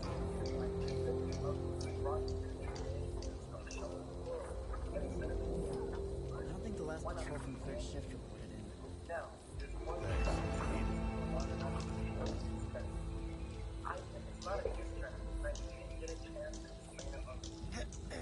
That's what hurt me so bad. There was a today, so I woke up, I'm off of and I'm protecting my sanity and energy.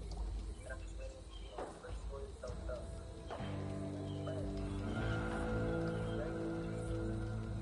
Instead of replying on Twitter or anything, thanks to another friend who had his number, I called him in the car right now. And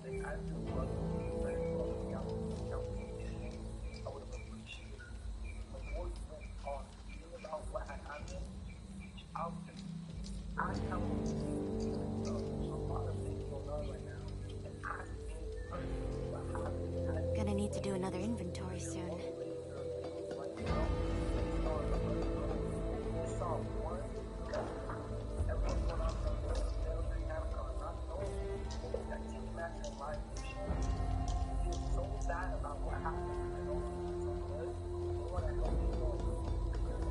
This is gonna be something special.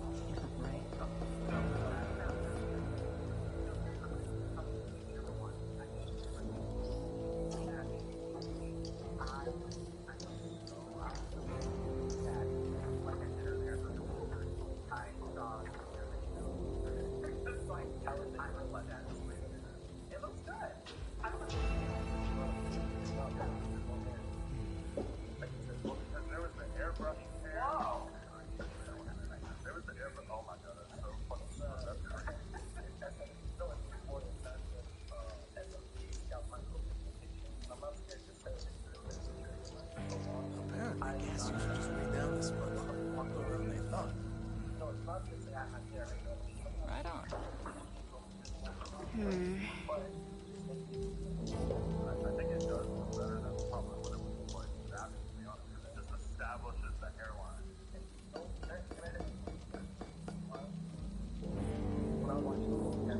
Word is they have a theory where these ridden are coming from. Great. You're telling me.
Thanks.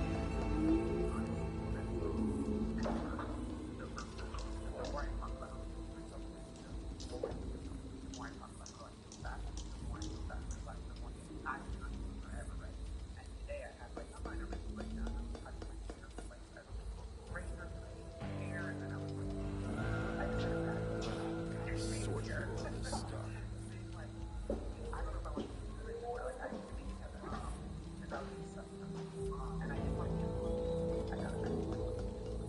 No.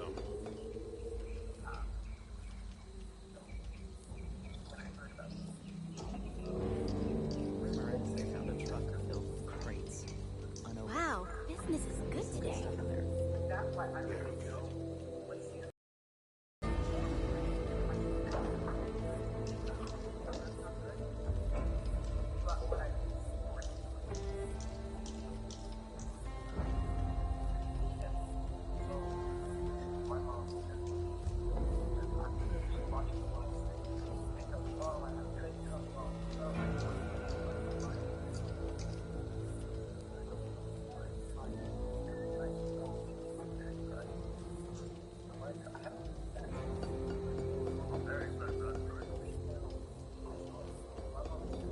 See, there.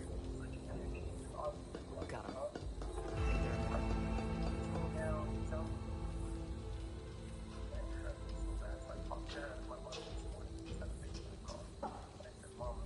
Oh, this is gonna be something special.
I got a shitload of copies for that old rifle I had lying around.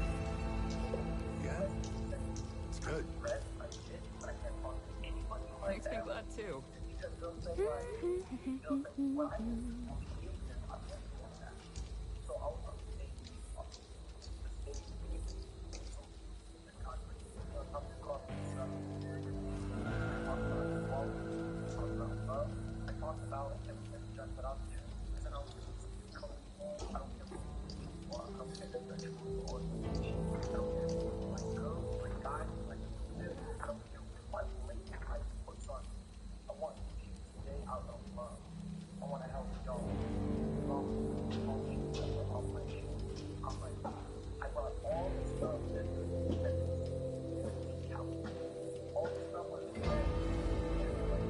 thought we'd have another shot at the salvage job, but CEO shut it down. That's not good.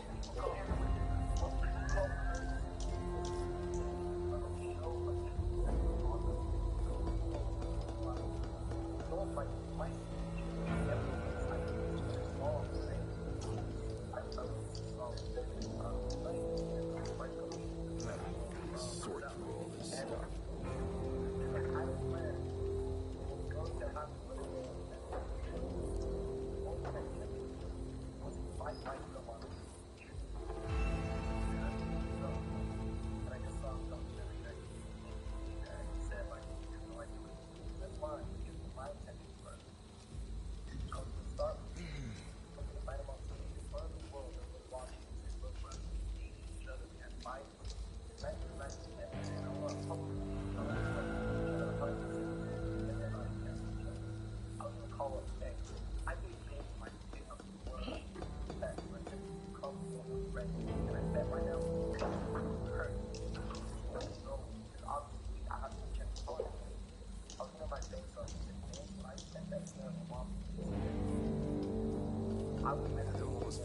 refurbishing that old truck.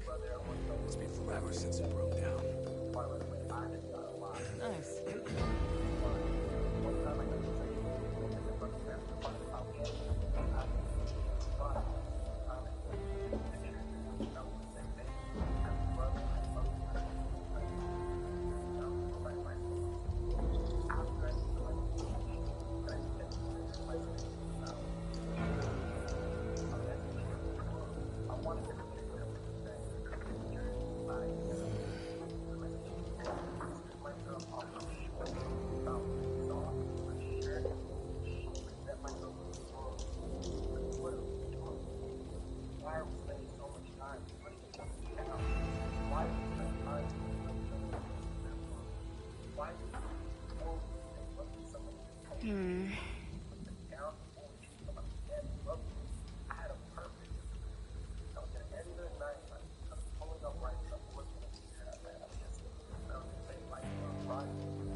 Didn't I tell you it was gonna take months to reinforce the southern fortifications? Now they're behind schedule. Passing by slowly. Doesn't sit well with me. Great times. All right.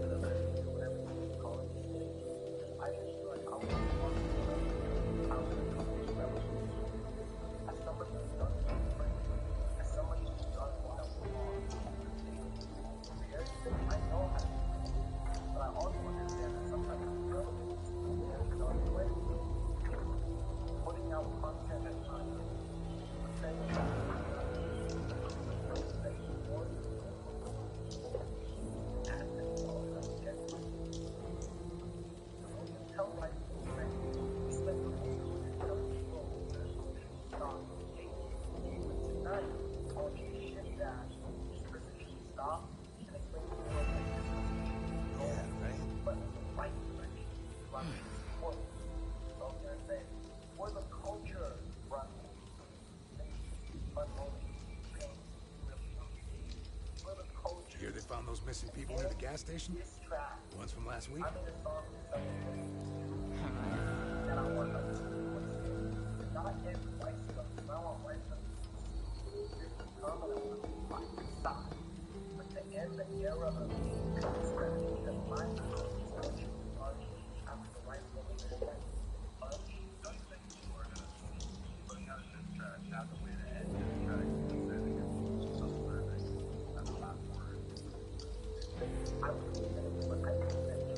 happened? It was getting better. Man.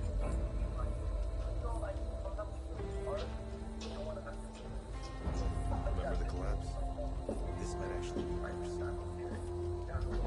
That's sad.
buy anything in the apocalypse.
Spent 4 hours with yesterday.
By the way, all of those crates they recovered were intact. Yeah, no leaks. Can you believe it? I get you.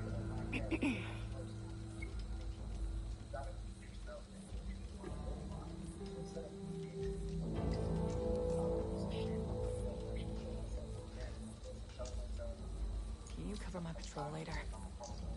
No. No, I don't think so.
Second patrol came back. Had their third clean sweep in a row. Right?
like we lost another truck.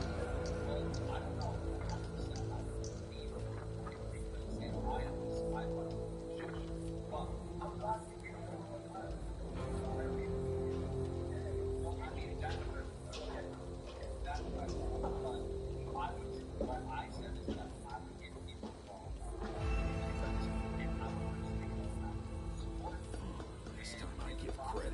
A piece of paper's worth less than nothing if they get themselves killed.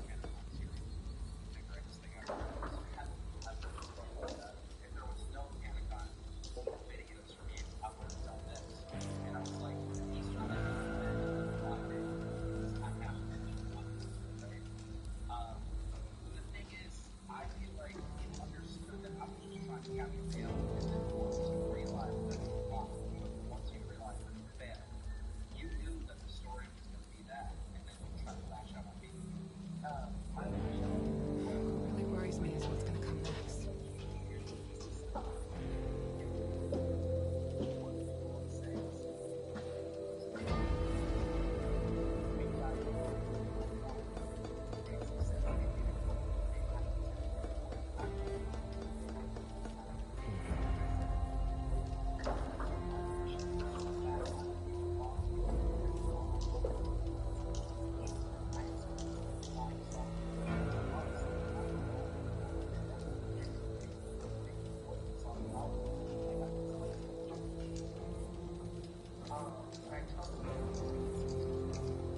Work around here is never done.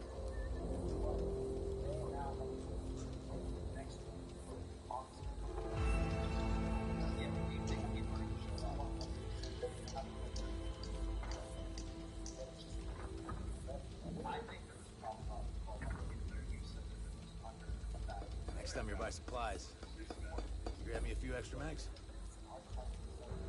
I don't think it'll work. Figures.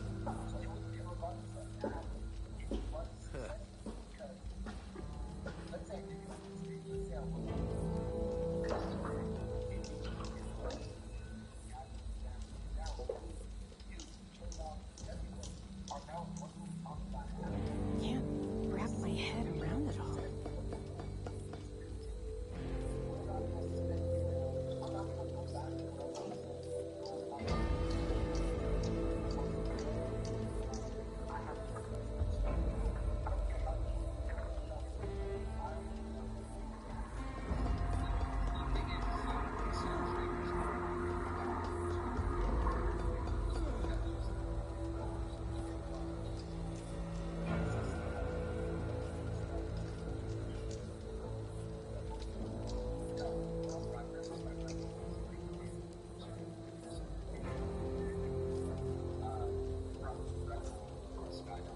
Oh, man.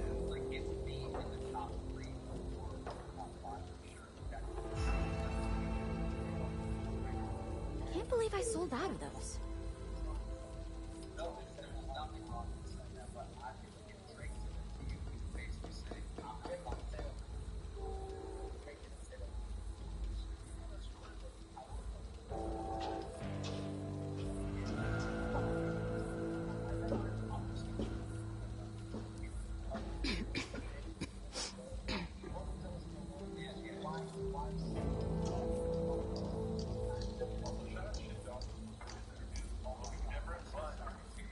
I heard there was a plan to recover a whole bunch of good stuff.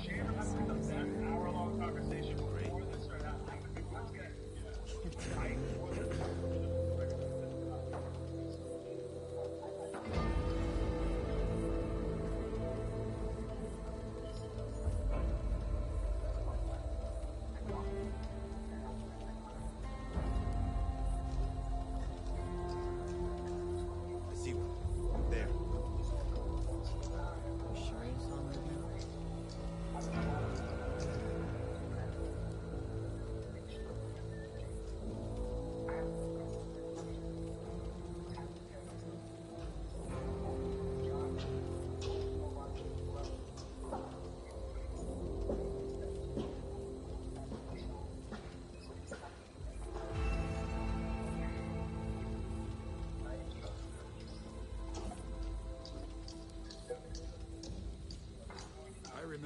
this was nothing but trees. Mind you, most of it still is. I see one now. No, I don't.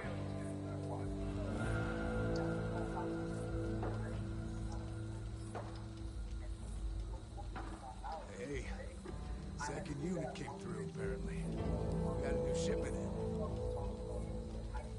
right. Yeah, I know.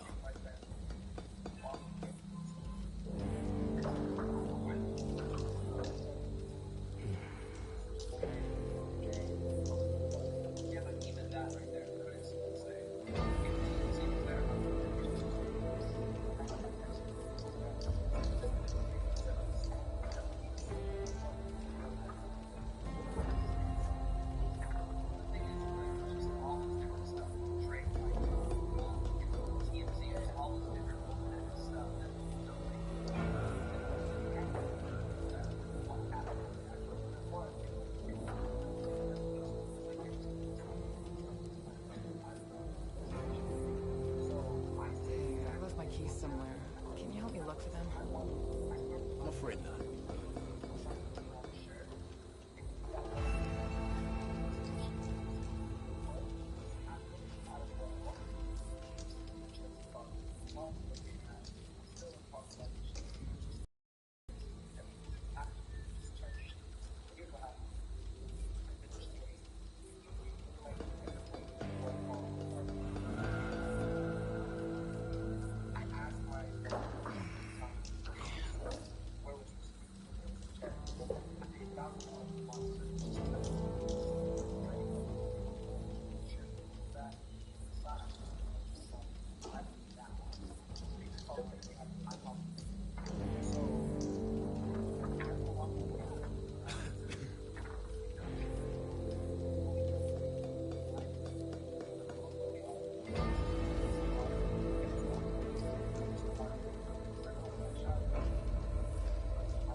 We'd have another shot at the salvage job, but CO shot it down.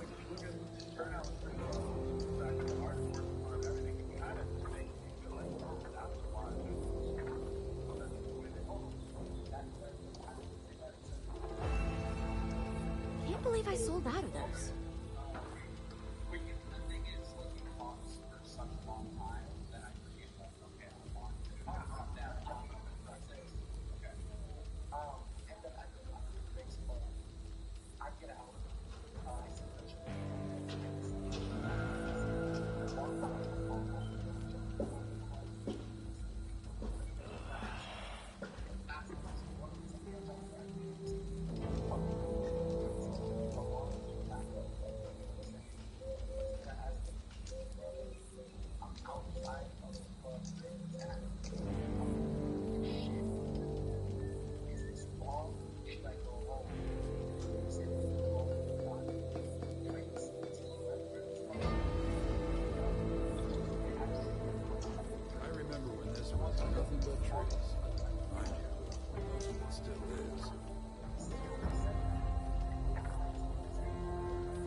Finish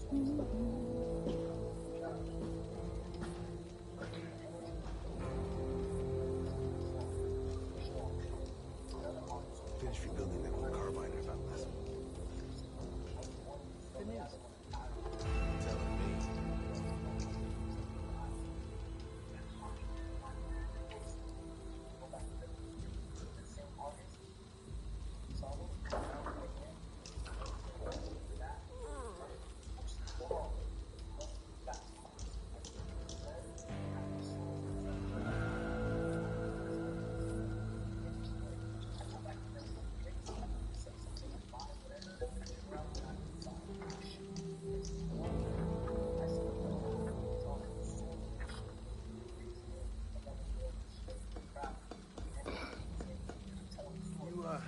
Let's see. Coming on X-Watch.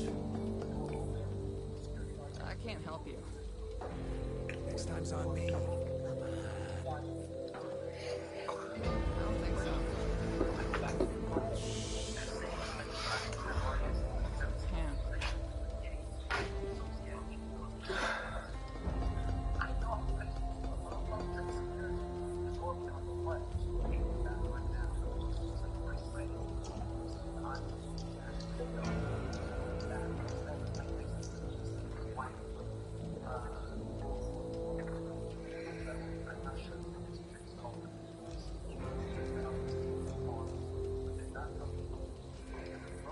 Can I borrow your knife? No dice.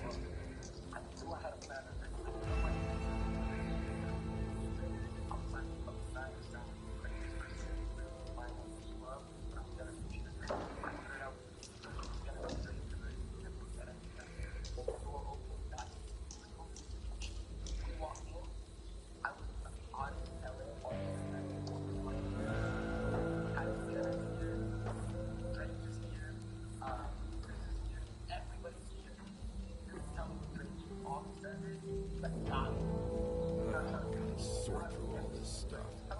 Everybody talks about God, and like, it's kind of just nobody ever says anything about God. I swear, inside the club, how I met you.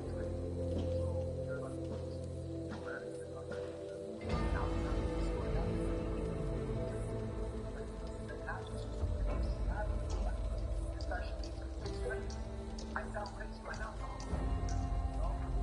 I'll show you the test. We're in the text. How to keep your spirit in your life. As a God, to the way I pray that drink is my God. Next week, we'll do some love inspiration and hope. Next week, I will find them. Next week, I will fly the water.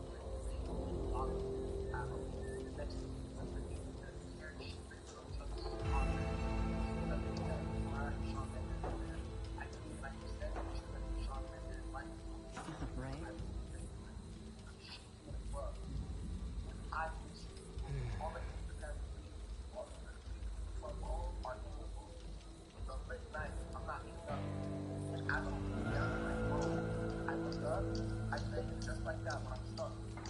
Second patrol came back. Had their third clean sweep in a row.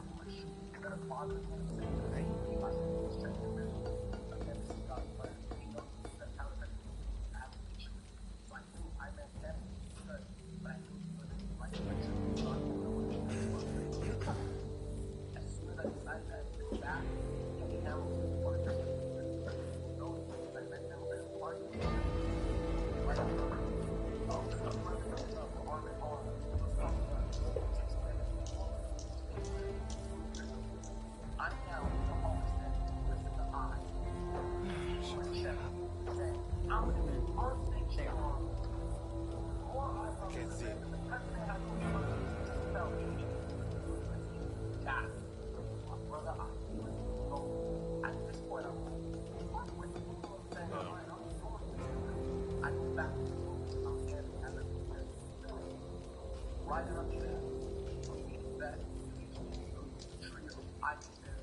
Huh. People will buy anything in the apocalypse.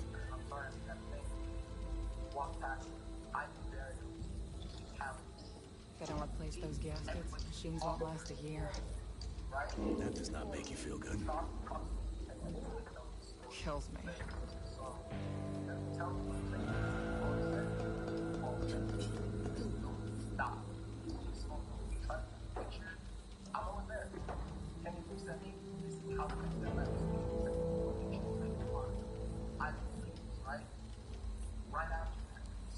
Wanna help me walk the perimeter next shift?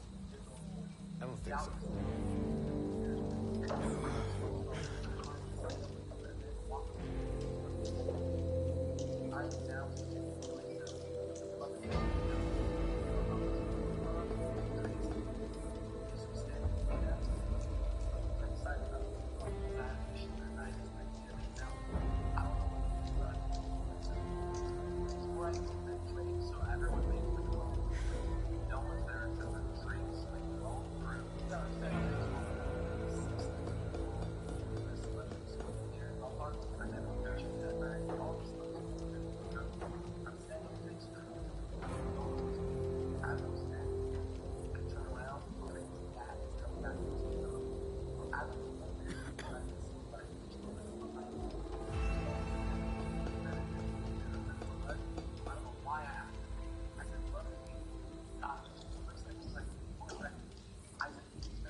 I don't know if we're coming or going anymore.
I remember when this was nothing but trees. Mind you, most of it still is.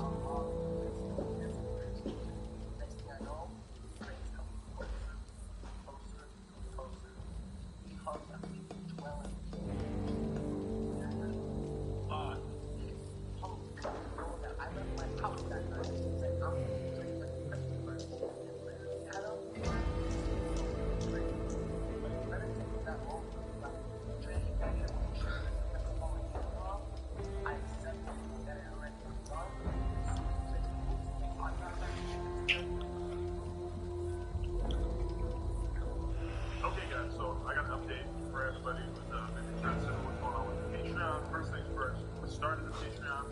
The idea was that we were going to keep everything sort of clean cut, like we'd have some moves coming out, stuff like that, but we didn't really plan on having things get as crazy as it got. So as a result, we had to start up the No Jumper OnlyFans as well. So we now have the No Jumper Patreon, the No Jumper OnlyFans. What's the difference? Well, the Patreon has a bunch of different bonuses, like the fact that you can see different podcasts before they come out. Also, you can pay for 3 months of the $25 tier, you can get merch, where we have a lot of people actually getting this new exclusive merch in. And there's other stuff too in terms of the podcast audio version, ads and stuff like that.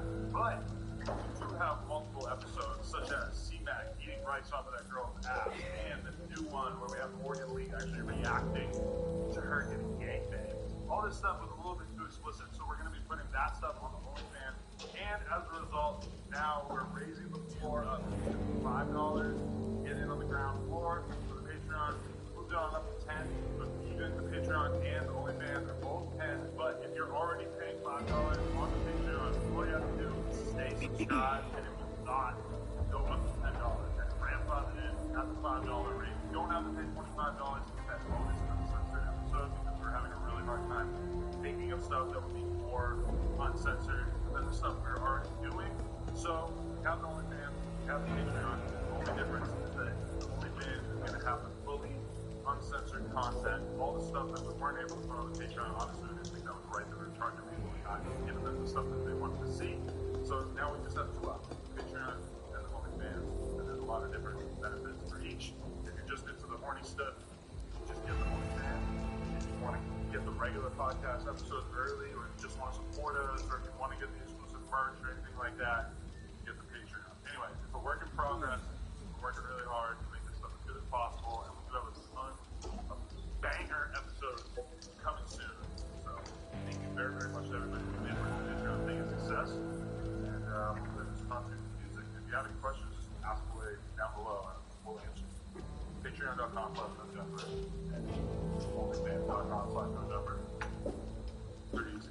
Appreciate you.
Sure is passing by slowly, huh?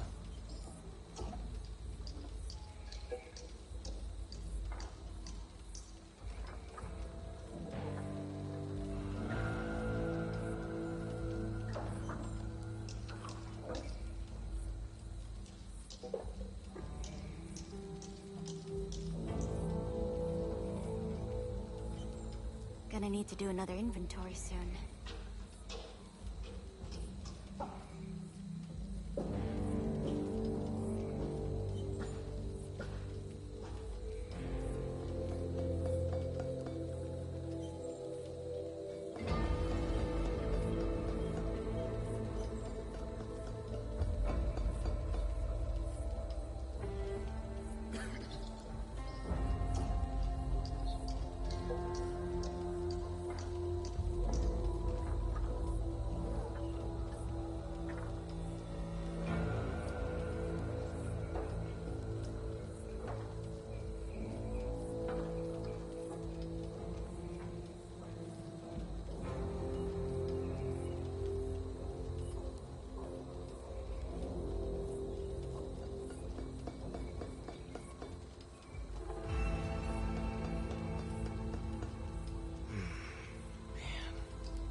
behind schedule.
Deal on a new submarine and an upgraded compensator.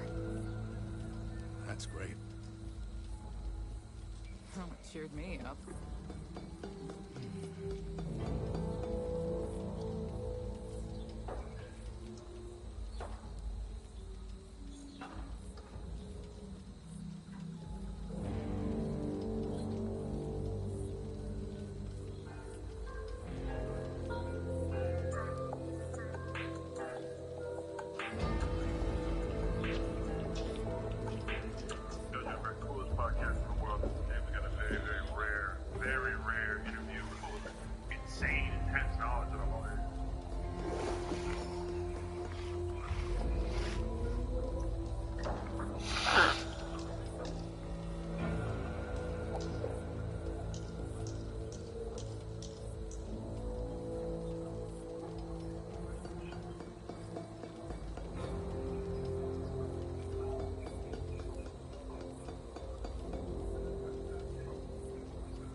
Some folks got ambushed last night. Beyond the crossroads.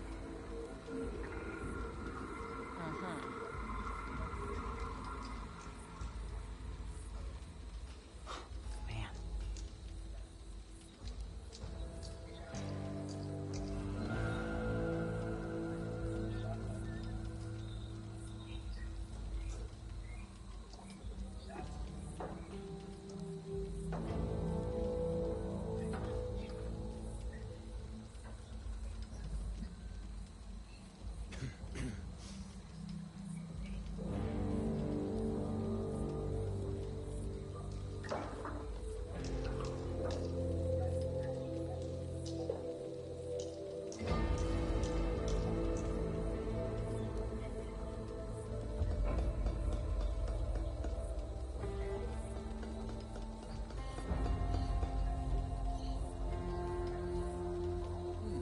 Wonder when we're getting another shipment.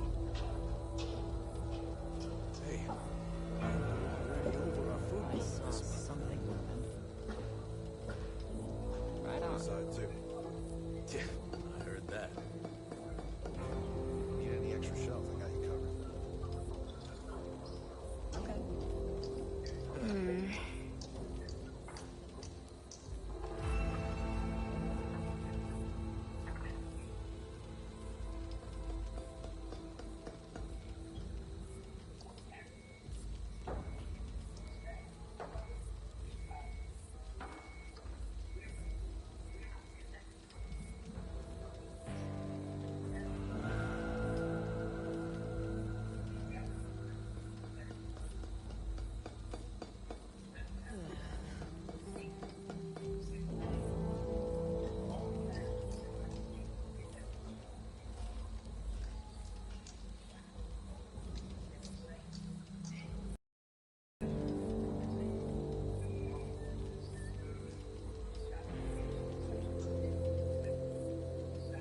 I'm sure it's passing by slowly.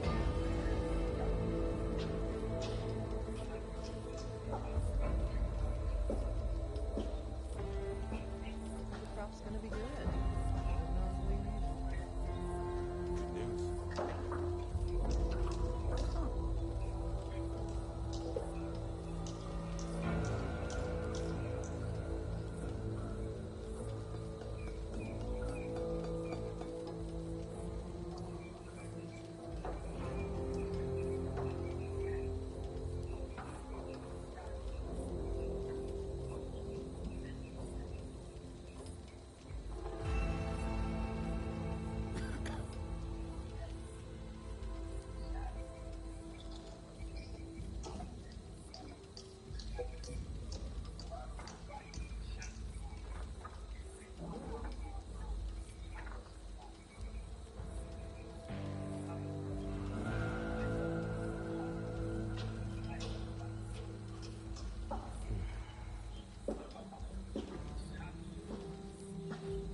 call from third shift reported in.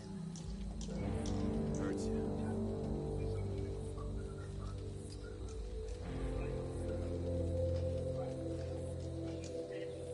Can't believe I sold out of those.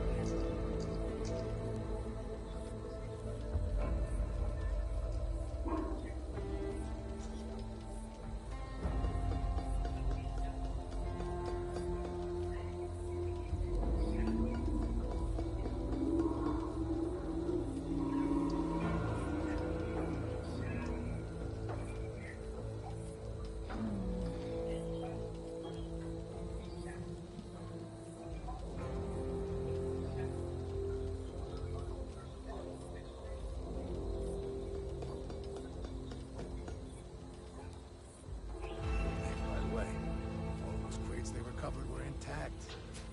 No leaks. Can you believe it? All right. Yeah, I know. See it? There it is.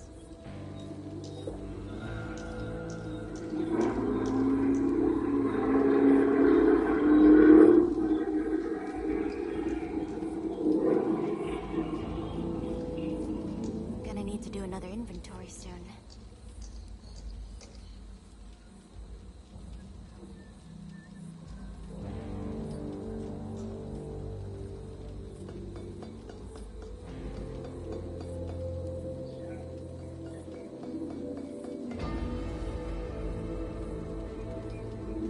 Can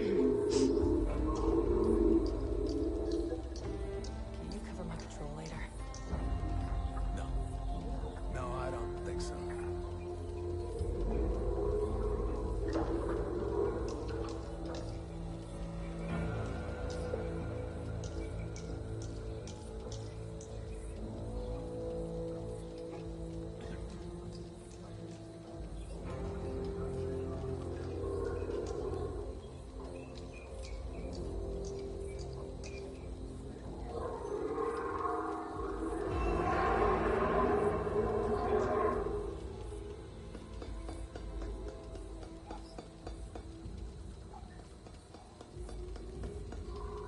Can't wrap my head around it all.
Can I borrow your knife?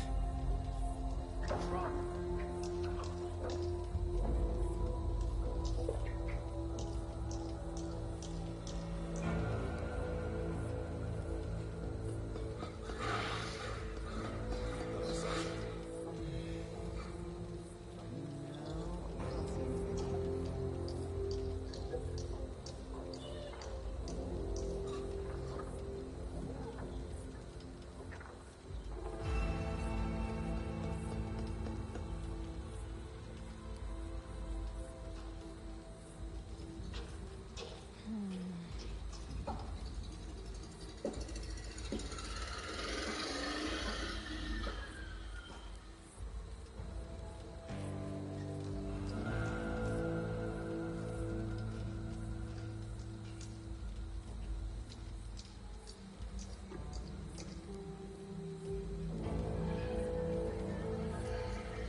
Here they found those missing people near the gas station? Ones from last week? Nice. Yeah, 4. Copy that.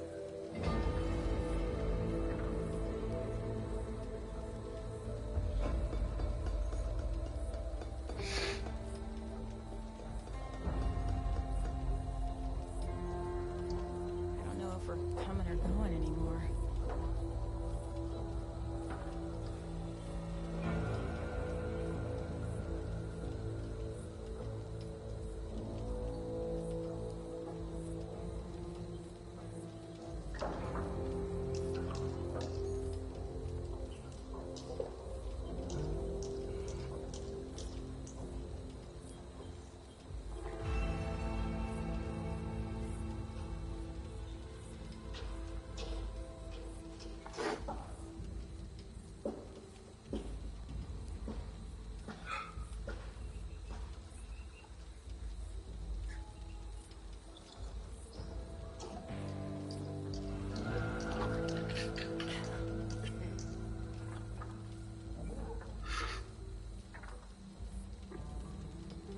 I thought we'd have another shot at the salvage job, but CO shot it down.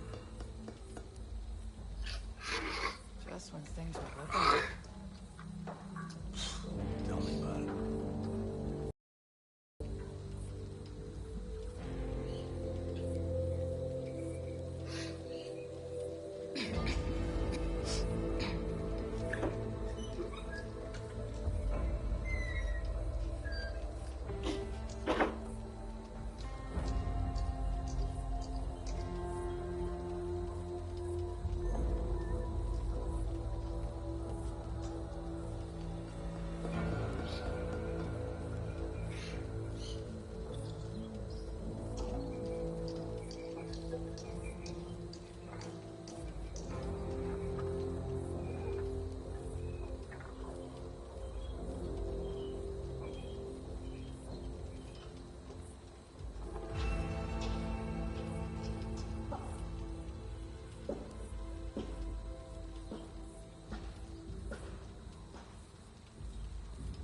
Can't believe I sold out of those.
more to be done on this.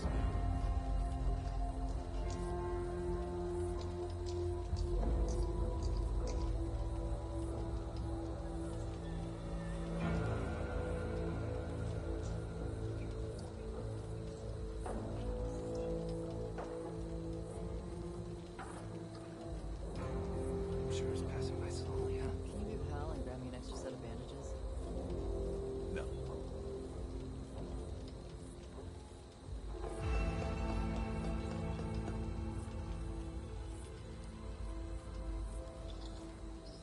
You see it? I can see any.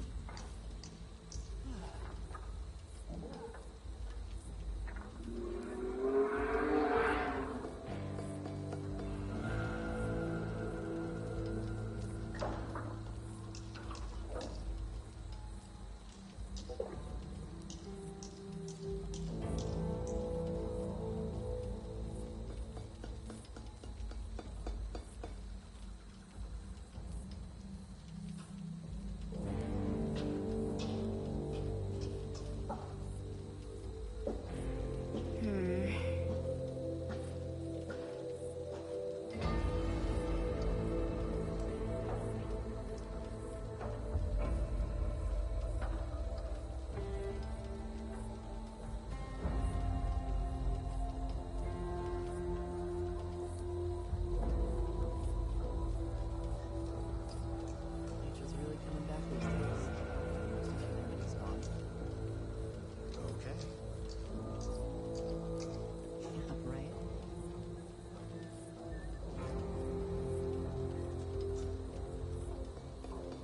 Hey, show me that trick with the knife later.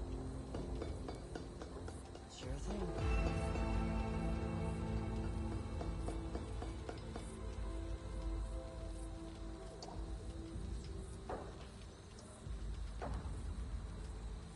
Hey, I heard we're already over our food quota this month, huh? Right on.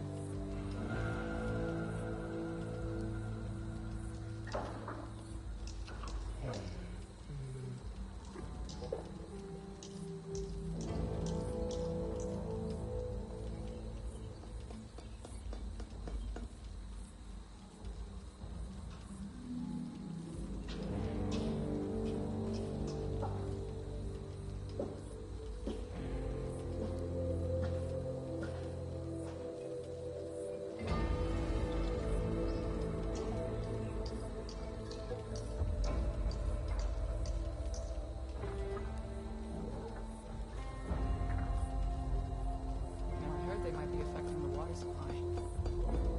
Awful.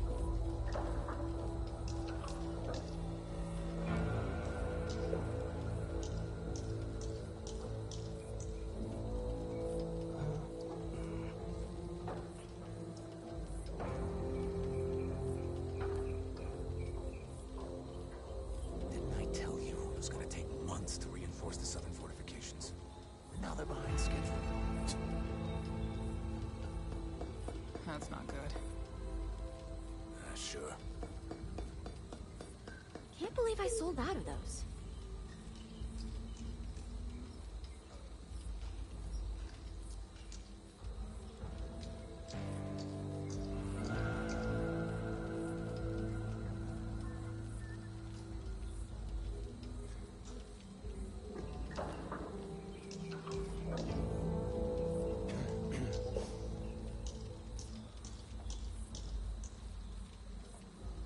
Heard a rumor I might be bumped up to a cleaner tank. Yeah? It's good. Makes me glad too.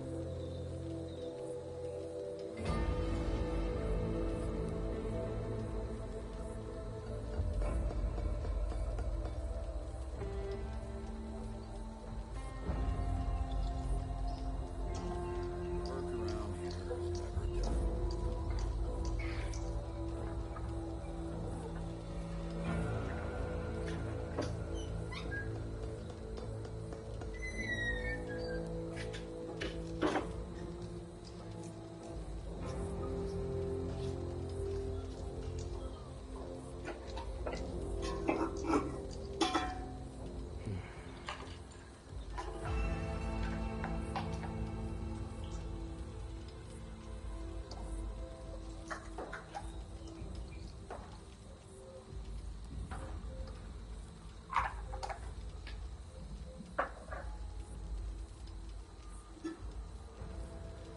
crop's gonna be good. Great.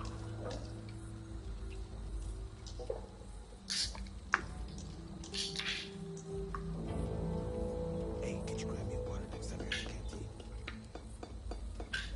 Nah.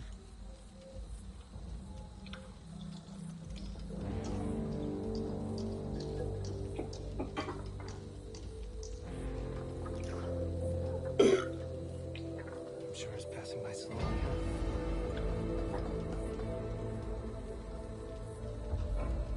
See pop over there. Yes. It's close.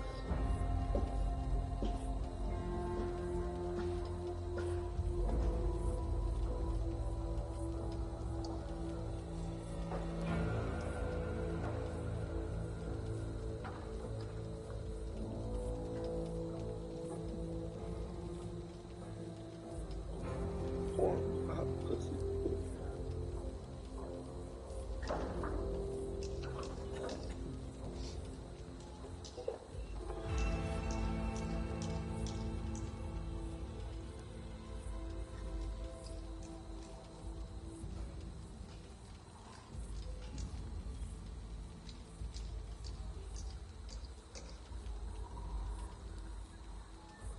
Tell me about it.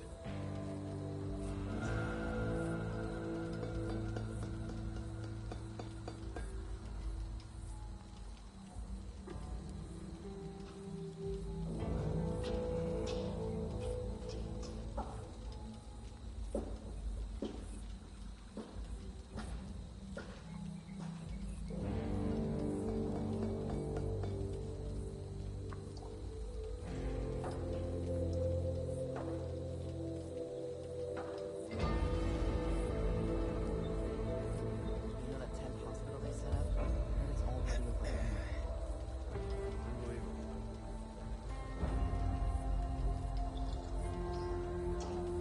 It's the Washington Post. Continues. Opponents argue that teaching about gender identity is driven by liberal ideology and is inappropriate for children, especially young children. 5 states, including Florida, ban or limit how teachers can talk about gender identity and sexual orientation. Another 10 states are considering such measures. Books that feature transgender or non-binary characters have been subject to numerous ban attempts. The restrictions often go beyond classrooms. Many districts have resisted efforts to allow transgender men students to use the bathroom corresponding to their gender identity. 18 states limit transgender women from competing in women's and school sports. Though some measures are on hold in court challenge, Philadelphia's school district came under fire for informing teachers about an independent trans wellness conference where some attendees discussed how to support youth who are transitioning in genders. Well, I mean, that independent trans wellness conference literally talked about how you should tell small children that it's okay to transition to other genders and then not tell their parents.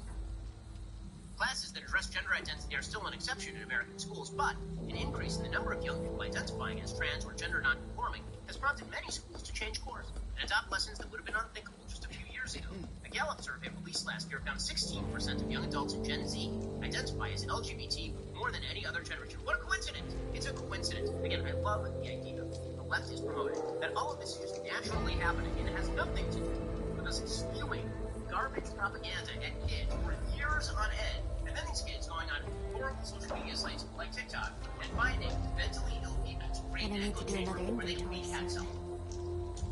Like, it's amazing to me. We're supposed to believe this isn't a social contagion, and it's obviously and clearly a social contagion.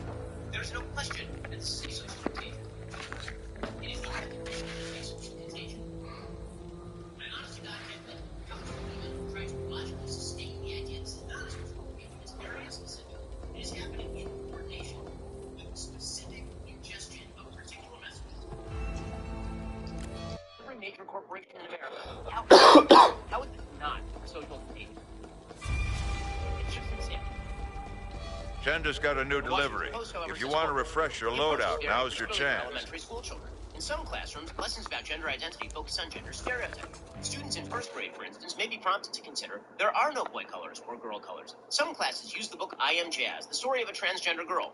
I have a girl brain but a boy body, she says. This is called transgender. I was born this way. No, you were not. You were born a boy. There is no such thing as a quote-unquote girl brain in a boy body. It does not exist. That is not a thing. There is no significant study that has ever shown via brain scan that this is a possibility. This is just By the way, I noticed they never follow up with Jazz Jennings' story. It turns out that Jazz Jennings has serious mental health issues even now. That the transition did not solve Jazz Jennings' problems. But you won't have follow-up on that. The idea is that Jazz Jennings is a perfectly normal, wonderful girl. Because this is, you can magically just do this. No problem whatsoever. Everything is hunky-dory. And then I wonder why more people are identifying this way, especially when they get celebrated by their school and told they are brave, and told they are heroes, and told they should be proud, and that you should be prouder for believing you're a member of the opposite sex than you should be for actually believing the biological reality about yourself, which is that you are a member of the sex to which you are born. And it's being pressed forward by, again, every major institution in our country. Every major institution in our country is pressing this stuff forward. How clearly is this a social contagion? There's a professor of politics at the Manhattan Institute named Eric Kaufman. He put together a thread on Twitter that basically tells the story. Quote, the LGBT share among young Americans tripled in the last decade to 21%. Trans and non-binary identification may be up as much as 1,000%. Data from the General Social Survey shows that LGBT identification has been diverging from same-sex behavior. LGBT identity has risen 11 points among Americans under 30 since 2008. Same-sex behavior has only risen 4 points. So in other words, you have a bunch of people who are now identifying non-binary or queer or actually just straight. For example, bisexuals are close to half the LGBT total and predominantly female. But the GSS shows the share of bisexual women with exclusively male partners in the previous 5 years increased from 13% in 2008-2010 to 55% in 2018-2021. So we now have a huge number of women who say they are bisexual who have only had sex with men in the past 3 years. Shotgun, sniper, which sort of suggests sidearm. that this is a social contagion. We reached peak trends in 2020, says Eric Kaufman. Fire data collected on 57,000 undergrads from 2021 shows that in 50 colleges sampled in both years, the non-binary share dropped from 1.5% to 0.85%. These statistically There's a lot of work that with needs younger, to be less done. trans. UK and Canadian data Dex, basically show the same SWAT thing. campaign Dex, The LGBT surge is socio-political, heavily siloed reload among very drill, liberal young people. The GSS shows that the heterosexual share antibiotic dropped ointment, 20 reload points to 66% within the most battle liberal fifth of list, young people. and It changed far reload less among the drills, others. So still, upwards of 85% of combat everybody defense, outside of the just liberal plus group 20, identifies as copper straight in the United States. battle And list, if you're talking about people who are slightly liberal, they identify battle as list, solely straight, second, as at an almost 95% wounded rate. animal, If you consider yourself a liberal, battle list, only 2 in 3, 1 in combat 3 knife, considers themselves liberal and combat says they're knife, LGBTQ. defense, Because guess what? You affinity, get to be the most antibiotic ointment, people in America if you do this.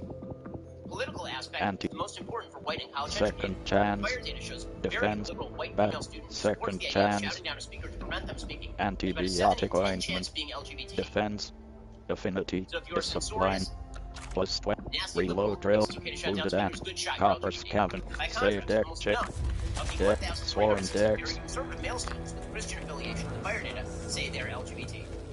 supply lines, Want to unlock cards or cosmetics? Highly political majors like Then race you and need gender to earn identify as supply LGBT, points. compared to 25% among students overall. Those in social sciences and humanities Complete are about maps 10 and points more challenges in LGBT campaign and than swarm mode to receive supply points for your efforts as you play. Supply lines offer multiple reward tracks with a variety of content to choose from. Progress through these tracks by purchasing unlocks with your supply points. Complete one and unlock new tracks to progress on. Take on challenges, earn supply points, and complete supply lines to earn incredible rewards. You'll unlock everything, from game-changing cards to killer cosmetics. So what are you waiting for? Get out there and show me what you've got. more likely to be LGBT and more likely to suffer mental illness by a huge margin. Assuming becoming very liberal cleaners, armory, supply lines, reasonable to assume that a culture which encourages boundary transgression and vulnerability could prompt people to identify as sad or anxious as LGBT identity. Again, this is correct. This is right. Which is just one reason why the best governor in America, Ron DeSantis, now moved to ban transition care for minors. the supply line complete, supply The lines, state board regulating doctors ban transition-related care for transgender minors, which is genital mutilation and hormone therapy for minors in the state of Florida, which is correct. All of this is barbaric garbage. The state health department made the Supply lines. another state agency issued a 46-page report to justify banning Medicaid coverage for transgender people of any age, among puberty blockers, hormone therapies, or gender assignment surgery. In other words, Roving merchants are now available. Nomadic factions will now periodically offer powerful wares you won't find anywhere else. Roving merchants are the sole distributor of burn cards, one-time use cards that immediately grant you a powerful boon to give you the edge in your current run. Progress. Let Apple issue guidance recommending against transgender treatment for minors who feel their bodies and gender identities are quote-unquote misaligned. This, of course, contradicted guidance issued by the federal government and Joe Biden. Supply lines. In a partial answer to criticisms, Florida's Supply lines. administration issued a report Thursday questioning the science and safety of hormone Cleaners. therapies, Armory. Profile. Personalization. the Florida Medical Board of Medicine to establish a standard of care Thursday that would result in prohibiting doctors from prescribing therapies for transgender humans. This is correct and this is good because forget in 100 years, in 5 years, everyone's going to recognize this is total, complete, utter insanity. So, Ron DeSantis he's at it again. He ain't the best governor in a state. Right? So, as a precursor to understand what he's doing, you have to understand that with Profile. Play. Quick decks. Subdecks. Campaign decks. Cross. Ammo pouch. Ammo pouch. Antibiotic. Ammo pouch. Defense. Affinity. Cross trainers. Mobility. Ribbon Slayer. Defense. Shooting gloves. Utility. Superior cardio. Mobility. Coppers. Heavy attack. Defense. Affinity. Brawn. Light. Say deck chain. Decks. Burn cards. The NCAA announced it would not place any rescheduled games in the state until the flag was gone. In 2015, the flag was taken down. The NCAA began scheduling events that are against it. Clearly, that doesn't show the impact and efficacy of the NCAA. That is a 14-year gap between the NCAA announcing action and then the sought action occurring. Do you really think it was the NCAA that prompted that action? One of the first NCAA events held in the state after that victory was the 2017 men's basketball tournament regional. That event was held in Greenville after the NCAA pulled it out of Greensboro, North Carolina, in response to an anti-LGBT measure. Pressure from the NCAA and NBA led to the repeal of that law in 2017. That one was more immediate. Because, as we see, use corporate power to cudgel public bodies into doing what they want is sometimes effective. There's no reason that corporations use special state benefits. There's no reason why they should get special state influence. It's one thing to say that every business ought to be treated alike. It's another thing to say that you should be given a special state dispensation. You're going out there. To promote politics that run counter to the interests of the taxpayers of the state. And in ultra-preparatory fashion are addressing issues outside the room. Disney has no business with regard to teaching sexual orientation and gender identity in kindergarten. Play. Quick press. Quick play. Infusion of funds. First of all, I'm generally against this anyway. But Campaign. they should receive a major taxpayer infusion of funds while simultaneously sounding off on gun control. The answer is no. You don't get to use my money to promote your policy. Continue. According to USF News, Ron DeSantis signed a record $109 billion budget for the fiscal year beginning July 1. But its vetoes included funds for a Pasco sports complex and H. Lee Moffitt Cancer Center facility in Pasco County. So, what exactly did he veto? Well, one of the things that he Deck, supply lines. Spring training facility for the Tampa Bay Rays. Supply lines. Supply lines. Pasco County. That followed Supply lines. tweeting out the giant statement about how Supply lines. Here's the deal, guys. If you do that, you can't expect me to pay for it. Well done, Supply line. Supply lines. Cleaners. Armor. Cleaners. One additional leftist here. That is just science. Cleaners. Armory. Profile. Accomplishments. Very friendly guy. I think you're very serious, especially about these very complicated issues. And I think that's one of the reasons why you have made this gigantic wave in online discourse and people discussing these very tumultuous times with this, because you're a guy that did extrapolate. You're a guy who did look at that C-16 bill and look at Marxism and go, do you know where this is headed? And you were the guy that had the courage to say, murders. And people are, what the fuck is he talking about? That doesn't make Profile, sense. personalist, play, quick play. You realize why this is so significant. Yeah, well, the tribalism Decks, issue that you were campaign decks, supply lines. all that, what would you say, debatable, that if we degenerate into tribalism, the probability of bloodshed becomes vastly enhanced. It's like, well, that always happens when people devolve into tribalism. So, and I'm pointing to a particular kind of tribalism. I guess the darkness is that, you know, I'm very aware of the terrible Corruption things cards, people press cross, are likely to lockdown, silence is golden. No People alarms, without complete the level without stupid triggering any jobs. snitches, car alarm, lockdown, event, entering a high security area, many of the alarm doors are still intact, proceed with car, silent, choose a card, cycle with left, combat, second chance, hell, Carly, Hoffman, Doc, team health, inventory, We've secured Hope, but a lot of our people are still out there. Bring them home if you can. Yeah, true story. Yeah. Do we know how many may be vulnerable to infection? We don't know what you're going to be walking into down there. Be ready for anything. Who understand themselves, all people who have gone through adversity, both in real life and personal, in terms of their understanding of their own growth, of their own potential, their own understanding of how they manage their life behind their actions. And the more we have people that have personal sovereignty, the better we'll be able to have these conversations. Do we get our Eagle Scout cleaner's badge after this? They pick something difficult. I read this funny paragraph right here about 18. Flair. He was thinking about his role as a student writer. He was a student writer forever.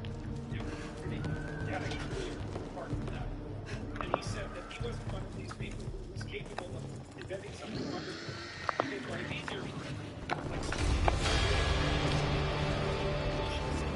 Maybe I'm not.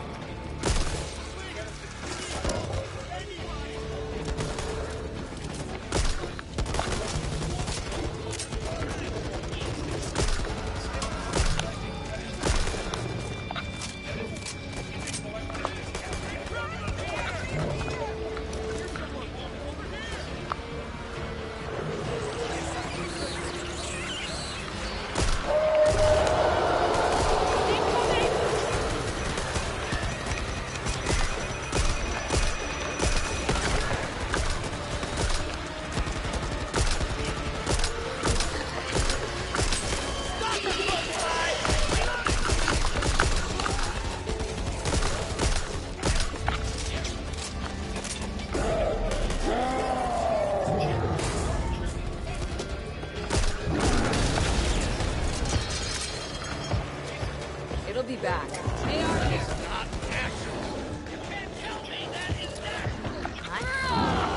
To you too! Oh, okay. Let's do this. Just wait a second, please.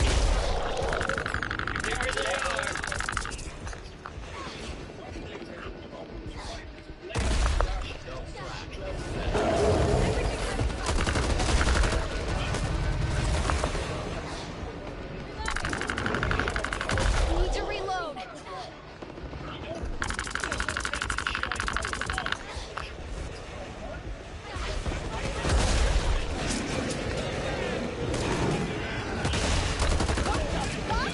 Got a bruiser!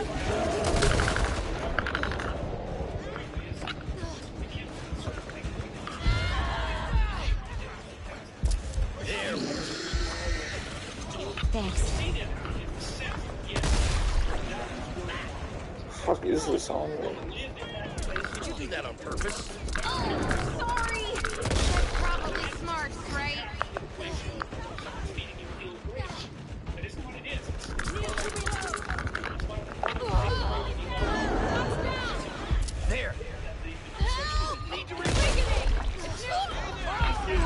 side kiss here.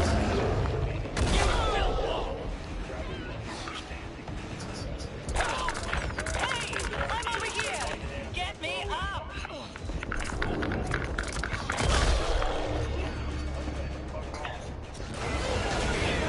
Someone want to help? Only a momentary setback. We'll get them next time. Well, I see myself on the beach in some tropical country drinking margaritas.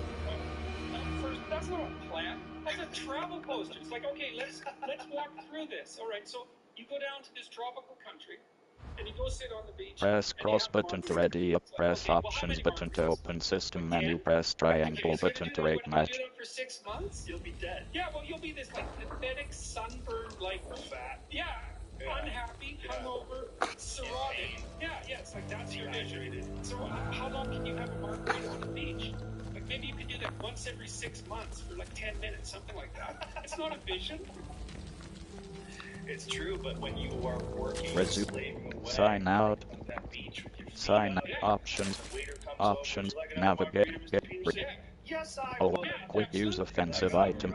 All weapons full auto. Auto select new weapons. On. Blood vomit / madran. Reticle. Reticle. Text to speech English only. Really is the lifting of a worthwhile burden. It's something like that. And it's partly because we're social animals, right? It's like we're evolved to be useful to the people around us because they're much more likely to let us live if we're like that. Yeah, so and it's been very fun talking to, especially talking to young men about this. It's like, well, and that's the other thing too, is I think the world is full of darkness, let's say. And we could say each of us have a little bit of light, and if we release that light, if we let it shine properly, Christ, it's too cliche to go on in some sense, but the world is a lesser place if you do not reveal properly to yourself what you have to reveal. And the fact that the world is a lesser place actually turns out not to be trivial.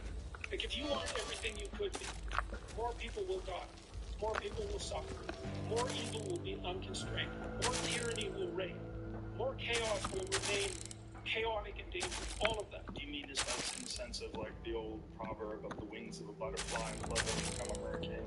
It's something similar to that, but it can even be more local. It's like your family is more messed up than it could be if you were less messed up than you are. Right. So if you just got your act together, like 10% more, your family would be 1% better. Right. It's like, well, do it. And that would ripple off people today. Yes, and it goes fast. Yes. That's the other thing that's so cool, is that, like, people think, well, there's 7 billion of us. And each of us is just this separate dust mote, like floating in the cosmos. What the hell difference does it make what you do anyways? Like, that is not how we're connected. It's like, you're the center of the network, and you know way more people than this. When you're ready, I have a mission for you. You know 1,000 people in your life, well enough to have an impact on them. Okay? And each of those 1,000 people is going to know 1,000 people. So you're one step from 1 million, and 2 steps from 1 billion. And we are networked, technically. That's how human interactions work. And so when you do something that you shouldn't do, it's worse than you think. And when you do something that you should do, it's better than you think. And so you think, well, this is why I've been telling people, clean up your room. It's like, well, your room is actually networked too. It's not that easy to clean up your room. Just set it. So you want your room to be set up so that when you walk in there, it tells you to be better than you generally are. It's organized. It's got direction. Everything's in its place. You try to do that in a chaotic household.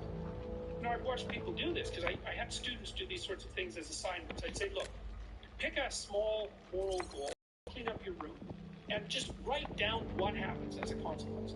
So maybe these are students in a chaotic household. The whole place is a bloody mess. No one's taking any responsibility for anything. And so they decide they're going to start to clean up their room. And then the people in the household notice. Well, the first thing they do is get pissed off. It's like, who do you think you are? Like, you think you're better than us? Like, why do you think this is worthwhile? Who died and made you God? All of that. So just by trying to organize this little part of their life, they immediately run into the people whose actions they're casting in a dim light by trying to improve themselves to some degree. They might have to have like a thorough war in their household to be allowed to do something as simple as keep the room ordered. They find out very rapidly that A, that's way more difficult than it sounds, and B, that the consequences of it are far more far-reaching than people think. So that's quite fun. You know, because maybe part of it is that like everything around you is full of potential. Everything. Maybe more potential than you could ever possibly utilize. And so maybe all you have is this little rat hole of a room in some rundown place in the world. It's like, fix it up. There's more there than you think. See what happens if you fix it up. And you'll fix yourself up simultaneously because you have to get disciplined in order to fix up the room. Then you have a fixed up room and you'll be a more fixed up person. It's like, you think nothing will happen as a consequence of that? Like all hell will break loose as a consequence of that. It's really worth trying. It is worth trying, and it's a concept that seems alien. But if you think about it, it makes sense. Well, people don't take what they have right in front of them seriously. It's like the wasting time thing. They don't do the arithmetic. You know, and they also don't understand. They devalue what they have right in front of them. Like another client I worked with was having a hard time with his kid to bed at night. And so we did the arithmetic. It's like, well, I'm fighting with my kid for 45 minutes a night trying to get him to go to bed. Okay, so let's analyze that. All right, so what does that mean? Well, it means that both of you end the day upset. That's not so good. Why would you want that? It means that you're spending 45 minutes fighting when you could spend 20 minutes doing something positive, like reading to them, say. It means that you don't get to spend that time with your wife, so she's not very happy with you. Plus, you're annoyed because you don't see her. Plus, you blame it on the kid because he's the proximate cause.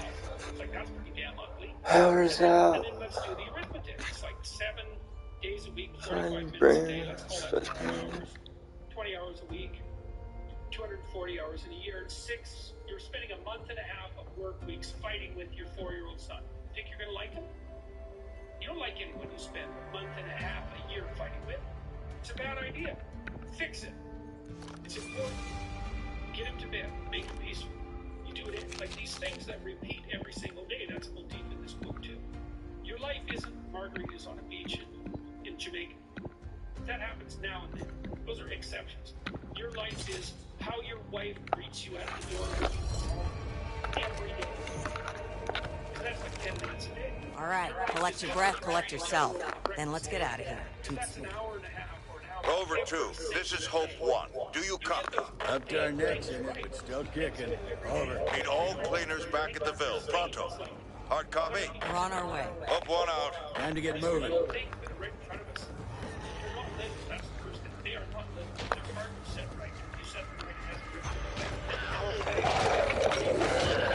Kick some ass. Get back!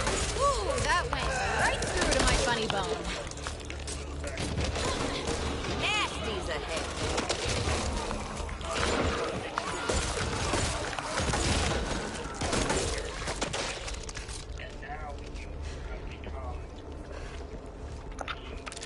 Cool. What? Shotgun over here.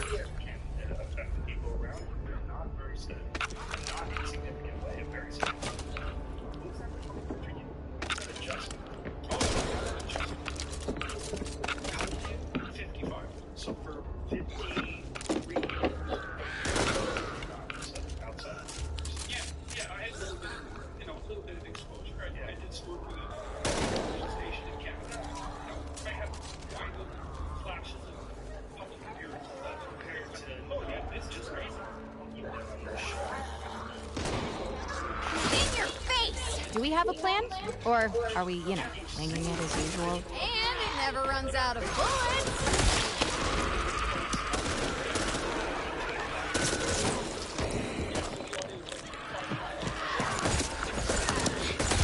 See that?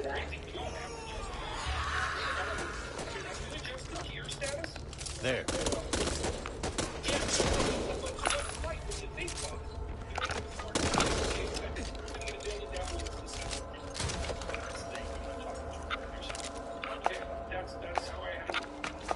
Pistol here. For the last 15 months, this is what I've done. Go up in the morning. I've looked at the 25 things I have to do in a mad rush. Until 7 o'clock at night. I think I'm going to go through them, concentrate on them, do the best job I can. Hear that?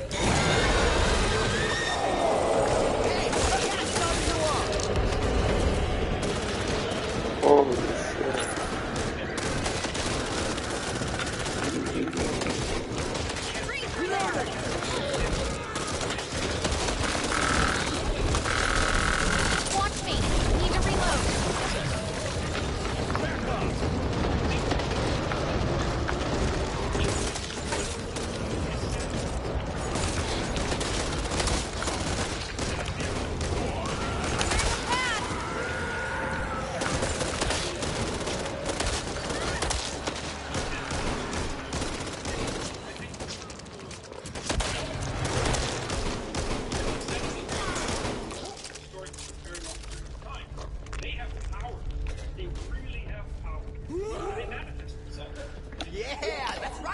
There's more here if you want it.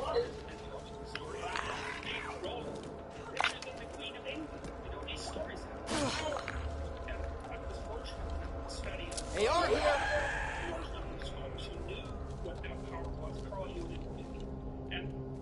Mine now. And so that's a big part of it. But what the overall significance of that is... Bandages here. Just leave me speechless. I mean, this can't be Watch out, tall boy! I mean, so many things about it. There's one involved. I mean, it's scandalous. This way. I'm ready. You ready? Load the gas.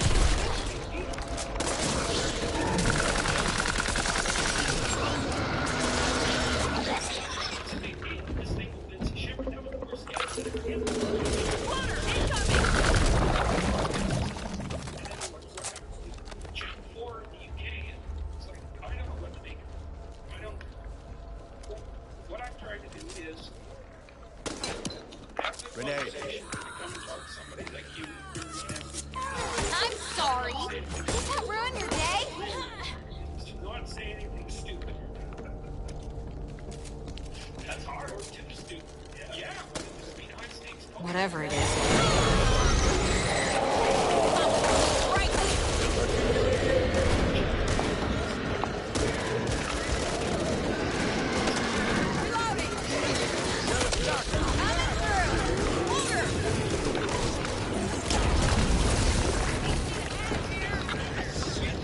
Give me a minute. SMG here. Well, and I also decided, like, a long time ago, and I think this runs through 12 Rules of Life, is, well, I believe that people's decisions tilt the world towards heaven and hell. Pistol! It's like the collapse all over again. Each of your decisions in that phase of potential. That's what you face.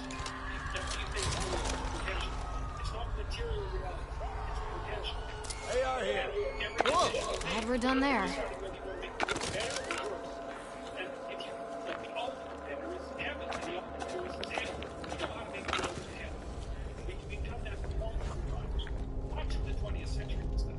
It's like I looked at all that and I thought, okay, I would rather that the world didn't degenerate into hell. And I understand why people want it to degenerate into hell. They're angry. They're angry because Need to find a path. They suffer unfairly, and they suffer because people hurt them. And so they think this is a bad game. I'm not going to help make it better. I'm angry. I'm going to make it worse. All of us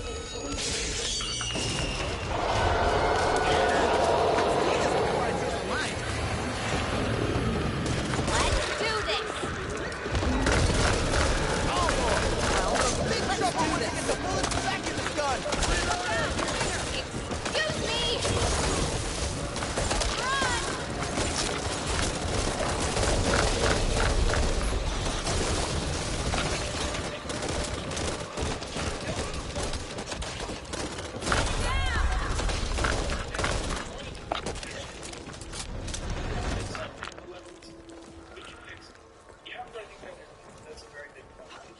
I got it.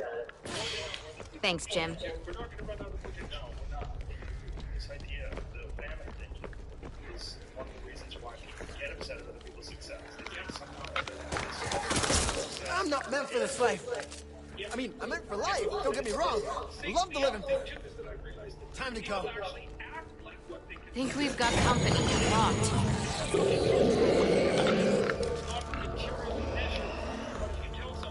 You're not living up to your potential. What is that potential? You can walk up on the street, you can write a letter, straight ahead. You're facing this thing that is going to perform. And you can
bandage that up, Mrs. Tuttle.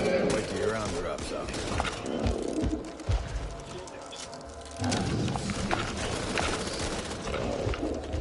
Ugh, careless.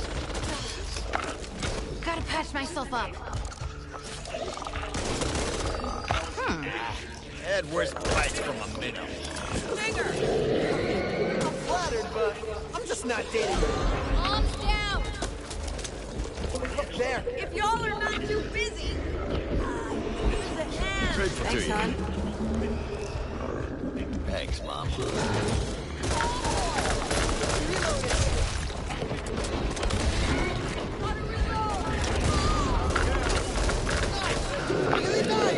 you go. Thanks, kid.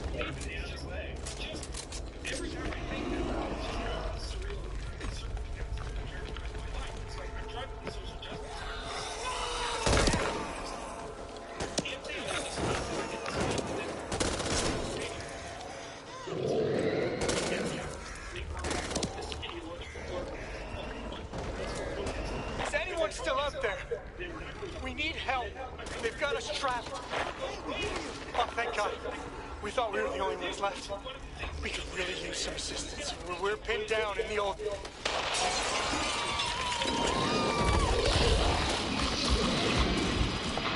Shit.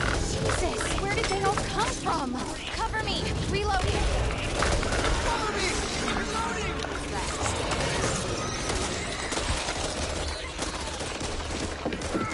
Seriously?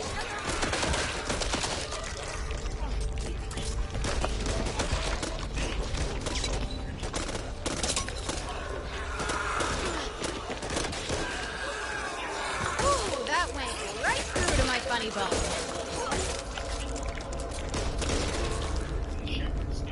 Drove for a while. Made a good living, too. Sorry? Drove trucks. I ended up back here.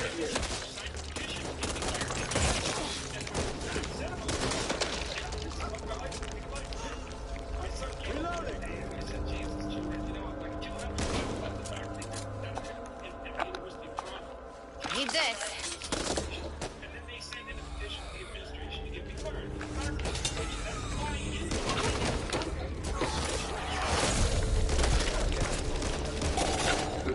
I really should take care of myself better.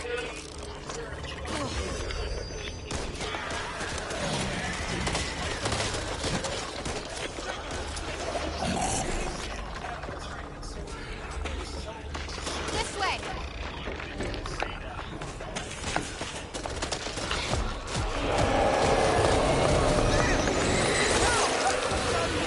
In your face! Ow!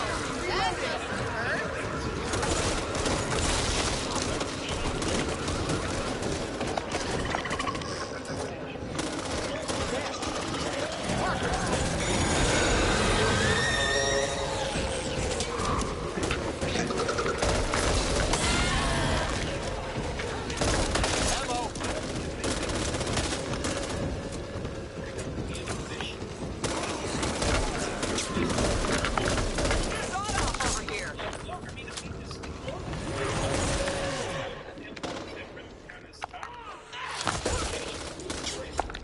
Cool. There.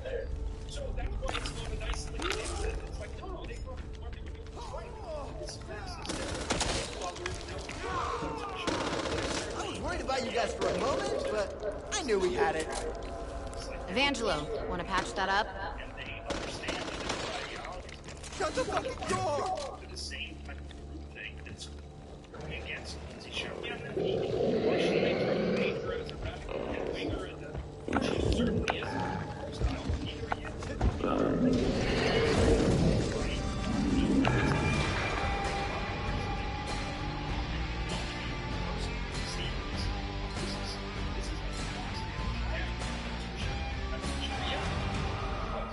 Crazy. Well, what would I say? Crazily stressful. It's the best way to describe it is surreal. It's like I stepped outside myself. I can't box. I don't know what to make of it. I don't know what to make of the Channel 4 interview. You know, it's like, what the hell? Really, it's crazy. Well, these conversations are so limited by what you were saying before that they're trying to give us 5-minute sound biting, and that's what television is. Yeah, it's a dying medium. Yeah, it doesn't make any sense. It doesn't make any sense to sandwich these commercials in every 15 minutes or whatever they do. None of it makes any sense. It's an archaic way of communicating ideas. Yeah, well, and I think that is part of it too. Is that like I happen to catch a technological wave, well, like you did. Yeah. I mean, television offers nothing over YouTube. Nothing. Because YouTube offers everything that TV. Yeah, well, exactly. Yeah. And there's no space requirements on YouTube, so you don't have to do this twist the complex events into a short soundbite and entertain everyone. And it turns out Thanks, Mom. this huge audience. I love what he's done with the place. Didn't ask you Just to be genuine here. conversation. Best your way. It's like The one of door's the things that's clearly... happened between you and I when I come down here. We've actually had a conversation, right? We're trying to figure things out. You know, we've got our viewpoints and everything, but we're basically, and then I outlined this. There's a chapter in 12 Rules for Life. Assume that the person you're talking to might know something you don't, which is like the formula for a good conversation. It's like, there's a bunch of things I don't understand about the world. I mean, that's a big book. Things I don't understand about the world, right? That's a very big book. And I can come in here and talk to you about what's going on, and hopefully we both emerge with better understanding. We're not the same people that we were when we walked in. And that's a good thing. And we have those conversations online and people participate in them. And I'm trying to do that in my lectures too. Like when I did this visual series, that was another thing that was so strange, Joe. It's like, imagine I walked into a venture capitalist organization. I said, look, I want you guys to bankroll me. I'm going to do 50 lectures on the Old Testament, and I'm going to try to attract young men. I'm going to rent a theater. Like, they just laughed me out of there. Can you imagine anything less saleable than that? So, I did that when I read it, and then I walked through these stories, and I was learning a lot, because, like, I knew those first two to the flood. I knew them pretty well. I kind of understood what they meant. But then all the stories from Abraham onward, I had read, but I hadn't done a detailed, in-depth analysis. And so I was learning a tremendous amount walking through those stories. And they had a big impact, man. And so I'm going to do Exodus soon. So I'm going to do that. But it's just another example of how surreal things have become. But also the utility of the conversation. Like when I'm up on the podium, say, lecturing, it's not exactly lecturing. I'm trying to figure something out and sharing that process with the audience. Which is so different than what is going on in universities that is freaking everybody out. See, what's going on is indoctrination into this group thing. Yeah, it's like, here's what's right, memorize it. Right. It's like, my lectures are more like, well, I don't know what's right. Like, here's some things I know, and they seem to be working, and here's how I use those tools to dig into this one. This is what I got from this.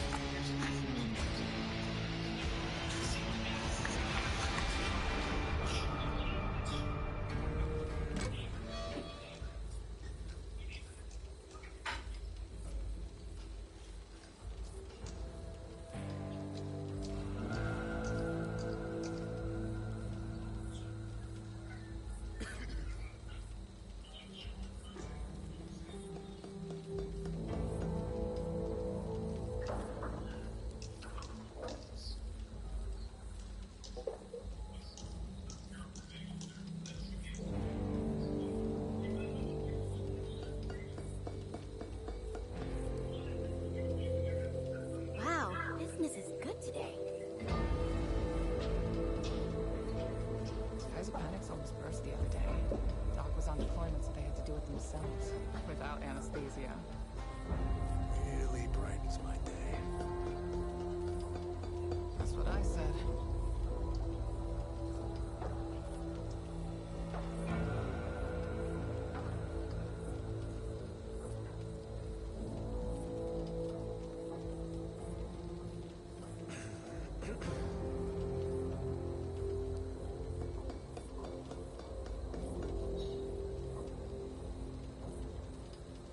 Hey, swing by medical on your next break. Just grab me a bandage. Now's not the time. Great. Just wonderful. Kills me.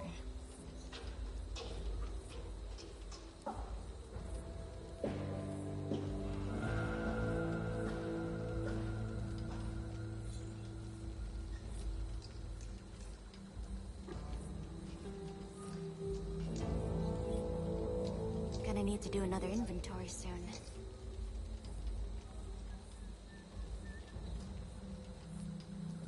Can I borrow your knife? Definitely.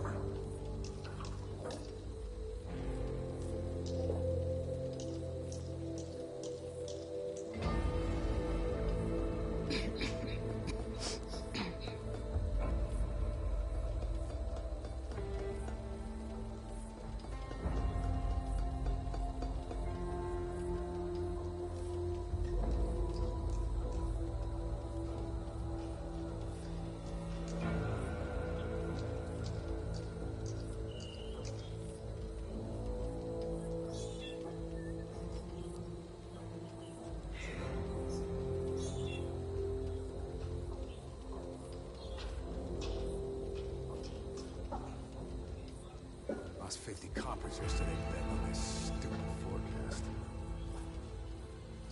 Oh no. I think that barrel you recommended did the trick. Went 10 for 10 on the range yesterday. Good. Great. Exciting.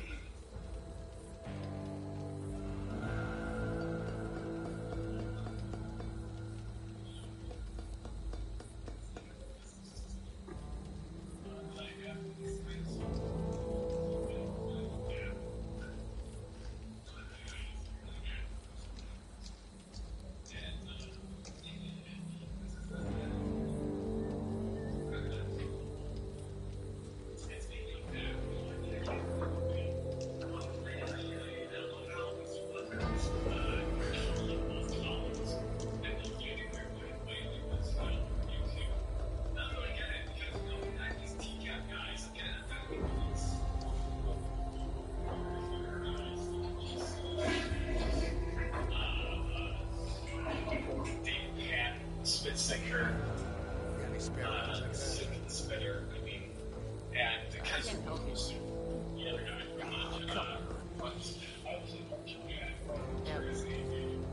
they all complained. There's probably more as well, I still remember. They've complained to YouTube, and YouTube told them to fuck off, essentially. But these guys can get their fucking shit recovered? I don't even get it. So, what I've done is I've re-uploaded to my second channel. A link to that will be somewhere, and probably in the comments section or in the description. And Collins, the gay Colin as I call him, I couldn't even upload it on my second channel. I guess his grandfather, who is in the Secret Service, is fucking working with them here because I can't re-upload him at all. I tried to re-upload him on the second channel, and it just fucking went to shit. It said didn't even let it upload. I was like, what the hell? So, what I did there is I just put it on my Google Drive. I'll put a link to it as well, just in case anyone ever wants to watch him again. It really annoyed me too, because that video actually did really well. Not that I make money off of it or anything. I mean, it's just like it got a lot of views. It seemed like people seemed to like them, and I'm pissed that they got taken down. But for whatever reason, the Matt guy, the first one that I ever did on that, the Matt guy, the fucking weird guy who came to me with an 11-year-old, that one's still up. So either he's dead or something, or he just doesn't care. So that one is still up for whatever reason. But yeah, I'm getting besides the point here. It's fucking annoying. How the hell did they get away with it, man? You know, it's ridiculous. So yeah, those are there. But we're gonna take a look at Josie. I have a feeling this will stay up just because I think Josie's got some other problems to deal with right now. But this is a great video, man. This is absolutely great. So, backstory. I mean, the backstory was kind of coming through the narration here. So let's just get into it. Fuck it, we already killed almost 4 minutes here. Let's just go. May 22nd, 2021, a man followed a 10-year-old girl through multiple aisles in Walmart and touched her inappropriately in Onalaska, Wisconsin. So May 22nd?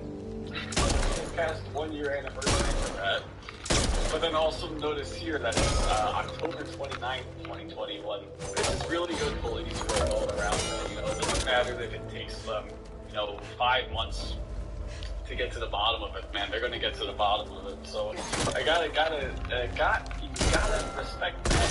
And also, I'm pretty sure this is the same narrator guy that does the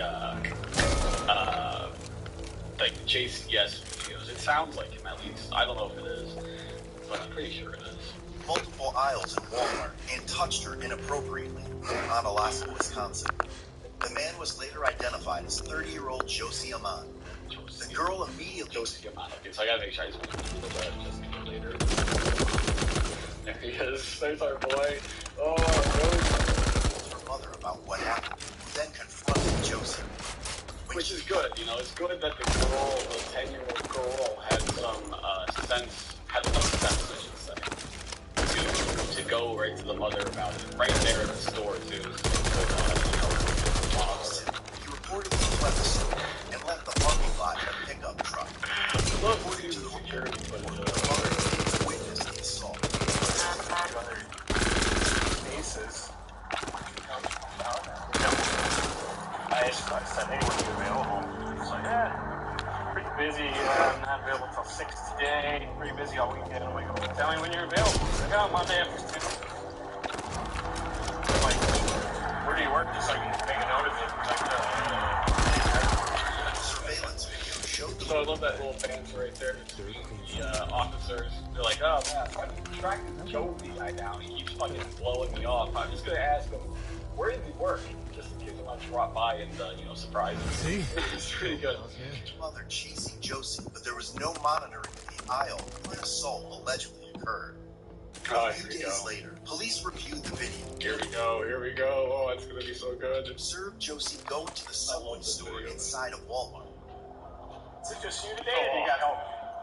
It's just me for the moment. This woman, I wonder how much this woman was shitting bricks, man. You see two officers, coming in.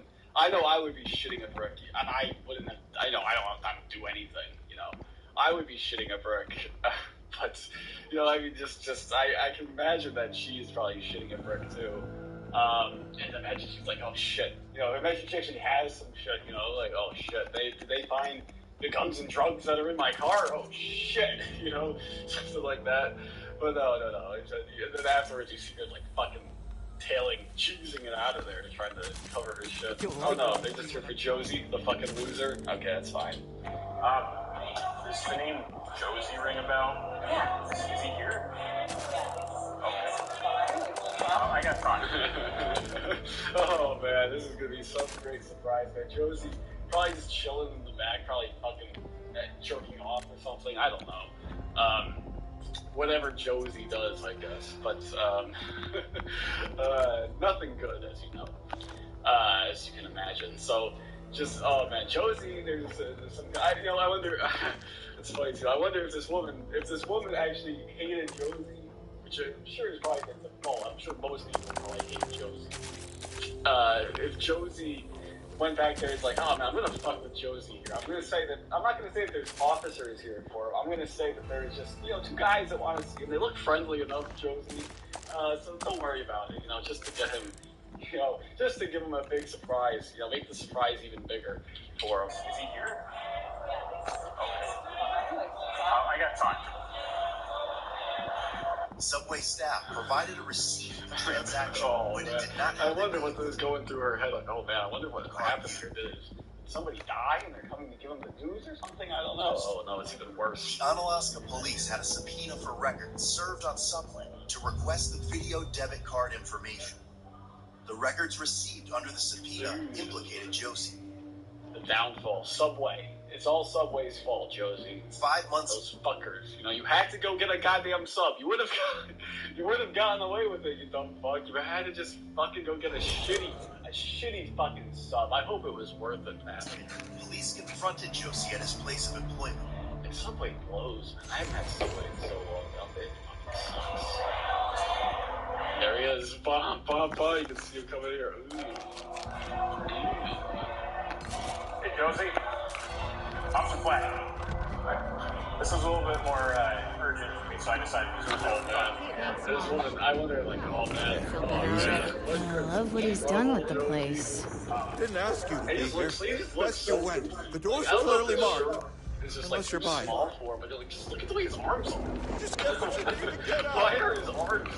You know, just like kind of like I don't know what the hell is wrong with him. It just doesn't look right, right? It just doesn't look right.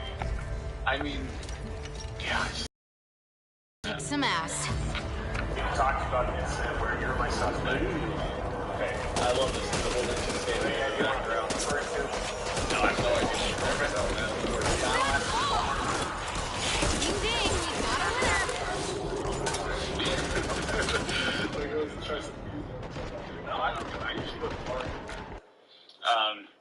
So that clarifies it then that Target is the official, retailer of Predators. You know, you got that guy from the DAT video. I forgot what his name is now, but the guy who went to Target is like, I want to press fucking charges against Target. You know, sounds like Corey Edgar from T-Capital Lore. You know, I'm here to shop. This is such a good one too. Oh man, but yeah. So yeah, this is that guy and now Josie both prefer Target. So Predators go to Target apparently. In May, we got a complaint from a parent. He's like trying to backtrack his mind. Oh shit, was that in May? Fuck, a young girl at the Walmart in Alaska. That involves you. Anything ring a bell? No, not at all, right? No, it couldn't be. You just got the wrong guy. And it's just like, wow, man. I mean, you must be like, are you fucking kidding me? 5 months later, they're gonna come and do this, man? Oh, man, I thought I was off the hook. I got the fucking thrill of my life. I got to, satisfy my perversions. And I got away with it, man. I fucking got away with it. But, no. 5 months later, ew. Just like, oh man, that's gotta be awful, man. This guy woke up this morning, didn't even have that thought in the back of his mind, like, hey, I could get caught for this today. Like, no. He's just like, it just worked, man. It just worked out. It's the perfect crime. I just went in there, boom, smacked her on the fucking butt, and cheesed it out of there. I love what he's done with the place. No one saw it. Didn't ask you to be here. Best you went. The door's clearly marked. Unless you're buying. Burden off my shoulders. Just get what you need to get out. Thanks, Mom. Huh. I feel better already just saying that. Let's go kick some ass. I think that's how you pronounce that. Across. Did that one's eyeball just come out? USA. I wonder what he did, actually. Probably different. You're at Walmart. You got chased out of Howard. Got a video of being chased out of Walmart by a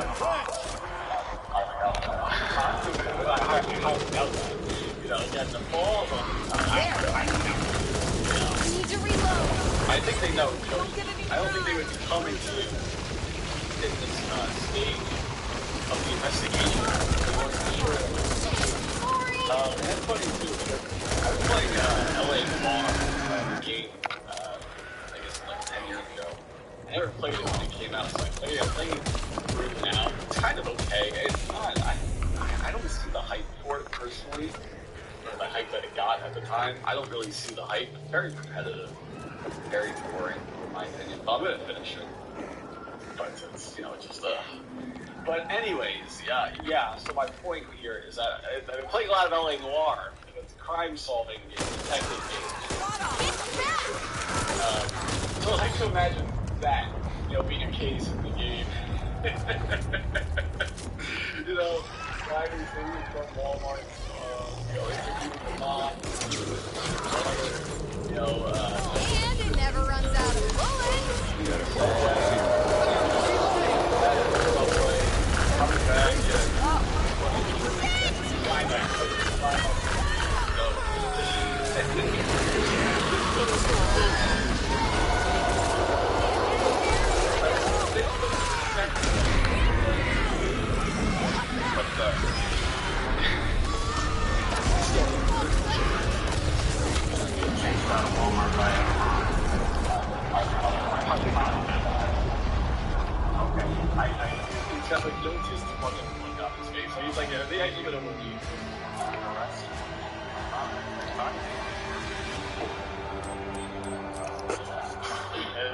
previously, would you agree that this is you? Kind of smirks a little bit. No, that's not me. So let's take a look at Josie here. You can't really get a good pick of it, but you can see he's got the same stupid arms, you know, that just kind of hang on the side. You know, he's not like they're just at his side. It's just like out. Like, yeah, that's the issue. He's like got them out. They gotta be in, man. You gotta like against your body. You know, perpendicular. That's not the right word. Parallel with the, you know, your torso. He's got them like out hanging. You know. Let's do this. It doesn't look right. It doesn't look no natural. manners. But yeah, he's got a mask on.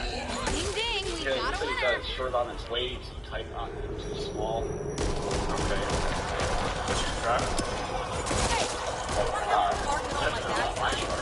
That's something you've ever driven? I was like, yeah, let me take a look at it again. Yeah, it's definitely my truck. About mine. You don't think that'd be done with me in the slightest? You can't kind of the parts like this. What do you want me to say? I'm not going to make it. With the guilty as the fucking look out of the way. I'm not going to agree with that. Kind of pulling a Jeff Soul right there. When he gets the, something ain't right.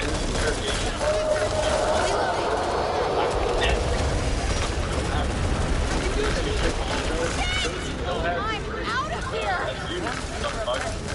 Okay, so his thing is that Reloading!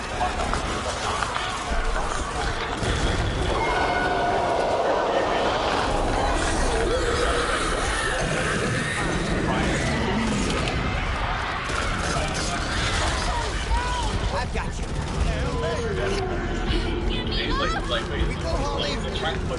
I mean, we're not keeping score here, right? I've got you. Get up. Where you going?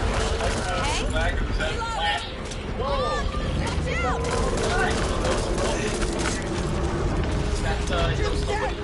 Even in this heinous crime, reloading! You know, he's like, Angelo's down! wasn't expecting Mom's down! Just remember me in your will, because I'll be catching that sucker in 600 and on your ass. They got Evangelo. Hey, if you're watching like that, someone's watching yours.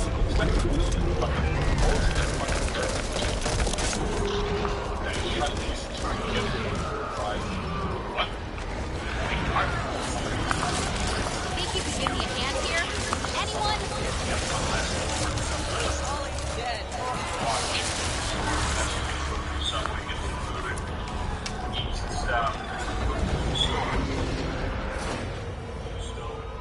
Want to tell me you have no idea what I'm talking about? Okay.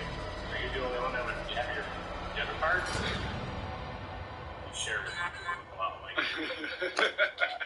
I love that from the cop. That's probably the best line from the cop, in my opinion. He goes, "Are you the only one that would have your debit card, or do you share it with people who look a lot like you?" Oh, that's perfect. Just basically passively aggressively saying you're full of shit. Joe doesn't even know that you're full of shit. It's pretty good right there, you know.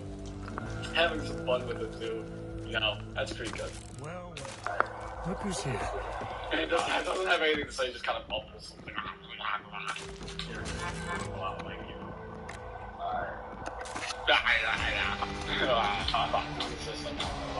No? Okay. Turn around, put your hands behind your back. And boom, you guys take off.